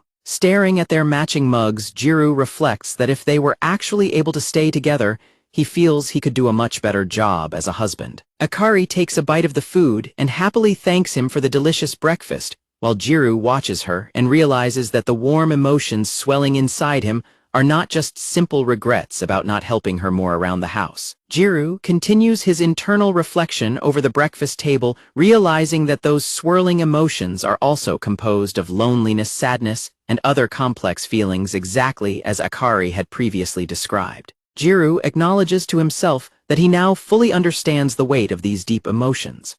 Akari snaps him out of his thoughts by asking why he is spacing out and offering him the salad dressing, prompting Jiro to state that he is going to turn in their separation notice today. Back in his room, Jiro puts on his school uniform and adjusts his tie, firmly deciding that he will not cause any more trouble or burden for Akari as their final day arrives. Jiro reflects on how Akari has given her absolute all to their temporary marriage, working tirelessly to honor their original promise even though she and Tenjin do not have a relationship anymore. Jiro looks at his signed name on the separation form, telling himself that breaking their promise and being selfish now would make him a terrible person, and decides that the last thing he can do for her as her temporary husband is to confidently let her go. Looking up at the building, Jiro resolves to let Akari be free by painting over their temporary marriage his own selfish emotions and their promise with a clean slate. Meanwhile, at Tenjin and Shiора's apartment, Tenjin prepares to leave to turn in his separation notice, mentioning that Jiro and Akari will likely do the same soon. But he halts when he notices Shiора's visibly troubled expression. Tenjin gently asks Shiori what is bothering her, but she insists that she is completely fine, although her sad expression tells a different story. Tenjin stares at her silently for a moment before quietly bidding her goodbye and turning to leave. As Tenjin opens the front door to step outside, Shiori suddenly rushes forward and grabs his wrist, calling out his name.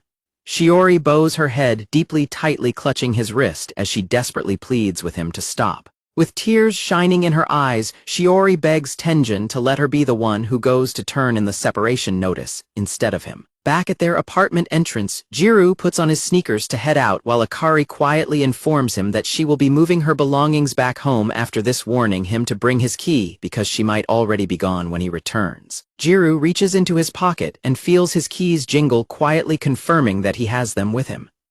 Akari reminds him to lock up when he finally leaves the apartment as well, and after Jiro silently nods in response, she softly tells him to take care of himself. Jiro sits down at the entryway to tie his shoelaces, while Akari watches him in silence as the heavy weight of returning to his real home begins to sink in. Jiro quietly complains that once he returns home, his mother will likely never stop hounding him with questions about Akari, catching her completely by surprise. Jiro mentions that his mother seems highly interested in her, despite them having never met, adding that she probably wants to ensure he properly expresses his gratitude and repays his debts to Akari, causing Akari to laughingly wonder what he means by that. Akari looks down in silence before suddenly tilting her head back to hold back a fresh wave of tears, letting out a soft sigh. Jiro continues speaking with his back turned, clenching his hands as he ties his shoelaces, admitting that this morning he was genuinely thinking about how much he wished he had done a better job of being her husband. Akari looks down at him warmly and assures him that he has helped her out far more than he actually realizes, leaving Jiro to look down in quiet surprise. Akari softly tells him to let his mother know that his wife said so, urging him to hold his head up high. Jiro finishes adjusting his shoe and prepares to stand up. Jiro stands up and quietly offers his sincere thanks while Akari gazes at him in silent sadness. Jiro reaches for the doorknob to open the door, quietly telling Akari that he is heading out while she watches him leave. Jiro pulls down the handle to open the front door with a soft creak. Just as he is about to open the door, Akari's eyes widen in sudden alarm as she stares at his hand clenching the handle. Akari suddenly bursts out, calling Jiro's name out loud as tears well up in her eyes. Akari suddenly throws herself forward and passionately kisses a completely shocked Jiro, gripping his shirt tightly. The two, a deep, quiet kiss at the apartment entryway. As they remain locked in the embrace, Akari tearfully whispers to him that he truly gave it his all since their very first day together. With tears streaming down her heavily blushing face, Akari bittersweetly asks him to let her pay him back in the end. Jiro can only stare at her in absolute breathless shock. Suddenly, Jiro drops his bag with a slam and forcefully pushes Akari against the wall, leaning in extremely close as a startled Akari lets out a soft gasp. Jiro buries his face against her shoulder with a quiet clunk, breathing heavily as he desperately calls out her name. A heavy, tense silence fills the entryway as they hold each other close. Jiro looks at her with tears spilling over his heavily blushing face, softly gasping out her name while she gazes back at him with matching tears. Completely overwhelmed by his emotions, Jiro covers his mouth with his hand as he starts to cry openly. Akari looks up at him with a tender, teary smile and gently tells him to take care of himself. Jiro blushes, deeply steeling his resolve as he mutters that he is heading out. Jiro steps out of the apartment, closing the front door behind him with a resonant clang. Jiro grips the envelope containing the separation notice tightly in his hand. A single tear runs down Jiro's cheek as he looks forward with determination. Jiro squeezes the envelope in his hand, wrinkling the paper as his grip tightens. Jiro suddenly takes off into a full sprint down the apartment walkway, mentally telling himself not to waver and insisting that this is how things are supposed to be. As he runs with tears on his face, Jiro reminds himself that this separation is exactly how they both wanted things to be from the very beginning. Jiro gasps for breath as he continues sprinting down the street at full speed. As Jiro approaches the school gates gasping for breath, someone suddenly calls out his name, causing him to flinch in surprise. Jiro turns around in shock to find his friend Kamo gasping and wheezing, completely out of breath, and declaring that he cannot run another step. Jiro asks him why he is shouting, and Kamo pants heavily as he complains that he was trying to catch up to him, questioning how Jiro ran so fast when they usually get the same times in physical education class. Jiro sighs in disappointment upon realizing it is only Kamo. Kamo is offended by his disappointment, explaining that he had been waiting at Jiro's apartment building all morning only to see him suddenly sprint past, while Jiro calls it gross that Kamo chased him all this way. Jiro apologizes for making Kamo run so far but states that he is in a rush and will talk later, only for Kamo to repeatedly jump in front of him to block his path. And annoyed, Jiro demands to know why Kamo is being such a nuisance. Kamo dramatically throws his hand forward and challenges Jiro to a duel. Kamo declares that Jiro can only pass once he defeats him, loudly announcing that he is going to throw scissors in a game of rock, paper, scissors. Kamo continues his dramatic stance, tauntingly asking Jiro if he is chicken as he prepares to settle their duel. Kamo raises his fist and loudly shouts for their duel to begin. Jiro completely ignores him, scratching his head and walking past, while a frantic Kamo runs after him to complain that he will win by default if Jiro does not participate. Kamo demands to know why Jiro ignored his text messages yesterday, complaining about his lack of communication, which leads Jiro to ask if Kamo is his clingy girlfriend and tell him to quit the annoying gag. Kamo suddenly grabs Jiro's shoulder, prompting an irritated Jiro to tell him to back off. Jiro forcefully swats his hand away and demands Kamo just spit out whatever he has to say, while Kamo furiously retorts that he is also fed up and never asked to be dragged into this situation. Kamo's tone softens as he admits he knows Jiro is a good person who is simply clumsy when it comes to close relationships, leaving Jiro utterly confused. Standing by the school lockers, Kamo seriously asks Jiro if he is turning in his separation notice purely of his own free will. Kamo directly points out that Jiro has always wanted to be with Shiori and finally has that opportunity, so turning in the separation notice to switch partners should be exactly what he wants. Jiro stares down at the wrinkled envelope in his hand and hesitantly agrees that it is correct. Kamo watches him quietly, letting out a soft, heavy sigh before forcing a cheerful response to agree. Kamo admits that while he wants to congratulate Jiro from the bottom of his heart for finally getting to partner with Shiori, seeing Jiro's miserable expression makes it extremely difficult to do so. Kamo sits on the floor as Jiro turns to walk away, acknowledging that Jiro is trapped in a difficult situation, because backing out now would affect too many people and force him to explain his wavering feelings to Akari. Kamo directly tells Jiro that his heart is currently torn between the girl he has loved for years and his temporary wife. Kamo calls out Jiro's name and tells him that life is full of complicated situations, asserting that it is completely acceptable to make choices that directly shape his own future. Kamo emphasizes that whatever Jiro decides will ultimately be his own choice, meaning he will have nobody else to blame for the outcome. Kamo watches his friend walk away, recalling a recent conversation where he admitted he had not heard anything from Jiro. Kamo remembers his late-night conversation with Tenjin, who had noted that Jiro is always deeply considerate of other people's feelings. Kamo continues to recall Tenjin's words, remembering when Tenjin asked him if he could find out how Jiro truly feels about the situation. Kamo scratches his head and complains about wanting a popular phase with rom-com events. He wonders when he will get a chance to talk with Tenjin, frustrated that Tenjin completely ignored his messages.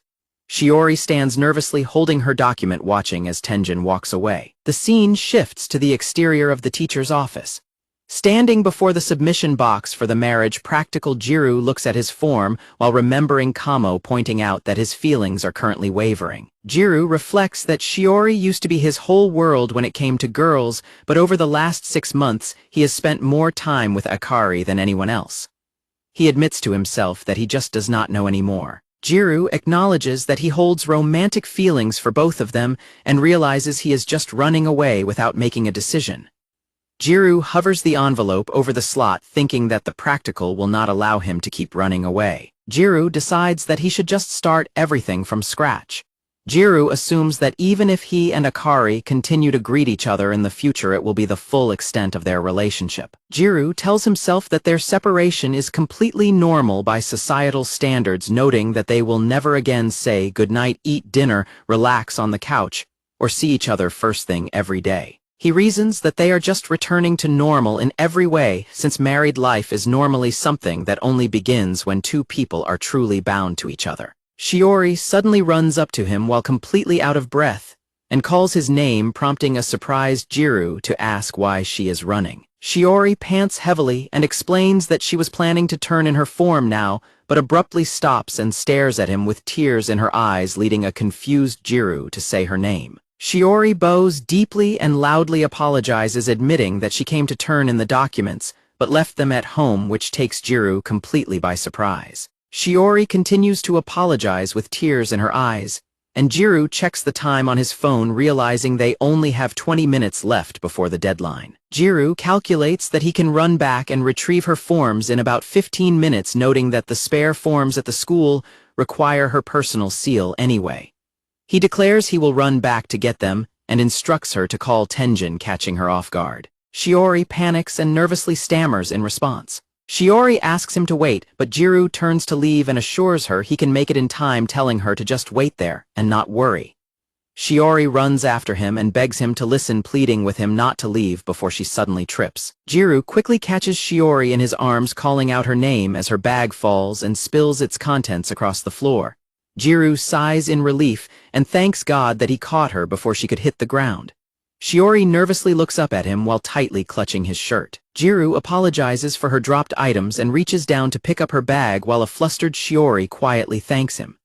Jiro spots a document on the floor and reacts in surprise upon realizing it is Shiori and Tenjin's signed letter of separation. Jiro stares in shock at the form, but a frantic Shiori quickly scoops up her belongings, thanking him for saving her and insisting she will run back to get the form she supposedly forgot. Jiro seriously calls her name, kneeling down beside her and assuring her that it is okay. He gently asks if she has a reason for lying about forgetting the form, leaving a tearful Shiori speechless. Jiro asks why she tried to hide the document from him, softly asking her to explain it to him if she is not upset with him. Jiro gently insists that he will never understand her feelings if she does not open up to him, causing Shiori to gasp as tears stream down her face. Shiori tearfully apologizes and admits it is hard to talk about. Jiro asks if she simply does not want to be paired together with him for the practical, causing her to flinch. Shiori vehemently denies this, insisting that is not the reason at all. When Jiro points out that she still does not want to change partners and quietly assumes he is just not fit to be her husband, Shiori slumps down in defeat.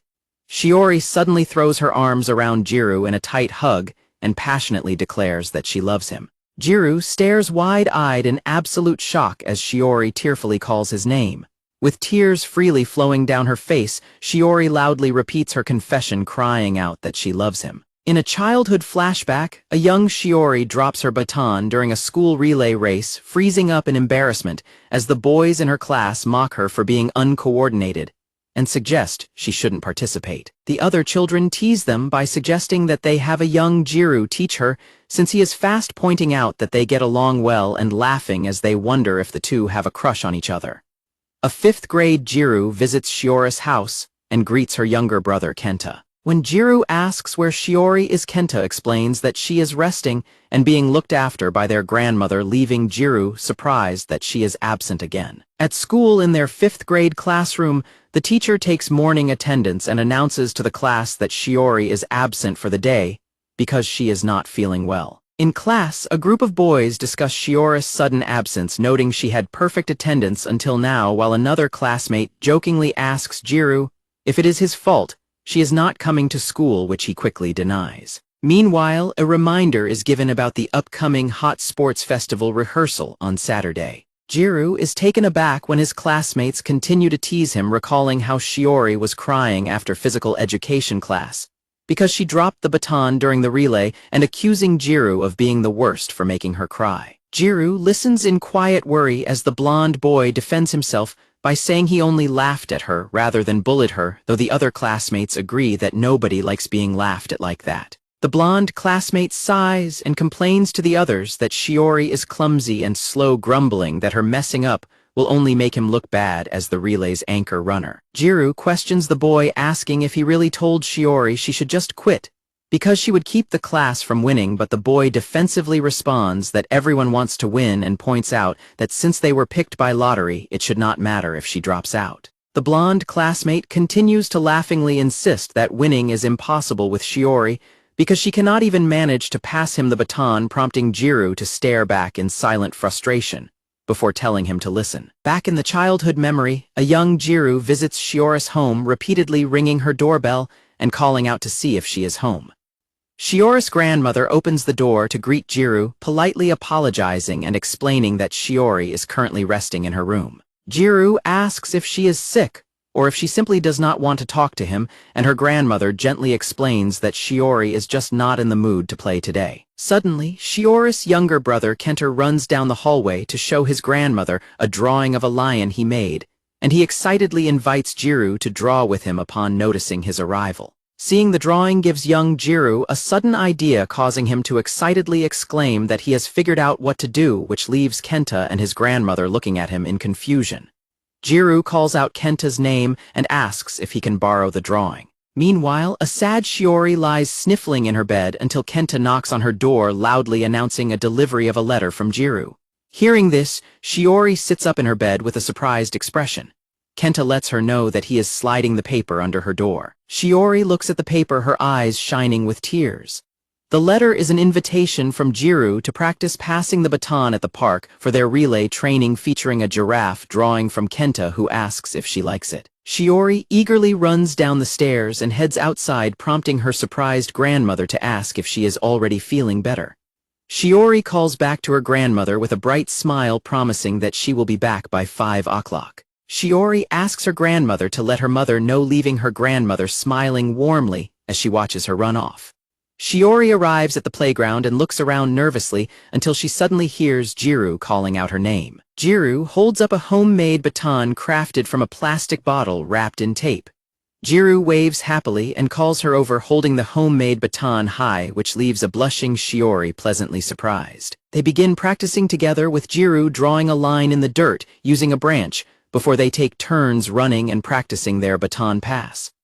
Afterward, they sit side by side on a park bench to rest, with Jiro chugging down his drink while Shiori laughs happily beside him. Jiro shows her his hand with the word fight written backward in ink, then presses it against Shiori's palm to transfer the stamp, leaving her completely amazed as he laughs cheerfully. As evening falls and the crows call, Shiori walks back to her house with Jiro and thanks him for the day, to which Jiro happily replies that it was a lot of fun. Jiro bids her goodbye and tells her to make sure she visits tomorrow, since they are having gyoza for breakfast, before turning to run back home as they both wave and shout their farewells. Shiori looks down at her palm and smiles warmly as she gazes at the ink stamp Jiro left on her hand. On the day of the sports festival, the announcer declares that the red team is in second place and closing in fast as Shiori sprints forward and successfully passes the baton to Jiro, prompting their classmates to cheer wildly. Gasping for breath after her run, Shiori looks up and weakly shouts for Jiro to fight. Jiro takes off into a sprint with the baton, grinning happily in response to her encouragement. The announcer loudly proclaims that the red team has successfully passed the baton to their anchor runner. Back in the present, Shiori continues to hold Jiro in a tight hug and tearfully confesses her love to him. Jiro can only stare in silent, wide-eyed shock as he quietly gasps her name. Shiori presses her hands against his chest, explaining that she has loved him since grade school and tried to bury those feelings when he moved away in middle school, but ending up in the same class this year brought all of her love for him rushing back. Shiori admits she was initially too afraid of ruining their relationship to tell him how she felt, but seeing Jiro change little by little, because of the marriage practical, made her realize that she absolutely had to confess her feelings. Remaining on her knees with her hands on his shoulders, Shiori looks directly at Jiro and reiterates that she loves him. Jiro can only look back at her in silent emotional shock. With tears in her eyes, Shiori explains that this is why she has made a certain decision. Shiori suddenly stands up and bows deeply to apologize to Jiro, taking him completely by surprise as he looks up from the floor. Shiori states that she believes they should hold off on changing partners, this time leaving Jiro utterly stunned. Jiro stares at her with wide, disbelieving eyes. Shiori reveals that she overheard his earlier conversation with Kamo, specifically how he is currently torn between the one he loves and his temporary wife, which causes Jiro to gasp in surprise. Jiro struggles to respond while Shiori admits that knowing she has been on his mind feels like a dream, though there is a major catch. Tearfully pointing out that things are different now, Shiori declares that she is actually a selfish person, while a panicked Jiro tries to find his words as he stands up. Crying openly, Shiori confesses that she would not be able to endure living with him as his wife if he still holds romantic feelings for another person. Shiori apologizes for drawing a line between them on her own, explaining that she did not fall in love with him to cause him pain, and simply wants both of them to make an honest decision without putting up a front. Shiori looks at their letter of separation and admits that she cannot force him to live as her husband, especially when he is clearly so reluctant. Shiori points out that continuing under these conditions, even temporarily, would only make both of them miserable. Looking down at Jiro, Shiori earnestly explains that she wants her relationship with him to be genuine. Jiro can only look up at her in silence as her words sink in. A nearby school clock clicks forward to show that it is nearly 5 o'clock. As Jiro remains kneeling on the floor with his head bowed, the school chimes begin to ring out in the empty hallway. Jiro gently calls out Shiori's name as he reaches down and places his hand over the separation form on the floor. Looking up at a tearful Shiori, Jiro asks her if she can give him a little more of her time.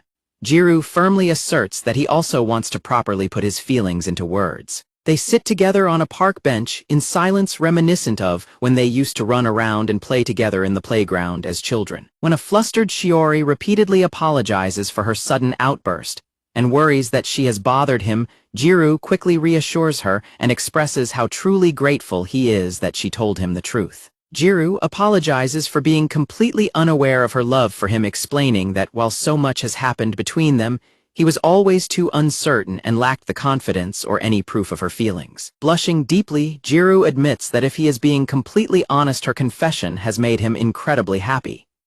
Jiro thanks her sincerely and begins to stammer as he prepares to give her his official response. Realizing what is about to happen, a tearful Shiori reaches her hand out and speaks. Shiori suddenly slaps her hand over Jiro's mouth to prevent him from replying.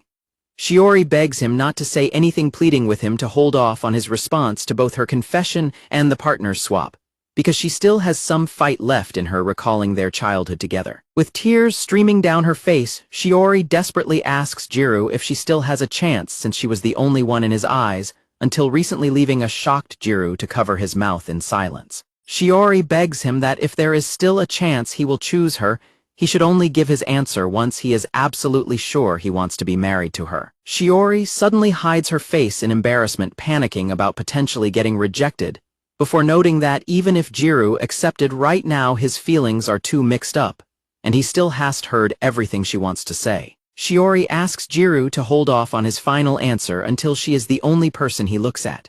Shiori asks with a gentle smile if her request is unfair, but Jiro quickly replies that he is actually the one who is being the most unfair. After Shiori teasingly agrees with his statement, she confidently adds that she knows Jiro will properly think through his feelings before giving her his real answer. Shiori offers Jiro a warm smile, admitting that right now simply knowing his feelings is more than enough to keep her going. Jiro calls Shiori's name and apologizes for his indecisiveness, promising that he will think everything through thoroughly and speak his true feelings directly to her when the time comes. Shiori's eyes widen before she happily nods and agrees. As Shiori stands up to walk away, she playfully turns back to warn Jiro that he had better be ready for her. Shiori happily confesses that she finally feels like her heart has been set free from the chains she kept on it for so long. Shiori tells Jiro that she feels a great sense of relief now that she has gotten everything off her chest, leaving her with nothing to fear. She confidently declares that she will give it her absolute all to pursue him directly. Shiori giggles and mentions that if she is anything, she is earnest, leaving a stunned Jiro to quietly whisper her name in response. Suddenly, a couple of young children nearby start loudly chanting for them to kiss, causing both Jiro and Shiori to flinch in surprise. The children demand that they kiss if they are a couple, prompting Jiro to ask why they have to do that and question who raised them. The kids mock them by calling high schoolers old and labeling them as wusses, which leaves Jiro stammering in frustration. The children then turn to Shiori and ask if she wants to kiss Jiro, catching her completely off guard and leaving her blushing in silent embarrassment. The kids continue chanting for them to kiss. Jiro frantically tells Shiori that she does not have to be so earnest in this specific situation, but Shiori covers her blushing face and admits that she honestly does want to kiss him. Shiori gently adds that it might be a bit different right now, explaining to the children that a kiss is not something to rush into, because it is a very precious thing, while Jiro pats the boy on the head. Shiori tells them that they should take their time with it, leaving Jiro staring at her in quiet awe. Shiori crouches down and pats the boy on the head while Jiro crouches beside her and sincerely thanks her. Jiro gazes warmly at her and repeats his thanks. Shiori stares back at him with wide, shimmering eyes. She then closes her eyes and smiles warmly in response. As the children run away, Shiori laughs and notes that the boy reminds her a lot of how Jiro used to be. Jiro defensively asks if he was really that rude back then. Shiori clarifies that she was just talking about his appearance, although she teases that Jiro was shorter and more assertive back then. Jiro sighs in relief, stating he knew he was not as brazen as that kid and hopes never to meet one like him again, admitting he just did not overthink things as much when he was younger. The two of them continue walking together side by side. Shiori informs Jiro that she has already texted Tenjin and Akari about halting their plan to trade partners. Jiro tells her she did not have to do that since the situation is on him, but Shiori insists it is due to her own selfishness. Shiori explains that taking the blame gives her a guilty conscience that will motivate her to work even harder to win his heart.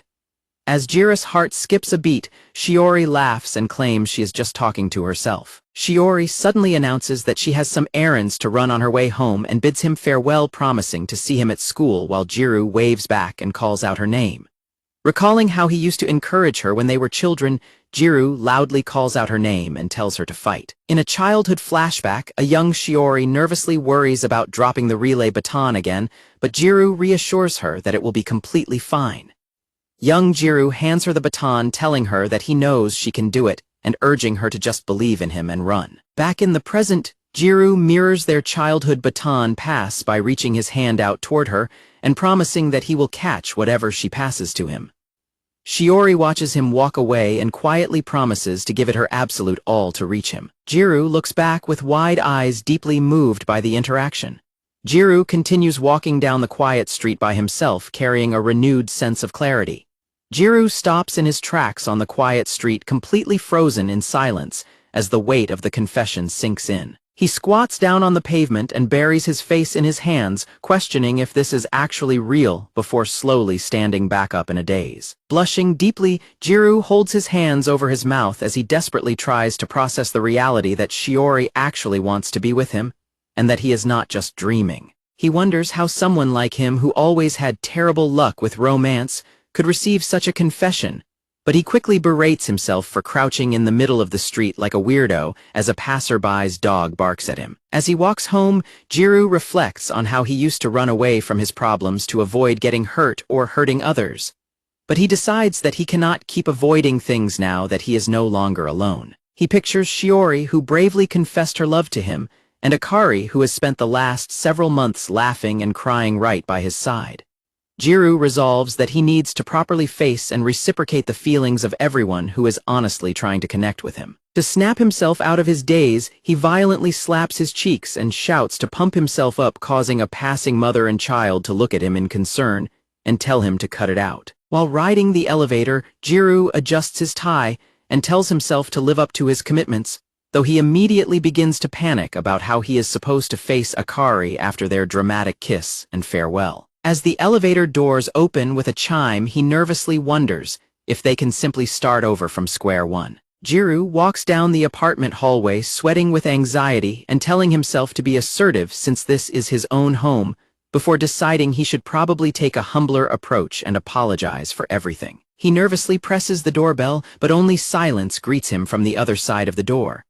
Jiro reaches out and tries to turn the doorknob, only for it to let out a cold, locked click. He suddenly remembers that Akari said she was moving her things back home today, so he pulls his keys out of his pocket to unlock the door himself. As he steps into the quiet apartment, his instinct tells him that Akari will come to greet him at the door like usual, only for him to realize he never did anything to deserve such a warm welcome. Jiro heads deeper into the apartment, thinking that he must first get her permission to start over before he can begin putting real effort into their relationship. He opens the door to the main room, suddenly overcome with a wave of anxiety as he wonders what he would do if she never returned to the apartment. His eyes fall upon their matching mugs on the table, and he briefly wonders if Akari forgot them, before remembering that he was the one who had packed them into the moving boxes earlier. Jiro looks toward the bedrooms and notices that Akari's nameplate is still hanging on her door with a large duffel bag sitting on the floor right outside.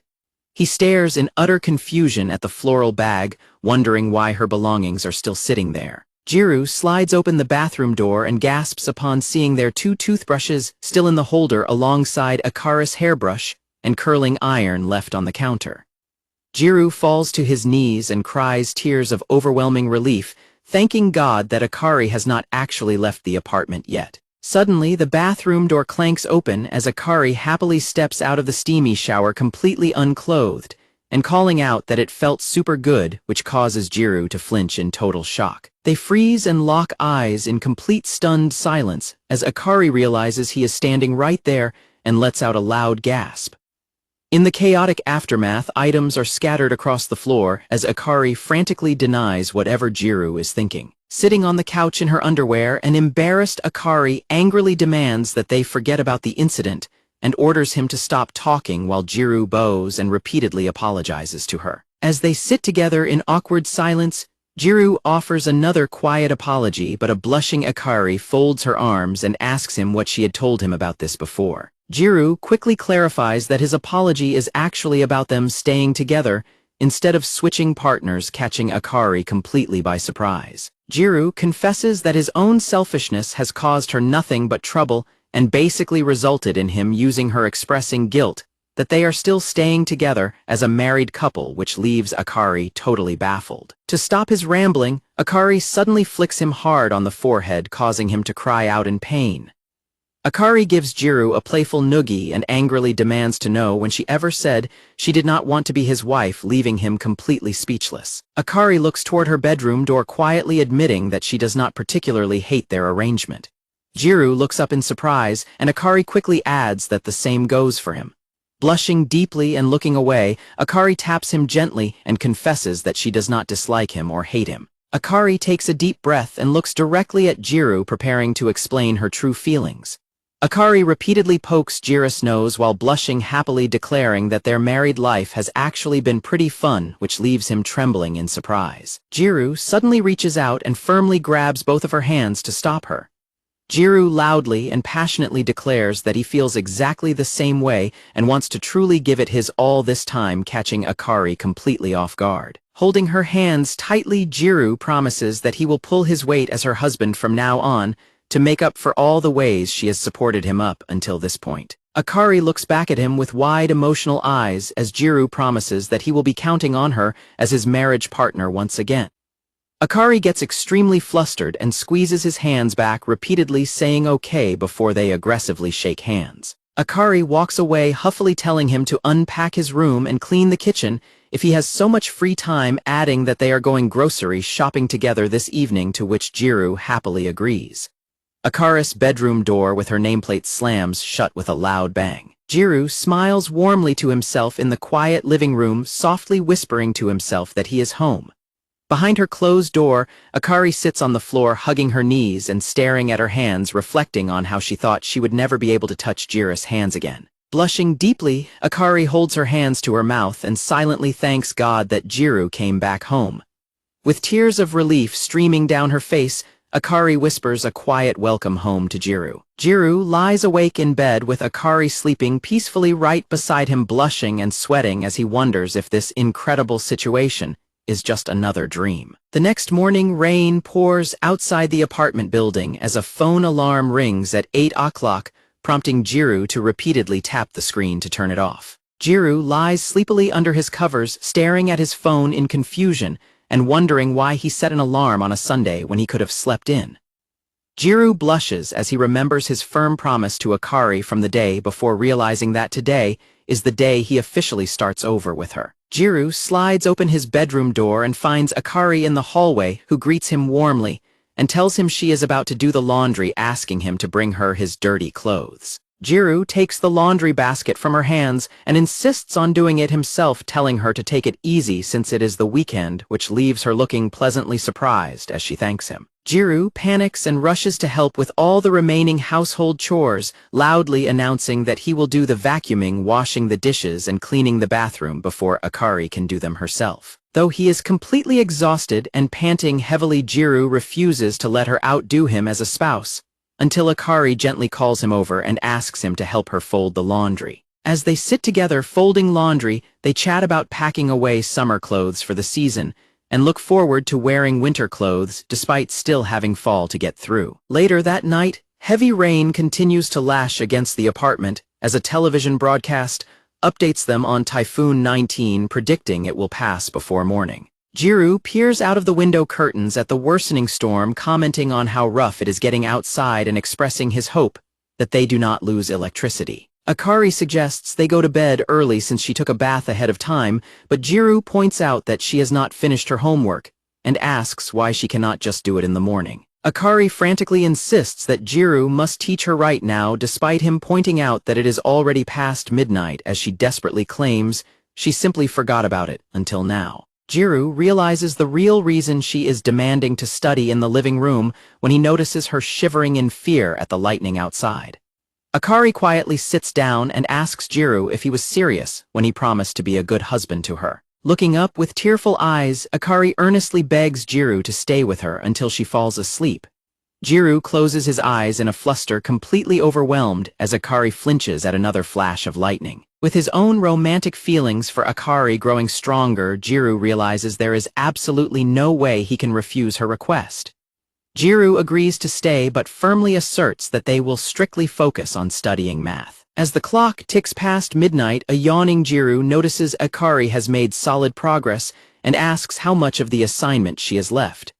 Akari remains completely silent, frozen with her pen held over her open notebook. Jiro leans closer and gently asks if she has run into a problem she cannot solve. Akari slowly nods her head, looking utterly exhausted and dozing off right where she sits. Jiro gently pats her on the back and offers to take her to her bedroom so she can sleep, to which she gives a sleepy mumble. Jiro guides her to her bedroom door and tells her he will lend her his notebook until second period, instructing her to leave it on his desk when she is done, though he doubts she is awake enough to process his words. Suddenly, a massive clap of thunder rattles the apartment, causing a terrified Akari to stiffen as Jiro turns back in surprise. Jiro comments on how loud the thunder was and is about to say goodnight, but he flinches in surprise when Akari suddenly stops him. Akari panics and frantically insists she cannot handle the storm, dramatically claiming she will never fall asleep again because the thunder was too close. She desperately begs him to stay with her while Jiro tries to reassure her that the storm will pass by morning and tells her to relax. Clutching her book, Akari tearfully begs him to stay just until she falls asleep and pleads with him not to leave her, leaving a blushing Jiro completely stunned. Akari hastily climbs into bed and covers herself with her blanket, promising she will fall asleep immediately while pleading with him to stay as Jiro blushes deeply and watches in disbelief. A completely hidden Akari remains silent under her covers while Jiro lets out a heavy sigh, trying to calm his racing thoughts. Jiro sits down on the floor right beside her bed, prompting a surprised Akari to peek out from underneath her blanket. Jiro tells her to just lay down and sleep, while a blushing Akari softly thanks him as she snuggles back into her blanket. Akari fidgets and rolls over to face Jiro, calling out his name and causing him to look back at her in response. Akari quietly asks him to turn off the lights for her. Jiro internally frets over her extreme carelessness before standing up to switch off the lights. Sitting on the floor in the dark, Jiro reflects on how careless it is for Akari to invite him into her room so late, suddenly realizing that Tenjin would be in his place right now if they had proceeded with the partner swap. Jiro quickly shakes his head in panic, telling himself that Akari would never invite Tenjin into her room like this, since they are a boy and a girl. Jiro questions his own place in her heart, wondering why she feels comfortable inviting him instead, before another rumble of thunder causes Akari to flinch under her covers. Jiro holds his head in frustration as he realizes he does not want anyone else to see this vulnerable side of Akari, noting with concern that she will not stop trembling. Akari fidgets beneath the blanket, looking up at him quietly. Akari calls out his name and waves her hand from under the covers, prompting Jiro to crawl over to her bedside and ask what she needs. Akari earnestly tells him that she will only ask this of him once in her lifetime, causing a flustered Jiro to ask what she is planning. Akari lies on her side, remaining silent as her face flushes. Akari breathes heavily and softly calls out his name, leaving a shocked Jiro staring at her with wide eyes. Akari looks back at him with a deeply blushing face, quietly whispering her plea. Jiro backs away in a panic, yelling that there is no way he can do that, while Akari sits up and stammers that he will likely escape back to his room if they do not proceed. Jiro argues that they still shouldn't do it, even if they technically can, but Akari demands to know why, pointing out they are simply sleeping in the same bed and have done so in the past with friends in between them. Jiro retorts that having someone in between them was the key factor, asking her what she meant by safe, which leaves Akari blushing and speechless. Akari glares directly at Jiro and demands he explain what he means, leaving him blushing and completely unable to find his words. Akari asks him what happened to his promise to do his best to support her, leaving Jiro to look down in guilty silence. Akari admits that hearing him make that promise made her incredibly happy, but confesses that she ultimately cannot believe him right now, leaving Jiro shocked. Akari huffs and hides under her blanket, calling him a liar. As Akari mutters from under the covers that she hates him and calls him a chicken and a liar, Jiro loses his patience and suddenly yanks the blanket off her, making her yell in surprise. Jiro climbs into the bed himself, blushing furiously as he loudly orders Akari to scoot as close to the wall as she possibly can. As the clock ticks closer to 2 in the morning, the heavy storm continues to rumble loudly outside the apartment window. Lying with his back to her, Jiro sweats profusely as he feels her back pressing against his, instantly realizing that this is not going to work. Jiro grits his teeth in pure agony as Akari shifts and presses even closer against his back, making him sweat and panic even more. Stiffening in absolute silence, Jiro mentally screams that this situation is completely impossible as the physical contact with Akari is too intense. Suddenly, Akari rolls over to face him and softly calls out his name, catching a startled Jiro completely off guard. Akari asks him to turn her way and questions if he can hear her, while Jiro remains completely tense and silent, facing away from her. Jiro blushes deeply and desperately begs her not to make him turn around. Yielding to her request, Jiro slowly turns around to face her, and the two of them lock eyes in a tense, silent gaze. Akari smiles softly and happily notes that he actually turned to face her. Akari giggles softly and Jiro gulps nervously as her hand gently brushes against his neck. Jiro's eyes widen in surprise as Akari's fingers slowly slip under his collar, prompting him to call her name in confusion. Overwhelmed by his feelings, Jiro suddenly rolls over and hovers over Akari, pinning her to the bed as she softly gasps out his name. Akari flips the collar of Jiro's shirt over, revealing that the size tag is upside down. Akari excitedly exclaims that she knew it, completely catching Jiro off guard. Akari laughs hysterically and points out that Jiro has his sweater on backward, which explains why his collar looked so high up. Jiro reacts in total embarrassment. Jiro hides under the blanket, sniffing in embarrassment and grumbling that nobody cares. Akari leans down and tells him not to get so upset since it happens to her sometimes too, while Jiro insists he did not mean to do it. A sudden massive boom of thunder rumbles through the room, causing Akari to instantly grab Jiro and bury her face into his chest. She tightly hugs him and cries that the lightning has gotten too close again, thanking God that he is there with her. A blushing Jiro mentally panics that she is the worst for clinging to him like this when she is scared. Outside the window, rain continues to pour down as a pair of slippers sits just inside the balcony door. Later, Jiro sits on the floor beside the bed with his knees pulled to his chest, hiding his face in his arms while Akari sleeps beneath the covers. Akari reaches her hand out from beneath the blanket, softly calling Jiro's name as he looks up from his arms. Akari looks at him from the bed and apologizes. Jiro reaches out to hold her hand and Akari thanks him before telling him good night. Jiro sits quietly beside the bed, holding Akari's hand and looking back at her affectionately as she settles down to sleep. Jiro gently holds her fingers and tells Akari good night, realizing that right now simply being together is enough. Back at school in classroom R302, a student representative stands at the podium and asks the top 3 boys and girls from the physical education dash to write their names down. He notes that they still need to decide on a representative for the relay race and the team for the basket toss event.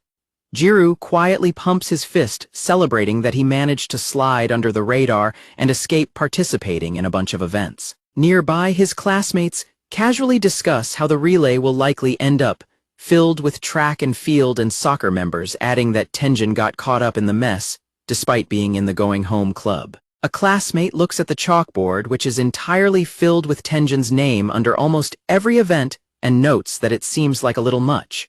The student at the podium apologizes to Tenjin and asks if he would mind participating in the relay as well. Tenjin casually agrees, stating that he will do it if that is what everyone wants.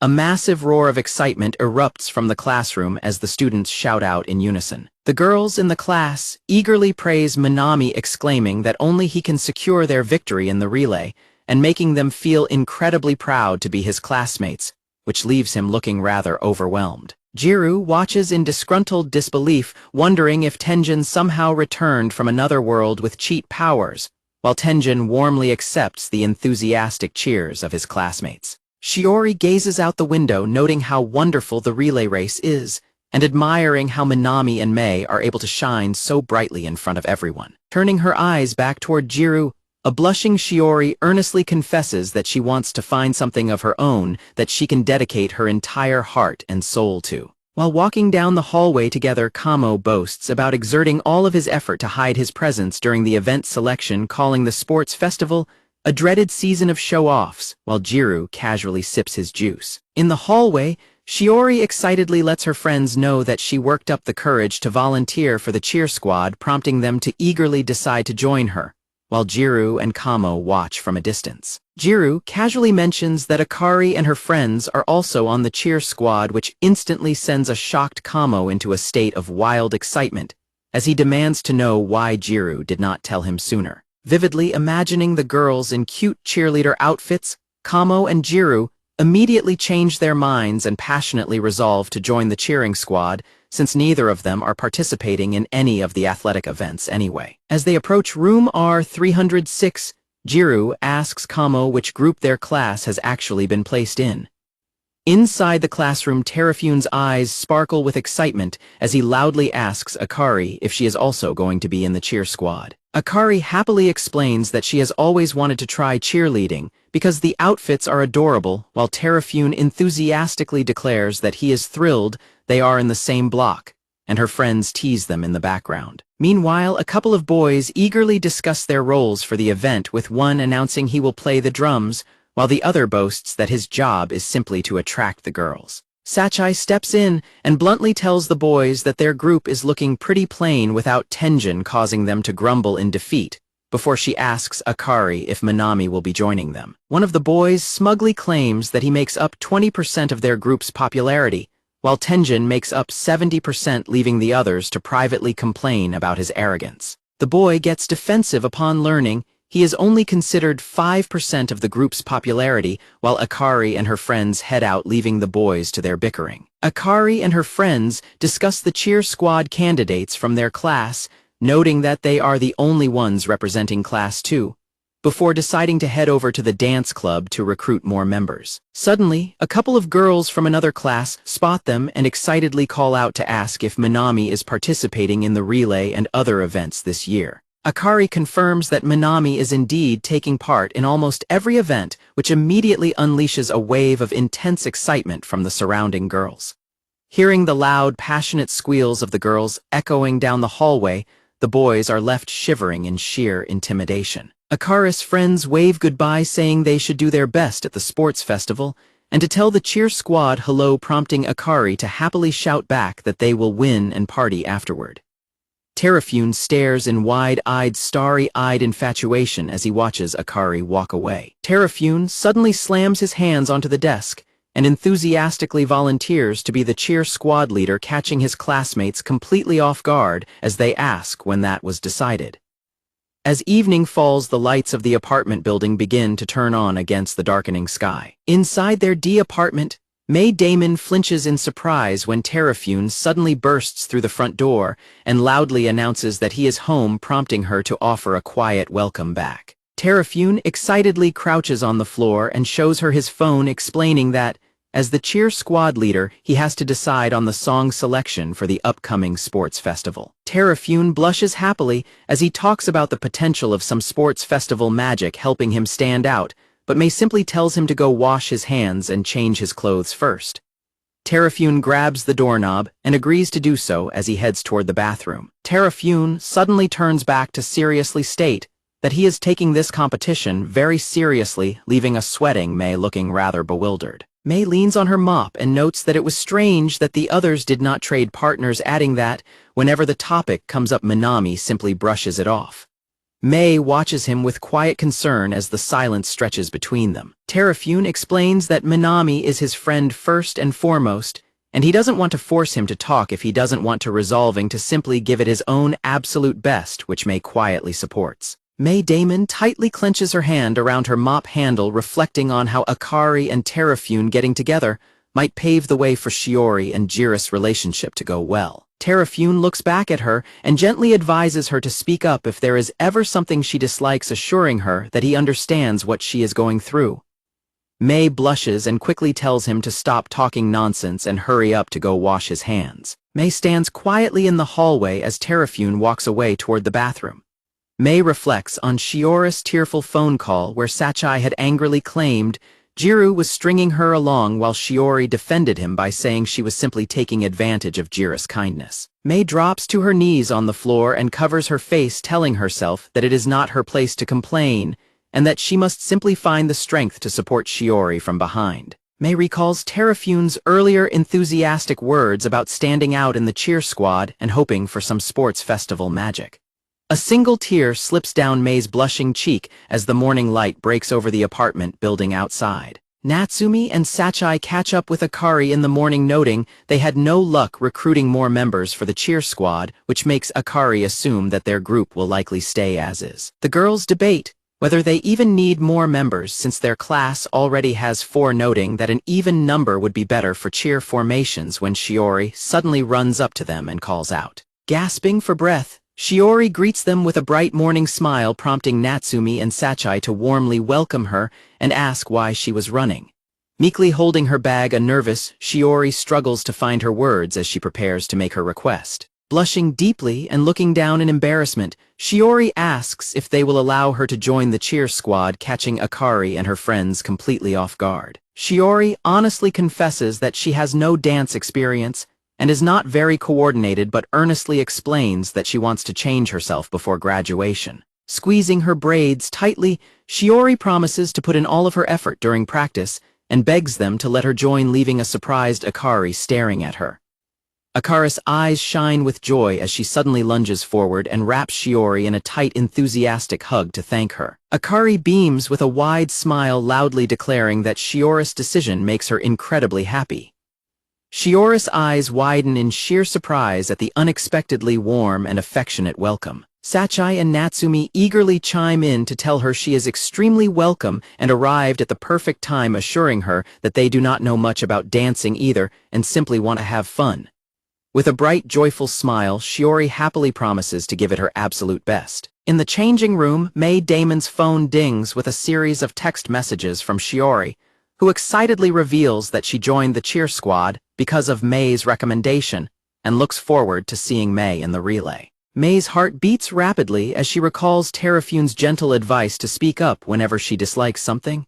May gazes down at her screen with a quiet, solemn expression as Shiori walks into the classroom in the background. May replies to the text by playfully promising to hold Spartan-style practice sessions to help Shiori, warmly encouraging her to give her absolute all in both love and cheerleading. Outside their apartment building at night, Akari loudly questions why Jiro is suddenly acting so incredibly nervous around her. Jiro defensively explains that he is only apologizing because he believes the situation is his fault, but an irritated Akari retorts that he always acts as though everything he says is completely right. Declaring that there is absolutely no point in continuing their conversation, Akari walks away and bids him goodbye. As the door shuts behind her, Jiro can only let out a heavy sigh of frustration and slump back onto his folding bed. Lying on his back, Jiro silently stares up at the ceiling as his mind is filled with troubled thoughts. Jiro suddenly sits up and decides to walk out of his room to call after Akari. Jiro finds Akari near the front door and firmly repeats that this time the fault is entirely his own. Jiro offers her another sincere apology while Akari remains silent as she slowly stands up from the floor. Akari quietly remarks that he is always nice to her in exactly this manner, leaving Jiro looking back at her in silence. Blushing deeply, Akari confesses that she can no longer tell if he is truly being genuine with her or if he is simply going with the flow. Akari apologizes and explains that she needs to step outside to clear her head before walking out the front door. Jiro stands completely frozen in shock as the apartment door slams shut behind her. Jiro remains alone in the apartment, desperately wondering what he should do now, while an upset Akari arrives at Sachi's apartment and rings her doorbell. Shivering as she stands at the doorway, a blushing Akari asks Sachi if she can borrow something from her. Sachi is surprised when Akari asks to borrow a sweater, and she laughs playfully at her before warmly inviting her inside out of the cold. Later, the two of them sit together at a coffee shop where Sachi complainingly discusses convenience store sweets while Akari tries to explain her side of the story. Sachi points out that Akari and Jiro never actually promised to eat the sweets together, prompting an emotional Akari to slam her hands on the table and argue that she still wanted to anyway, leaving Sachi looking on in surprise. Akari complains that she is annoyed by how Jiro keeps taking all the blame and apologizing as if she did nothing wrong, wondering why he keeps arguing. Sachi finds the situation amusing and chuckles at being dragged into their fight. When a quiet Akari apologizes for venting her frustration, Sachi reassures her and notes that people who simply shut down discussions because they cannot be bothered to talk are far worse. Sachi notes that making up without understanding each other's true feelings makes no sense, adding that receiving too many apologies simply makes the other person look like the bad guy. Akari expresses her deep gratitude to Sachi for listening to her and offers her some cookies in return, while at the cash register nearby, Shu Terrafune watches Akari's interaction with a worried expression. At the drink station, the cafe manager Keiichiro playfully teases Shu about his crush having a couple's quarrel, while an embarrassed and furious Shu tells him to stop and struggles to focus on his work. Keiichiro orders Shu to clean up before he leaves and sighs that he didn't want to tell him Akari was here, because Shu always gets distracted by girls, while a remorseful Shu quietly apologizes. Shu furiously denies looking at Akari's chest, insisting he is only looking at her heart, while his boss Keiichiro coldly threatens to fire him if he keeps talking and orders him to close the cash register immediately. Sachi comments on how difficult it must be to practice for the sports festival alongside the guy she likes, leaving a blushing Akari in silent thought. Akari quietly wonders to herself if Jiro is truly living a proper genuine life with her in their apartment. Akari confesses that even when they are fighting, she genuinely wants to hear Jiro's perspective and understand his thoughts simply because she does not want him to feel uncomfortable. Sachai suggests that Jiro likely acts the way he does because he is deeply afraid of being hated by Akari, adding that he is probably just not very good at expressing himself. Sachai taps her cookie on the table, pointing out that whether it is by nature or past experience, Jiro is likely pretending to go along with things more than anyone else, even if he initially didn't want to live with her. Sachai notes that people who try to avoid conflict often think they are running away from their problems, only to eventually realize that they are actually placing a heavy burden on themselves, while a worried Jiro searches the streets for Akari with his phone in hand. Sachai explains that while they can easily speak up about things they do not like, Jiro is likely unable to express his true desires both for his own sake and for the sake of those around him. Sachai playfully questions if she sounds too mature for a high schooler, while a surprised Akari suddenly turns her attention to her phone as it dings with a notification. Akari reaches out to grab her phone off the table, noticing that she has received 5 unread messages on her messaging app. Akari is deeply touched to see that Jiro has been frantically texting to check on her and talk properly, making her realize that he was actively searching for her after their fight, instead of simply letting the matter drop. Sachai gently advises Akari that she should try to listen to others, before letting her anger take over, prompting a remorseful Akari to quietly agree as she mentally apologizes to Jiro. As the night deepens over the city streets, the girls reflect on how difficult it can be to properly apologize, with Sachai noting that Akari would never settle for anyone who doesn't treat her right. As Akari and Sachai walk home together in the evening, Akari reflects on how Sachai's perspective makes her agree that both Tenjin and Jiro are genuinely good people when someone suddenly calls out their names from behind. Akari and Sachai turn to see Tenjin and Terafune approaching, and the boys happily explain that they just finished their shift at the cafe after working until 10 o'clock. The girls warmly congratulate them on their hard work,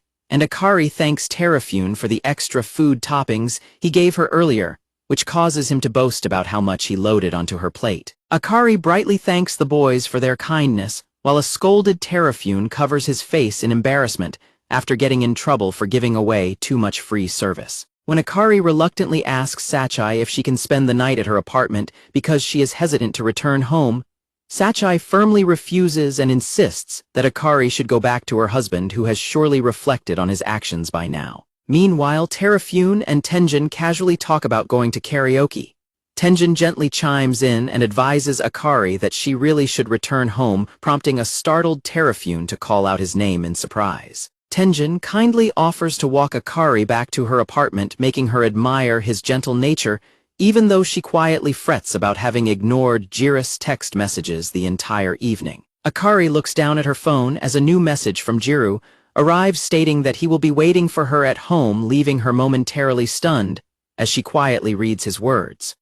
With their path decided, the 4 classmates continue walking together down the quiet city streets under the evening sky. Back at the apartment, Jiro opens the front door and lets out a gasp of utter surprise. Jiro peeks out of the door to find Sachai playfully announcing that she is delivering his wife back to him, while Tenjin and Terafune stand alongside them in the hallway. Terafune explains that Akari and Sachai had stopped by their shop earlier, while a trembling, guilty Jiro internally panics, fearing that everyone has gathered at his door to lecture him for leaving his wife alone after a fight. Akari quietly hands the borrowed sweater back to Sachai and thanks her, while Jiro watches in confusion, wondering why none of them seem interested in scolding him. Tenjin offers a friendly apology for bringing Akari back so late and bids Jiro goodnight, prompting a blushing Jiro to offer a quiet response.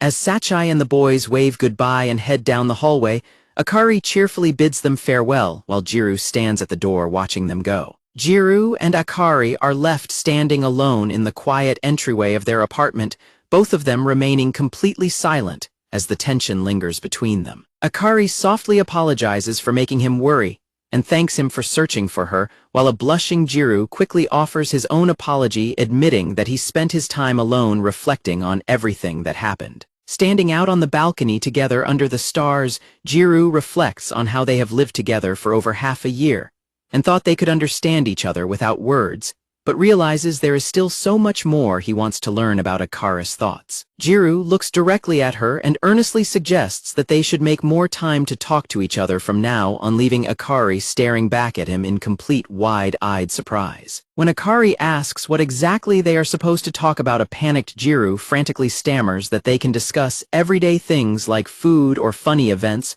prompting Akari to burst into a cheerful laugh, and note that he is still the same as always. Akari suddenly turns to Jiro and asks him to give her a reconciliation hug, leaving him completely flustered as he stammers out in surprise. Jiro nervously argues that a simple handshake should be more than sufficient, prompting Akari to ask if he is acting like a grade schooler. Blushing and looking away, Akari huffs and mutters that she should probably just leave the apartment after all if he is going to be so distant. As Akari begins to walk away, a desperate Jiro calls out and asks if she truly wants to make up this time. Jiro suddenly steps forward and wraps his arms around Akari in a tight hug from behind, catching her completely off guard. Akari freezes in utter surprise as she feels the warmth of his embrace and blushes deeply. Akari's heart beats rapidly as she holds her breath, completely overwhelmed by the intensity of Jiro's sudden physical contact. Desperately holding her close, Jiro tearfully confesses how incredibly worried he was about her today, explaining that he searched everywhere for her and pleading with her not to leave. Holding her tightly, Jiro's rapid heartbeat echoes against Akari, who tries to calm him down as he stammers in a state of emotional vulnerability, while she frantically asks him to let go because he is holding her too tightly. Akari suddenly gets extremely angry and yells at him, accusing him of trying to start another fight, and pointing out that his embrace went way beyond a simple reconciliation hug. As Jiro cowers on the floor in terror while Akari demands to know his last words, he weakly stammers that he left something in the refrigerator. Jiro explains that he bought convenience store sweets on his way home so they could eat them together, catching a surprised Akari completely off guard as she looks back at him.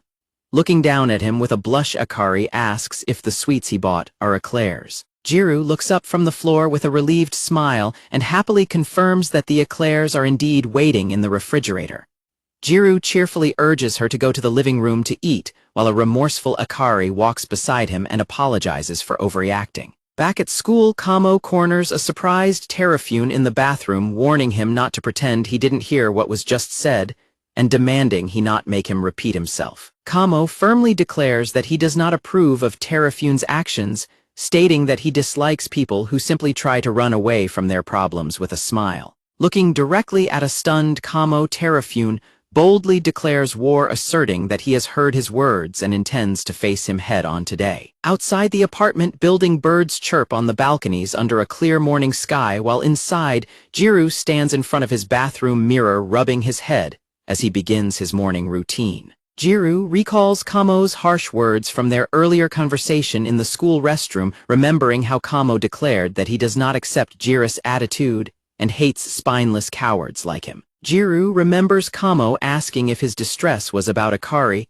before slumping over the bathroom sink in exhaustion and dreading what will happen to him next, until Akari suddenly slides open the door and startles him. Akari informs Jiro that she has cheerleading practice after school today, and asks him to take care of dinner, to which a startled Jiro nervously agrees while trying to settle his racing thoughts. Akari suddenly reaches out and gently brushes Jiro's messy hair back into place, catching him completely by surprise. Blushing, Akari explains that practice won't take too long, so they should still be able to eat dinner together, leaving a deeply blushing Jiro to stand frozen in surprise, before stammering his agreement. Smiling happily, Akari declares that Jiro is finally looking cool, and notes that his hair set down perfectly, before waving goodbye and reminding him that she is counting on him for dinner. Once Akari leaves, Jiro buries his face in his hands in absolute embarrassment, screaming to himself about the gross face he just made before looking back at his reflection and blushing as he recalls her compliment. Outside, the morning sky clears over the school building as the school day officially begins. In the school hallway,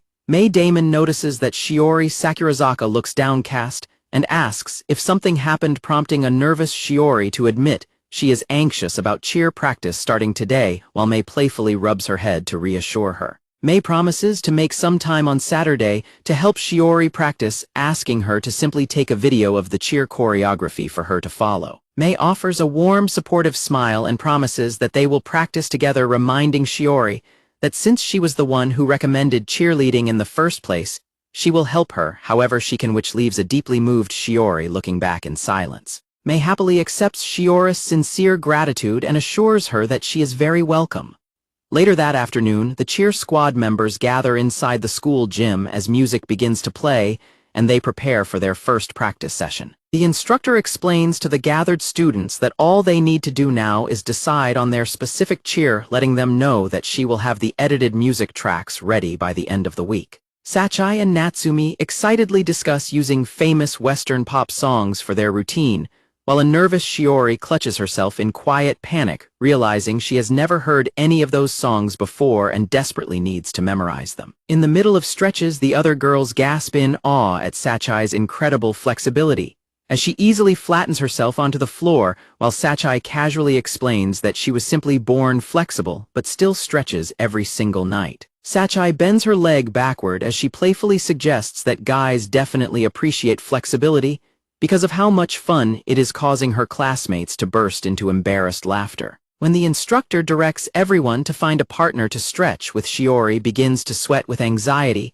as she struggles to make a move, nervously worrying that she will be the only one left without a partner, as everyone else quickly pairs up. Suddenly, May Damon cheerfully reaches out and invites Shiori to pair up with her, prompting an immensely relieved Shiori to call out her name. Meanwhile, a classmate calls out to Akari to be her partner, and Akari happily agrees. As the classmates split up to stretch, Akari and Shiori find themselves repeatedly glancing back at each other in quiet hesitation. Akari recalls Shiori's earnest declaration about wanting to change herself before graduation, prompting her to look thoughtful. Akari politely asks her partner if she would mind switching pairs so she can find someone who is struggling, and her partner happily agrees to let her go. Akari walks over to where Shiori is sitting and kneels right beside her, catching Shiori completely off guard. Akari beams with a warm smile and asks Shiori if she wants to partner up with her. Shiori blushes deeply and happily accepts Akari's offer, promising to be in her care. They begin their stretching exercises with Akari leaning forward over Shiori's back as they count together. Akari playfully warns Shiori to let her know if she is too heavy because she has been drinking a lot of strawberry milk lately, but Shiori quickly reassures her that she is completely fine. As they continue to stretch, Shiori's heart begins to race from the close physical contact with Akari. Shiori reflects that Akari is likely being so kind and accommodating because she is genuinely concerning herself with Shiori's desire to work hard and change herself. Looking at Akari, Shiori's heart skips a beat as she reflects on how incredibly cute and kind Akari is, silently thinking that anyone who spends time with her, even Jiro, would inevitably fall for her. Akari notices how flushed Shiori's face is and frantically asks if she is okay or if she forgot to breathe, while a deeply embarrassed Shiori quickly apologizes just as the instructor announces the end of stretches and the start of choreography practice. The girls begin practicing the choreography, moving in rhythm and adjusting their postures as they follow the step-by-step instructions. During a water break, Sachai and Natsumi discuss how much cheer feels like dancing rather than simple calisthenics, while another classmate explains that cheerleading and cheer dance have entirely different styles. As the others rest, Akari looks over to find Shiori sitting on the floor by herself, quietly focused on her phone. Akari walks over and asks Shiori what she is doing, prompting Shiori to look up in surprise and explain that she is watching a video of their choreography. Akari is deeply impressed by her earnestness, and when Shiori explains that she needs to work harder than anyone else to keep up, Akari quickly reassures her that she meant it as a warm compliment, making Shiori smile happily. Shiori gently adds that her intense earnestness is both one of her faults and one of her strengths, leaving Akari to stare back at her in quiet admiration.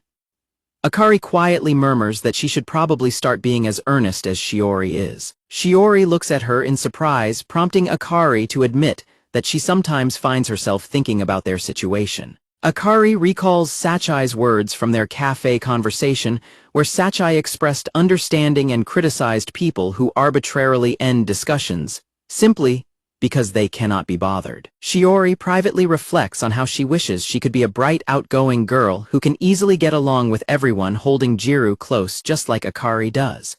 When Akari happily thanks Shiori for the compliment and asks if she truly believes it. Shiori quietly confirms that she does. Looking down with a heavy heart, Shiori prepares to speak her true feelings. Sitting together on the gymnasium floor, Shiori quietly confesses to Akari that the person she loves is actually in love with Akari. Shiori immediately regrets speaking out loud, silently worrying that she has only caused trouble and unnecessary distress for Akari.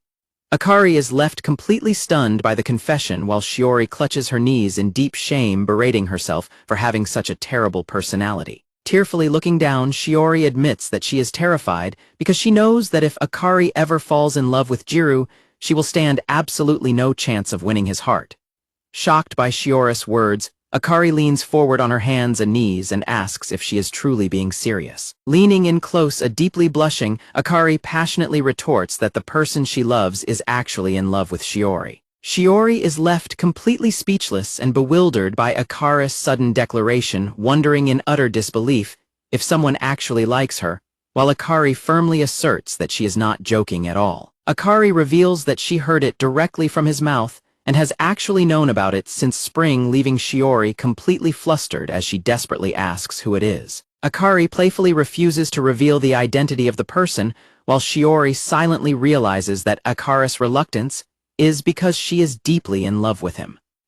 Akari offers a beautiful warm smile as she admits how incredibly frustrating the entire situation truly is. Akari sighs and muses about how much simpler things would be if their situations were reversed, leaving Shiori to stare back at her in quiet, thoughtful silence. Shiori quietly tells her that it is perfectly okay to feel frustrated before trying to deflect the tension by asking who it is that likes her, which Akari nervously refuses to answer. Shiori smiles warmly and blushes, echoing Akari's sentiments by stating that keeping it a secret is only fair because she also feels frustrated. Sitting side by side on the gym floor, the two girls finally a moment of mutual understanding. Sachai and Natsumi watch Akari and Shiori giggling together on the floor and comment on how much fun they are having before the instructor announces that break is over, and it is time to practice the last song. Sachai then asks Akari what shampoo she uses, and Akari promises to send her a hair oil link later. While walking home, Shiori's phone rings with a message from Akari recommending a hair oil, which Shiori gratefully purchases, immediately prompting her to recall how Akari excitedly offered to paint matching nails with her before the sports festival as a thank you. Shiori remembers Akari's enthusiastic suggestion to match their nails, causing her to suddenly stop in her tracks on her walk home. Overwhelmed with pure excitement at the thought of having matching nails with Akari, deeply blushing, Shiori covers her face and squeals about how fun it will be. Shiori's heart races as she wonders who in the world could possibly be in love with her, while silently pondering the identity of the person Akari loves. As she continues her walk home, Shiori cannot help but wonder if the person Akari is in love with is actually Tenjin. Shiori suddenly stops and looks up in surprise as she reaches a crosswalk.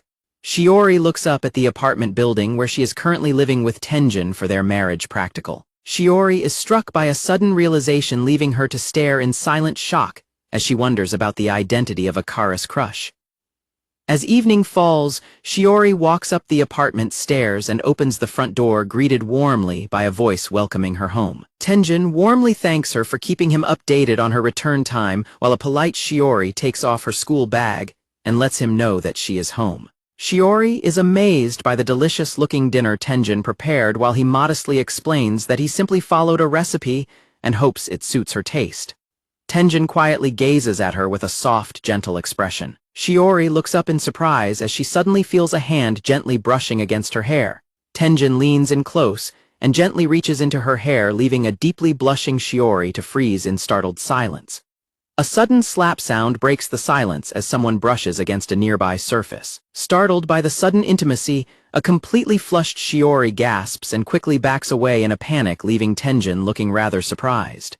Clenching her clothes in a fluster, Shiori explains that he simply caught her by surprise, and Tenjin quietly agrees. Tenjin apologizes for not warning her first and explains that she simply had a piece of plastic stuck in her hair, prompting an embarrassed Shiori to realize it was likely a piece of her pom-pom from practice. Tenjin chuckles and playfully remarks on how hard she is working before telling her to go ahead and change so they can eat dinner, while it is still warm and talk about her cheer practice. After Tenjin leaves the hallway and shuts the door, Shiori quietly responds and is left standing alone in the hallway, looking deeply sad and conflicted.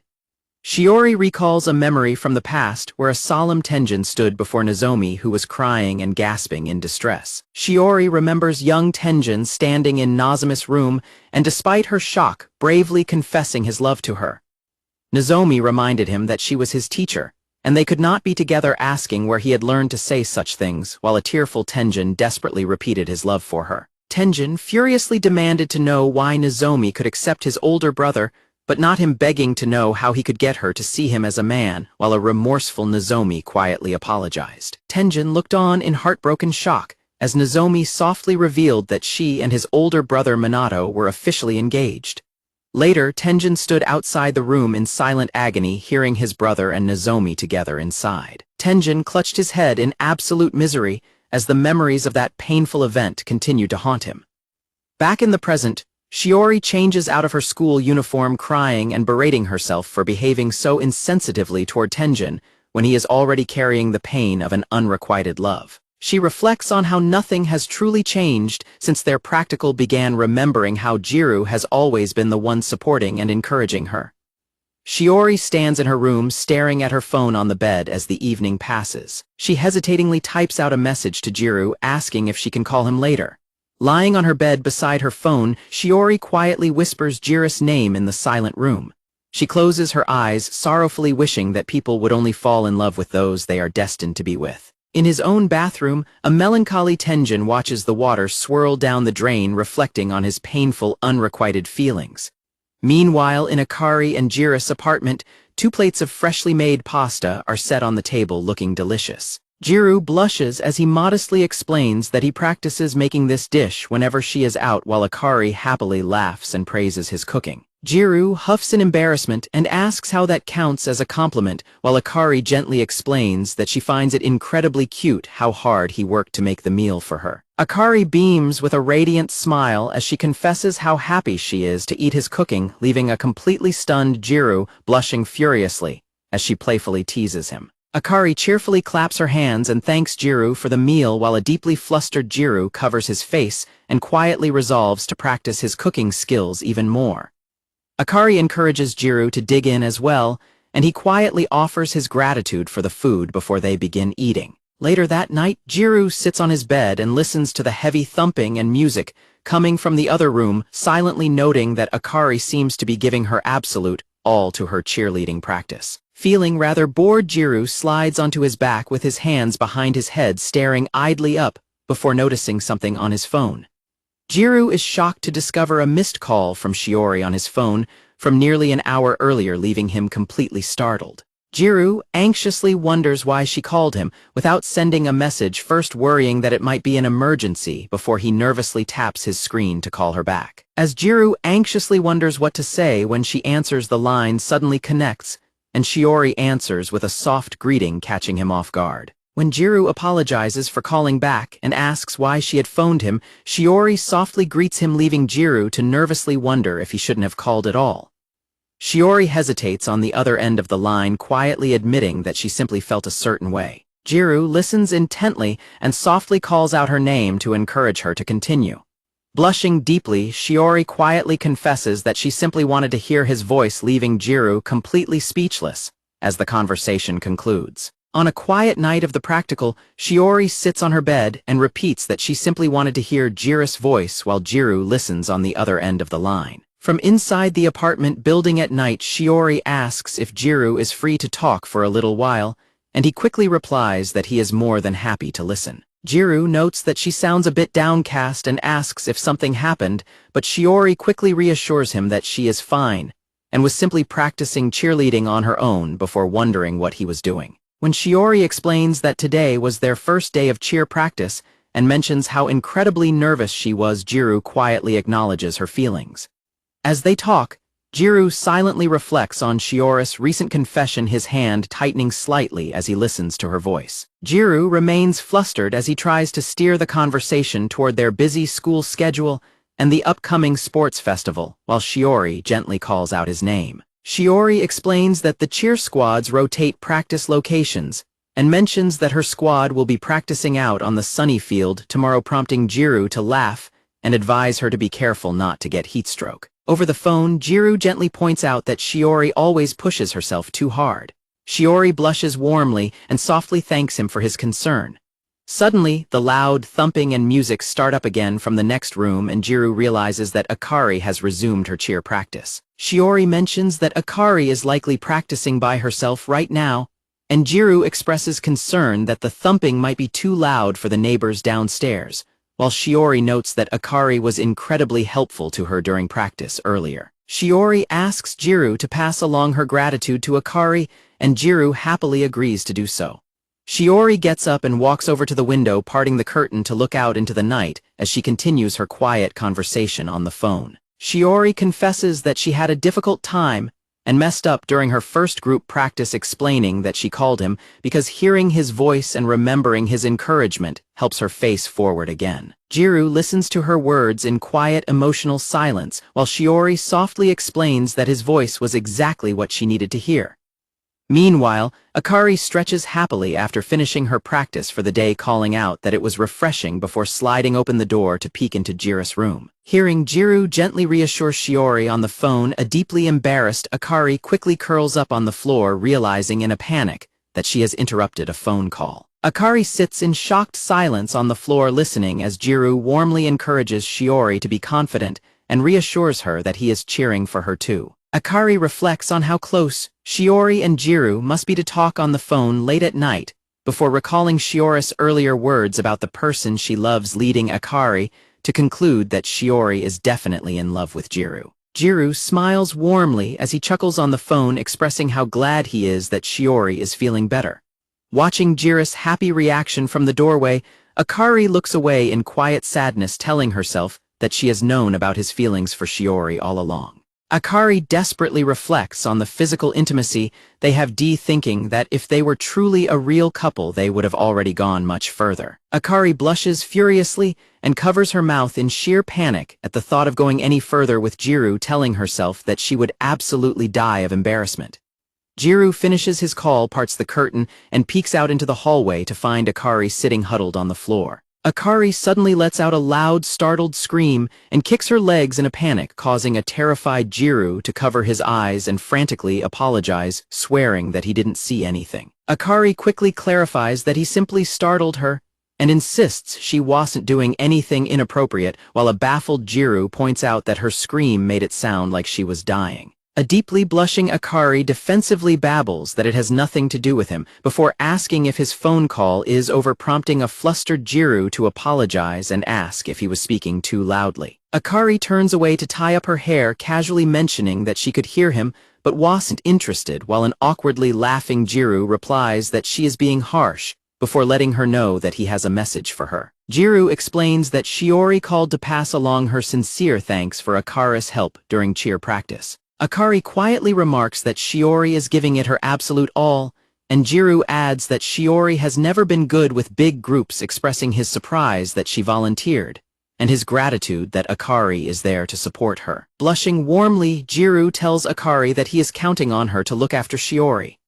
Akari looks at him in quiet sadness, reminding him of their arrangement and asking if he is indeed her husband. Akari suddenly lunges forward and presses her hands against Jiro's chest, pleading with him not to talk about other girls when he is in her room. Akari buries her blushing face and quietly complains that her hands are cold, prompting an apologetic Jiro to explain that he was standing out on the balcony during his phone call. Sniffling and nuzzling her face against his shirt, Akari tearfully blames him for her runny nose, while Jiro offers another gentle apology.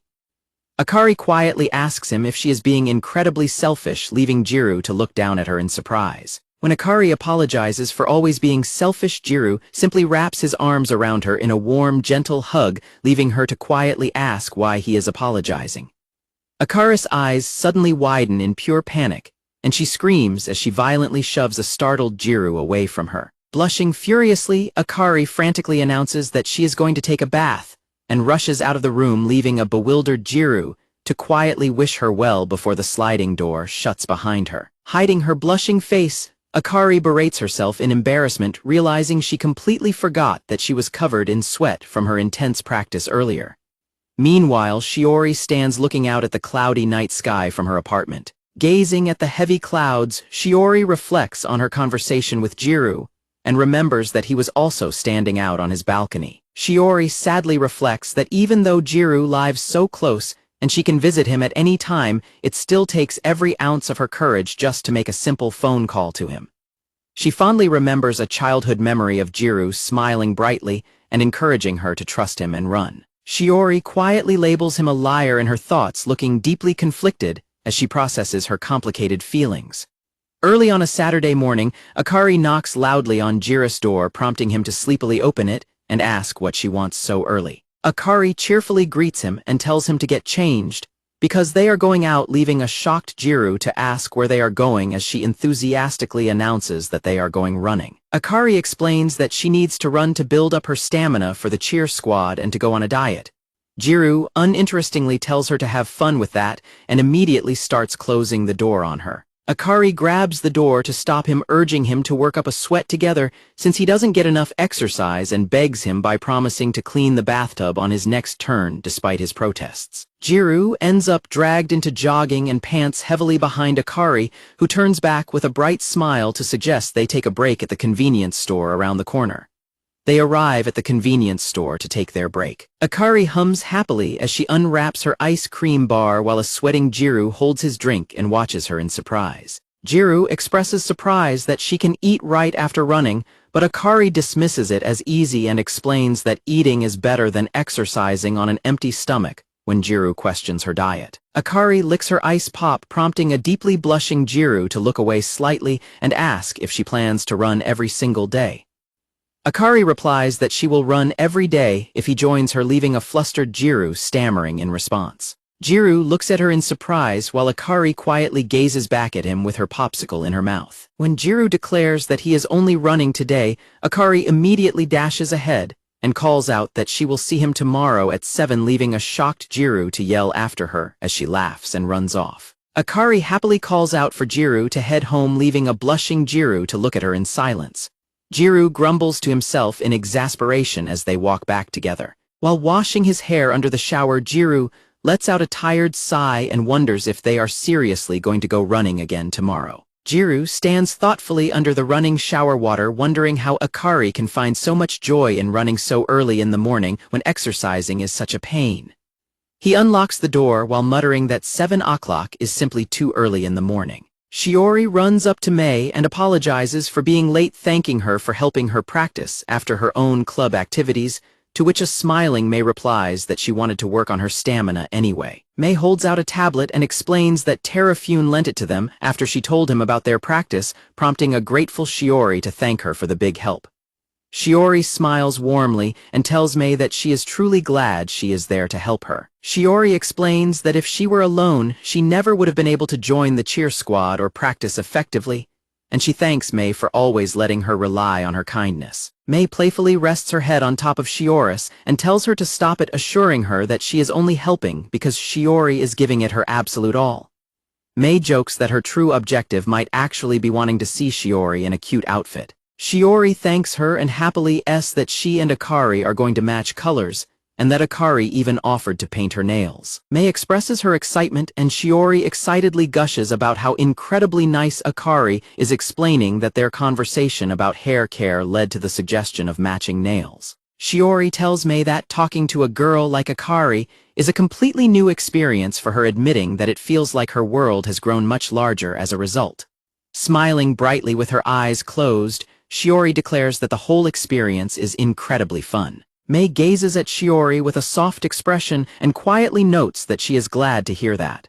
Mei enthusiastically announces that they should start their practice from where they left off last time, and Shiori happily agrees. As Mei watches Shiori practice, she privately reflects that as her best friend she believed she needed to give up on her romantic feelings for her, thinking that Shiori could shine on her own, and that she would eventually forget about it. Mei's thoughts continue as she admits to herself that things simply will not resolve that easily. Noting that Shiori is becoming a part of more and more people's lives, Mei silently questions if this is truly what she wanted for her. Nearby, Jiro spots the two girls practicing together and quietly notes to himself that Shiori and Hamano are there. Shiori looks up in surprise and calls out Jiro's name in shock as she notices him standing nearby. Jiro awkwardly bows in greeting as he approaches while Mei offers a casual wave, and Shiori remains crouched nearby in surprise. Jiro offers a polite greeting, and Shiori explains that Mei is helping her with her cheer practice, because it is difficult to do alone, prompting Mei to suggest that Jiro should help them out since he is already there. A startled Jiro asks if she means him, and Mei explains that she wants him to record a video to see how Shiori is doing, causing Shiori to panic at the idea. Covering Shiori's mouth to stop her protests, Mei claims that Shiori also wants to get used to performing in front of others, leaving Jiro somewhat confused as he wonders if Shiori truly requested that. Flushed with embarrassment, Shiori looks directly at Jiro and nervously pleads with him to do it, to which a blushing Jiro quietly agrees. Shiori leans in and softly whispers her sincere thanks to Mei, while Mei simply offers a gentle, silent smile in return. Mei tells Jiro to shoot the video from the bench, suggesting they start with just the first song. As Jiro holds up his phone to record, he watches in amazement, reflecting on how Shiori used to be so bad at physical activities. Jiro silently notes how dazzling Shiori looks now that she is able to give the practice her absolute all. Panting heavily, Shiori happily tells Mei that she feels like she has figured it out and gotten the hang of the routine thanks to her, and Mei smiles, expressing her gladness. Mei suddenly calls out Jiro's name, breaking his focus and catching him slightly off guard. Mei asks Jiro to pull up the video lecture from the browser history on the tablet.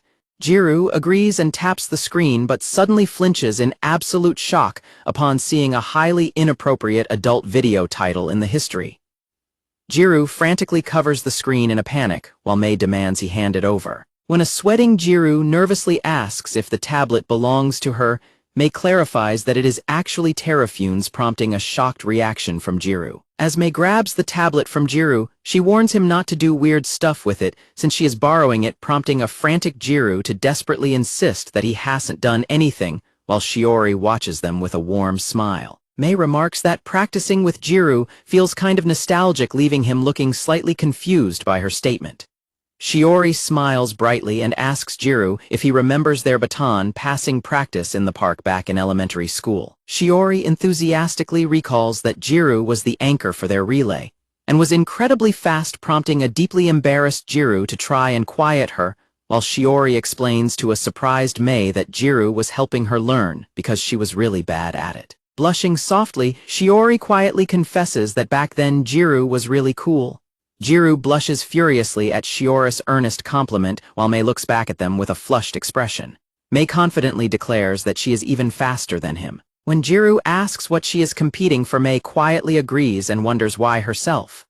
Mei smiles softly and admits that she is sure she would lose, because she is a girl, leaving her to genuinely wonder about her own feelings. Jiro awkwardly mutters about her attitude, prompting Mei to playfully act like a teacher and order him to get the camera ready so they can do another song. Sitting on a bench near the school gate, Kamo casually asks Jiro if he is disheartened from having to flirt with his wife first thing in the morning, suggesting he just let her take control. An exhausted Jiro clarifies that they simply went running for endurance training because she refused to take no for an answer. Kamo suddenly grabs an exhausted Jiro by the collar and yells that he didn't misunderstand anything, angrily declaring that Akari is starved and that Jiro is a blessed bastard. Kamo screams that he hates how unaware Jiro is of his situation, threatening him with violent absurdity. Kamo angrily demands to know who would have guessed Akari had a side like that, cursing at a flustered Jiro not to brag about his situation. Meanwhile, in the hallway, Terrafune happily carries a box of supplies while chatting and laughing with two female classmates. As pigeons gather and flap around them, Jiro mutters that the sports festival magic must be in full swing, prompting a confused Kamo to ask if magic is where the birds are coming from. Staring blankly ahead, Jiro reflects on how being fast makes someone popular in elementary school, but notes that if a person is not an extrovert, that popularity will only last for a short time. Noticing his friend's suddenly quiet demeanor, Kamo turns and asks Jiro if he is okay, but Jiro simply remains silent.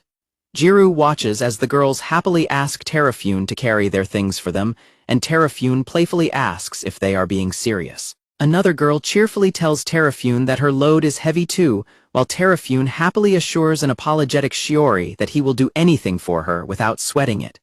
Hiding his face in his collar, a downcast Jiro mutters that he just wants the damn sports festival to be over already. Kamo suddenly panics and yells his own name, realizing they forgot about the festival committee meeting that afternoon to sort equipment. As a confused Jiro asks if he really forgot, Kamo desperately urges him to hurry up and come along. Running off in a rush, Kamo apologizes to Jiro and tells him to either finish his bread or feed it to the pigeons. Left sitting alone on the bench with the bread and the pigeons, Jiro sighs that everyone has been waiting on them and quietly wonders if the committee chairman is pissed off. Tossing pieces of bread to the birds, Jiro reflects that he usually does not participate much in the yearly sports festival and notes that this time isn't any different. He remembers Akari and Shiori's earnest efforts, realizing that while his own situation hasn't changed, things still feel different. Gazing out at the city skyline, Jiro quietly acknowledges that even if he remains the same, everything around him is constantly changing. Returning to the apartment, Jiro announces that he is home, and Akari happily welcomes him back, noting that he was out later than usual. Jiro explains that he had some tasks with the festival committee, and when Akari asks what he was doing, he replies that he is in public relations. She then asks what exactly he does for PR. Jiro lifts a camera case and explains that he hands out cameras and is in charge of taking pictures on the day of the festival. A surprised Akari asks if he has to take pictures of the cheer squads too, and a tired Jiro confirms that he probably will. Leaning in close with a playful smile, Akari suggests they practice and tells cameraman Jiro that she will pose however he wants, urging him to make the photos look incredibly cute. A flustered Jiro tells her not to ask the impossible before stammering in confusion about what kind of poses she expects him to ask for. Akari bursts into laughter, teasing him that he was definitely thinking of dirty things, while a silent Jiro simply looks past her and asks if the clothing scattered on the floor is her cheer outfit. Akari cheerfully confirms that it is. A surprised Jiro asks if she is making the outfits by hand, to which Akari confirms that she is making progress by learning from the other members, since she has never sewed before. Akari sighs and admits that sewing the outfit will take a long time, prompting Jiro to stand up and ask if she has started dinner yet, so he can finish it for her. Looking over the prepared food, Jiro notes that it looks good and tells a surprised Akari that he can handle the rest since he just needs to reheat it. Akari quietly watches him work before calling out his name and quickly dashing over to the kitchen counter. Resting her head on her hands, Akari sweetly thanks him and remarks on how incredibly nice he is. Flustered by her compliment, a deeply blushing Jiro stammers and tells her to go work on her outfit. Later that night, Jiro steps out of the bath feeling refreshed, only to find Akari fast asleep at the table. Jiro gently shakes her shoulder and tells her she should get into bed, but she remains completely unresponsive. Jiro gently pats her head and examines the sewing instructions, noting how tough the process of making the skirt looks. He quietly gazes down at Akari as she continues to sleep peacefully on her folded arms. Jiro realizes how hard she has been working, imagining her struggling to stay awake while figuring out the complicated sections and sequins. Sometime later, Akari suddenly snaps awake in a panic, realizing she fell asleep, only to turn and find Jiro sleeping on the table right beside her. Akari gently shakes Jiro and warns him that he will catch a cold, urging him to get into bed. Akari suddenly stops in surprise when she notices that the number 26 has been neatly sewn onto her outfit, wondering when she managed to get that far. She then looks down and spots a sewing tool resting loosely in Jiro's hand. Realizing that Jiro stayed up to work on her outfit for her, Akari stares at him in deeply moved silence with a flushed face. Overwhelmed with affection, Akari gently lays her head back down on the table to nuzzle close to Jiro and softly calls his name.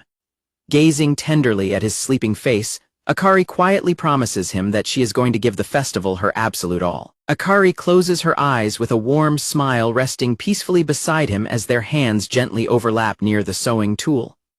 The cover page emphasizes that this is the moment where the men need to step up and show what they are capable of. Akari checks her school bag to make sure she has her cheerleading skirt and socks, noting that her pom-poms are already at school. Jiro asks Akari if she has her PE uniform, and she reassures him that she is fine and can return to get it if needed, while also apologizing for leaving him to clean up the apartment. Akari suddenly flips up her skirt, catching Jiro completely off guard and leaving him blushing in shock. Akari proudly reveals that she is already wearing her gym shorts underneath to save bag space, playfully asking if he wants to see the top two, which a flustered Jiro quickly declines before wishing her well as she departs. Akari happily reminds Jiro to take good pictures of her during the festival, and Jiro promises to do what he can, though he instantly questions his own awkward phrasing.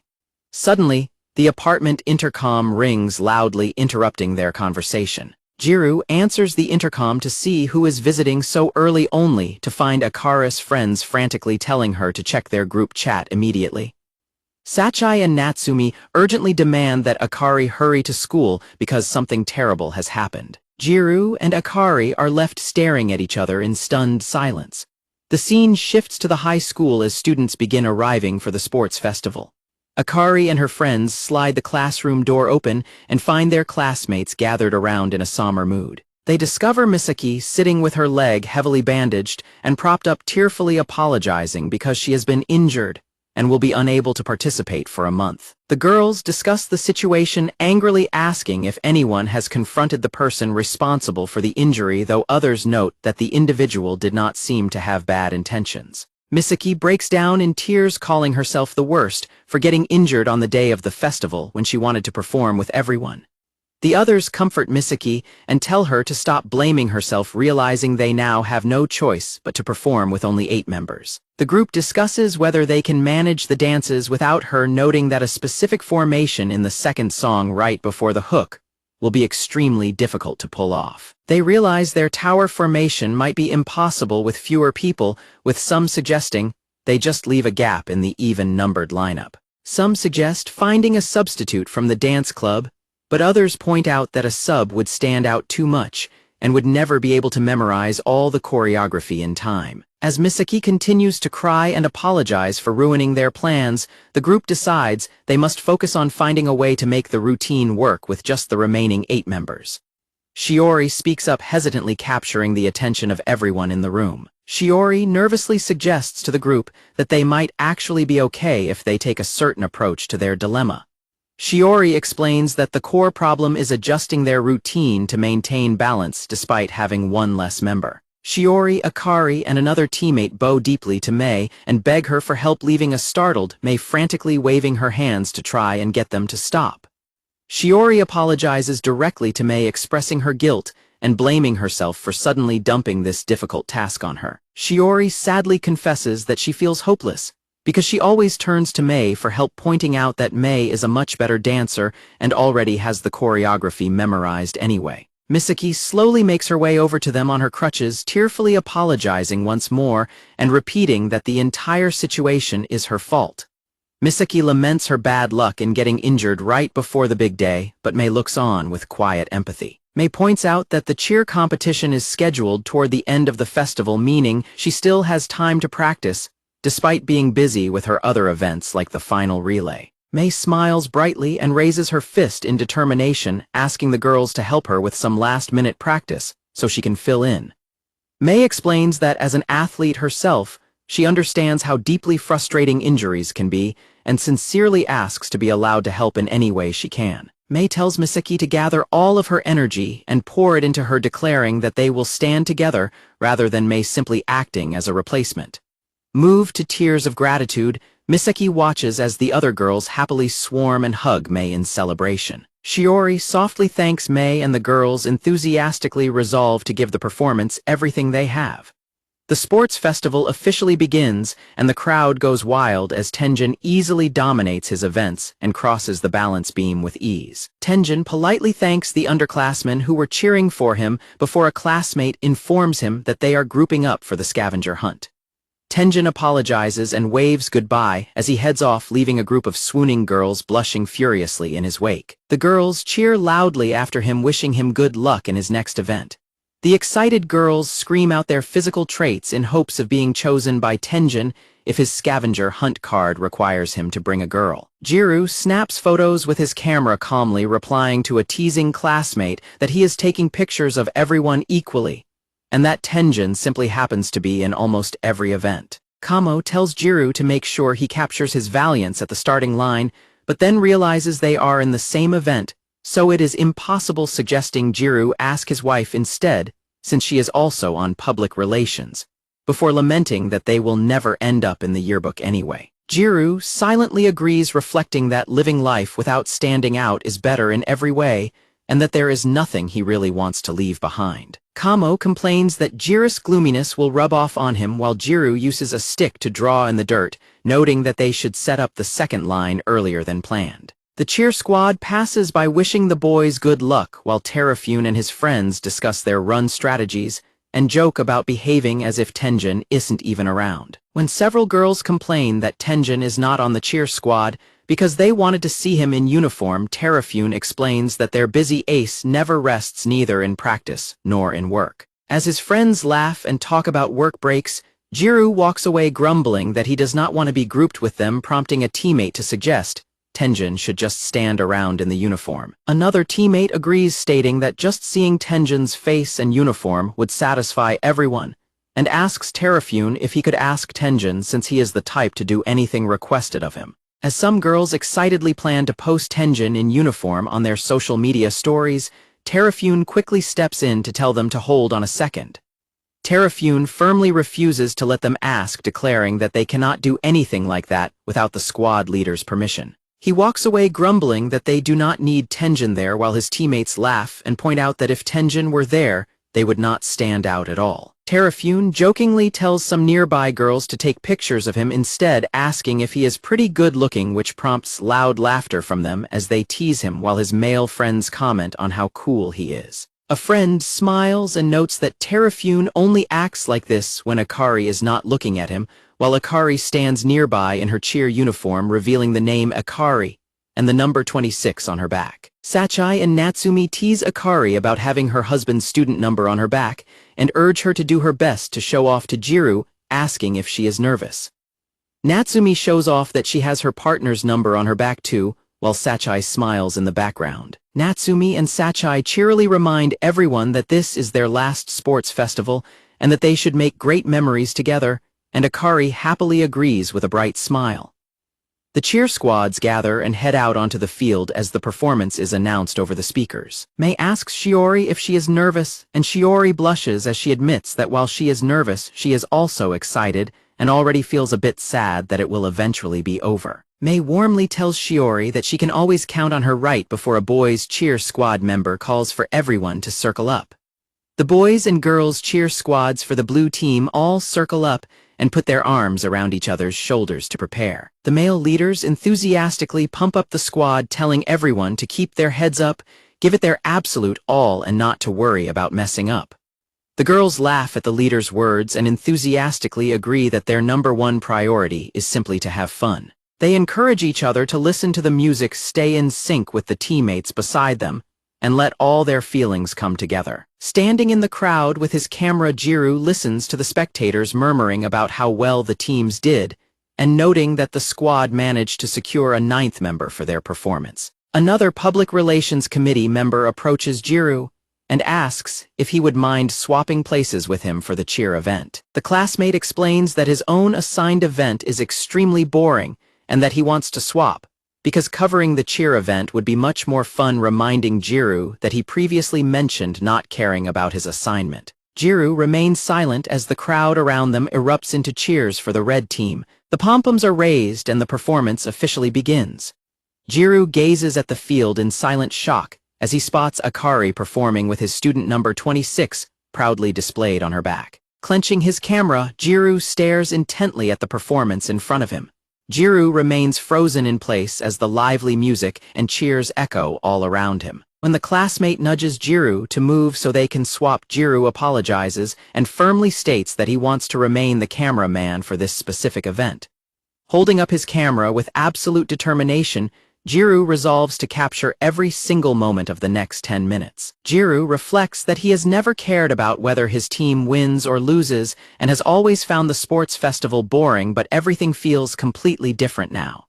Jiro is deeply moved by the sight of Shiori performing with everything she has. Watching Shiori and Akari pour their entire hearts into the routine, Jiro feels a sudden overwhelming desire to capture and leave behind something meaningful from his time at school. He clicks his camera shutter, rapidly focusing intensely on the dazzling smiles and energetic movements of his classmates as they perform together on the field. Standing on the sidelines, Misaki weeps with pure joy as Shiori and the others offer her warm, proud smiles, their feet lined up together to show they performed as one complete team. As the announcer declares that the red team's cheer is officially over, the entire squad lines up and bows deeply to the roaring crowd, shouting their sincere thanks. Jiro captures a beautiful final photo of the girls laughing and hugging each other in pure relief and celebration. As the crowd erupts into thunderous applause and the girls celebrate their success, Jiro claps along with a warm, relieved smile, deeply glad that everyone managed to make it through the performance safely. Jiro remains kneeling on the sideline, catching his breath as the crowd continues to cheer wildly around him. Jiro looks up as Shiori walks over and he warmly congratulates her on her performance. Tenjin approaches Shiori and tells her how amazing she was, especially knowing how much she practiced, prompting her to happily thank him before she points him toward the changing room where Mei is currently preparing for the upcoming relay. As Shiori excitedly talks about how impressive it is that Mei is running the relay right after cheering, Mei jogs up and apologizes for keeping them waiting. When Shiori and Tenjin praise Mei's dedication, she playfully complains that they should only compliment her when she is around to hear before Tenjin prepares to discuss the relay with her. Mei says she will join them right after, speaking with the cheer squad one last time, leaving Shiori and Tenjin looking at her in silent contemplation. Shiori smiles gently at Tenjin, but he looks away and quietly announces that he will head over to the starting gates first. Mei and Shiori wave goodbye to Tenjin as he walks off toward his event. Tenjin walks off looking deeply pensive as the PA system summons all team relay participants to the starting gates. Jiro looks over his photos and is pleased to find he took some excellent shots, thinking he should go find Akari to tell her he captured pictures of her before quickly deciding against bothering her. Jiro gets cold feet and beats himself up for being so hesitant, reflecting on the vast difference in social standing between himself and Akari's friend group, and feeling that they look completely unsuited to be married. Jiro watches the cheer squad from afar and laments that despite exercising together daily and spending so much time under the same roof, he still cannot bring himself to give Akari a simple compliment. Sitting alone by the field, Jiro listens to several girls gossiping about how cute the senior cheer squad members are and how popular Seishun's senior girls are with boys from other schools. Jiro begins to stress out and sweat as he anxiously wonders if Akari hangs out with boys from other schools to hook up,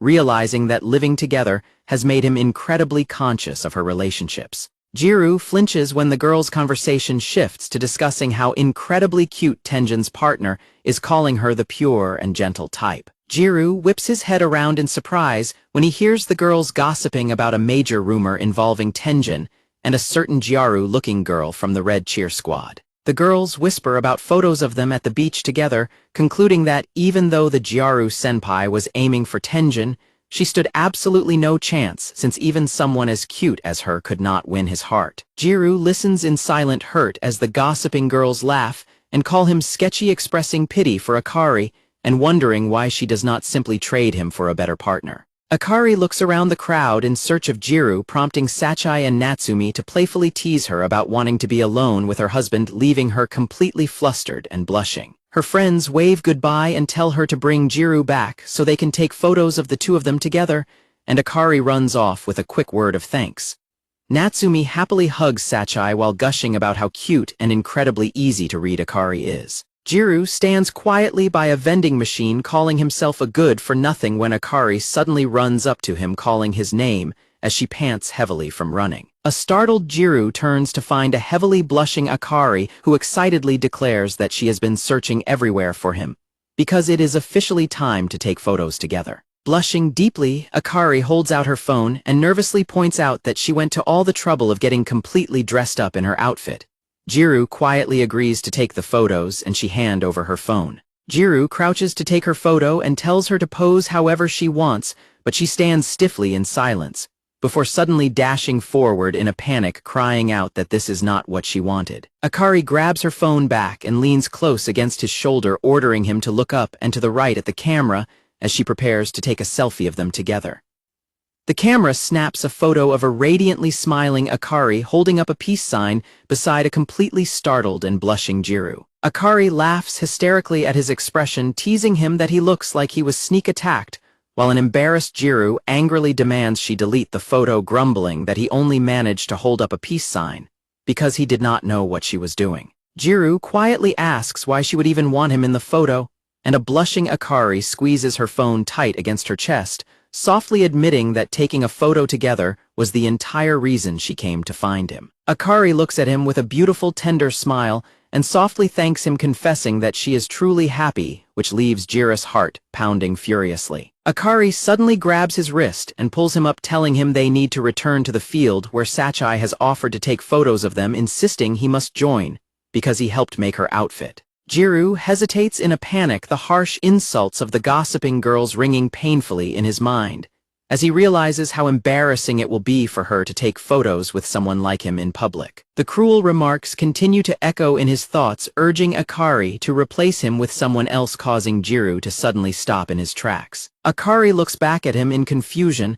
and Jiro turns away with a shadowed expression, quietly stating that he will pass, because he does not need to be in any photos. Akari's playful smile fades into shocked silence as Jiro looks at her with a solemn face and firmly repeats that he is entirely serious. Jiro offers a self-deprecating smile and tells her that since she is having a blast, she should not waste her time hanging around a loser like him, suggesting she would get much better photos if she went and posed with the popular members of the boys' cheer squad instead. Akari asks him why he always refers to himself in such a self-deprecating way, and Jiro quietly replies that he is not the only one who thinks so, as everyone else at school has the same opinion. An angry Akari fiercely shouts that she does not think that way at all, telling him to stop grouping her with those gossiping classmates and ordering him to shut up. Akari demands to know how many times she has to repeat herself, while Jiro desperately argues back that even if she does not agree, everyone else at school still views him as a loser.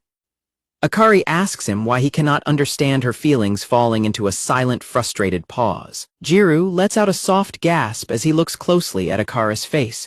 Jiro is stunned into silence when he sees that Akari is actually on the verge of crying, looking deeply hurt by his stubborn words. Feeling incredibly guilty, Jiro mutters that he is heading back to the field, and though a startled Akari calls out to stop him, he quickly apologizes and insists that it is fine as he turns his back on her. Akari refuses to let him walk away, shouting his name and passionately crying out that it is absolutely not fine. She runs forward and grabs onto him, pleading with him to wait. As she lunges forward, Akari trips over an empty soda can on the ground with a loud clatter and loses her balance, letting out a startled scream. The empty soda can clatters loudly and rolls across the pavement. Realizing what is happening, Akari looks down to see the can that tripped her, while Jiro lets out a relieved sigh, his heart pounding wildly as they find themselves lying closely together on the ground. Clinging tightly to his shirt, a blushing Akari softly whispers her thanks while Jiro looks down at her in flustered silence. Akari softly asks him to wait and listen until she has finished saying what she needs to say. She buries her face in his chest and asks if he truly trusts the gossip of strangers more than her, the person who spends every single day with him. Looking up at him with teary eyes, Akari passionately declares that no matter what happens, she is always on his side. She gently takes his hand, softly reminding him that they have spent so much time together, sharing both their best qualities and seeing each other at their absolute worst. Genuinely hurt and vulnerable, Akari looks directly into his eyes and asks if she is simply not enough, begging to know how she can finally make him feel at ease. She gently reaches up to cup his face, pleading with him to believe her words over the opinions of strangers who do not know anything about him at all. Holding him close, a tearful Akari tells him that if anything bad ever happens, he can always come home to her. Akari softly asks Jiro to believe in her more. As the public address system announces that the final relay event is about to begin and calls all participating students to hurry to the starting gate, Jiro gently reaches out and touches Akari's cheek. Flustered, Akari apologizes and explains that Sachai and everyone else are waiting for her, urging Jiro to stay in the stands after the closing ceremony so they can take their photo together. As she turns and jogs away, Akari calls back to remind Jiro that no matter what happens, she is always on his side. Clutching his head in emotional turmoil, Jiro reflects on having lived without holding on to anything up, until now silently questioning if she will truly keep waiting for him once their temporary marriage ends. Jiro internally confesses how terrified he is of believing in a D future, only to end up losing Akari in the end. Meanwhile, Akari reflects that this is the first time she has felt so clearly that her words failed to get through to Jiro, recalling how he insisted that everyone else views him as a loser.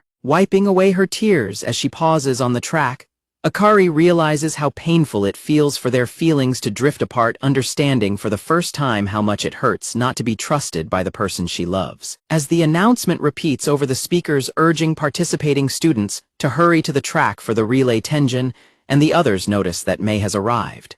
Mei runs up announcing that she made it while her classmates tease her for being slow and tell her she should have hurried over. A classmate calls out that roll call is already finished and urges everyone to step up, encouraging them to muster enough energy for one final sprint. As the crowd cheers loudly from the sidelines, the competitors begin making their way into position on the track. Several male classmates call out to Mei and teasingly laugh as they ask why she changed out of her uniform. The boys jokingly tell her to have a nice run with them, laughing as they compliment how cute she looked performing in her cheer outfit earlier. Mei walks past them muttering to ignore them, calling them immature as they run ahead laughing. As the spectators chatter noisily around the field, the relay competitors gather and sit together in their designated areas. A classmate informs Tenjin and Mei that the blue team seniors swapped their running order, asking Tenjin why he is taking the same starting position as Umi since Umi seemed hostile toward him. The classmate whispers that the hostility might be due to a rumor that an underclassman girl Umi liked was actually interested in Mei, just as the public address system calls the first runners to their starting positions. Jiro approaches Tenjin, explaining that he is on picture duty and asking if he can take some photos of the group. Tenjin readily agrees and offers to gather everyone's attention. The group happily poses for a photo, and after the camera snaps, they enthusiastically call out to Jiro to take even more pictures. Now that everyone's attention is diverted, Jiro turns to Hamano and asks if she is doing okay. Jiro specifically asks about her leg, wondering if she had injured it during the cheer routine earlier. On the track, the relay race is in full swing as runners pass the baton at high speeds without stopping. A heavy silence falls over the group as they realize Hamano might be injured. A panicked Jiro quickly tries to laugh it off, stammering that he must have been mistaken and apologizing for the scare. When her classmates ask about her knee brace, Hamano laughs and brushes it off, rubbing her leg while explaining that the brace is just to prevent re-injury and that she has had no issues wearing it during practice. Tenjin suddenly calls out to Hamano, cutting through her explanation. Tenjin confronts Hamano, pointing out that Jiro was not referring to her braced leg, but rather her left leg. Tenjin notes that Hamano has been putting much weight on her left leg since the cheer routine ended, leaving their teammates shocked and confused about what happened. Tenjin adds that since everyone else left immediately after the routine to do other things, they likely did not notice her struggle before he saw her with Shiori. Tenjin explains that he watched the entire cheer routine from behind the stands, where he could clearly see her favoring her right leg and avoiding weight on her left. Tenjin turns to Jiro to ask if that is what he was talking about. Jiro admits he watched the routine while taking pictures but was too far away to be certain, prompting Tenjin to thank him for helping find the timing to address the injury. While Shiori and their classmates panic and question why she hid the injury, Tenjin kneels beside Hamano and gently tells her that while he knows she has reasons to push herself, she should understand her limits better than anyone. Hamano stubbornly insists that she is fine. Hamano desperately begs them not to let Shiori find out that she was injured during the cheer routine. Hamano explains that she does not want Shiori to feel responsible for the injury, taking the blame upon herself for taking on too much. Hamano tries to insist she is fine, but her track team's vice captain sadly cuts in to apologize, stating how incredibly frustrating it is to say this, especially as the track team's vice captain. The vice captain tells Hamano that the track team needs her this year. The vice captain tearfully points out that Hamano has dedicated far more to their team than to the cheer squad, and with the upcoming fall meet, she refuses to let Hamano sacrifice her leg. A teammate quickly steps in to stop the argument before it escalates, urging them not to fight as the second year's round is already about to begin. Tenjin points out that they need to find a replacement runner who won't give away the fact that Hamano is injured. Hamano agrees, but then turns her attention to Jiro, remembering that he is actually a fast runner. Hamano directly asks Jiro if he would run in the relay in her place, leaving a completely startled Jiro looking around in absolute shock. The entire group lets out a collective scream of utter disbelief at Hamano's sudden suggestion. Their classmates immediately protest, arguing that they would be much better off getting someone who actually plays sports and questioning if Hamano has lost her mind. Hamano explains that running with only 2 girls would be too much of a handicap, and reminds Umi that swapping positions is impossible since her spot is the same as his. Hamano reasons that the other teams likely won't mind a sub from the going home club, while a teammate grumbles about having to pull Jiro's weight as Jiro sweats in silent terror. The classmates continue to doubt, Jiro suggesting a girl would do better and noting they have never even seen him run, while Tenjin suggests they ask Jiro for his opinion first. Jiro can only offer a weak, anxious laugh, as Tenjin looks over at him in silent expectation. With a serious and downcast expression, Jiro quietly apologizes and confesses that he simply cannot do it. Hamano accepts his refusal and apologizes for asking, while their classmates mutely note that they are still without a substitute runner. Tenjin speaks up and offers to run 2 laps, explaining that he was already scheduled to be the anchor, and that the other teams likely won't complain, which their teammates enthusiastically support. Tenjin apologizes to Jiro for dragging him into the mess, but Jiro thanks him instead before quietly heading off toward the waiting area. As Jiro walks away, some classmates mockingly laugh at him for running away to escape the awkward atmosphere, though Tenjin simply watches him go in silence as the seniors' relay is announced. Tenjin checks on Hamano's leg and apologizes for forcing her to withdraw, while Hamano says she is sorry for putting Jiro in such a difficult position. Tenjin reassures Hamano that no one is to blame, but gently warns her that she needs to stop trying to constantly sacrifice yourself. Tenjin explains that acting like a gallant prince to protect others only numbs her own senses until she can no longer feel anything or even remember how to run away. Hamano stands in stunned silence, deeply reflecting on Tenjin's words. The seniors' relay race officially begins, and the crowd erupts into loud cheers as the runner Ida sprints down the track with the baton. The spectators and teammates clap and cheer enthusiastically, shouting out encouragement for Tsumyugi as the race continues. A classmate loudly gathers everyone's attention, enthusiastically calling out for the group to prepare to cheer for Satsuki next.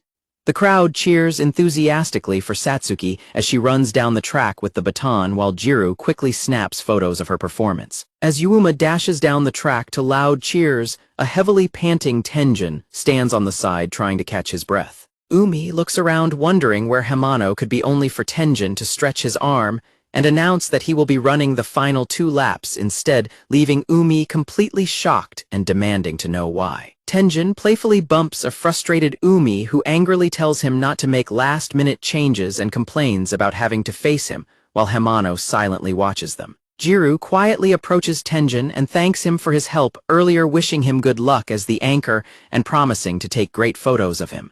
While stretching, Tenjin suddenly tells Jiro to give his camera to someone else and get warmed up. Tenjin explains that he will pull as far ahead as he can during his own lap, leaving the final lap entirely to Jiro.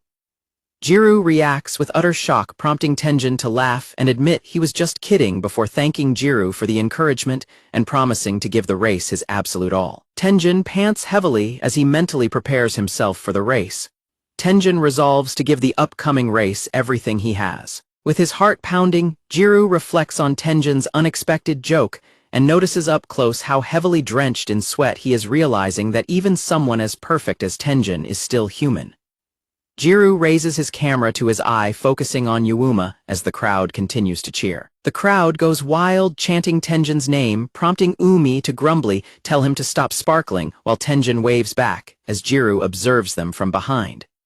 Jiro looks closely at Tenjin's back, realizing that his uniform is far dirtier than anyone else's today. Jiro recalls the numerous events Tenjin participated in today, realizing that everyone always dumps all their tasks and expectations onto him, because he never refuses. Jiro watches as Tenjin prepares to receive the baton, deeply questioning why Tenjin never refuses and continues to take on so much as the crowd's cheers grow even louder. The announcer informs the crowd that Hamano is sitting out, and Tenjin will be running 2 laps in her place, while Jiro watches Tenjin stand with a serious expression in the midst of the roaring spectators. Jiro realizes that Tenjin is constantly pushing himself to live up to everyone's high expectations, wondering if Tenjin is ever able to express his true feelings. Jiro sits with his head down, shaking his head in self-doubt, and convincing himself that someone like Tenjin would never rely on him, which brings back a painful memory of Akari questioning why he always puts himself down. Jiro remains silent as he listens to his classmates laughing and gossiping, wondering if Tenjin is running 2 laps just for fan service. As some classmates mock Tenjin while others explain Hamano's injury, Jiro silently fumes, remembering Akari's plea for him to believe her over strangers, and he starts to realize how poorly he had treated her earlier. On the track, a runner prepares to hand off the baton as the race continues. Jiro reflects that he has been running away from everything just to protect his own pride. He acknowledges that he always uses his lack of confidence as an excuse to avoid embarrassing himself and escape the possibility of failure. Jiro's thoughts are interrupted by the crowd cheering that the teams are neck and neck, alongside more gossip about him being an unsuitable husband for Akari. The crowd notices that Tenjin is losing speed and that Umi is running alongside him, debating whether Umi is simply faster or if Tenjin is saving his energy since he has to run 2 laps. A classmate angrily tells Jiro to stand up because he is blocking their view, while others mock Tenjin for being cocky enough to try running 2 laps. Jiro softly apologizes and lowers his camera. Trembling with nervous energy, Jiro suddenly thrusts the camera out toward the startled classmate behind him. Jiro bows deeply and begs the classmate to hold onto the camera for him, leaving everyone around them utterly baffled. As their teammates turn around in disbelief, Hamano looks on with a wide, hopeful smile, realizing what Jiro is about to do. The spectators chatter in shock as they realize the red team actually has a 6th runner after all. Shiori and her friends gasp in absolute shock as the news spreads through the crowd. The announcer is caught off guard as Jiro stands at the starting line ready to run while the crowd screams his name in disbelief. While the hostile spectators demand Jiro be taken off the track, Tenjin and Umi look on in shock, with Tenjin preparing to hand off the baton now that they have a full team of 6. Tenjin shifts gears and prepares to pass the baton, ignoring the crowd's protests, while Kamo frantically starts yelling running advice and swinging his arms to coach a tense Jiro. Hamano loudly encourages Jiro, telling him he can do it, though Jiro silently worries that he will fail and become a laughing stock until graduation. Jiro reflects on how he used Tenjin's perfection as an excuse to justify running away, but resolves to push forward even if he ends up as a laughing stock. Jiro remembers Shiori's compliment about him being cool in the past, alongside Tenjin's previous promise to pull ahead for him, and steels his resolve. Jiro remembers Akari's comforting words, recalling her promise that she is always on his side and that he can always come home to her no matter what. Jiro decides that if he is bound to look pathetic no matter what he does, he should at least try to be useful to someone, as the crowd's chants for Tenjin echo around him. While Jiro is busy tapping away at a video game on his phone, Akari calls out to let him know she is leaving the apartment. Akari slides the door open to repeat herself, prompting Jiro to set his phone aside and get up to see her off. Jiro comments on how tough it must be for the cheer squad to work on pom-poms over the weekend, while Akari explains that they are planning to have fun at a karaoke place afterward. Jiro asks if she will be eating out for dinner, and Akari responds that they might grab a bite at a family restaurant afterward. Akari playfully teases Jiro for missing her already, though he quickly denies it, while she points out that asking about dinner is completely normal for married couples. Akari boldly requests a standard send-off hug, causing a flustered Jiro to tell her to hurry up and leave so she is not late. Akari points out that they haven't earned many points because she has been busy, while Jiro objects to her tone and reminds her that married life is like a 3-legged race. Akari simply stands waiting with a smug smile, easily breaking Jiro's resistance as he gives in to her demand.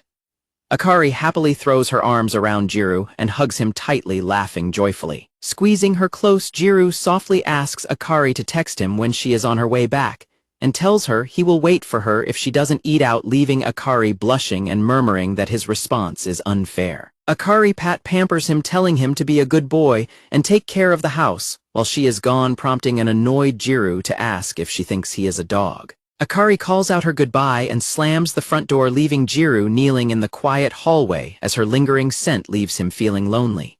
Left alone in the empty apartment, Jiro drinks a glass of water and quietly sighs about being bored. Jiro remembers Akari happily praising his cooking skills and teasing him about being a better chef than her as they sat down to eat together. Jiro blushes as he recalls explaining that he simply followed a recipe video, while Akari warmly called his ability to follow instructions a major strength of his. He remembers Akari insisting on the house rule that the cook must write a catch-up message on the omelets, playfully demanding a cute drawing, while a flustered Jiro grumbled about her asking for the impossible. Jiro remembers Akari teasing him for still finding their daily interactions embarrassing despite living together for half a year before she grabbed the ketchup bottle herself. Jiro remembers Akari squeezing the ketchup bottle over the omelet, her heart beating quickly as she carefully poured it. In his memory, Jiro finished squeezing the ketchup onto the food and asked Akari if she was finally satisfied. Jiro's written message spelled out love, which prompted Akari to fall over laughing and tease him about his terrible handwriting while he defensively insisted it was perfectly legible. He pointed out each letter to her, explaining that anyone should easily be able to read the word, and blushed as he confirmed that he had written the word love for her. Akari smiled beautifully and begged him to say the word again, teasingly declaring that their feelings were mutual, when he frantically claimed he was only copying her because they were playing house, leading a flustered Jiro to threaten to confiscate her dinner. Akari simply giggled happily as she enjoyed the dinner he had prepared. Jiro blushed intensely as Akari enthusiastically thanked him for the delicious meal. Akari cheerfully urged Jiro to eat his portion as well without holding back, even though he noted that he was the one who had cooked it. Back at the sports festival, the announcer calls out that Tenjin is nearing his final runner, while Shiori gasps in utter shock at the sight of Jiro standing on the track as the red team's anchor. As Jiro prepares to run, the loud jeering from the spectators begins to fade into a distant hum. His breathing grows incredibly constricted, as if he is breathing through a straw, and his legs feel heavily weighed down and unresponsive. Jiro feels his entire body pulsating violently with his heartbeat, with his pulse echoing in his fingers, neck, and ears. Akari holds her pom-poms close to her face in silent prayer for Jiro, while her friends watch in confusion, and Shiori softly whispers Jiro's name. Suddenly, the announcer yells for everyone to look at Tenjin's incredible run, capturing the immediate attention of the girls on the sidelines. Tenjin rapidly picks up his pace as he passes the halfway mark of the lap, leaving Umi in shock at his explosive burst of speed. Jiro's heart pounds furiously as the roaring crowd cheers wildly for Tenjin's spectacular performance. As Tenjin races forward with absolute focus, the crowd erupts into a thunderous chant, demanding that Tenjin simply run the final lap himself instead of passing the baton. Jiro remembers Tenjin's promise to pull as far ahead as possible during his lap, leaving the final lap entirely up to him. Steeling his resolve, Jiro acknowledges to himself that he cannot back down now.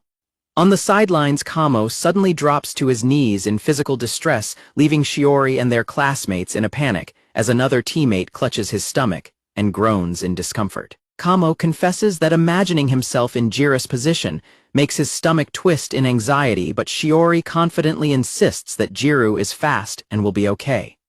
Kamo agrees, noting that he also heard Jiro was quite fast back in elementary school. Kamo adds that Jiro was fast in middle school too, at least at the beginning, leaving Shiori looking surprised. While Kamo continues to groan in sympathetic anxiety and Shiori tries to comfort him, their classmates continue chanting Tenjin's name from the stands. Akari and her friends look downcast, wondering if their last sports festival is going to end on such a depressing note, while the hostile crowd continues shouting for Jiro to get out of the way.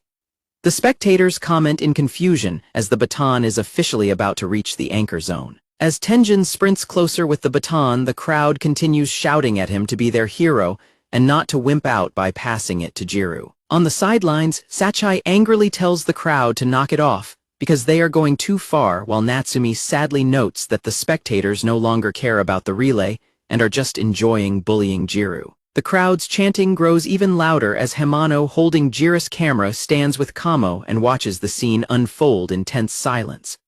Shiori stands in tense silence as the crowd's loud chanting continues to echo all around her. Akari squeezes her hands together and closes her eyes in silent prayer for Jiro amidst the deafening noise. As he approaches the transition line, Tenjin suddenly screams Jiro's name at the top of his lungs. The sudden shout reverberates across the entire field, leaving Sachai Natsumi and the surrounding crowd completely stunned.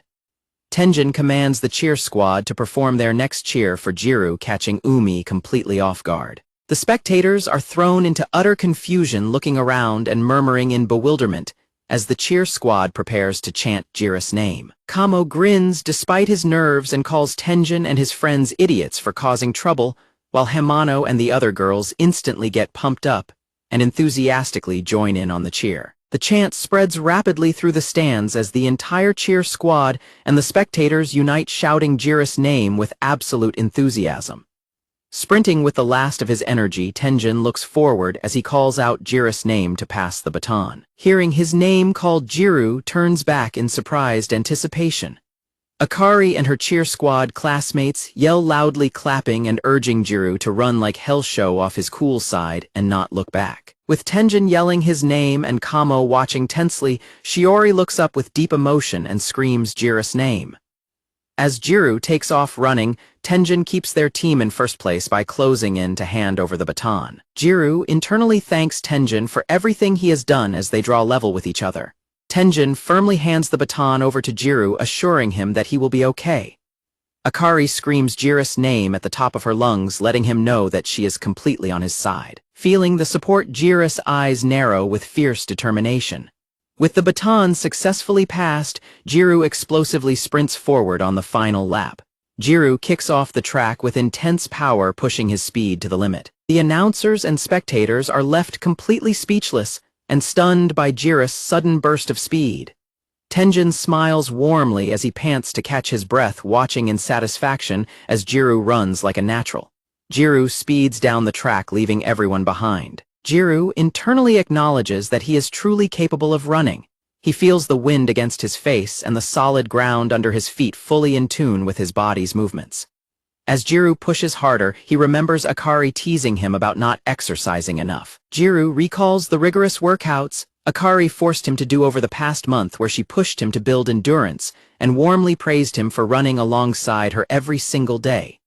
Gritting his teeth, Jiro channels all that training into his sprint, focusing entirely on the track ahead. Umi is left completely stunned in the background as the spectators scream in shock at Jiro's incredible speed, unable to comprehend this sudden turn of events. The track team vice captain notes that tall people like Jiro are fast, and that his form resembles a graduated senior, but questions whether Jiro actually knows how to run to match his height. While watching Jiro run the track, Vice Captain worries that he is pushing too hard to maintain his pace, as their classmates react in relief and slight disbelief at his sudden performance. A bewildered Kamo loudly wonders where the lazy Jiro he knew went, while Shiori quietly and gently watches the race.